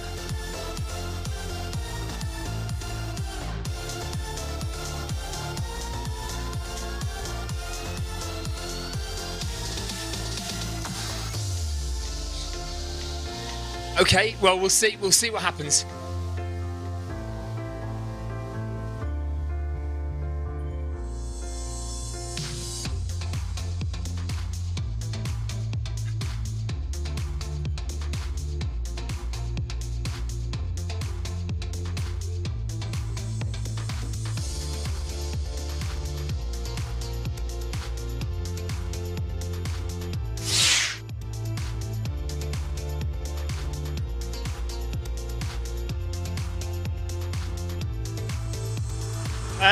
Not on my stream, Richard, no, because I'll get cut off. Because it'll be copyrighted. Sorry, Richard Steely's son. I can't play it on the stream because I'll get cut off for copyright reasons. I have to have non-copyright music.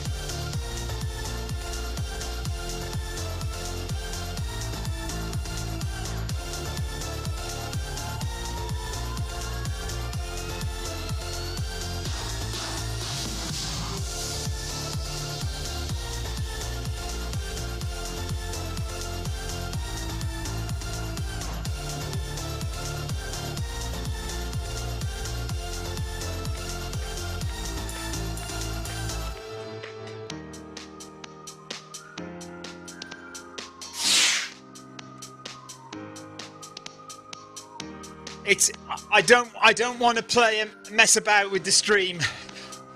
I'm just going to leave the music as it is. It's too much for me to deal with to start searching for music, I'm afraid.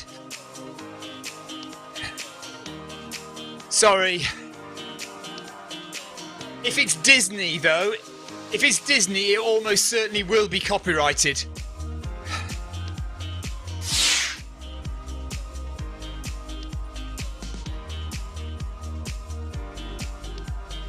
Right, we're about to hit 12k, so that's 30 kilometers left.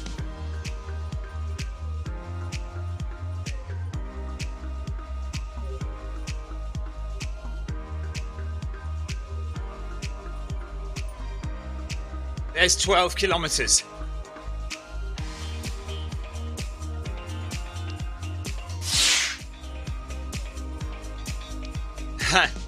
Yeah, Ian, that'd be copyrighted as well. I'd get cut off for playing my own music.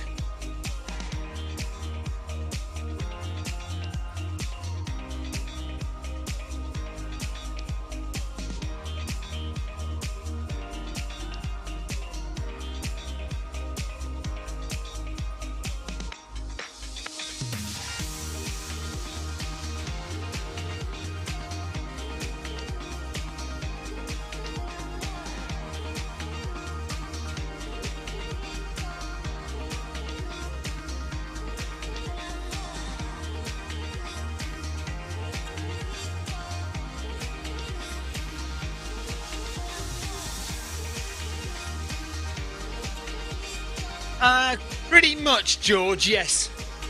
Yeah, I don't have any kind of specific regime that I stick to.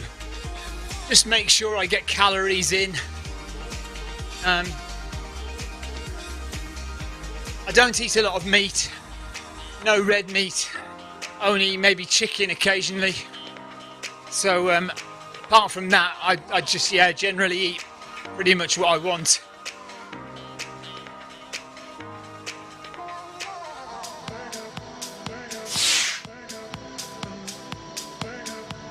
And just like that, we only have 30 kilometers to go.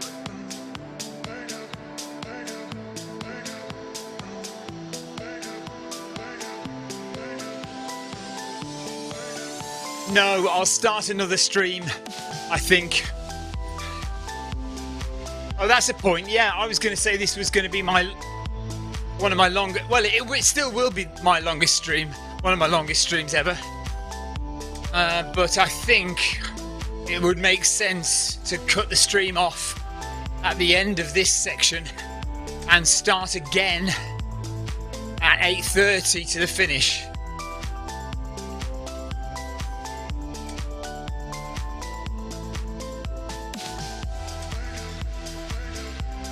One hour to go before break time.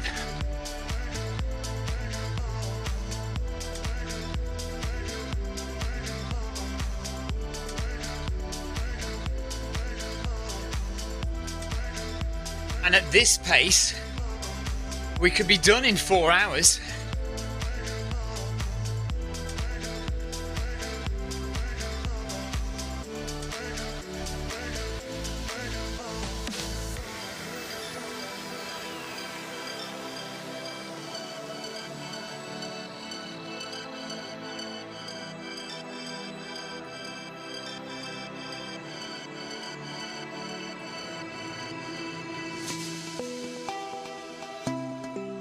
Andrew Usher's on 78 kilometres for the day.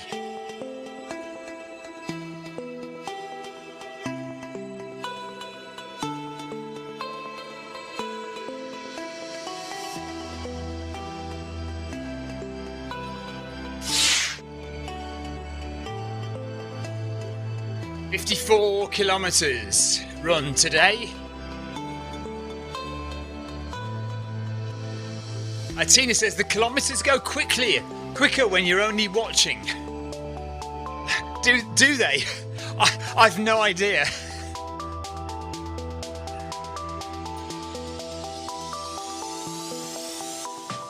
Yeah, so Eddie's just confirming another hour.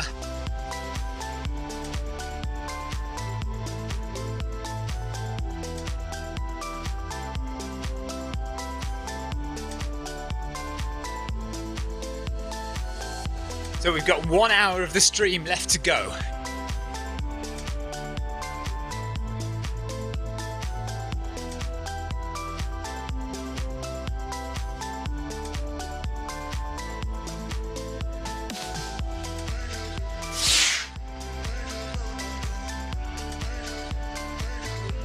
Sally Henry, yeah, I saw you out there, Sally. Well done. Thank you for joining us. Thank you very much. Appreciated. All the support we can get is appreciated. But we are now on the final stretch, just 30k to go to the end, although we are only going to do another, I think, about 7.5 kilometres now. And that'll get us to not quite a half marathon. And then we have a break. And then we'll do the final 20 odd kilometres.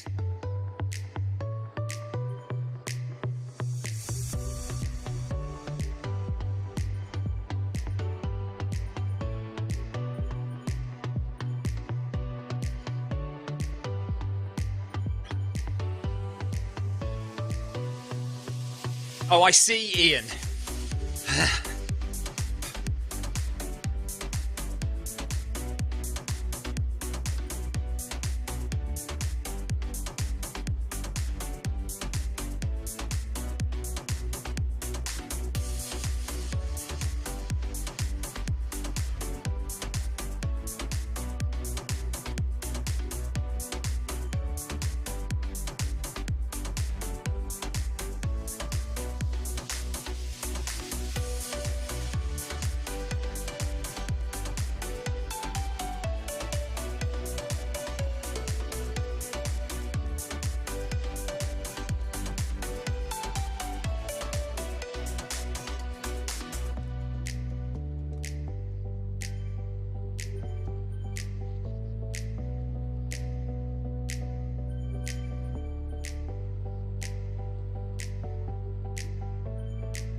Stuart Gofford says, how you feeling, Stephen? I'm alright, yeah.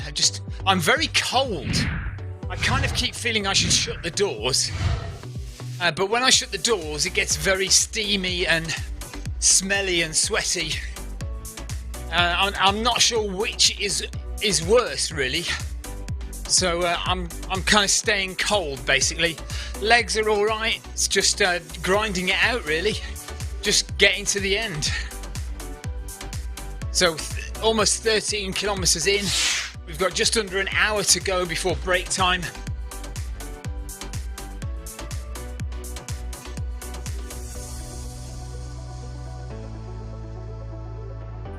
I can't actually see. Oh, I seem to have blocked off some of the. I'm looking for some new run, and then I can't see the other word. But Ian says the new fan was good today. Good, I'm glad. We're going straight on to Park Loop.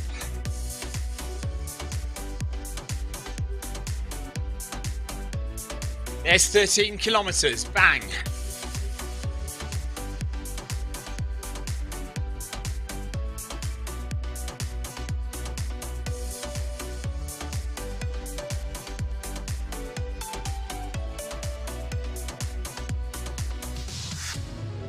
Are we having fun? Question mark.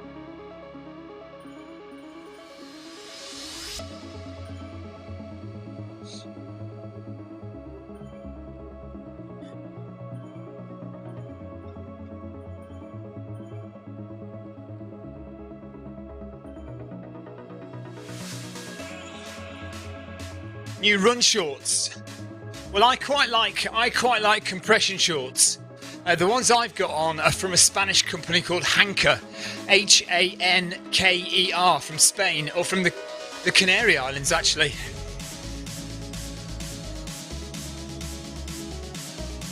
It's not anything medical or physiological that I like compression shorts for. I just like them because they're nice and tight and they keep me all kind of packed in neatly. I don't like to flop around everywhere.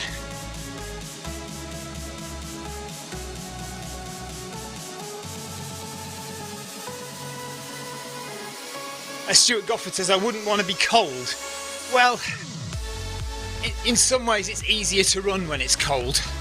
If you're too hot, you suffer more, I think. Your heart rate goes up, you feel more tired. But also, in terms of the stream, my camera would steam up. It doesn't make for good viewing. But yeah, I mean, it's basically it's uncomfortable both ways. If it's too warm or too cold, you know, so you just have to get used to it, accept it for what it is, and just get on with it. So I'm plumping for the cold over the hot. Andrew Usher likes his compression gear. Yeah, like I say, I don't really kind of use it for any physiological reason. More just for comfort over anything else. Also, I think it helps with chafing. I don't like flappy shorts. I think that aggravates the chafing between my legs. So if they're just compression tight on my skin, then I don't get as much rubbing and less chafing.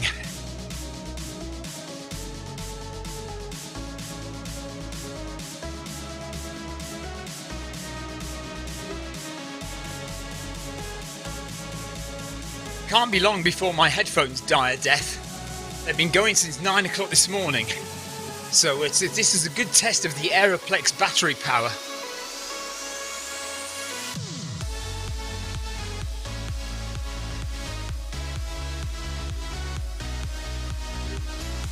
Adam Koffler gets chafing just watching me run.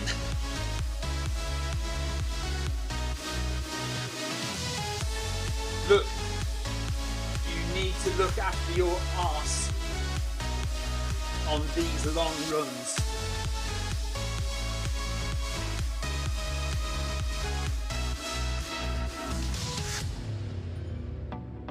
You're talking to a guy with experience in these matters.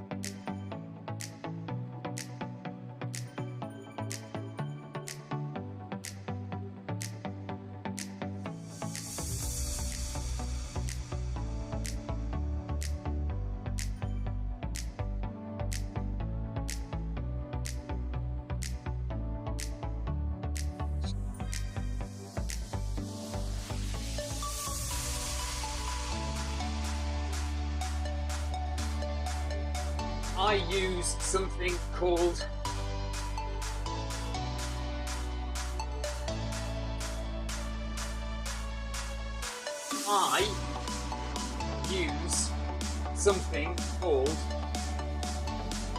Udderly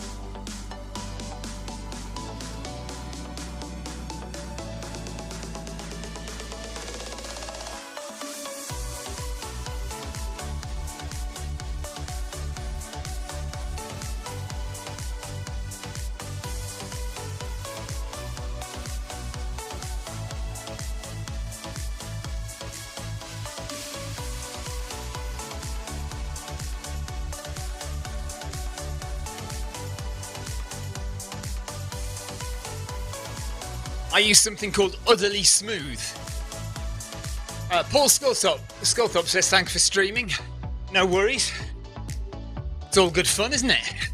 We are having a good time.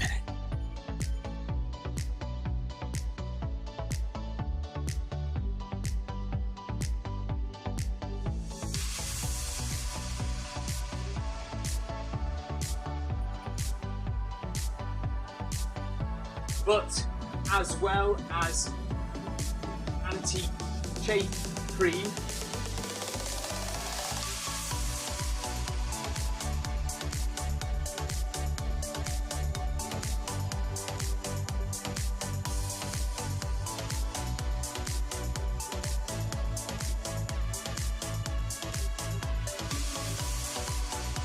you need good underwear and good shorts.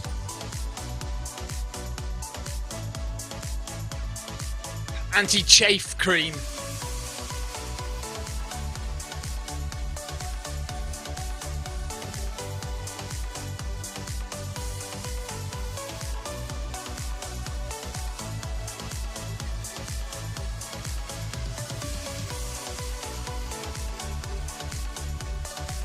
If you want to see me suffer with chafing, then go to Film My Run on YouTube and watch my Thames Path 100 video. Search for Film My Run Thames Path 100. It was a 100-mile run along the Thames Path, funnily enough, but it was a DNF due to terrible chafing. So I'll let you watch that and enjoy.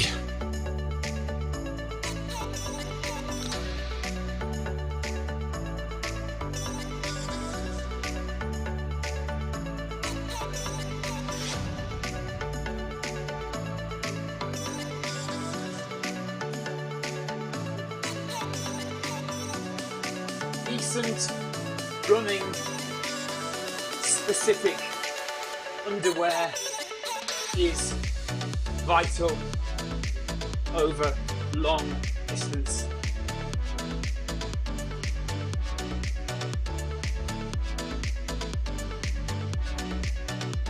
Happy bottom bum butter.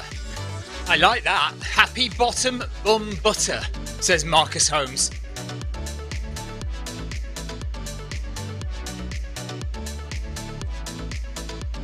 Straight on the park loop with 14 kilometers done. There we go, boom.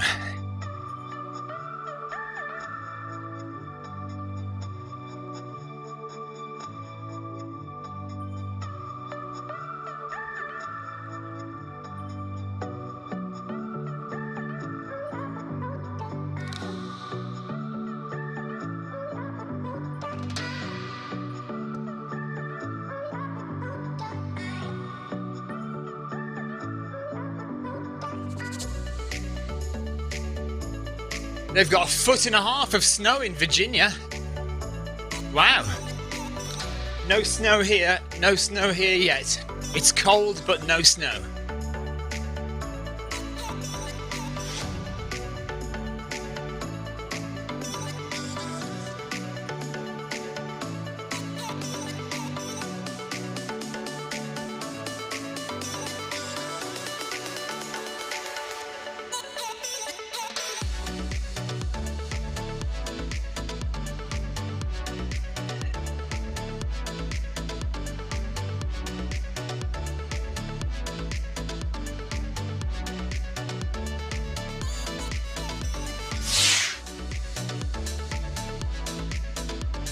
Lee Burchard says he keeps dipping in to watch. Good to see.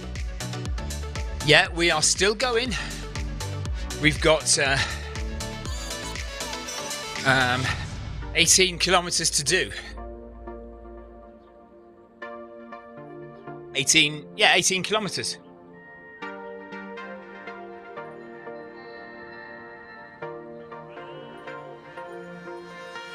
No, 18. Hang on a minute. Let me get that right.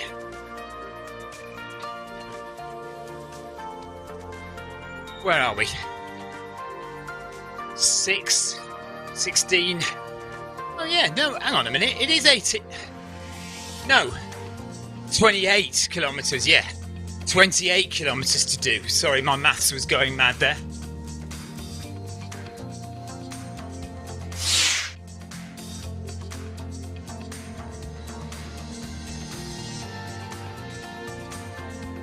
Right, stop.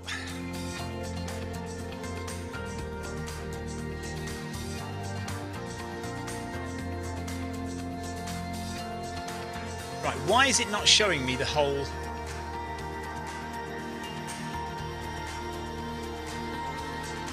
After 1 month, I have to announce there is no R in my name. Bichard, not Burchard. Yeah, Bichard. I must read that correctly. I'm sorry, Lee. Lee Bichard. And even on the video, you told us what your name was. Lee Bichard. Sorry, Lee.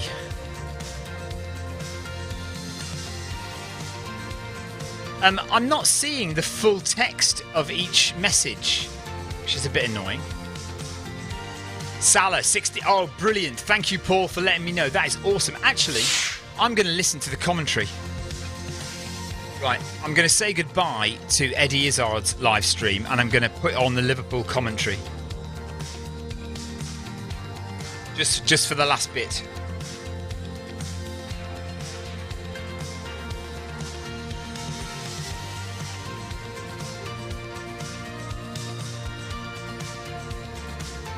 Oh, classic Salah goal. Classic Salah goal. Left-footed into the top corner. Brilliant.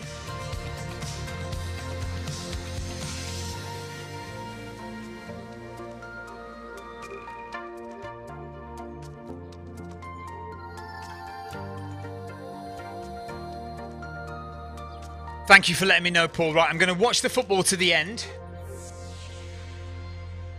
And then it'll be near break time.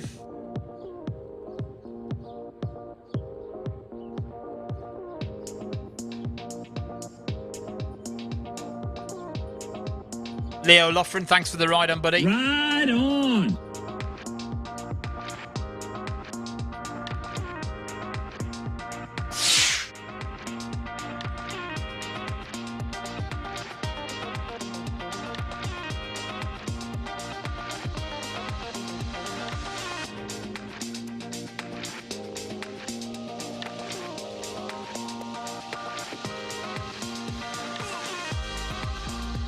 Oh no, I've upset Lee now. Lee Bichard, you've been great up until I find out you're a Liverpool fan.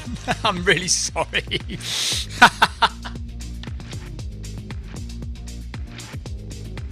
It's a tough life, isn't it, Lee? Yeah, no, I've been a Liverpool fan all my life. Family are all from Liverpool. And my mum still lives in Liverpool. Yeah, that's just the way it is, I'm afraid. So we're just waiting for We're just waiting for Eddie to start again. Marcus Holmes says, "What's wrong with Liverpool fans?" Quite right, Marcus. What is wrong with Liverpool fans? Nothing. We only support the greatest team in the entire world, the greatest soccer team, football team in the entire world. Even though we are owned by Americans, they've done a good job, actually.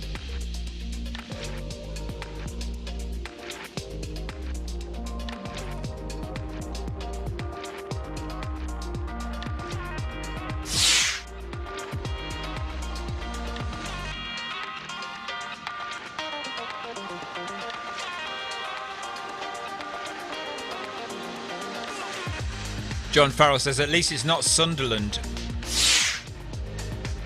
Neil Messenger says, this will be my longest run.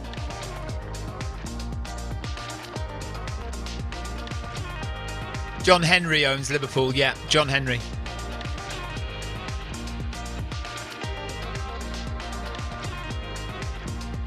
These headphones are doing very well. These headphones have been on since 9 a.m. 9 a.m. and it's now nearly 6 p.m. and they've been solidly on all the time. I haven't even had a message saying low battery yet.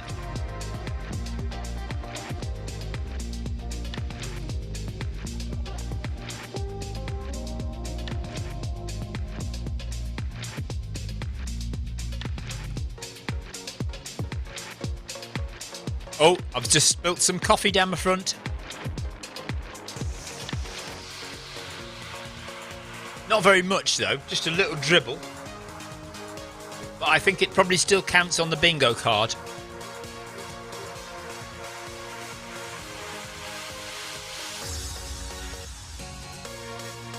Adam's a Man City fan. Well, we're all hoping that Man City will not manage to keep winning like they're doing at the moment.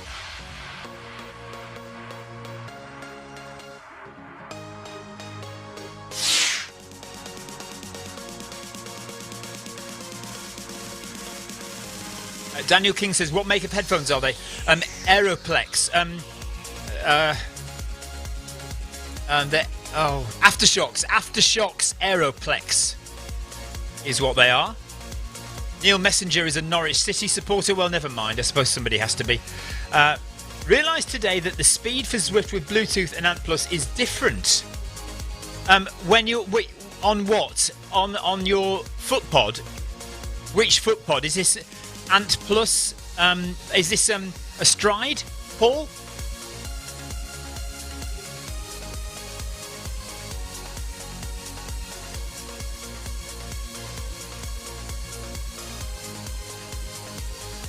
We're still waiting for Eddie to come back onto the live stream.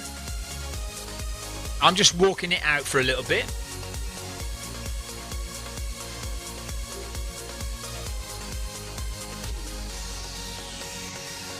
So I'm now listening. I've turned off Eddie's live stream and listening to the football on Sky Sports.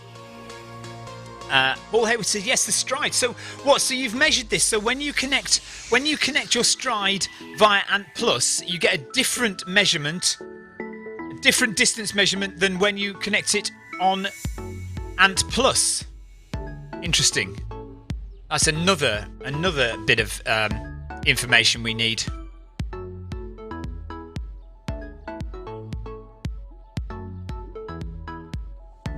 Ow.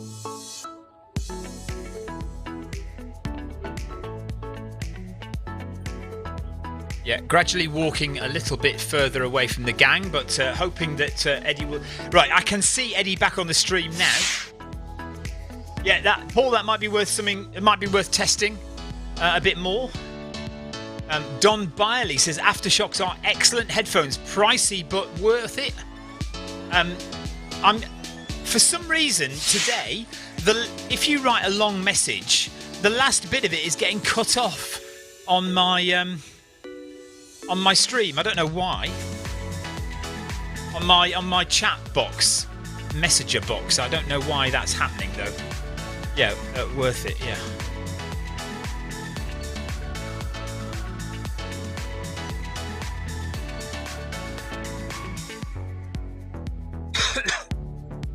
All downhill from here, says Dennis Pinkard. Claire Hutchings says they're excellent headphones, but not very loud. She says, "Yeah, I have found that with some things.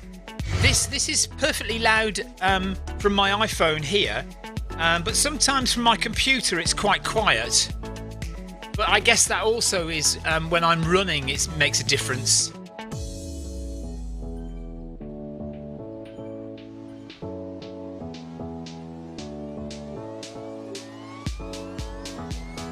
Right, they're catching me up now. Eddie is just behind.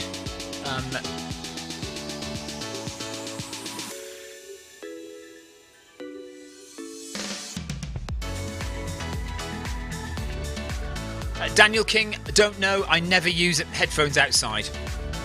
I never listen to music when I'm running outside. The only reason I'm listening to anything in here is I usually listen to my own stream to make sure it's all working correctly.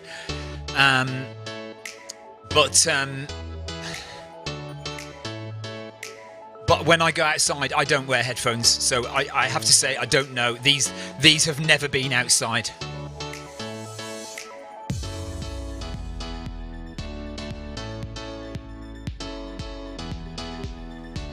Right, here is Eddie, just catching up now.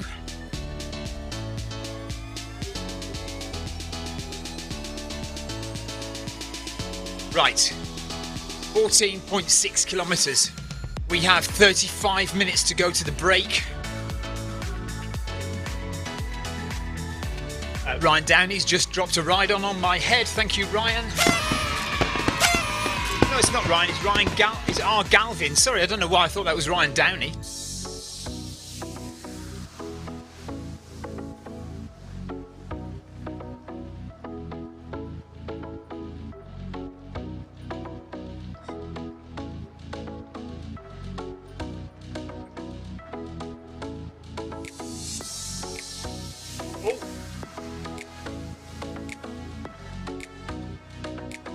Right, Paul says it's 2-0, so I haven't seen that yet. Let's have a look.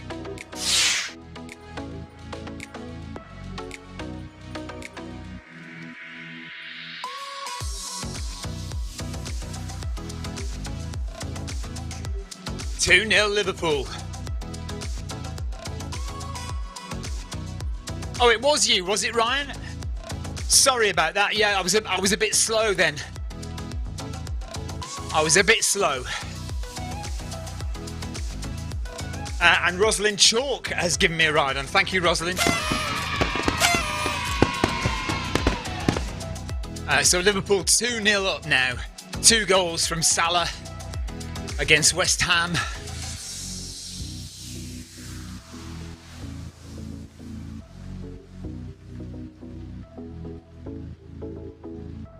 And we're coming up to 15 kilometres done. And it'll be half an hour, 35 minutes before break time. We can have a shower, get warmed up, and get ready for the final assault on this running project for this month.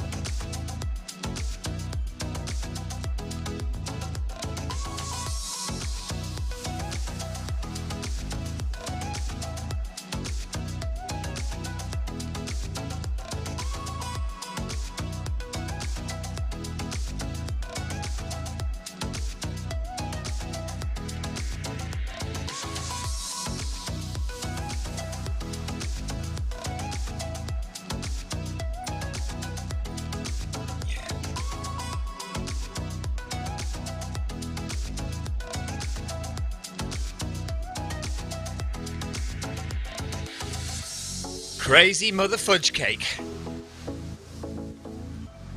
15 kilometres. There we go.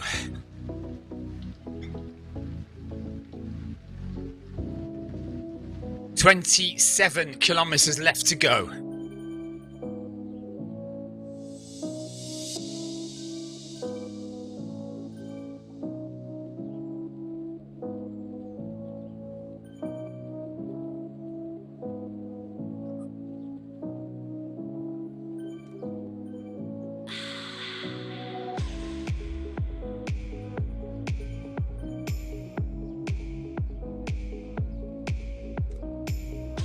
Rebecca, just carry on running all the way through.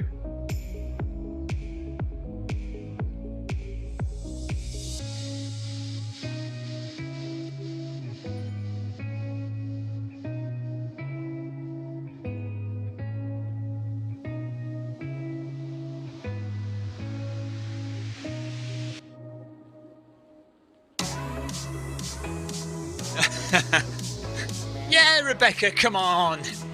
Why not? I'm not going to, but you know, you can.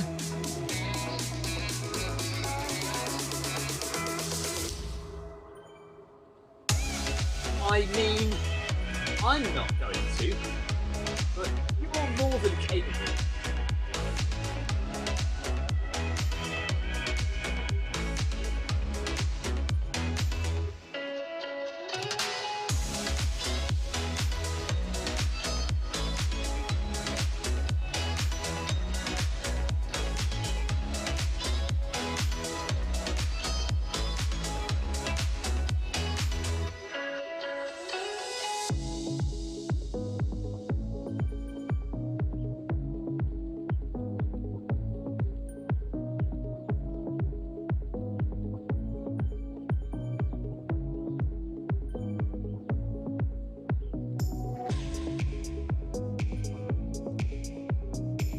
This marathon running lark is dead easy, isn't it?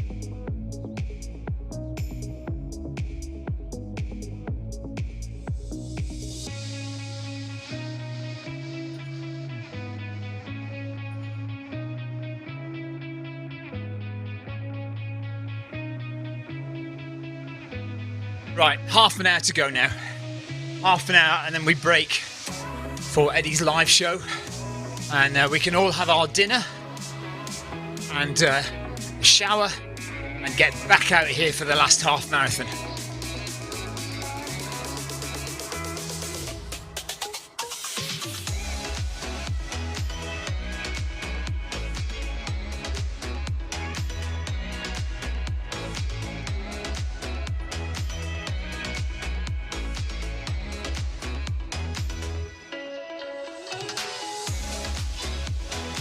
Straight on, straight on.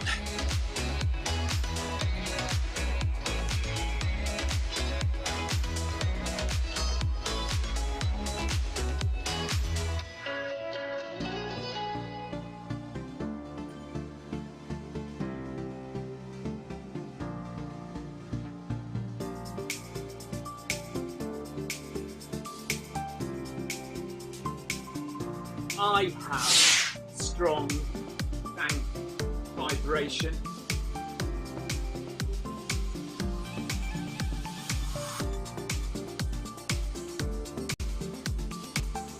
I also have strong tank vibration, but that's for different reasons.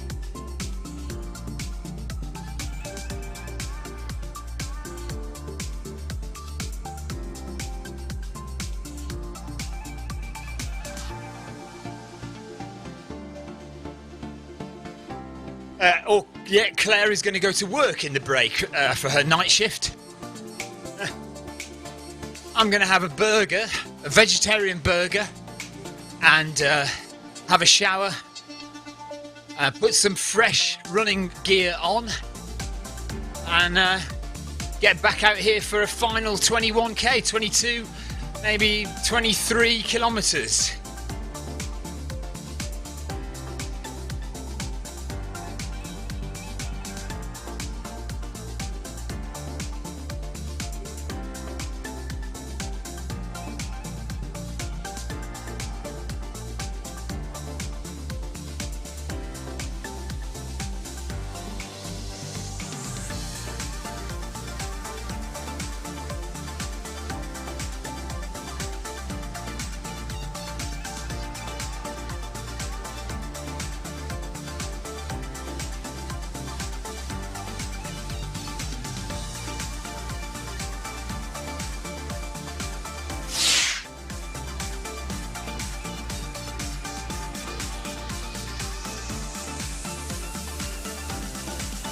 Paul Hayward's got a banana sandwich for his break time food.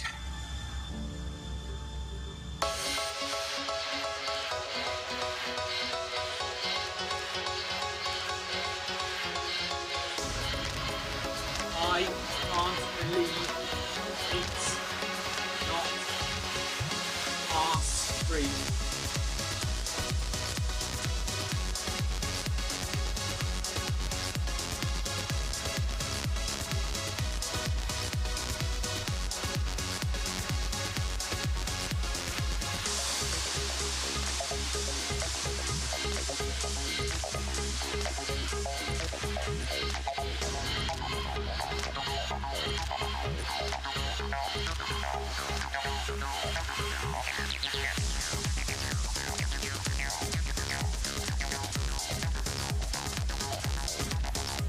Not far off 16 kilometres now, 10 miles done in a minute.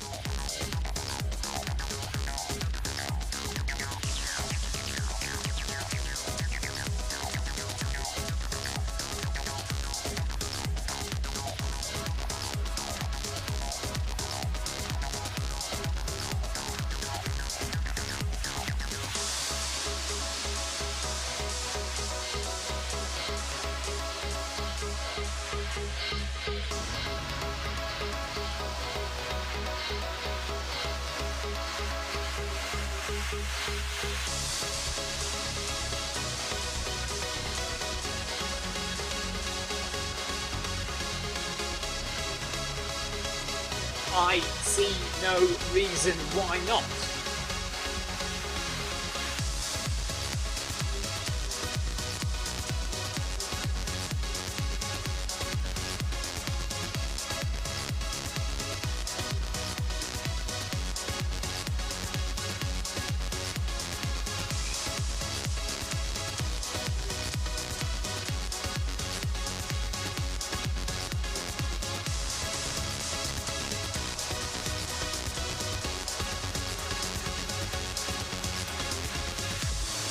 Okay, there we go, 16 kilometres done.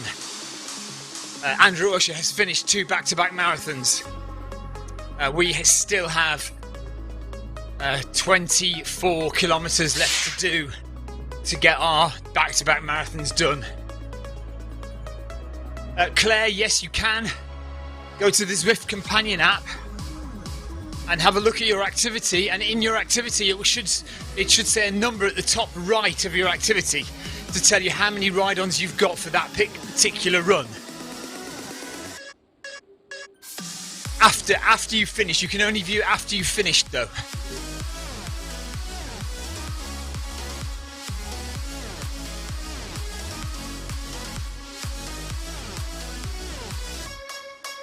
Ten miles done of marathon number 2.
No, it's all in your head. You will be fine when you get back on after the break.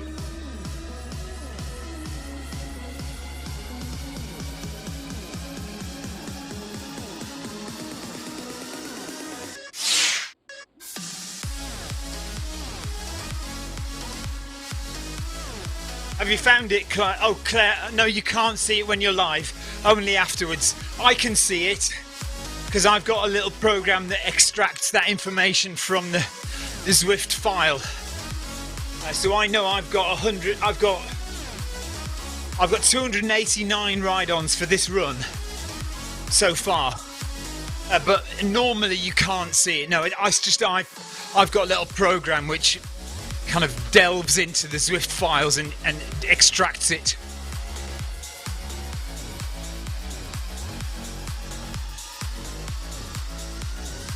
Jason Mitchell has just broken 400 miles for the month. Amazing.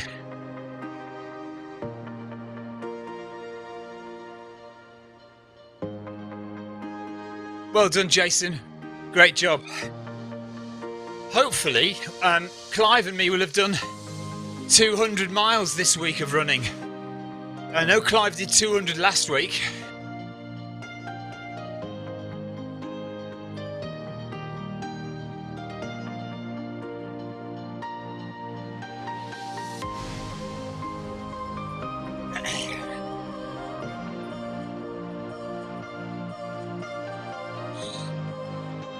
Just have to do a really long event, Claire.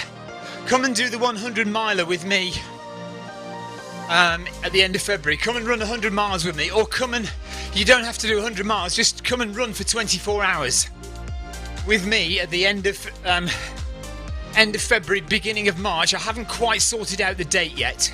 I haven't got the date yet, but if you come and run for 24 hours with me, whatever distance you do, you will almost certainly get 100 ride-ons just for being on for that long.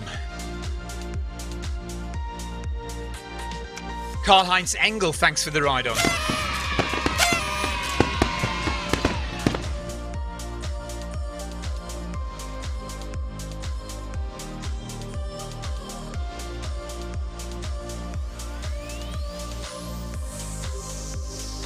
"20 minutes to break time."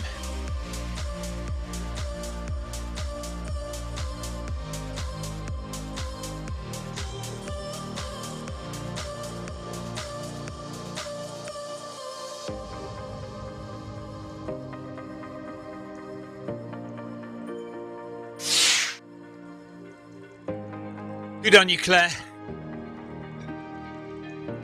I think there's a few people kind of interested in joining. We'll see what happens.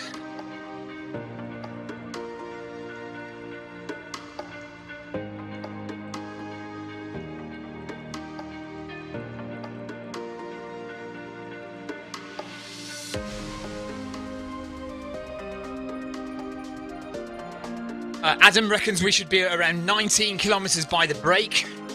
Yeah, so if we're doing 8 minutes per kilometer, where are we now? 16. Yeah, just over 19 kilometers by the break.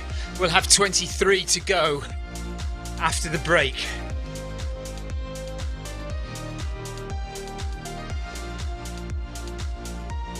What's going to happen in 20 minutes is I'm going to finish the stream. I'm not going to let this stream go on for 2 hours with nothing happening on it. So we will finish the stream. Or maybe we shouldn't. Maybe we should just keep the stream live and just have the stream just watching our avatars and the bikes going by. 3-0 to Liverpool.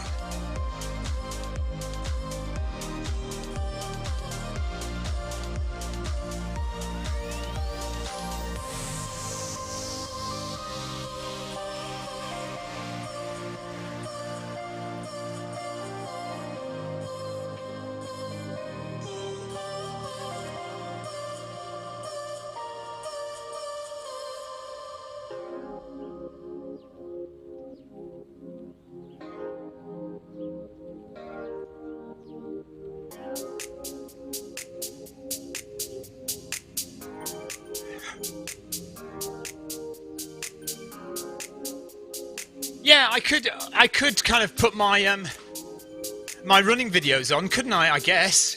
Are we going to the ice rink? Is that where we're headed? Let me just slow down. Make sure that's where we're going. Ice rink, everybody, yeah? Yeah, it looks like we're going right to the ice rink, okay.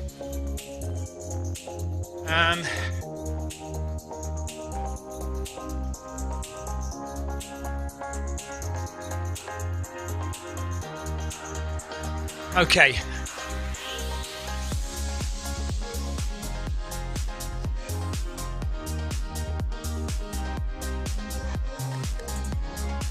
Right, I will keep the stream going. I'll take Marcus's advice, and I will put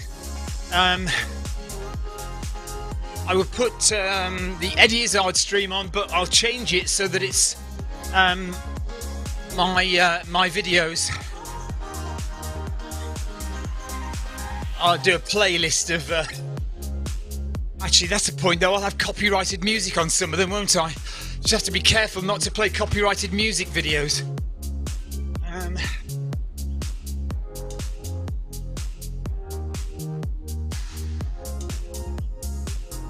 Yeah, I can. That's what I'm going to do, Ryan, is put a playlist of my runs. But the problem with that is that some of those do have copyrighted music.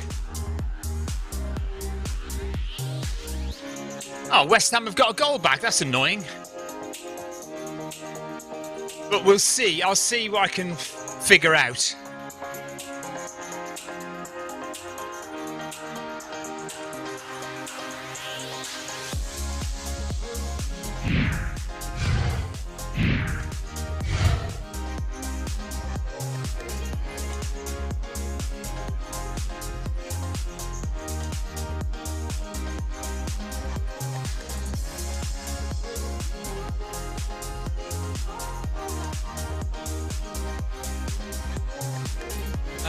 Okay, 15 minutes to go. Let's see if we can get 6 more ride-ons, by the way, to get 300 ride-ons so far.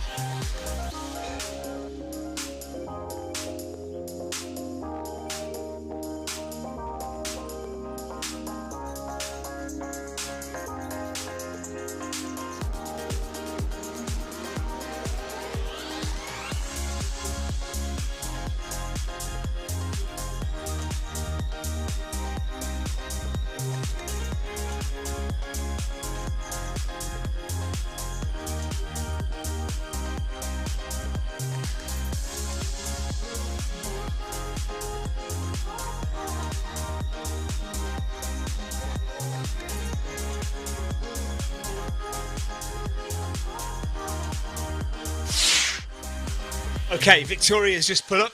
According to EddieIzzard.com now, they're on 202,000 raised so far, a target of 230,000. There's still time to donate or purchase a ticket for tonight's stand-up show if you want to. I think they have, I mean, they've smashed their targets so originally the target was 100,000.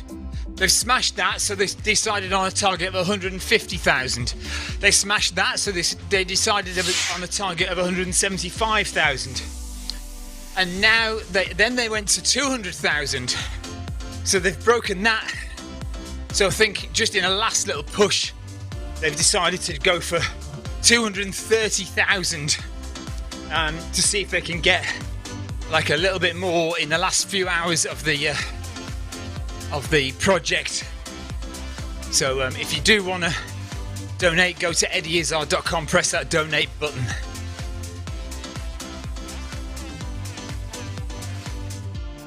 Gymnasio, yeah, we're still running. We have... my maths is starting to go now, but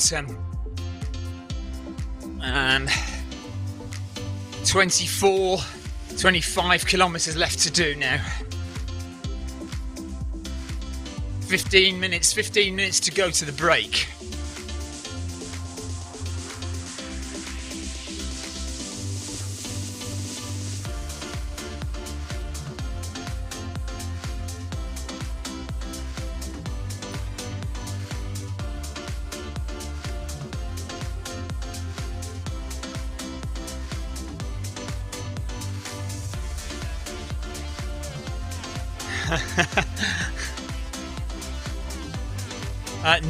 No minutes in zone 2 today, Marcus. I have had a coffee spillage down my front. I've had Bluetooth dropouts. I've had 2 crashes. The first marathon I had 2 complete Zwift crashes, and so I haven't got a full marathon listed on Zwift for that, which is a bit annoying. I think I did 21 kilometers, then I did 8 kilometers, and then I did 10 kilometers, or just a bit over those anyway.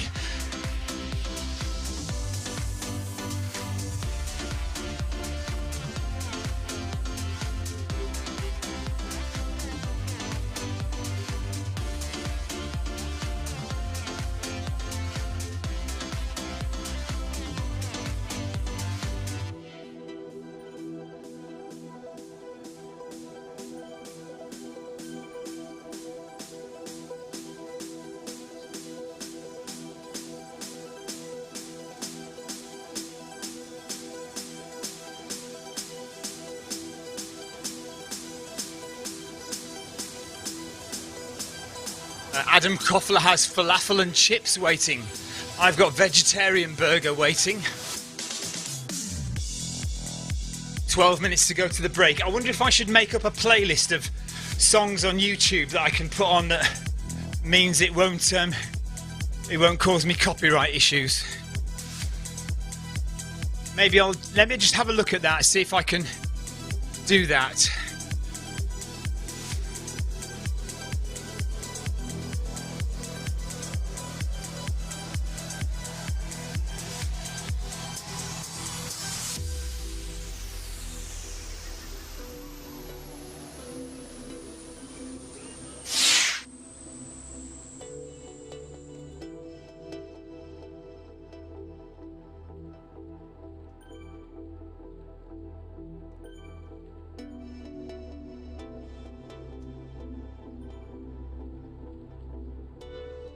Excuse me while I make a playlist.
So Liverpool have won 3-1, which is all good.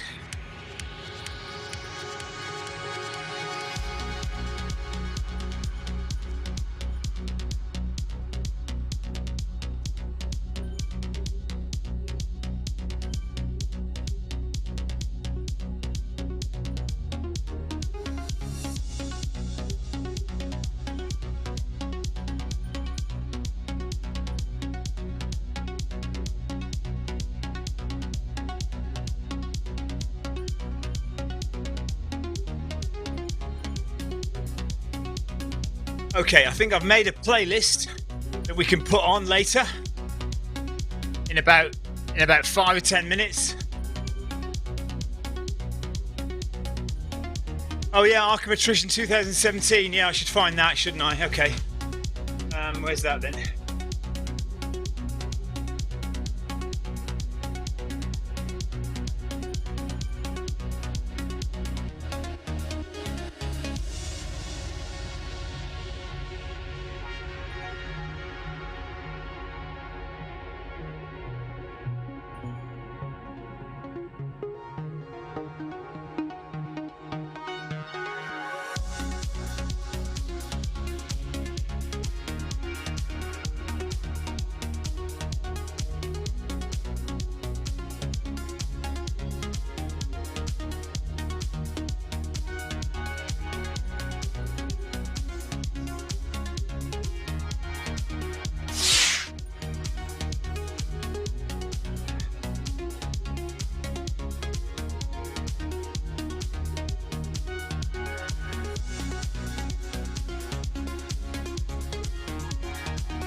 Can't find it.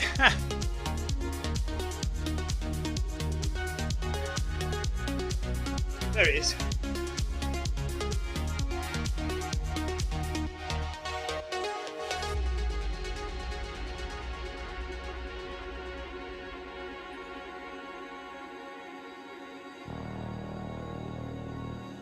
Yeah, that if I the treadmill 100 miler, yeah, that would confuse people.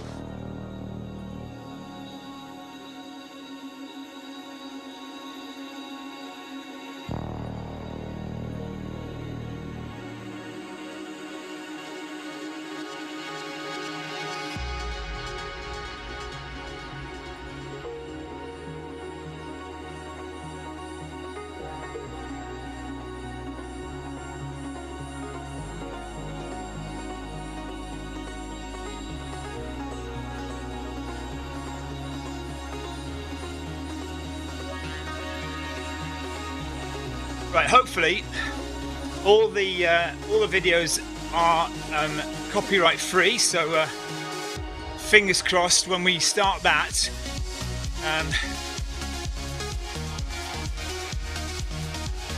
It'll be all right. Okay. So we are just a few minutes away from break time now.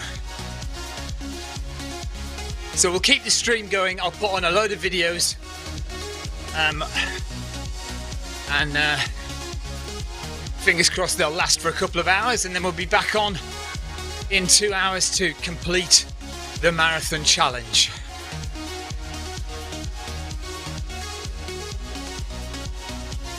Coming up to 19 kilometers. So we should hit 19 kilometers just before we break.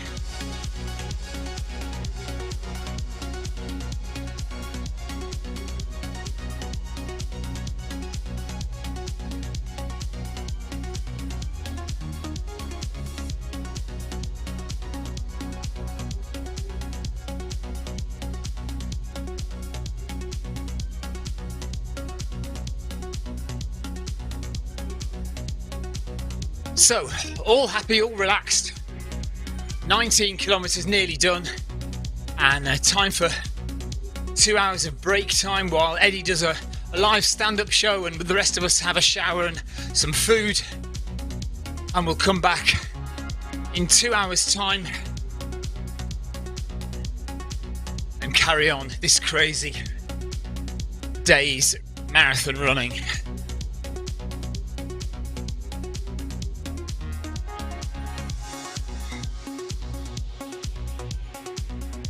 So Adam is correct. Adam guessed we'd hit about 19 kilometers, and we are going to hit 19 kilometers for 3 hours of running. So not quite a half marathon.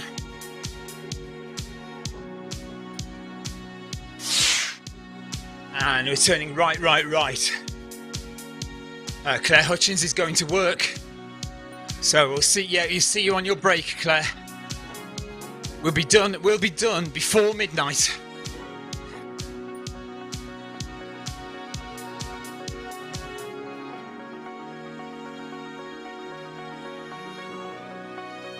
"19 kilometers done. We have 23 kilometers to go."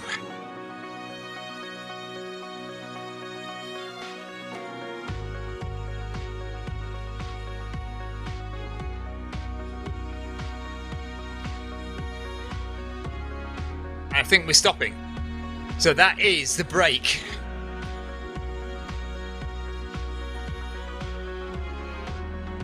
Well done, everyone. We'll see you in a couple of hours or so.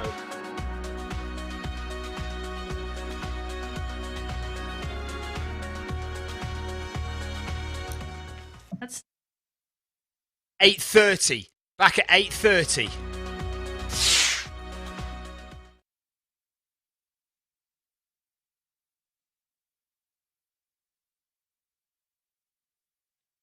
Okay, so what we're going to do is we're going to break here.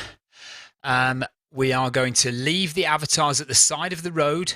I am going to swap this Eddie Izzard stream for one of my videos, or a few of my videos. If you want to carry on watching, by all means, please do. We're at 306 ride-ons, so thank you very much, everyone. And I'm going to go off and have some food and a shower and get changed. We will be back at 8:30 in 2 hours' time, 8:30 UK time in 2 hours for the rest of this challenge, which will be another 23 kilometers to the end of the second marathon of the day, marathon 32 for Eddie Izzard. So, right, let me go and sort that out.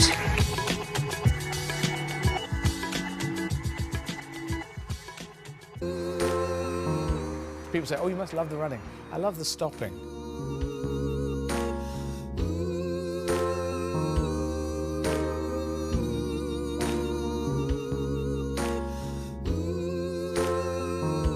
It's not a body thing, it's a mind thing.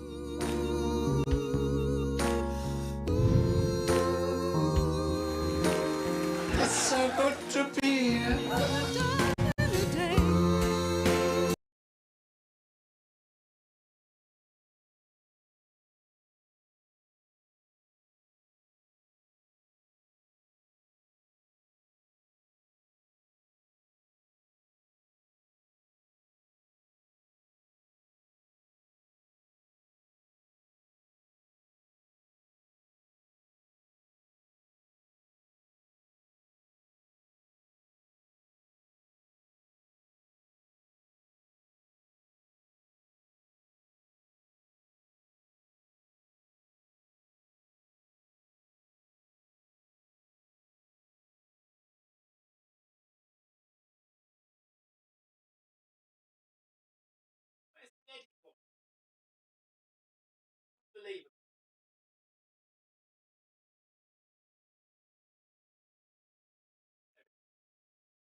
I ran my first marathon in April 2012. I was 42 years old. Hello, welcome to Paris. That's my number, 35739, and I'm green, which means I'm slow. Until then, I'd been a casual runner. Of course, I ran at school and occasionally went jogging on the seafront near my home, but I'd not entered a race or done any serious training until 2010, when I entered my first 10k race. How do you feel? That's the fastest time I've done it. Congratulations. Is that the last time you're ever running? Right, see you guys later on. A half marathon followed, and before I knew it, I was on the slippery slope. Over the next 8 years, I started to do trail marathons. I joined a running club. Then I started to do long distance ultra races. My marathon time gradually improved from around 3:30 average to 3:15, and eventually in 2016 I ran the London Marathon in 3:09.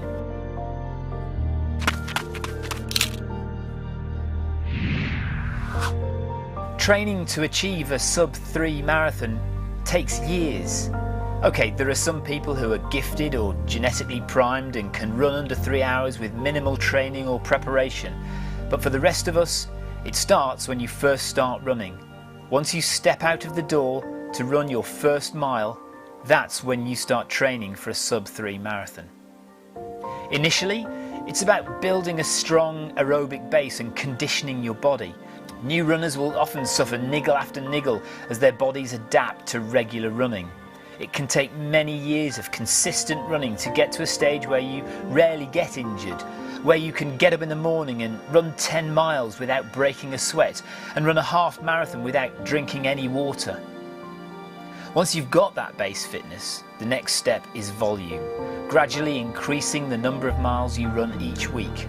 And again, this can take years. I was running about 40 miles a week for quite a few years before I upped my game and started running a consistent 62 miles or 100 kilometers a week.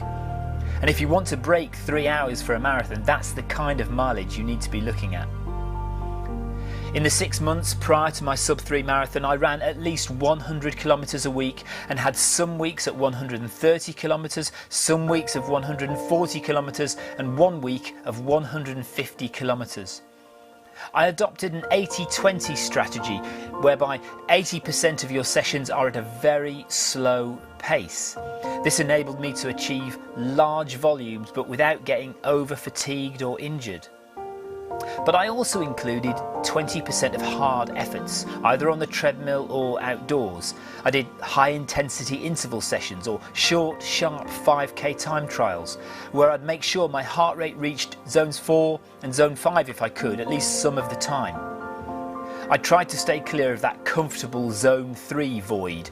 It's unavoidable that you spend some time in that zone, but I'd never plan a session to be a zone 3 session. No one is going to hand you a sub-3 marathon on a plate. You need to work for it. In all likelihood, you should be running an 18:35k. Absolutely shattered. 18:33. Or a 38-minute 10k, or a 1 hour 25 half marathon. That's a PB by 2 minutes. To be within the ballpark of being able to achieve a sub-3 marathon. In terms of a taper, 2 weeks before the marathon, I reduced my mileage from 130 kilometers down to 100 kilometers. And then in the week of the marathon, I think I did about 30 kilometers before the marathon. So that whole week, including the marathon, was about 70 odd kilometers of running.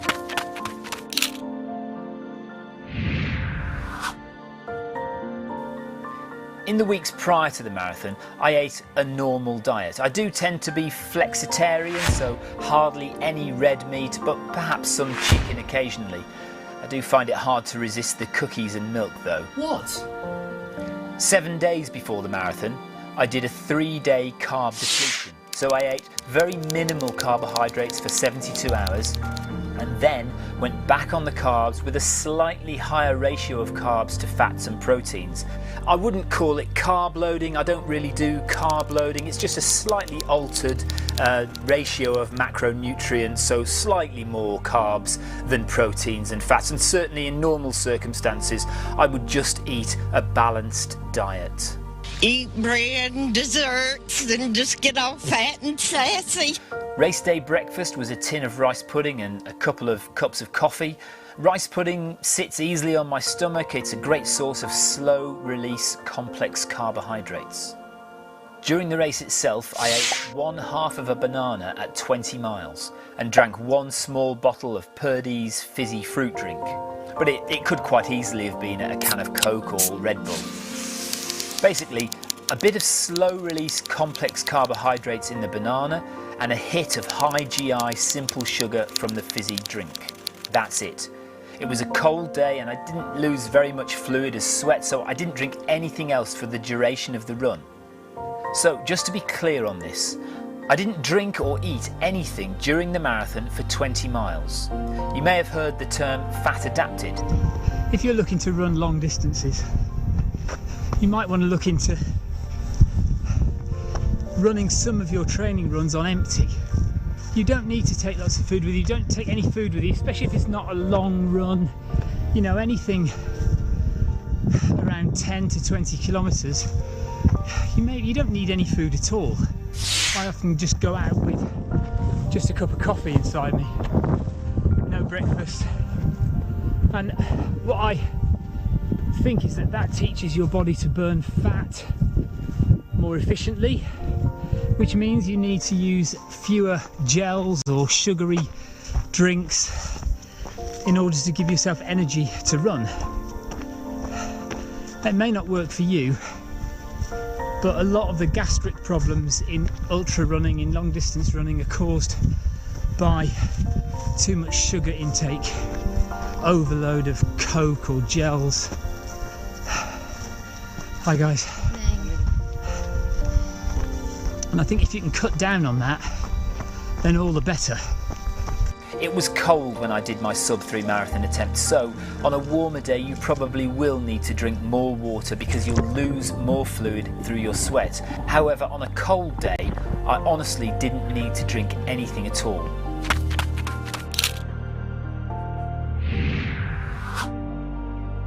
Because it was so cold at the start of the race, I did wear a light montane fleece over my race singlet. I did 3 laps in that, which is about 10 kilometres, and then I threw it to the side of the road. I kept a thin, light pair of gloves on and a cap for the whole race. I wear compression shorts, not for any medical or physiological reason per se, but simply I find them more comfortable than regular shorts. My compression shorts are from a Spanish company called Hanker. I also wore Kalenji seamless running underwear to help prevent chafing, but I didn't have any anti-chafe cream on.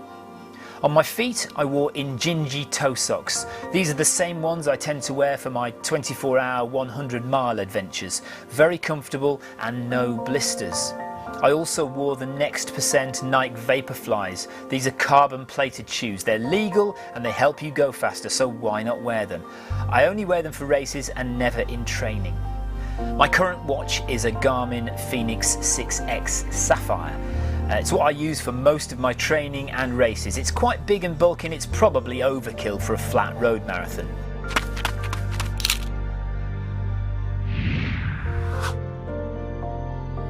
When it comes to pacing, I am a huge fan of even splits and negative splits. So I would try to run most of my kilometres at exactly the same pace and then speed up at the end if I had anything left. On the main screen, I had average pace in kilometres per hour and lap pace in minutes per kilometre. I'm a regular treadmill runner, so I'm quite used to seeing my speed displayed in kilometres per hour. For a sub-3 marathon, you need to run 14.1 kilometres per hour, or 4 minutes 16 per kilometre, or 6:50 per mile.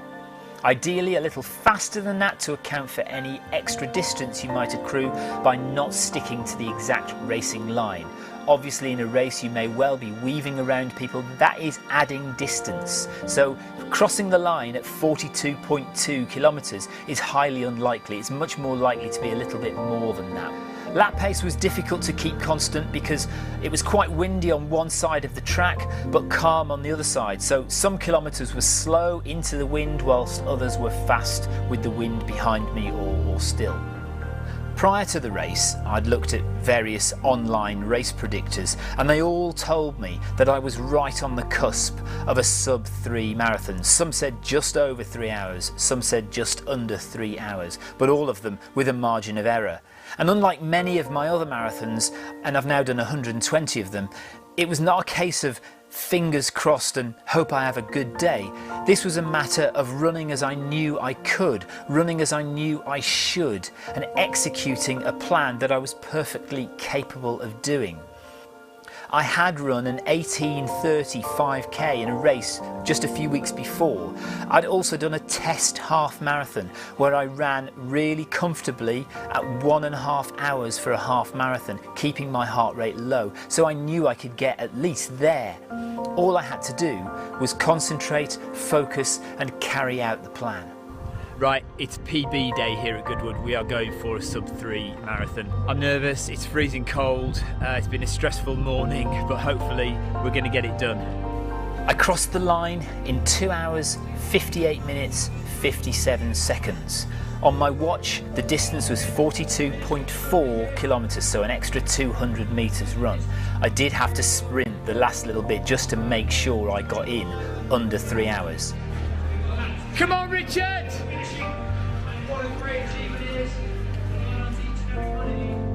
Right, Richard, how was that for you? Cold and hard, and I think I probably matched my PB, so I'm pretty happy. 3:03. It was just disgusting into that wind, wasn't it? Yeah, really dread that little bend. Well, it's quite a big bend. So the loop is about, what, 4k long loop, something like that? Yeah. And 2.5 kilometres of it is into a wind. Even if it's like a mild day, which today is, you're into a wind because it's quite exposed. So you're kind of dreading that 2.5k every lap, and it's like 11 laps. Still, 3:03 for Richard, and my first ever sub 3, 2:58, 59-ish, something like that. And now he can retire. I can now retire, never have to run another marathon ever again. And I do. No! So that's it from the Goodwood Marathon. We are off home. It's very, very cold here. You don't realise how cold it is till you stop running. But we've had a fantastic day. First time ever under 3 hours for a marathon, so happy with that. And we're off home to enjoy the rest of our Sunday.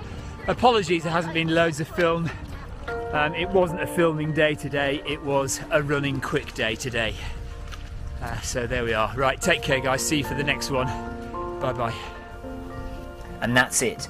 That's how I achieved my sub 3 marathon. After 8 years of running marathons, I'm finally there. And now I think I'd be disappointed if I didn't get close to a sub 3 road marathon every time.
Welcome to Film My Run for the Ben Nevis Ultra. This is 52 kilometres, 4,000 metres of elevation. It's kind of the baby brother of the Glencoe skyline.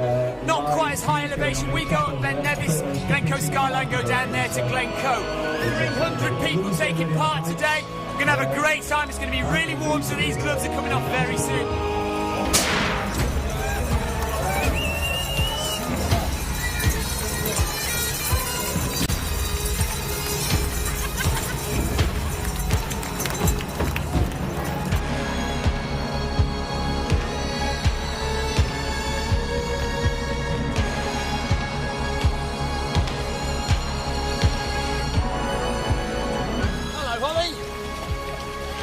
How you doing? All right. Yeah, maybe we can talk later.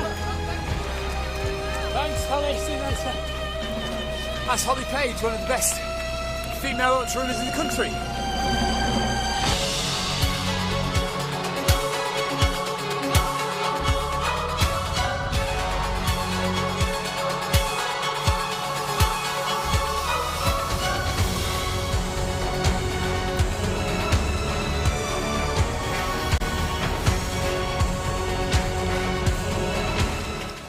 Just under 3 kilometres done, about 400 metres climbed, so we've got to do that again 9 more times.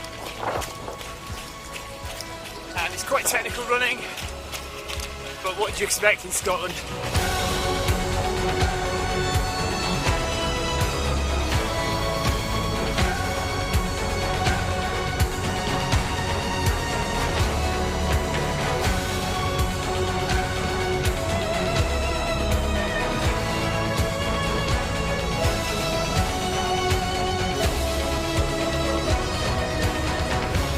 Absolute mudfest coming down this hill. All the way from up there, everyone is sliding, everyone is slipping, but it is hilarious and we love it.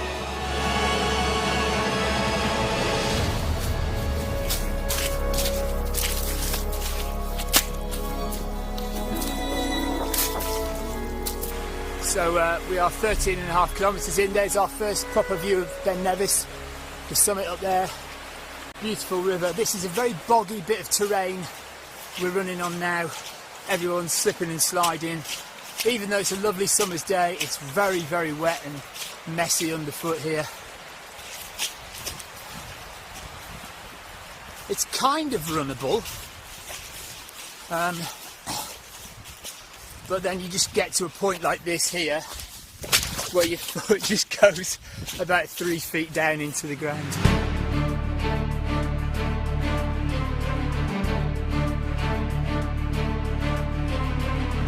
Let it not be said that the Ben Nevis Ultra doesn't rival the London Marathon for support.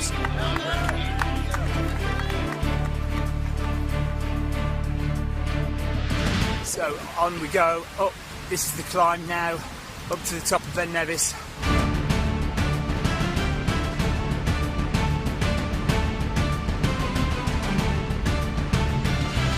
We're 18.5 kilometres in 4 hours. And we're on a steep climb up now, getting on towards the arête which we need to traverse to get to the top of Ben Nevis.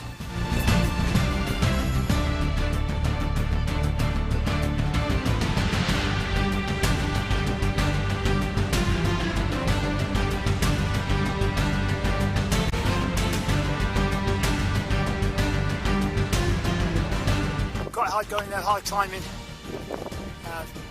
Difficult scrambling down there, and then we've got the arête now.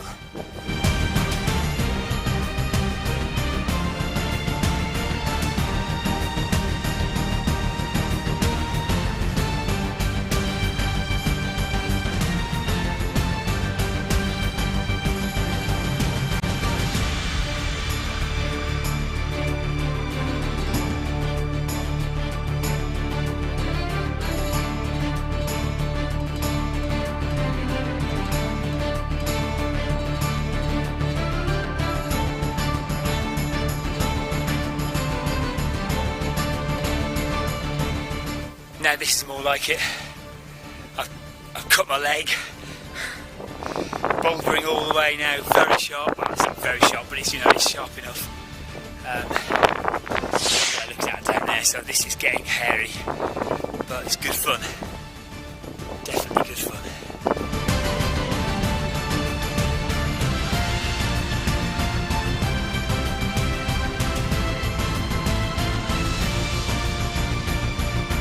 Okay, so made it to the summit of Ben Nevis, but I am out of time.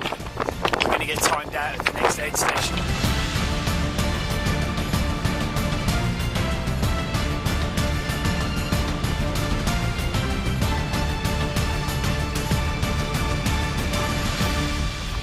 Alright, buddy. I don't think we're going to make it now, are we? No, it's half an hour from the lake, this says. Oh, really? Well, apparently 2.5k to go, but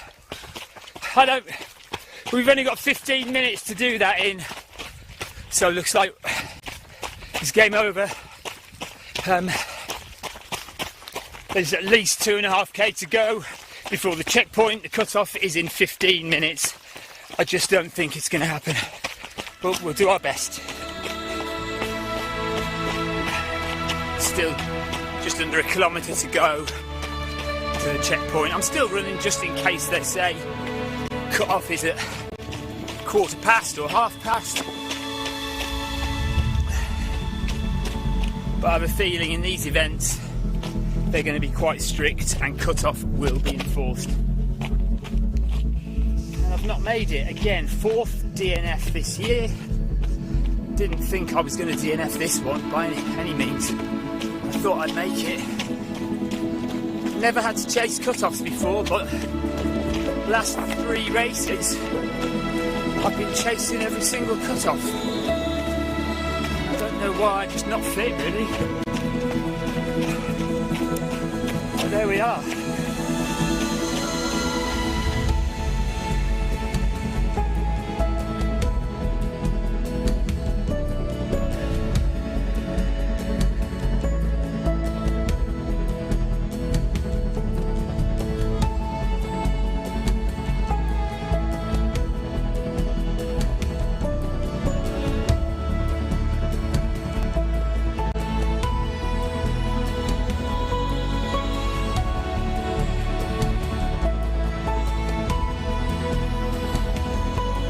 So that is it, and there's quite a lot of people still on that hill coming down. So there's a lot of us being timed out here at 2 o'clock, after 2 o'clock. Which is a shame, but never mind. Only, 22k to go. But maybe we wouldn't have made it by dark. And did you miss it by 15 seconds? 9 miles. Oh, mate, I'm gutted and I've missed it by 20 minutes. Did you beg with them to let you go on? I didn't have energy to speak, to be honest. I sprinted from the bridge over there, and everyone on the way was telling me, "Oh, you can make it, you can make it." And then I got to probably where they stood. So gutting, isn't it? Just really.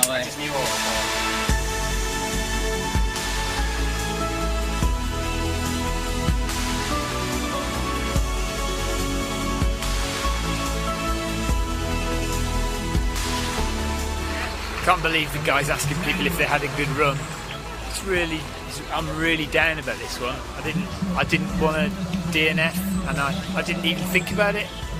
And maybe that's why I did, because I didn't think hard enough about it, because the cut-offs and where I needed to be at each time. And I'm a bit naffed off about it, to be honest.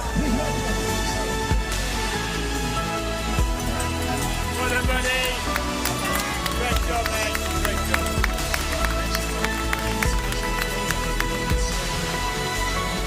Well, I don't think I can stay any longer. Right, that's it. That's it from Film My Run. 4th DNF of the year. Not happy, but there we go. See you for another Film My Run next time. Take care.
film I run. Welcome to the Buell Marathon, the Buell Water Marathon, run by Hermes Running.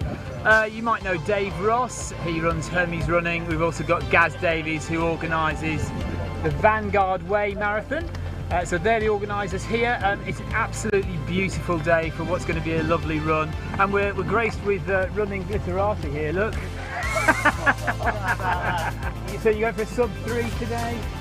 Sub 5. Sub 5, yeah, I think we're all going for a sub 5. In this weather, it's going to be a sub 5 marathon. A beautiful day out. Let's enjoy ourselves. Yeah, see you later. Right, we're off.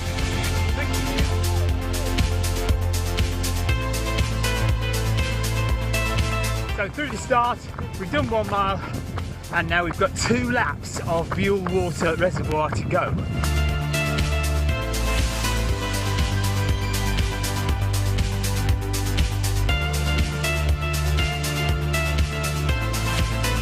So 6 kilometres into the Buell Water Marathon, 35 minutes, enjoying it, beautiful course, beautiful weather today.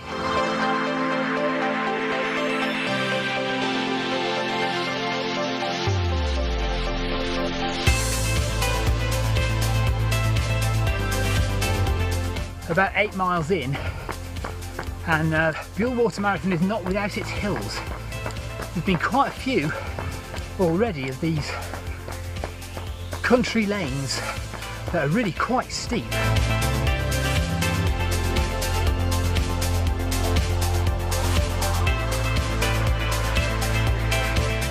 Adrian, how many marathons have you done? I've been over 58. 58, good. Yeah. So you're on for the 100 then?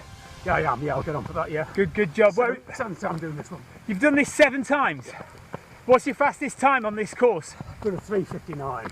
Okay, so we're headed for 3:59. No, I know we're a bit over that at the moment, aren't we? 4:20, 4:30. Yeah. Have a good one. Yeah, you too.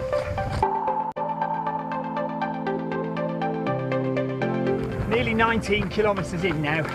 1 hour 50 minutes, so we're not really on 4-hour pace.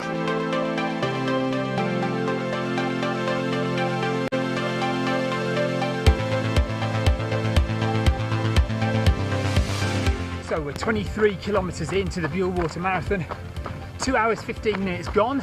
Absolutely lovely course though. Lots of wooded area like this, lots of open grassland with the lake or the reservoir. 25k in, 2.5 hours. And everyone is just starting to flag a little bit now, aren't we, I think?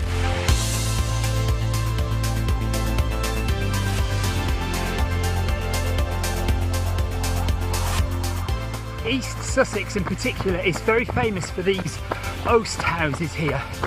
You'll find them dotted all around the county.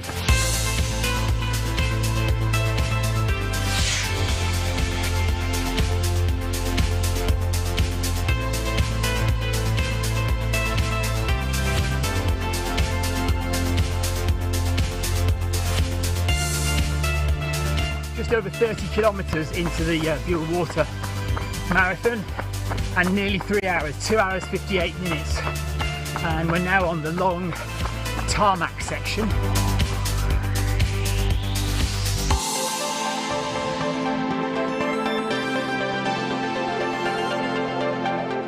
You alright? How are you feeling? Yeah, good, thank you.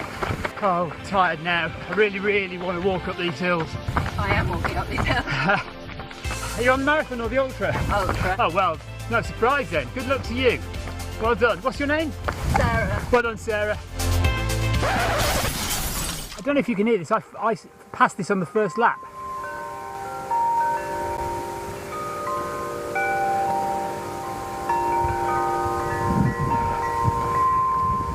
Somebody's garden. Beautiful noise. 33k in, 3 hours 15. Very tiring climbing up these hills. And it's warm.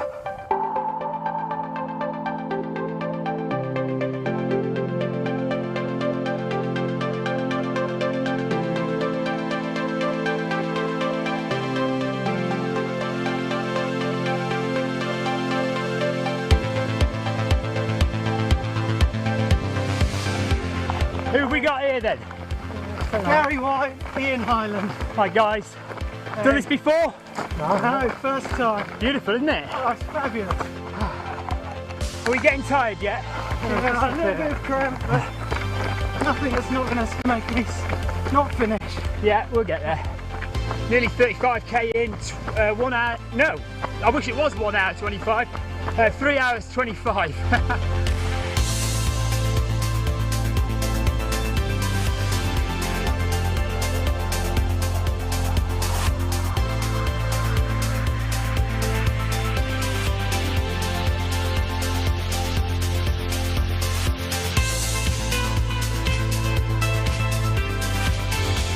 Coming up to 40k now.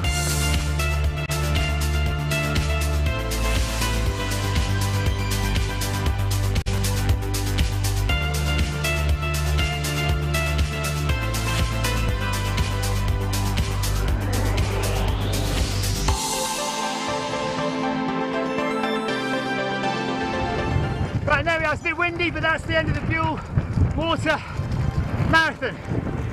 4:02.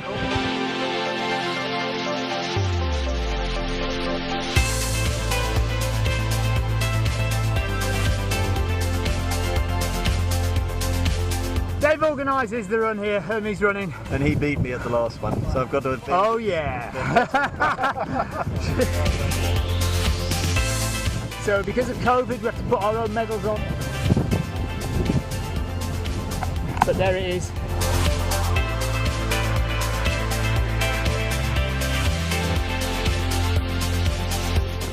So that's it from the Buell Water Marathon here in East Sussex. Absolutely beautiful location. It's been gorgeous weather. Couldn't have asked for it to be any better. As usual with marathons, flagged a bit in the last 5k, very tired. Some big hills, some big tarmac hills in that run, but really enjoyed it. And thanks to Dave and Gaz for organising that through Hermes Running.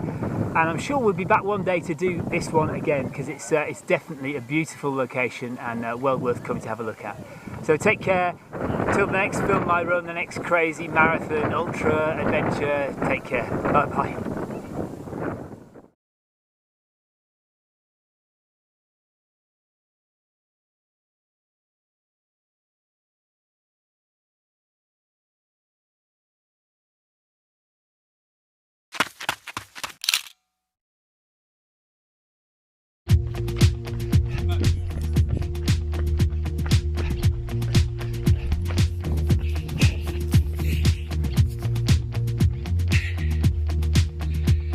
So welcome to Film My Run. My name's Stephen Cousins. We are running the Run Through 5k today here at the Olympic Park in Stratford in London. Haven't run a 5k race forever.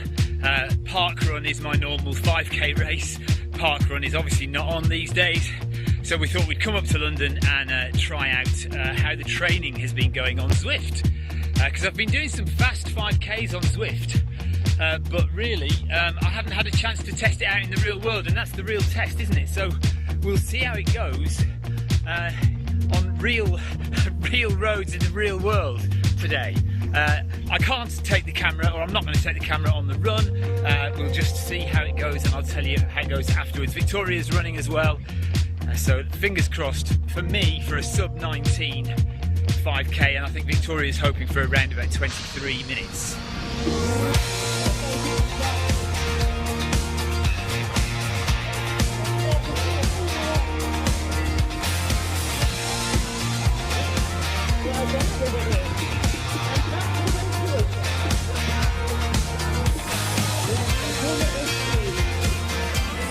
So everyone's warming up here, ready for the 5k. We're up in about 5 or 10 minutes time, and it's a little bit rainy, a little tiny bit blowy, but it shouldn't be too bad. So we've just got to put the effort in and try and get the result. How are you feeling? Not great. Not great. Right, so you know that Victoria's going to come out with a PB, don't you, at the end of that? Having said that she's all nervous and worried, she'll get a PB. Our kids not happy about being here. You know, it's just a pain in the backside to come all the way to London just to watch Mummy and Daddy do a race. No? 5k? No? Not interested? okay, so I'm not taking the camera with me. I'm going to go and join in the warm-up, and then we'll get on our way, and we'll see you after the race has finished.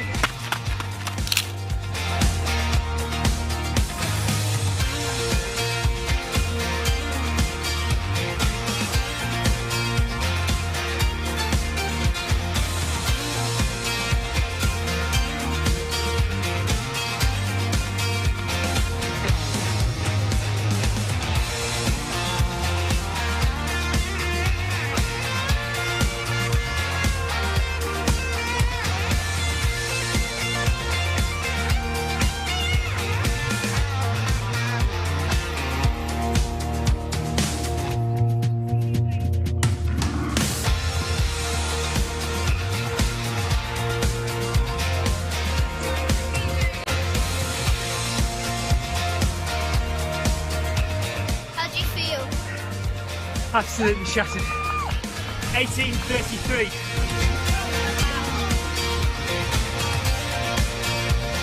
My friend Donna, who marshals at every event in the world. Right, I get a medal for doing this. Thanks, Ellis. So this is the Queen Elizabeth Olympic Park 5 and 10k from run through. There's the medal. So that's 18:33 for my run through 5k here at the Olympic Park. PB by miles in the real world. I think it's just about a PB on Zwift. It might be 3 seconds out, but then again I did run a little bit further than 5k today. So I'm taking this as my PB, 18:33. And we're just waiting for Victoria to come in now. Hopefully she'll get a PB as well. So we started in waves, 4 people at a time. We had to line up in the time slot that we thought we were going to do. So under 18 minutes, under 20 minutes, under 22, under 25 and after. This guy was making it happen. This guy was giving us a shout, screaming at us all the way around. Cheers, buddy. No problem, my man. 775, we're alive. 775, looking alive. As hard as you can. Come on. Come on, Dick. Come on, come on, come on. Come on. Stop your watch, stop your watch. What have you got? What do you mean you don't? Look at your watch and it'll tell you. Well done, you. Right. 23:43. Oh no, how much by? What was your PB originally? 23 something. So we still don't know whether Victoria's got PB or not. It was, oh okay, right. So Victoria's just missed out on hers. But to be fair, you didn't think you were trained, did you? So thank you, Donna, for looking after the kids.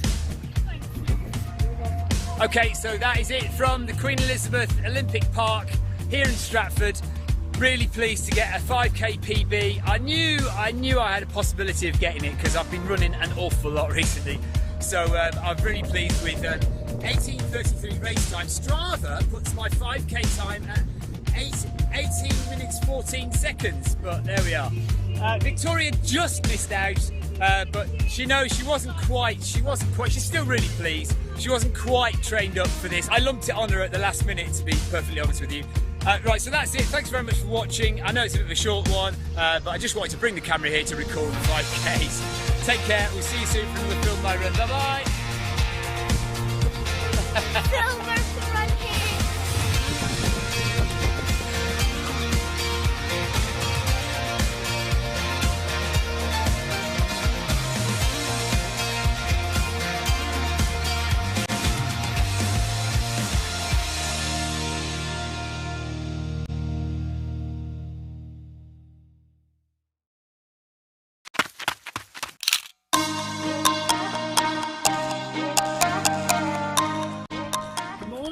Welcome to Film My Run. It is a Sunday morning on the 4th of October 2020 and it is time for the London Marathon, the virtual London Marathon. I'm not going to film a lot, but I am going to do it on the seafront running up and down a 10 kilometre out and back, well 5 kilometres out, 5 kilometres back. And we're going to do that 4 times and add a little bit more. And my hope is to get it done in, well, certainly under 4 hours, 3:30 if I'm feeling up for it. There are already a few people running up and down the seafront I can see. So let's give this a go. Need to load up the London Marathon app, and because that's how they're tracking the run. Oh, don't get knocked over. And so we'll see how it goes. So I will check in as the run progresses, but not very often because I just want to get this done. And it is going to be a bit wet and rainy today, as you can see. It's a bit miserable on the seafront here, but it's not raining yet, so fingers crossed we'll be all right. Okay, let me just set myself up and I'll go. Okay, I've got the app on my phone and it's giving me commentary in my ear. I've just realised it's really windy going this way, going out. So I think 3:30 might be difficult in the wind, but we'll try. So I'm about to start. I'll start the watch now. In fact, I've got 2 watches going. And away we go. So London Marathon 2020, we have started.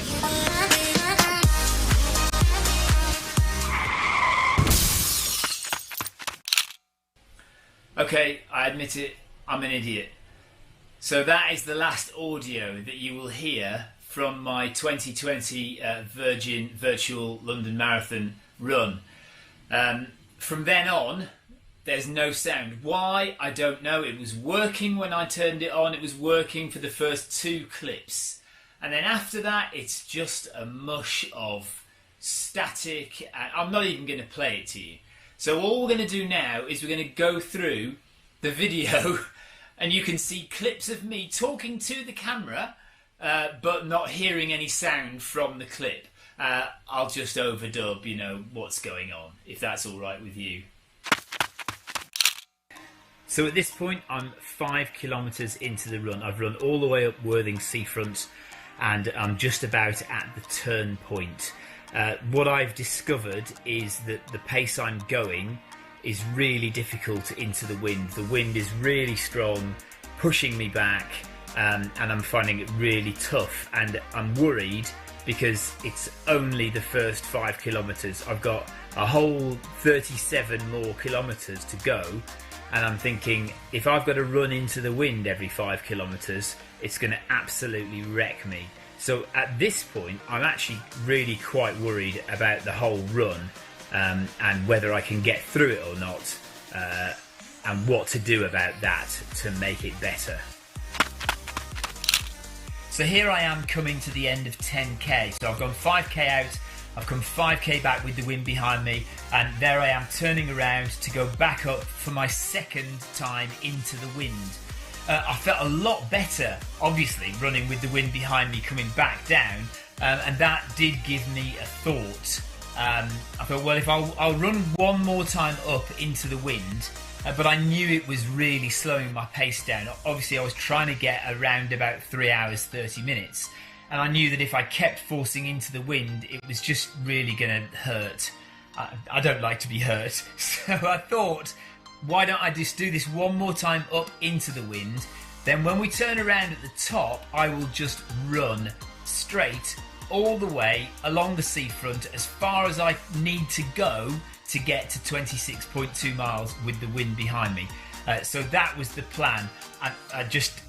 This was my last go into the wind now, thankfully. Okay, so here we are, 15 kilometres in now. I've done my last bit of running into the wind. I'm turning around and heading back down with the wind behind me, and now I know I'm going all the way to Brighton, all the way along the seafront pretty much, with the wind behind me. So starting to feel a lot more positive about the run. Also 15k in, not feeling too bad at all, sticking to pace just about. Hadn't had any food or drink as yet. My plan was to meet my wife in 5k from now, just for her to give me a drink, and then I would carry on from there. Also, it's quite nice because you notice I've got my headphones on there, and every mile I was linked up to the Virgin Money London Marathon app, and every mile Steve Cram or Paula Radcliffe would give you an audio commentary, so that was quite good. One thing I don't know why, but one thing I hadn't been quite so prepared for was the number of people out running with their Virgin Money London Marathon bibs on. I thought, I'm not going to wear mine, but loads of people were wearing them, and it was really nice to see, and I kind of half wished I had worn mine in the end.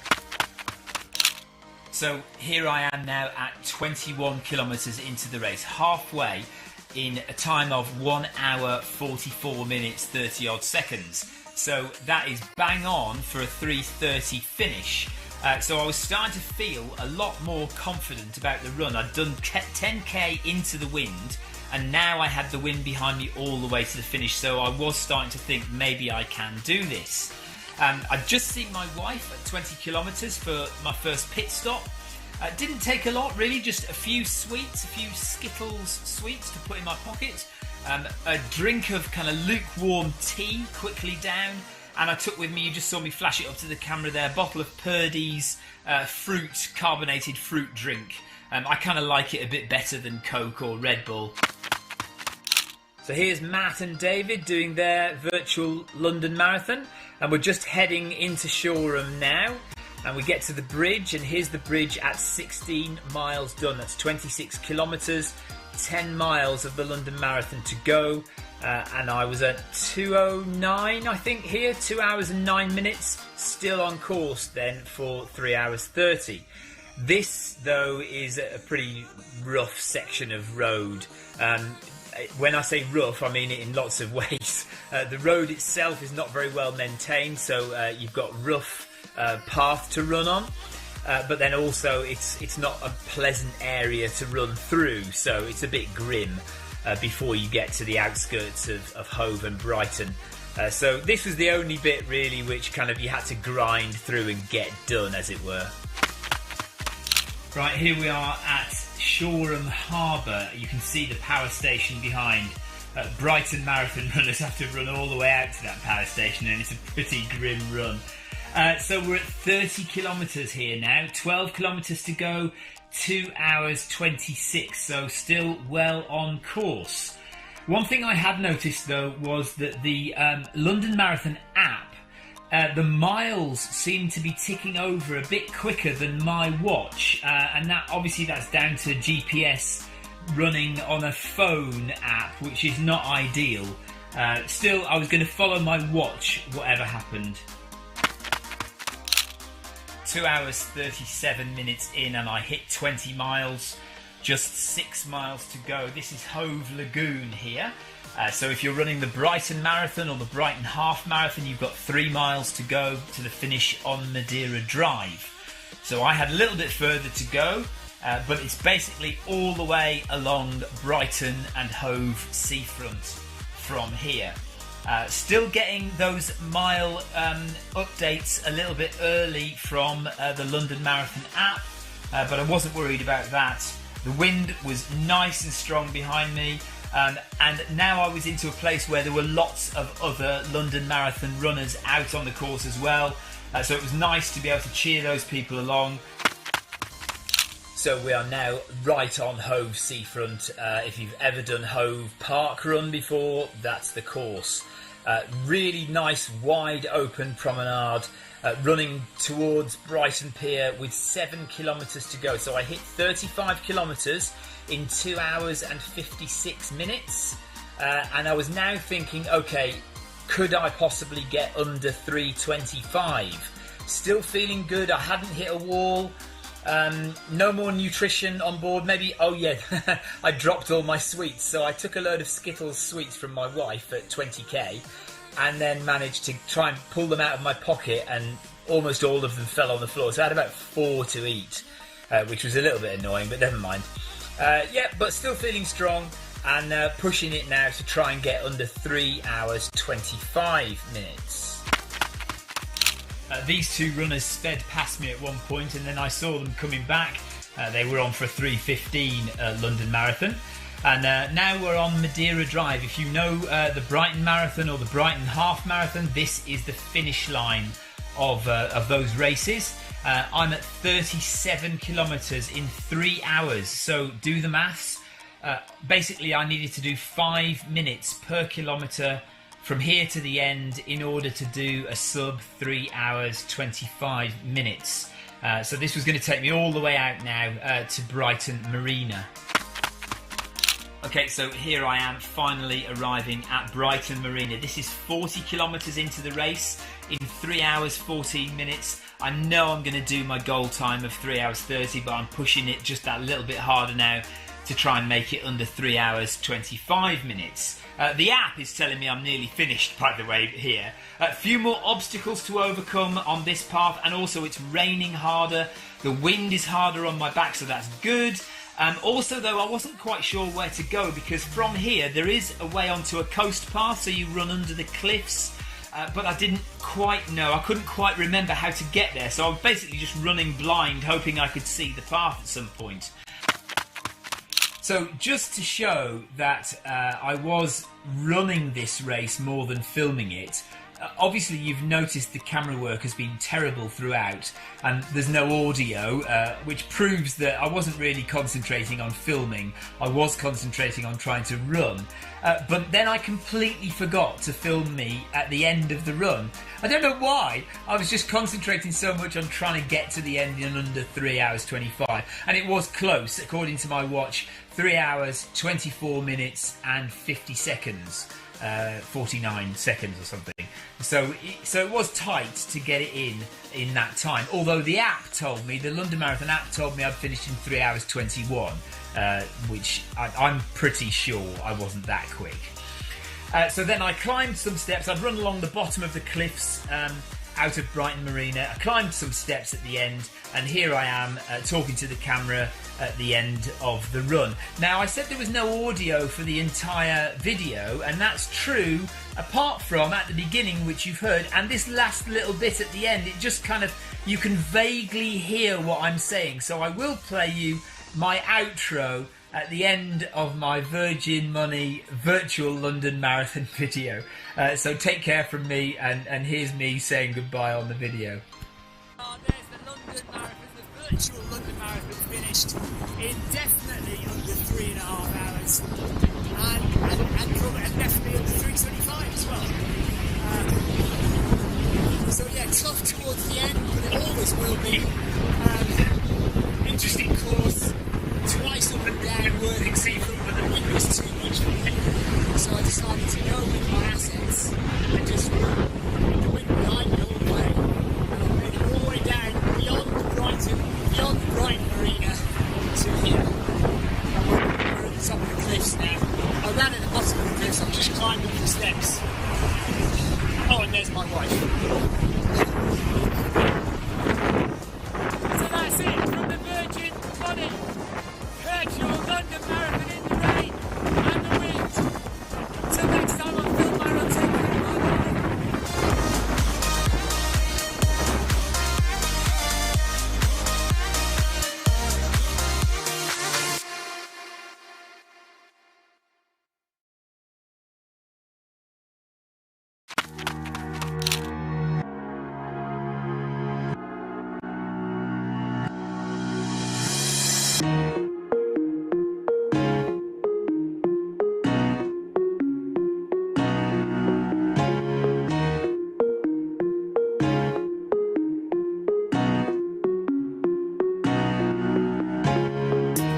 So this is the Vanguard Way Marathon. I did this 4 years ago. It was my longest time ever for a marathon. So let's see how it goes today.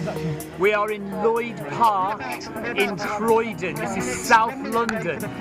We're going to do a 13 miles out through the fields, the parks, the woodland, all the way out south of London. We're going to cross the M25 motorway, and then we're going to turn around and come exactly the same way back to Lloyd Park.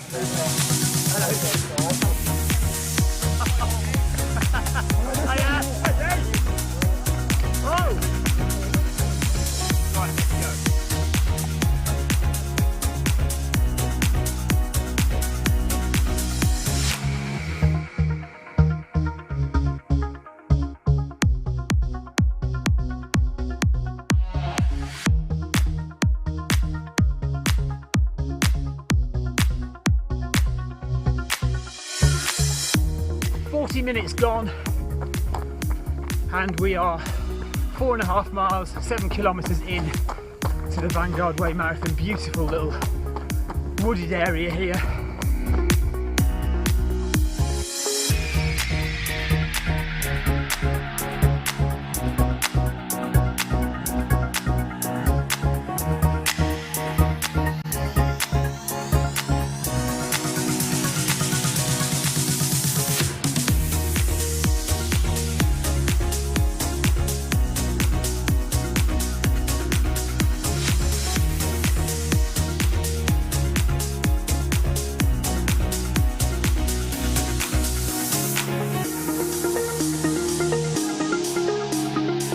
Very steep hill, just got to be careful on your way down it, easy to slip, but look how beautiful it is here, even with the M25 below us.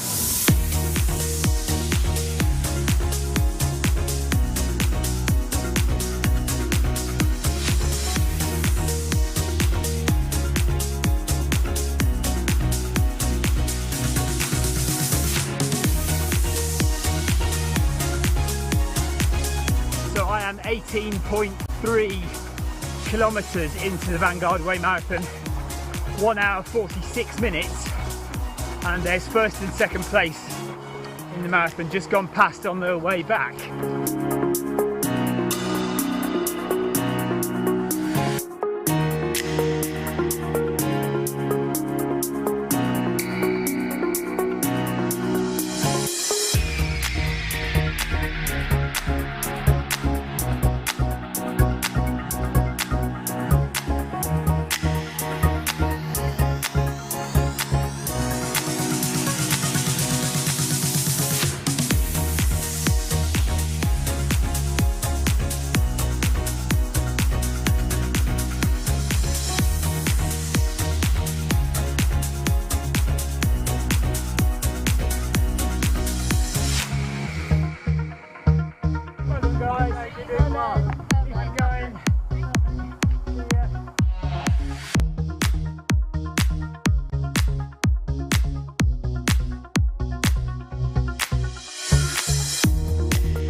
Okay, steepest, toughest climb on the Vanguard Way Marathon.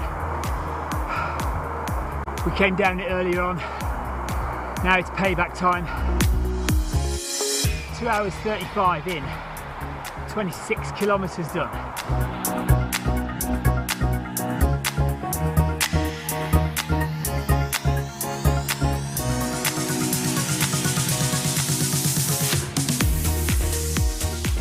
So 29 kilometers done of the Vanguard Way Marathon.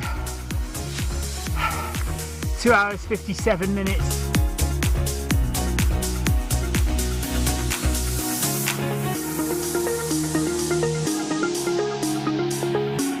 So final aid station, well, first aid station and third aid station. Hey Stevie, well done. Hi guys, so we are socially distanced. Yep. We are filling up our own cups.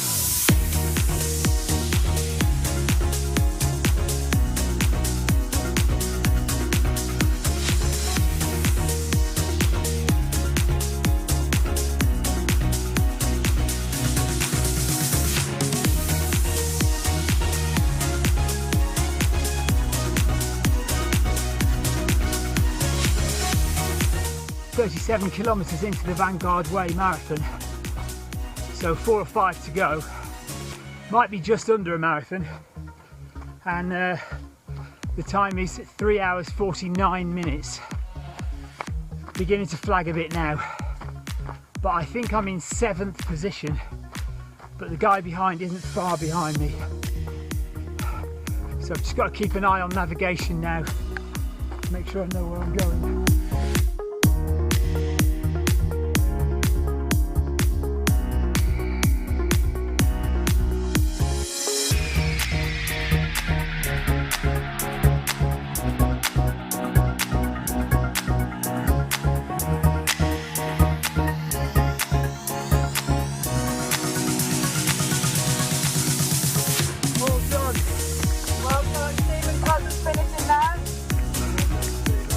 Vanguard Way Marathon done.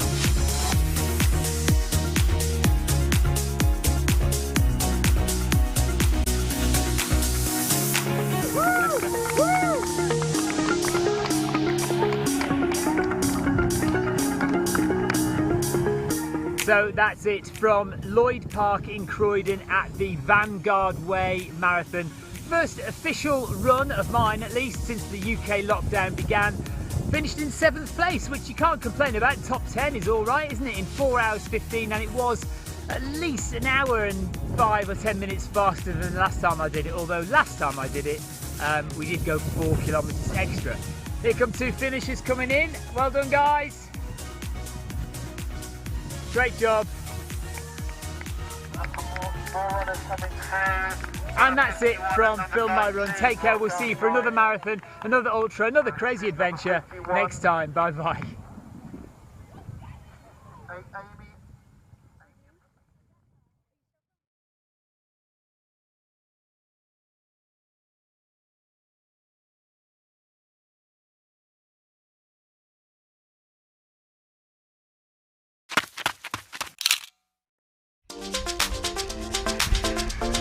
Right, what are we here to do, Ellis? 10k run on the downs. My second one ever. And are you excited? Yeah. Yeah, what time do you want to do it in, do you think? Maybe about... Should we say an hour and a half? Yeah. Something like that? Yeah.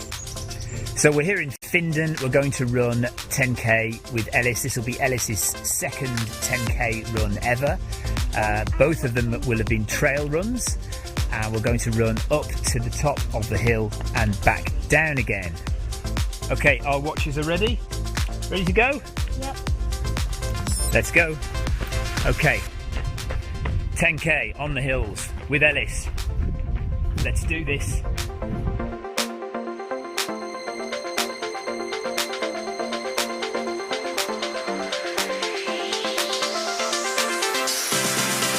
All right. How far are we? 2k. Just having a little walking break and then we'll get running again when we get in the shade here. Are you ready to run again, Ellis?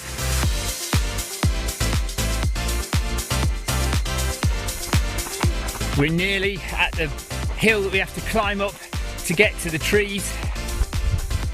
We've done over 3.5 kilometres now. Ellis is really suffering in the heat because it's really warm, isn't it, Ellis? This is probably very relaxing at home. And very nice and beautiful to see these views. But for me, it's very hard. It's beautiful when you see the views. You could just watch this video and stay at home and be lazy. We can experience it for you, so all the lazy people don't have to come out here and do it. They can see it on video. And down there is Worthing in the distance.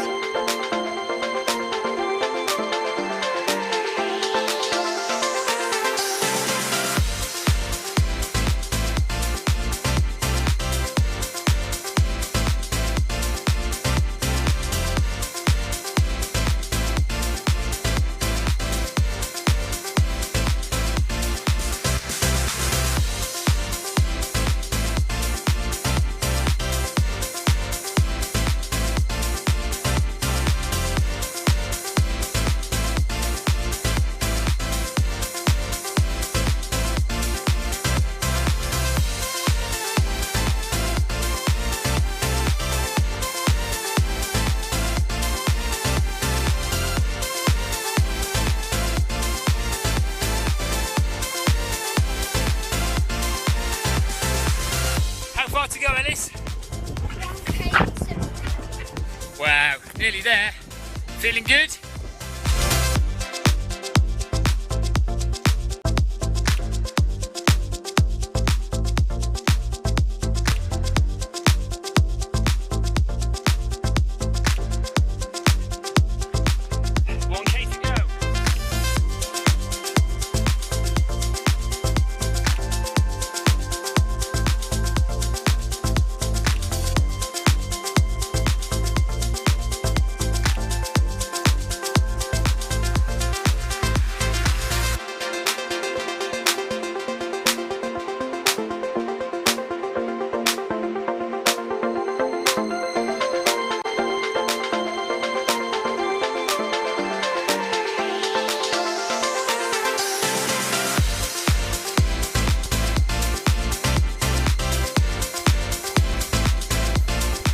1 hour 20 minutes.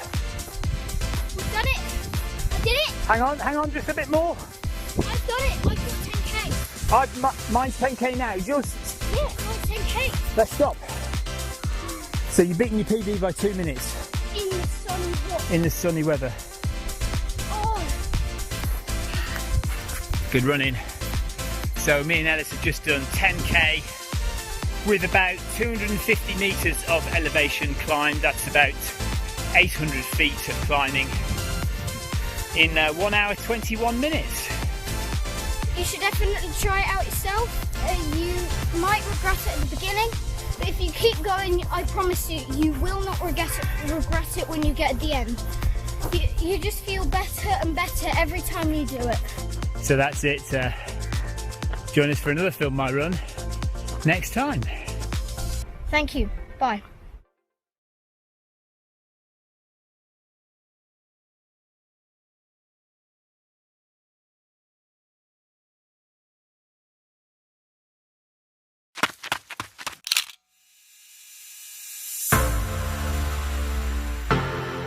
Welcome to Film My Run. We are going to do a 50k today, just a kind of training run, me and Richard. So I'm just running from my house through the streets to meet up with Richard at the bottom of the trail.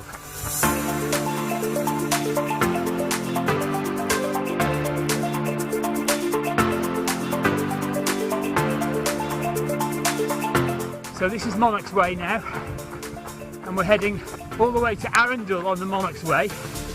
See over there behind us, so Worthing in the distance back there, and then Brighton way behind us, Devil's Dyke. So this way to Arundel and Littlehampton, which is where we're headed.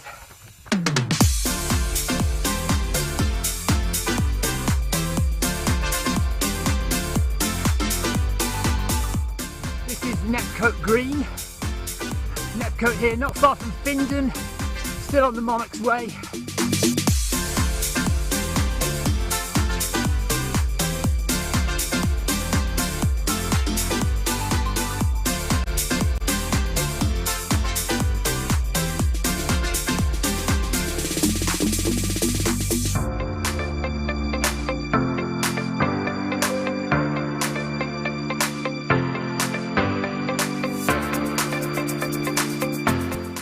Says 17.4 miles. I've got 25.7 kilometres, which is about 15 and a half, 16.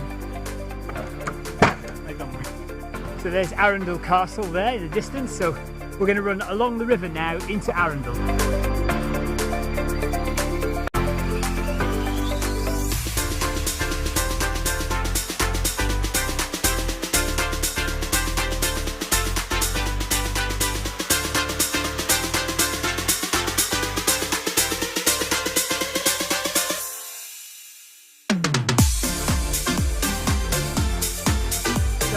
Between 8 and 10k to go to get home.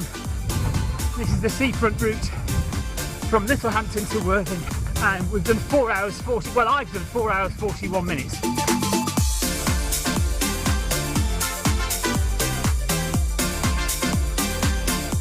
On a hot day, like today, I am a sucker for cold taps and cold showers.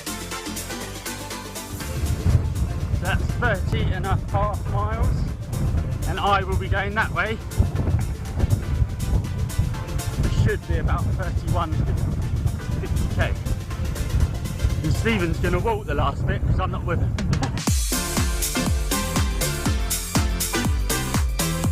That's 50 kilometres done. I've got another mile to go, kilometre and a half before I get home. Pretty busy in Worthing now.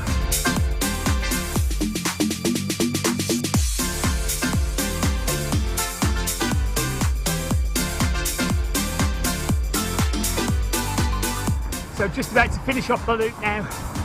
51.5 kilometres, just over 32 miles in 5 hours 50 minutes, 5 hours 47 minutes to be exact.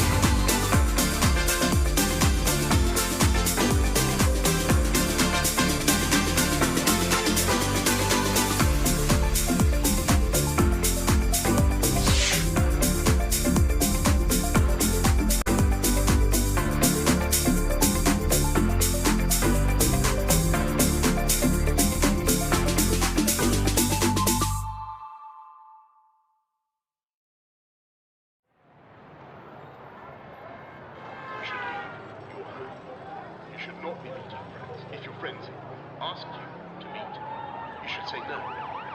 You should not be meeting family members who do not live in you. You should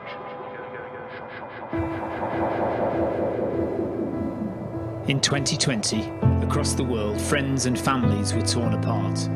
Communities left fractured by an invisible enemy. But this is a story about coming together, about an adventure designed to beat the separation and loneliness. One community, no longer bound by convention, but by a shared passion, set out on a journey. And together, during the global lockdown, they were set free.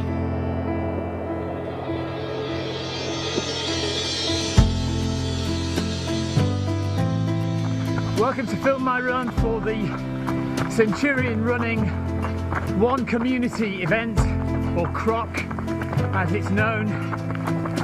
And Victoria's running the Beachy Head Marathon today, and that's just the start of my adventure. Hopefully I can run a little bit further. Beautiful day on the South Downs. We've started the Beachy Head Marathon at Bo Peep car park, which is kind of halfway round, and then we'll kind of do the whole loop and come back. Centurion's One Community event attracted some 4,000 runners and walkers from all over the world. Distances from 5k to 100 miles can be completed over a week, either at home on a treadmill or outdoors on road or trail. We're heading down into the village of Lillington, and then we are going to be going all the way through this wooded area here to West Dean, and then through to Exeat, and then up the hills over there where the sea is to start climbing the Seven Sisters. The village is actually called Litlington, and that wooded area I mentioned is Friston Forest. It's also debatable whether it's pronounced Exeat or Exeat. Regardless, the Cuckmere Valley is stunning, and we continued to run on to the Seven Sisters Hills and headed towards the Beltoo Lighthouse before reaching Beachy Head itself.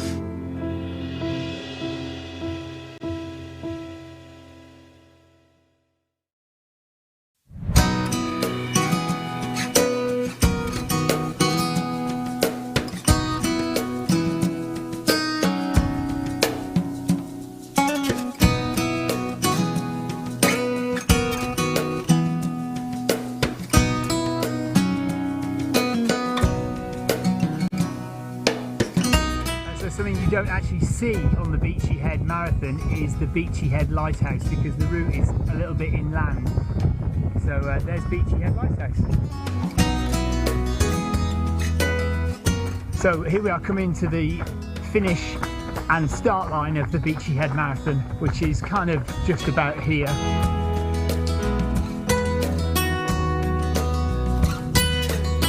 When you do the South Downs Way 100 or the 50, you get to this trig point here, you take a left and you go down to Eastbourne Sports Park where you finish the race.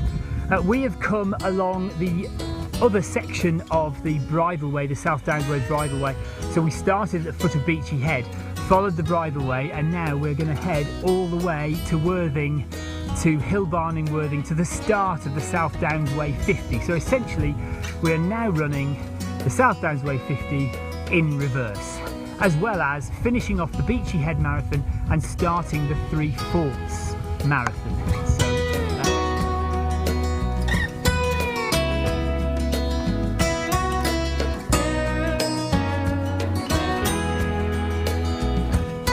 well known to any South Downs Way runner, any Beachy Head Marathon runner, this is the famous White Bridge at Alfriston.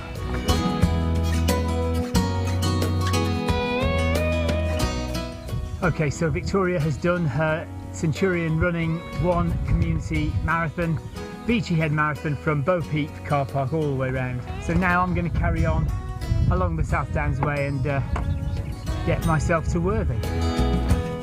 Given that this was a Centurion organised event, it seemed appropriate to be running on such a well-known and well-loved Centurion course.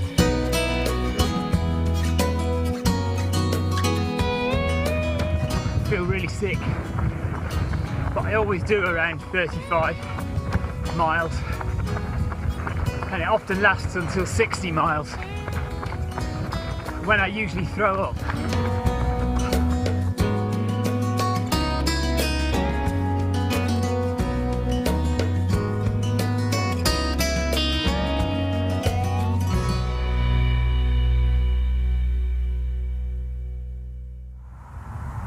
So the plan with this Centurion Running 1 community event is to run 100 miles, and we've already done, Victoria and I did the Beachy Head Marathon this morning, so that was 26 miles. So then I plan to run to Devil's Dyke, and from there we start the Three Forts Marathon. So I'll run the Three Forts Marathon, I'm going to do all of the Stenning Stinger Marathon, and then I'm going to run back out to Devil's Dyke just to finish off the Three Forts Marathon. And hopefully by mid-morning, tomorrow morning, we'll have done over 100 miles. If that makes any sense, I hope it does, because it doesn't make any to me. And as I ran, I could sense 4,000 other runners across the world overcoming their own challenges right beside me.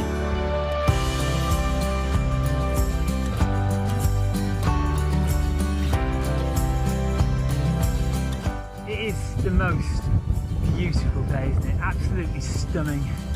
It's 20 to 6 in the evening, and our next port of call is Ditchling Beacon, which is just about half a kilometre further on.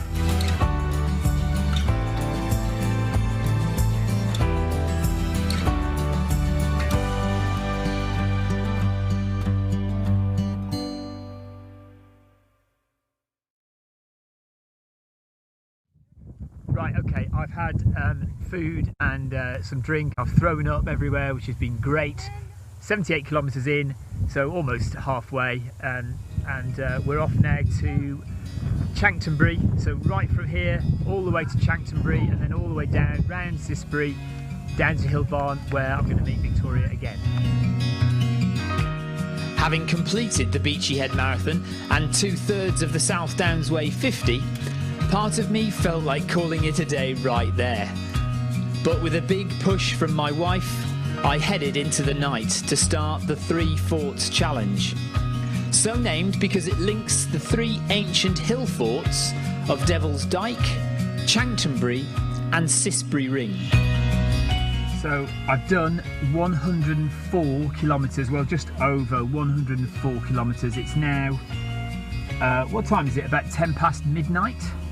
And I'm at Hillbarn, so I've now officially finished the South Downs Way 50 in reverse, and I've finished the first half of the Three Forts Marathon.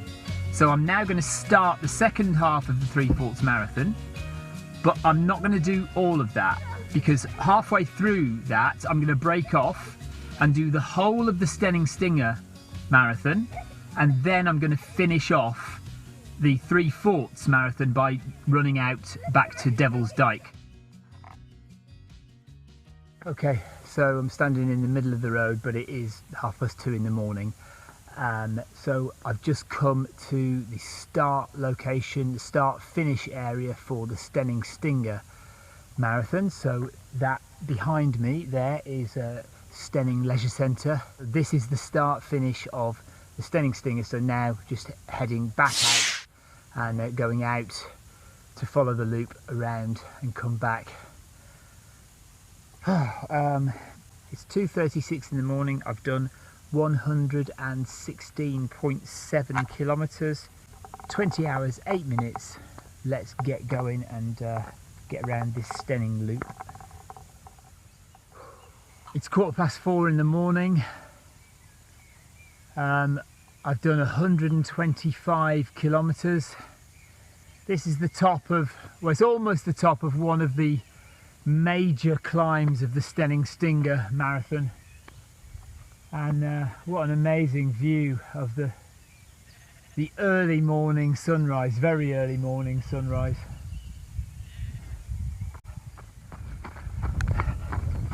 So if you look at the map of the Stenning Stinger route, the whole route kind of looks like an old man stooped over with a very large pointy nose, and the point of that nose is here. So this is where we turn around and follow this path, and now we're on our way back. This is the furthest out point we get. We're on our way back towards Chanctonbury and Cissbury. Making it through the night always feels good. I had been struggling, but sunrise gave me new strength in my legs and the knowledge that the finish was within reach. Stenning Stinger, Three Forts and Beachy Head are all significant challenges in their own right. Linking them together had seemed like a perfect plan, but the reality of these things is often far less glamorous. Everything hurt by now, but it's supposed to. That's why we do it. That's why we love it. Right, 18 minutes past 7, 143 kilometres done. I am now off to finish the last little bit of Stenning Stinger, and then we're on our way to Devil's Dyke to finish the Three Forts Marathon.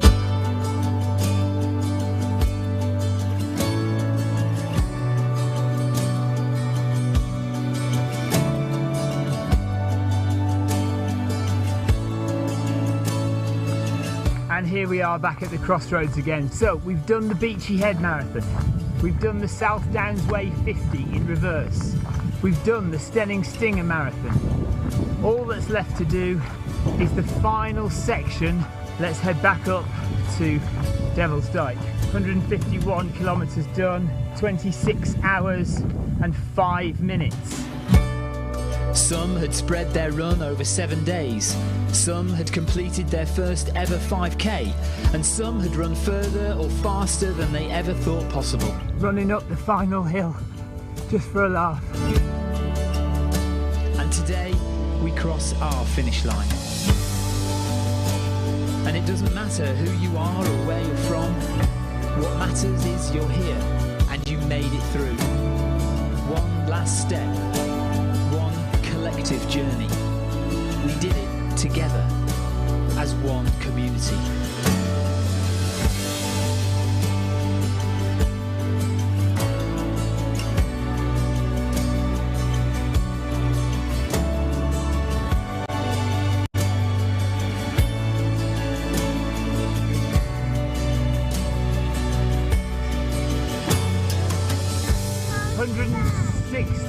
Kilometres.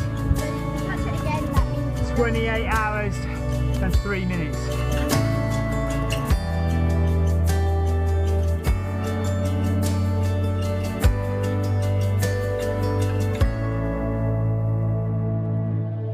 So that is it. The Centurion Running One community event is over. For me anyway, 100 miles done. We'll leave you here on the beautiful, gorgeous Devil's Dyke. Thanks very much for watching. Take care. We'll see you for another Film My Run very soon. Bye bye.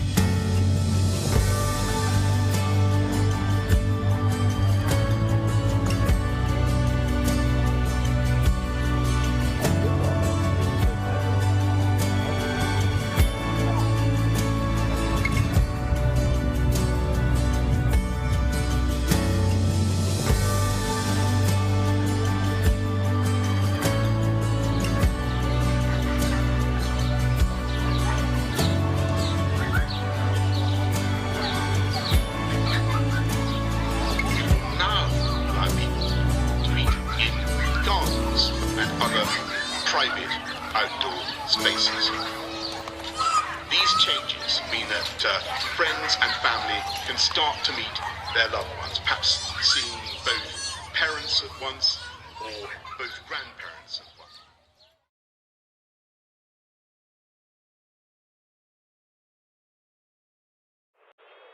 I'm freezing cold. I've got a headache. I've got unbelievably bad chafing. I can hardly walk, let alone run. He's got to be doing the Thames Path, hasn't he? He's got to be.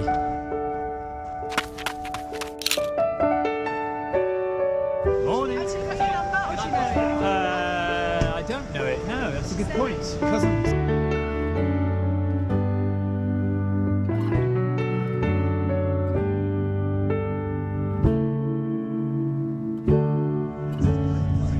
Welcome to Film My Run. My name's Stephen Cousins. We are on the banks of the River Thames in London, in Richmond to be precise, for the Thames Path 100. It's another Centurion event. You know, I've done many of the Centurion events before, but I've never done this one, and I've never done a flat 100 miler, and I'm a bit nervous about it, to be honest. Give me hills any day of the week. We're travelling from here in Richmond out of London, past Windsor Castle and Runnymede as well, and through Reading, and then all the way to Oxford. And hopefully we'll be in Oxford sometime tomorrow morning. So let's see how we go.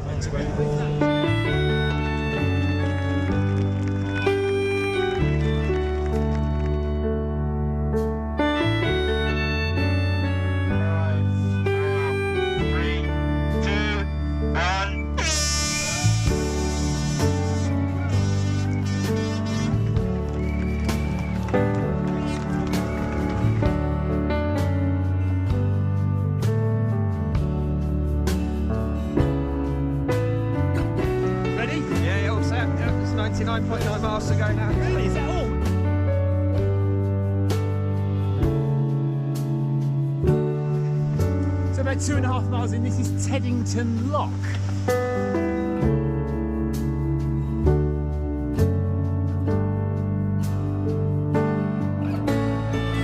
One hour 20 in, about 12 kilometres done, and we're just passing Hampton Court Palace.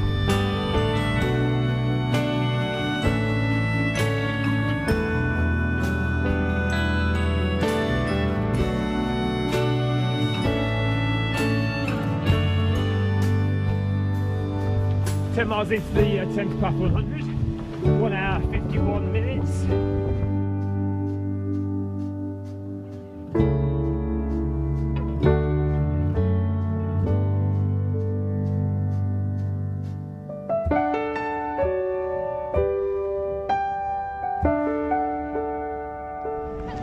Hello Nick. All right, keeping it steady. Good. Taking all the advice to not go off too fast.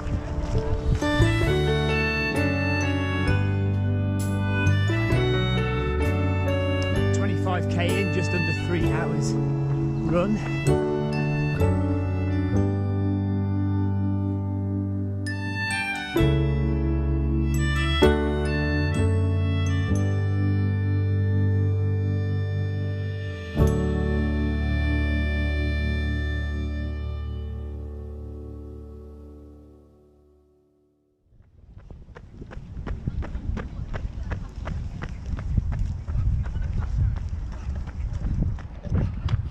Over 20 miles in now, 3 hours 55 minutes, and we're not far from the next aid station. This is Staines.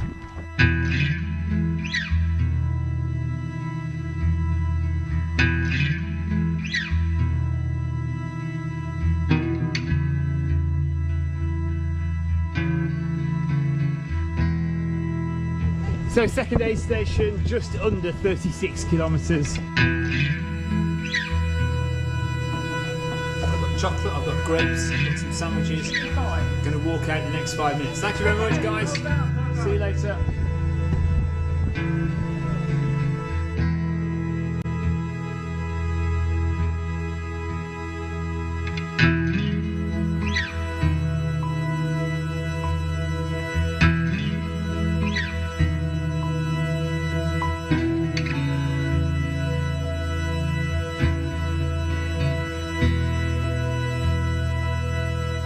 Windsor Castle up ahead there, look.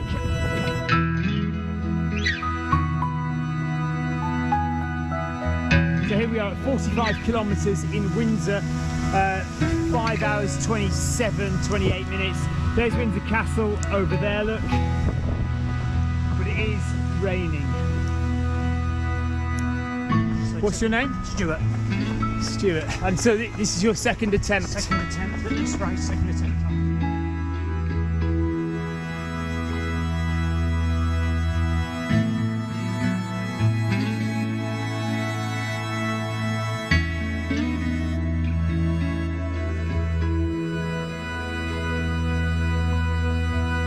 Beautiful, isn't it?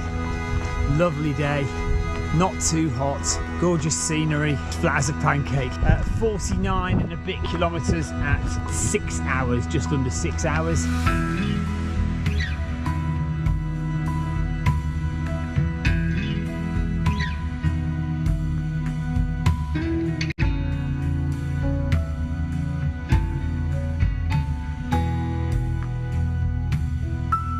Six hours, 54 minutes, 56.5 kilometres.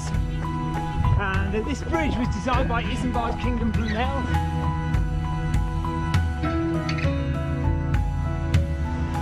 So we're in Maidenhead now.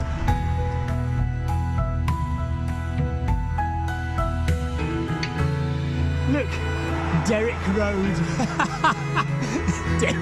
Derrick Road. Brilliant.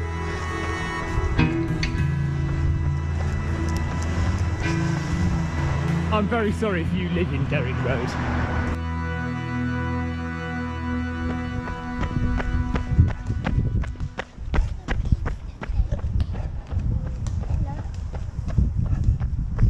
Here we are in Cookham at around 38 miles, 7 hours, 37 minutes. This church here is the 11th century Holy Trinity Church at Cookham.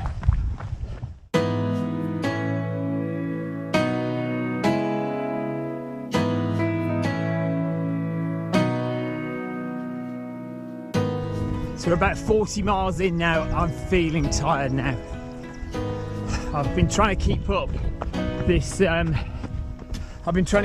5 miles an hour pace, and I've managed to right till now, but it's starting to hurt now.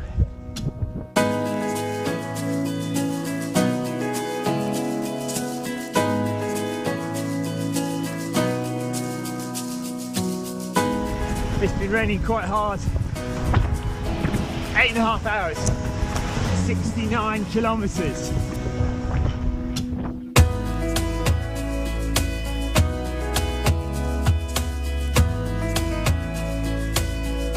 The Elizabeth Hurley aid station, not far from Henley, Marlow, I don't know where we are. Maidenhead. Yeah, that'll do.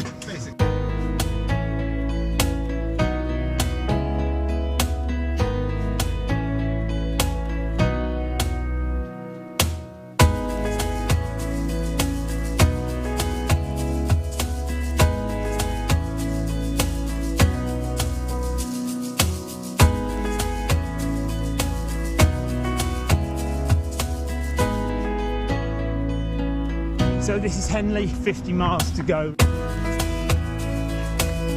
So last time I was here, it was about 3 or 4 years ago, I did the Thames Trot, which goes from Oxford to Henley's 50 miles, finishes just there.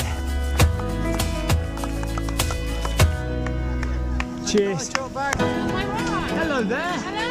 How are you? Yeah, I'm starting to suffer now.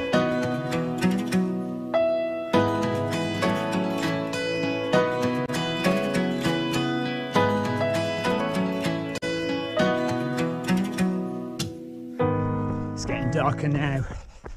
91 kilometres done in 11 hours and 12 minutes. Listen.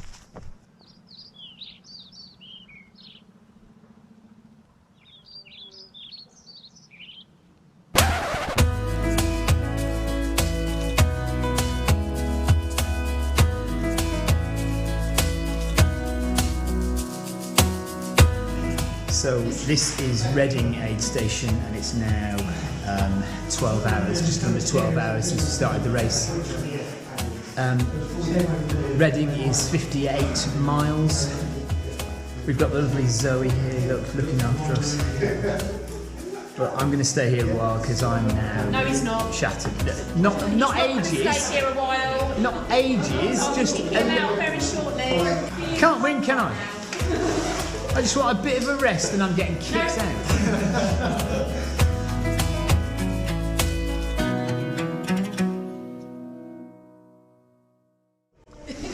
Reading aid station on the Thames Park 100 to film my run. I'm not Steve Cousins. He's over there resting and getting some food. Lovely aid station. It is a very, very flat course, very flat. I'm crying out for some hills. It's horrible. Climbing up a hill now, 105 kilometres in, slowed to a real crawl, so tired. Thames Path has beaten us this time, I think.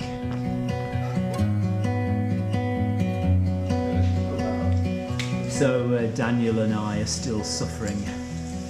We left the last aid station 9 miles ago with dicky tummies and just feeling like crap, really, and looking like crap.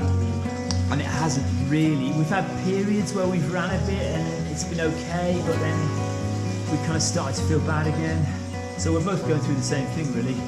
So it's good to stick together.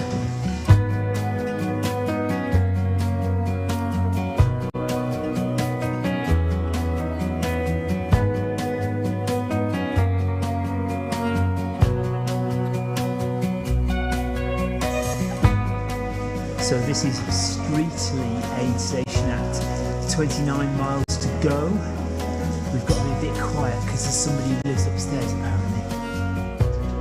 I would rather have hills and 150 miles than flat 100. This is killing me. I am at Wallingford at 77.5 miles. Got 7.5 miles to go to the next aid station, then it's 5 miles and 5 miles. 19 hours and 15 minutes. I think that's me done. I think when we get to the next aid station, I have to call it a day. Only 15 miles to go, but I can hardly walk, let alone run. I've got unbelievably bad chafing. I've got a headache. I'm freezing cold. And it's just not gone my way today. My decision is in 2 kilometres that I'm going to DNF the Thames Path 100. I look into your eyes, I see we're out of time. I guess no one's to blame, nobody crossed the line. I guess we couldn't see, somehow we couldn't feel. Maybe we rose too fast, maybe we got too high. But I remember days I wonder we were always gonna last. Yeah, I do remember tears and the laughter. How could we fall so fast?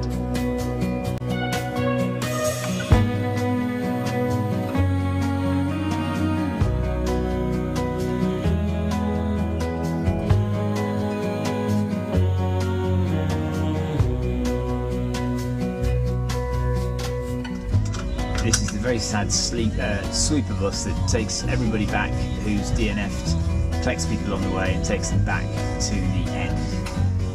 I've taken this once before in a previous race, so I do know what it's like. But I still miss the way you used to feel. Maybe we rose too fast, maybe we got too high.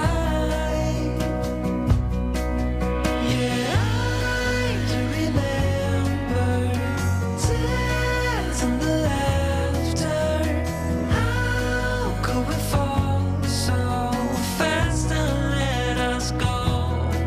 It's time to surrender. Now that it's ended, nothing to say, 'cause guess we've said it all. So that's it from a DNF at the Thames Path 100. Wasn't planned, I promise you. But these things happen. It's only running, isn't it? It's only running. And we'll be back again to do it one day, I guess. So Richard, of course he finished. Well, it's about time, isn't it? 18:15:32 in 15th place for Richard, so well done to Richard. Ian Hammett won it, and Debbie Martin Corsani came first for the ladies. So well done to everyone. Take care. See you again for another Film I Run. Bye.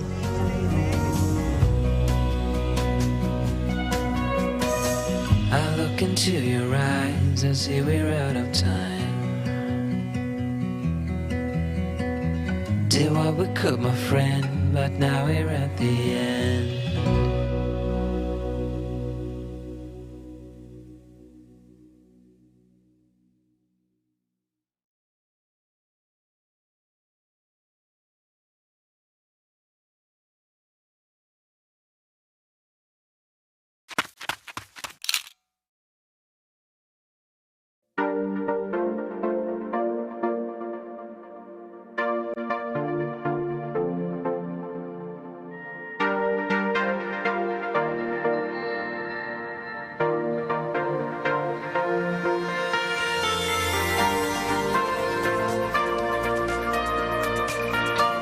Right, there we are. There's the number for Trans-Gran Canaria.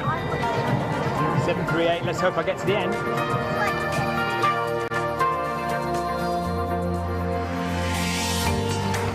And this is the only chance you'll get to see this in the daylight, because I will be crossing that line in the dark. It will be pitch black when I cross that finish line, so this is the nicest view you'll get of it with the sunshine. So here we are at the kids' race. Elsa and Alice are taking part.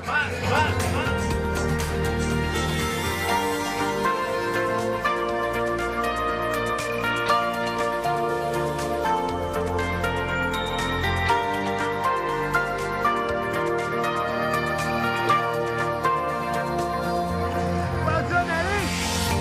3 minutes to 8 in the evening. Race starts at 11.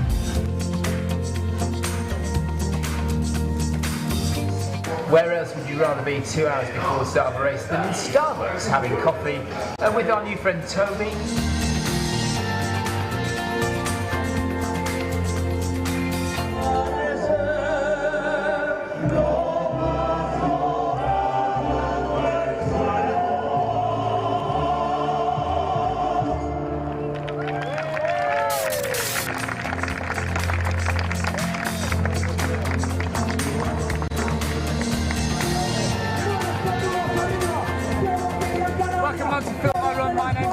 We are about to run 128 kilometres. This is the island of Gran Canaria. We're in Las Palmas. We're going to run all the way from the north of the island down to the south of the island in Maspalomas.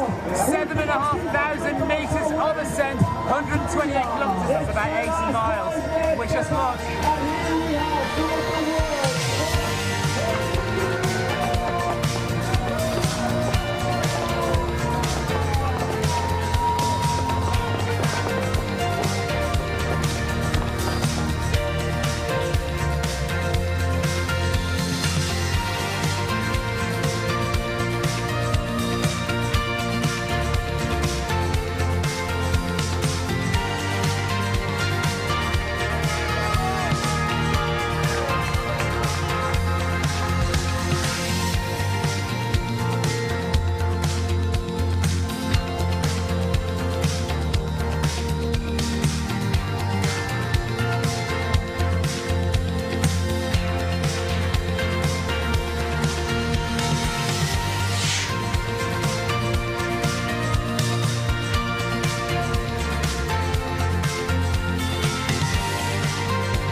Second aid station now, 4 hours run and about 28 kilometres, so only 100 kilometres left to do.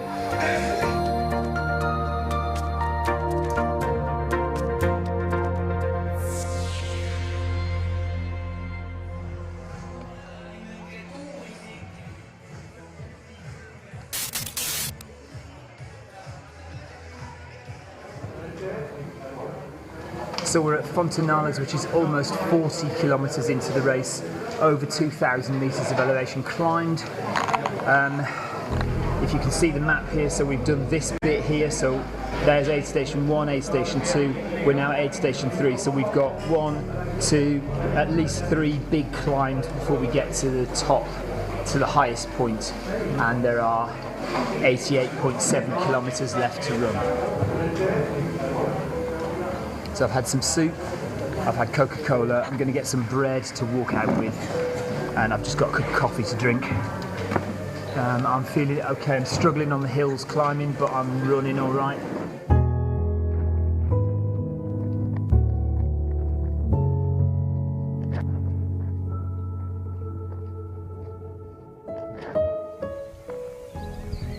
So the birds are singing, it's just getting light. It's probably far too dark for you to see it, but this valley is amazing down here below.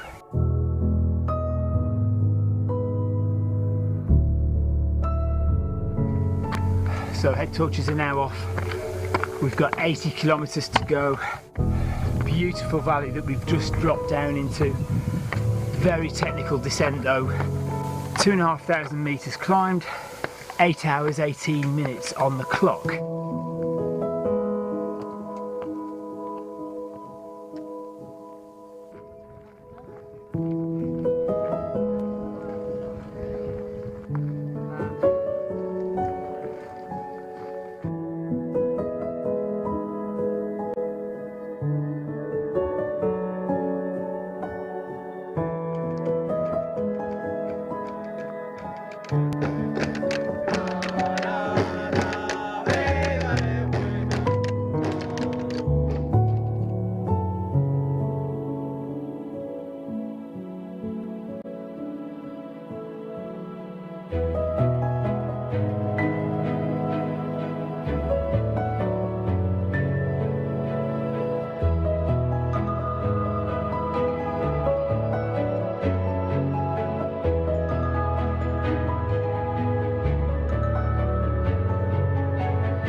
I'm really feeling it now.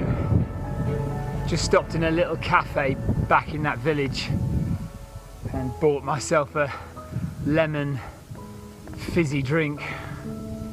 I don't think we're halfway up the climb yet. We've got an 800 metre climb basically up to those rocks up there, to Roque Nueblo, which you can't see, it's around the corner there. So I'm just having a rest for a minute. Okay, finally made it to the top. That is Roque Nueblo, and we've got beautiful views, but I'm absolutely shattered.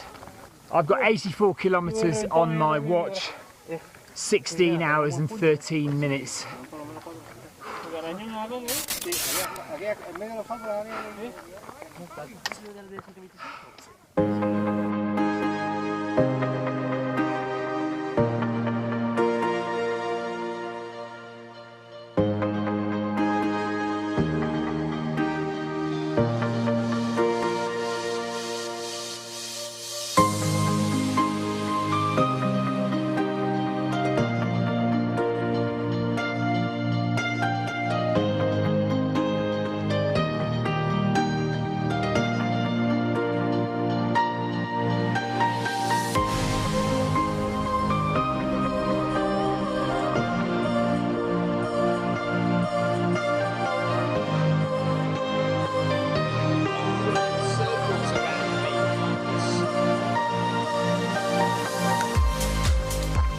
It's nice that it's cooling down, but my legs are shot. Still 20 miles to go.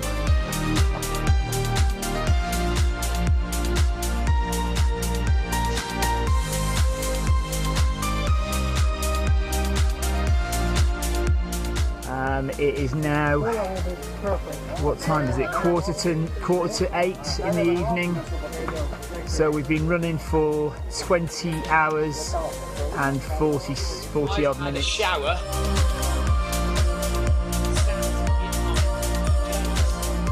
There's now a really steep descent down to the next aid station.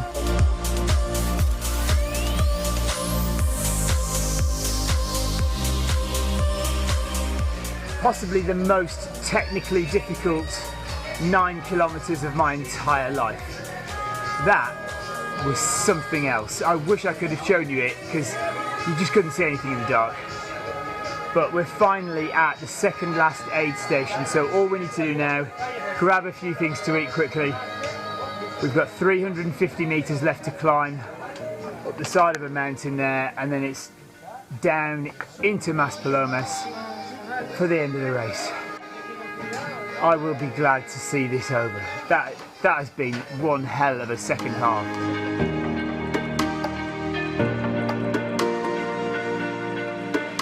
We've got about 4 kilometres to the finish.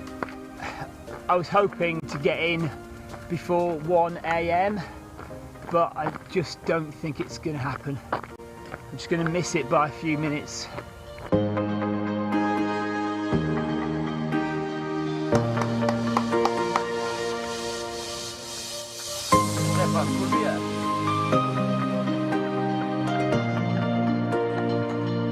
Victoria and Elsa and Ellis are going to run in with me the last 2k. Right, let's go.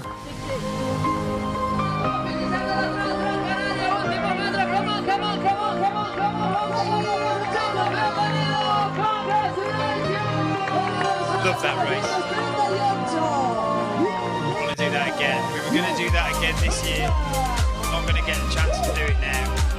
1:15. Congrats. You okay? I'm okay. That was good. Horrible. So there's the medal. That was hard work. Really hard work. Was it hard work? I'm almost dead. So yeah. Right, that is it from the Trans. Let's put the Eddie Izzard stream back on. 128k, 7,500 metres of elevation, ultra. There were times when I wasn't sure whether I'd finish it. Actually, no, that's not. No, I always knew bar something terrible that I would finish. But it was really, really tough, and there were times I didn't want to be there. Anyway, thanks very much for watching. See you for the next one, the next crazy adventure that me and Richard do, wherever that might be, whenever it might be. Take care, bye-bye.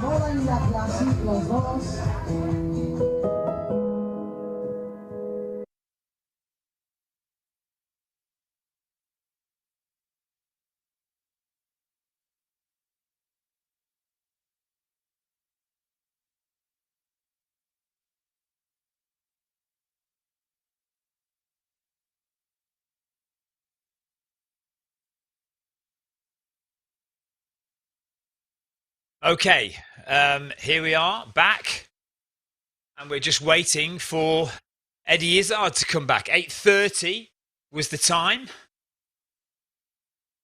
Neil Messenger, Rebecca Wensley's back. And we're on the downhill half now. I am walking very slowly. Ben, it was in February. We were supposed to do it. We were all booked up to do it this year. Trans Gran Canaria in Gran Canaria. It was the last event we did before lockdown.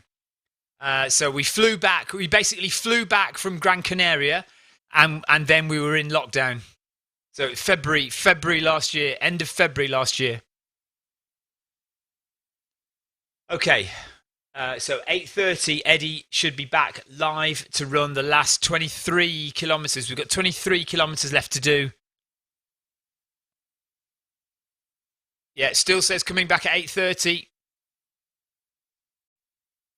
So we're just waiting. Any second now, I reckon they'll be back on.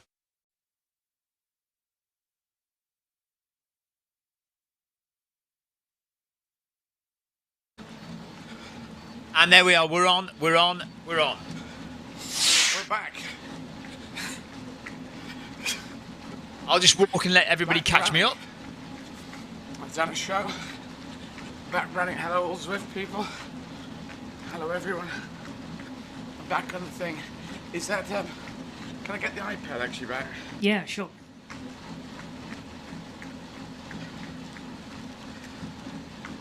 Okay.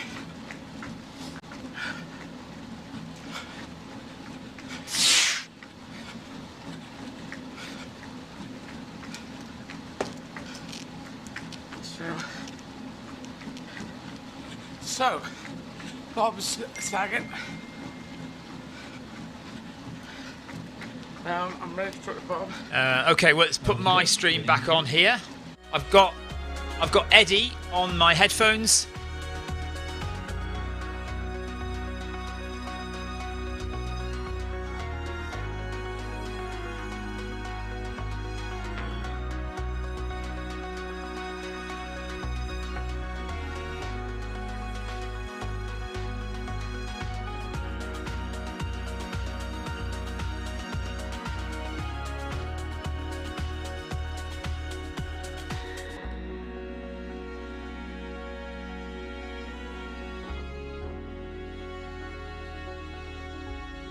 Andrew Usher says, Stephen, wanted to say thank you. You've been a big inspiration and would never have done 100k if it wasn't for you. And now it's done, I can eat pizza. Well, Andrew, it's amazing that you're done and we still have 23 kilometers left to run.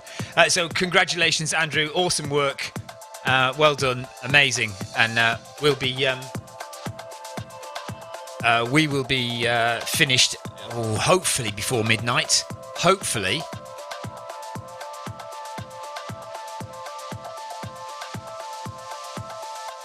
Why is that so quiet?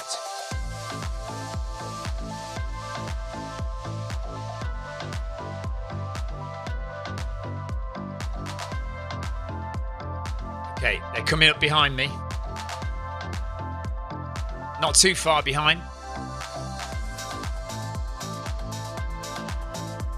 I'm feeling really good, actually. Eddie's just said he feels crap. I feel okay. I've had a shower, I've had some food, it's been lovely. Had a nice little lie down on the sofa. Had a lovely shower and some food. I feel super good.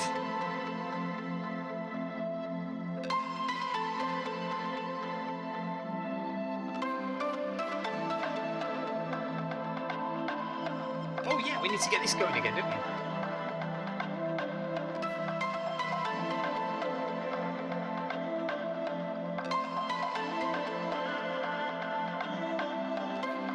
And here we go. There's Eddie. Let's do it.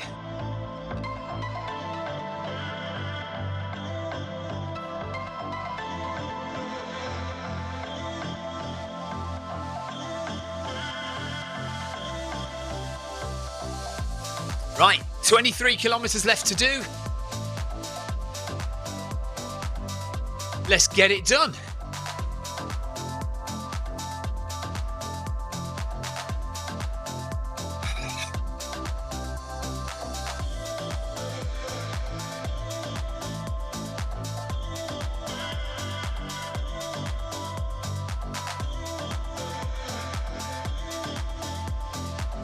Three and a half hours. Oh my God.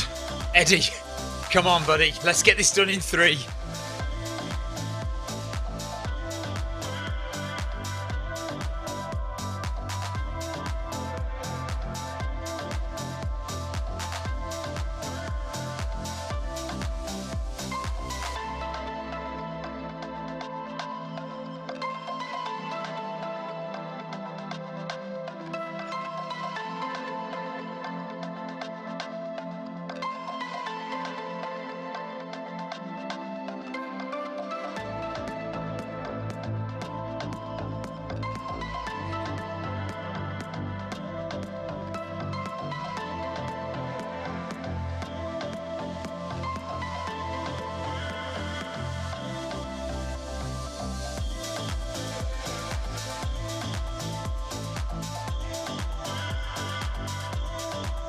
Oddly,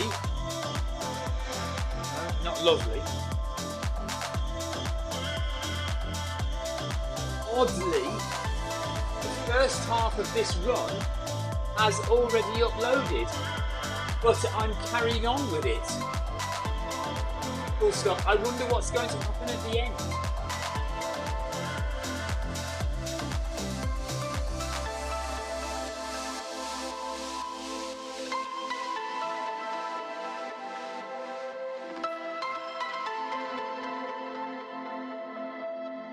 John Hepplewhite, thanks for the ride on. Ride on.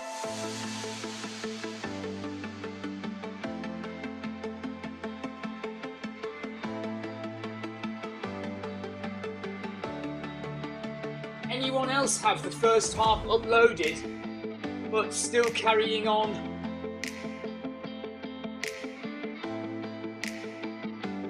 Ah, it didn't go to Strava. Oh, that's interesting. Okay. Sarah Grattan says, well done, Clive Finnimore from Loop Pioneers Running Club. You are awesome. Sarah Grattan. Do you know Sarah, Clive?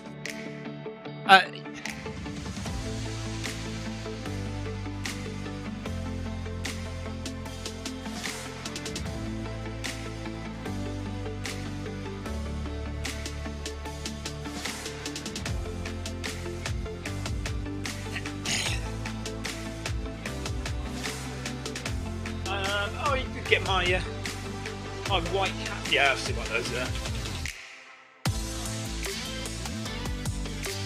Okay, not now. I'll try and hold off for the moment. But yeah, thank you. Yeah, I'll have a white one. Yeah, please. There's still quite a few, yeah? Most people have come back.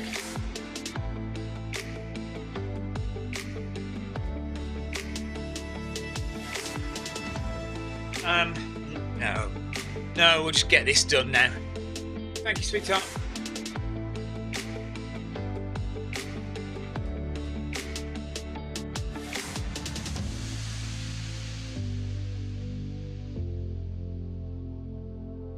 "20 kilometers done. So, just 22 to go.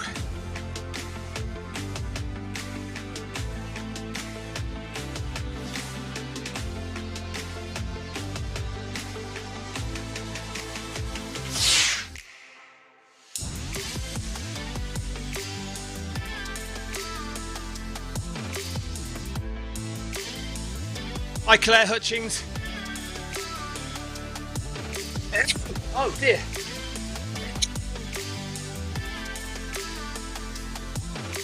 I wonder how many of us will catch an illness next week.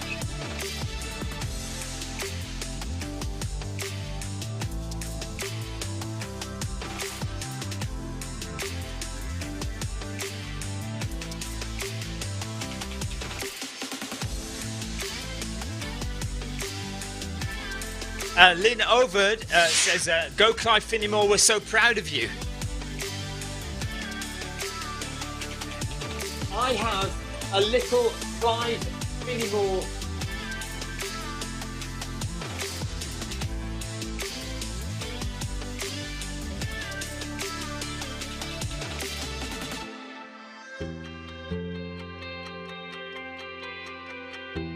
fan club.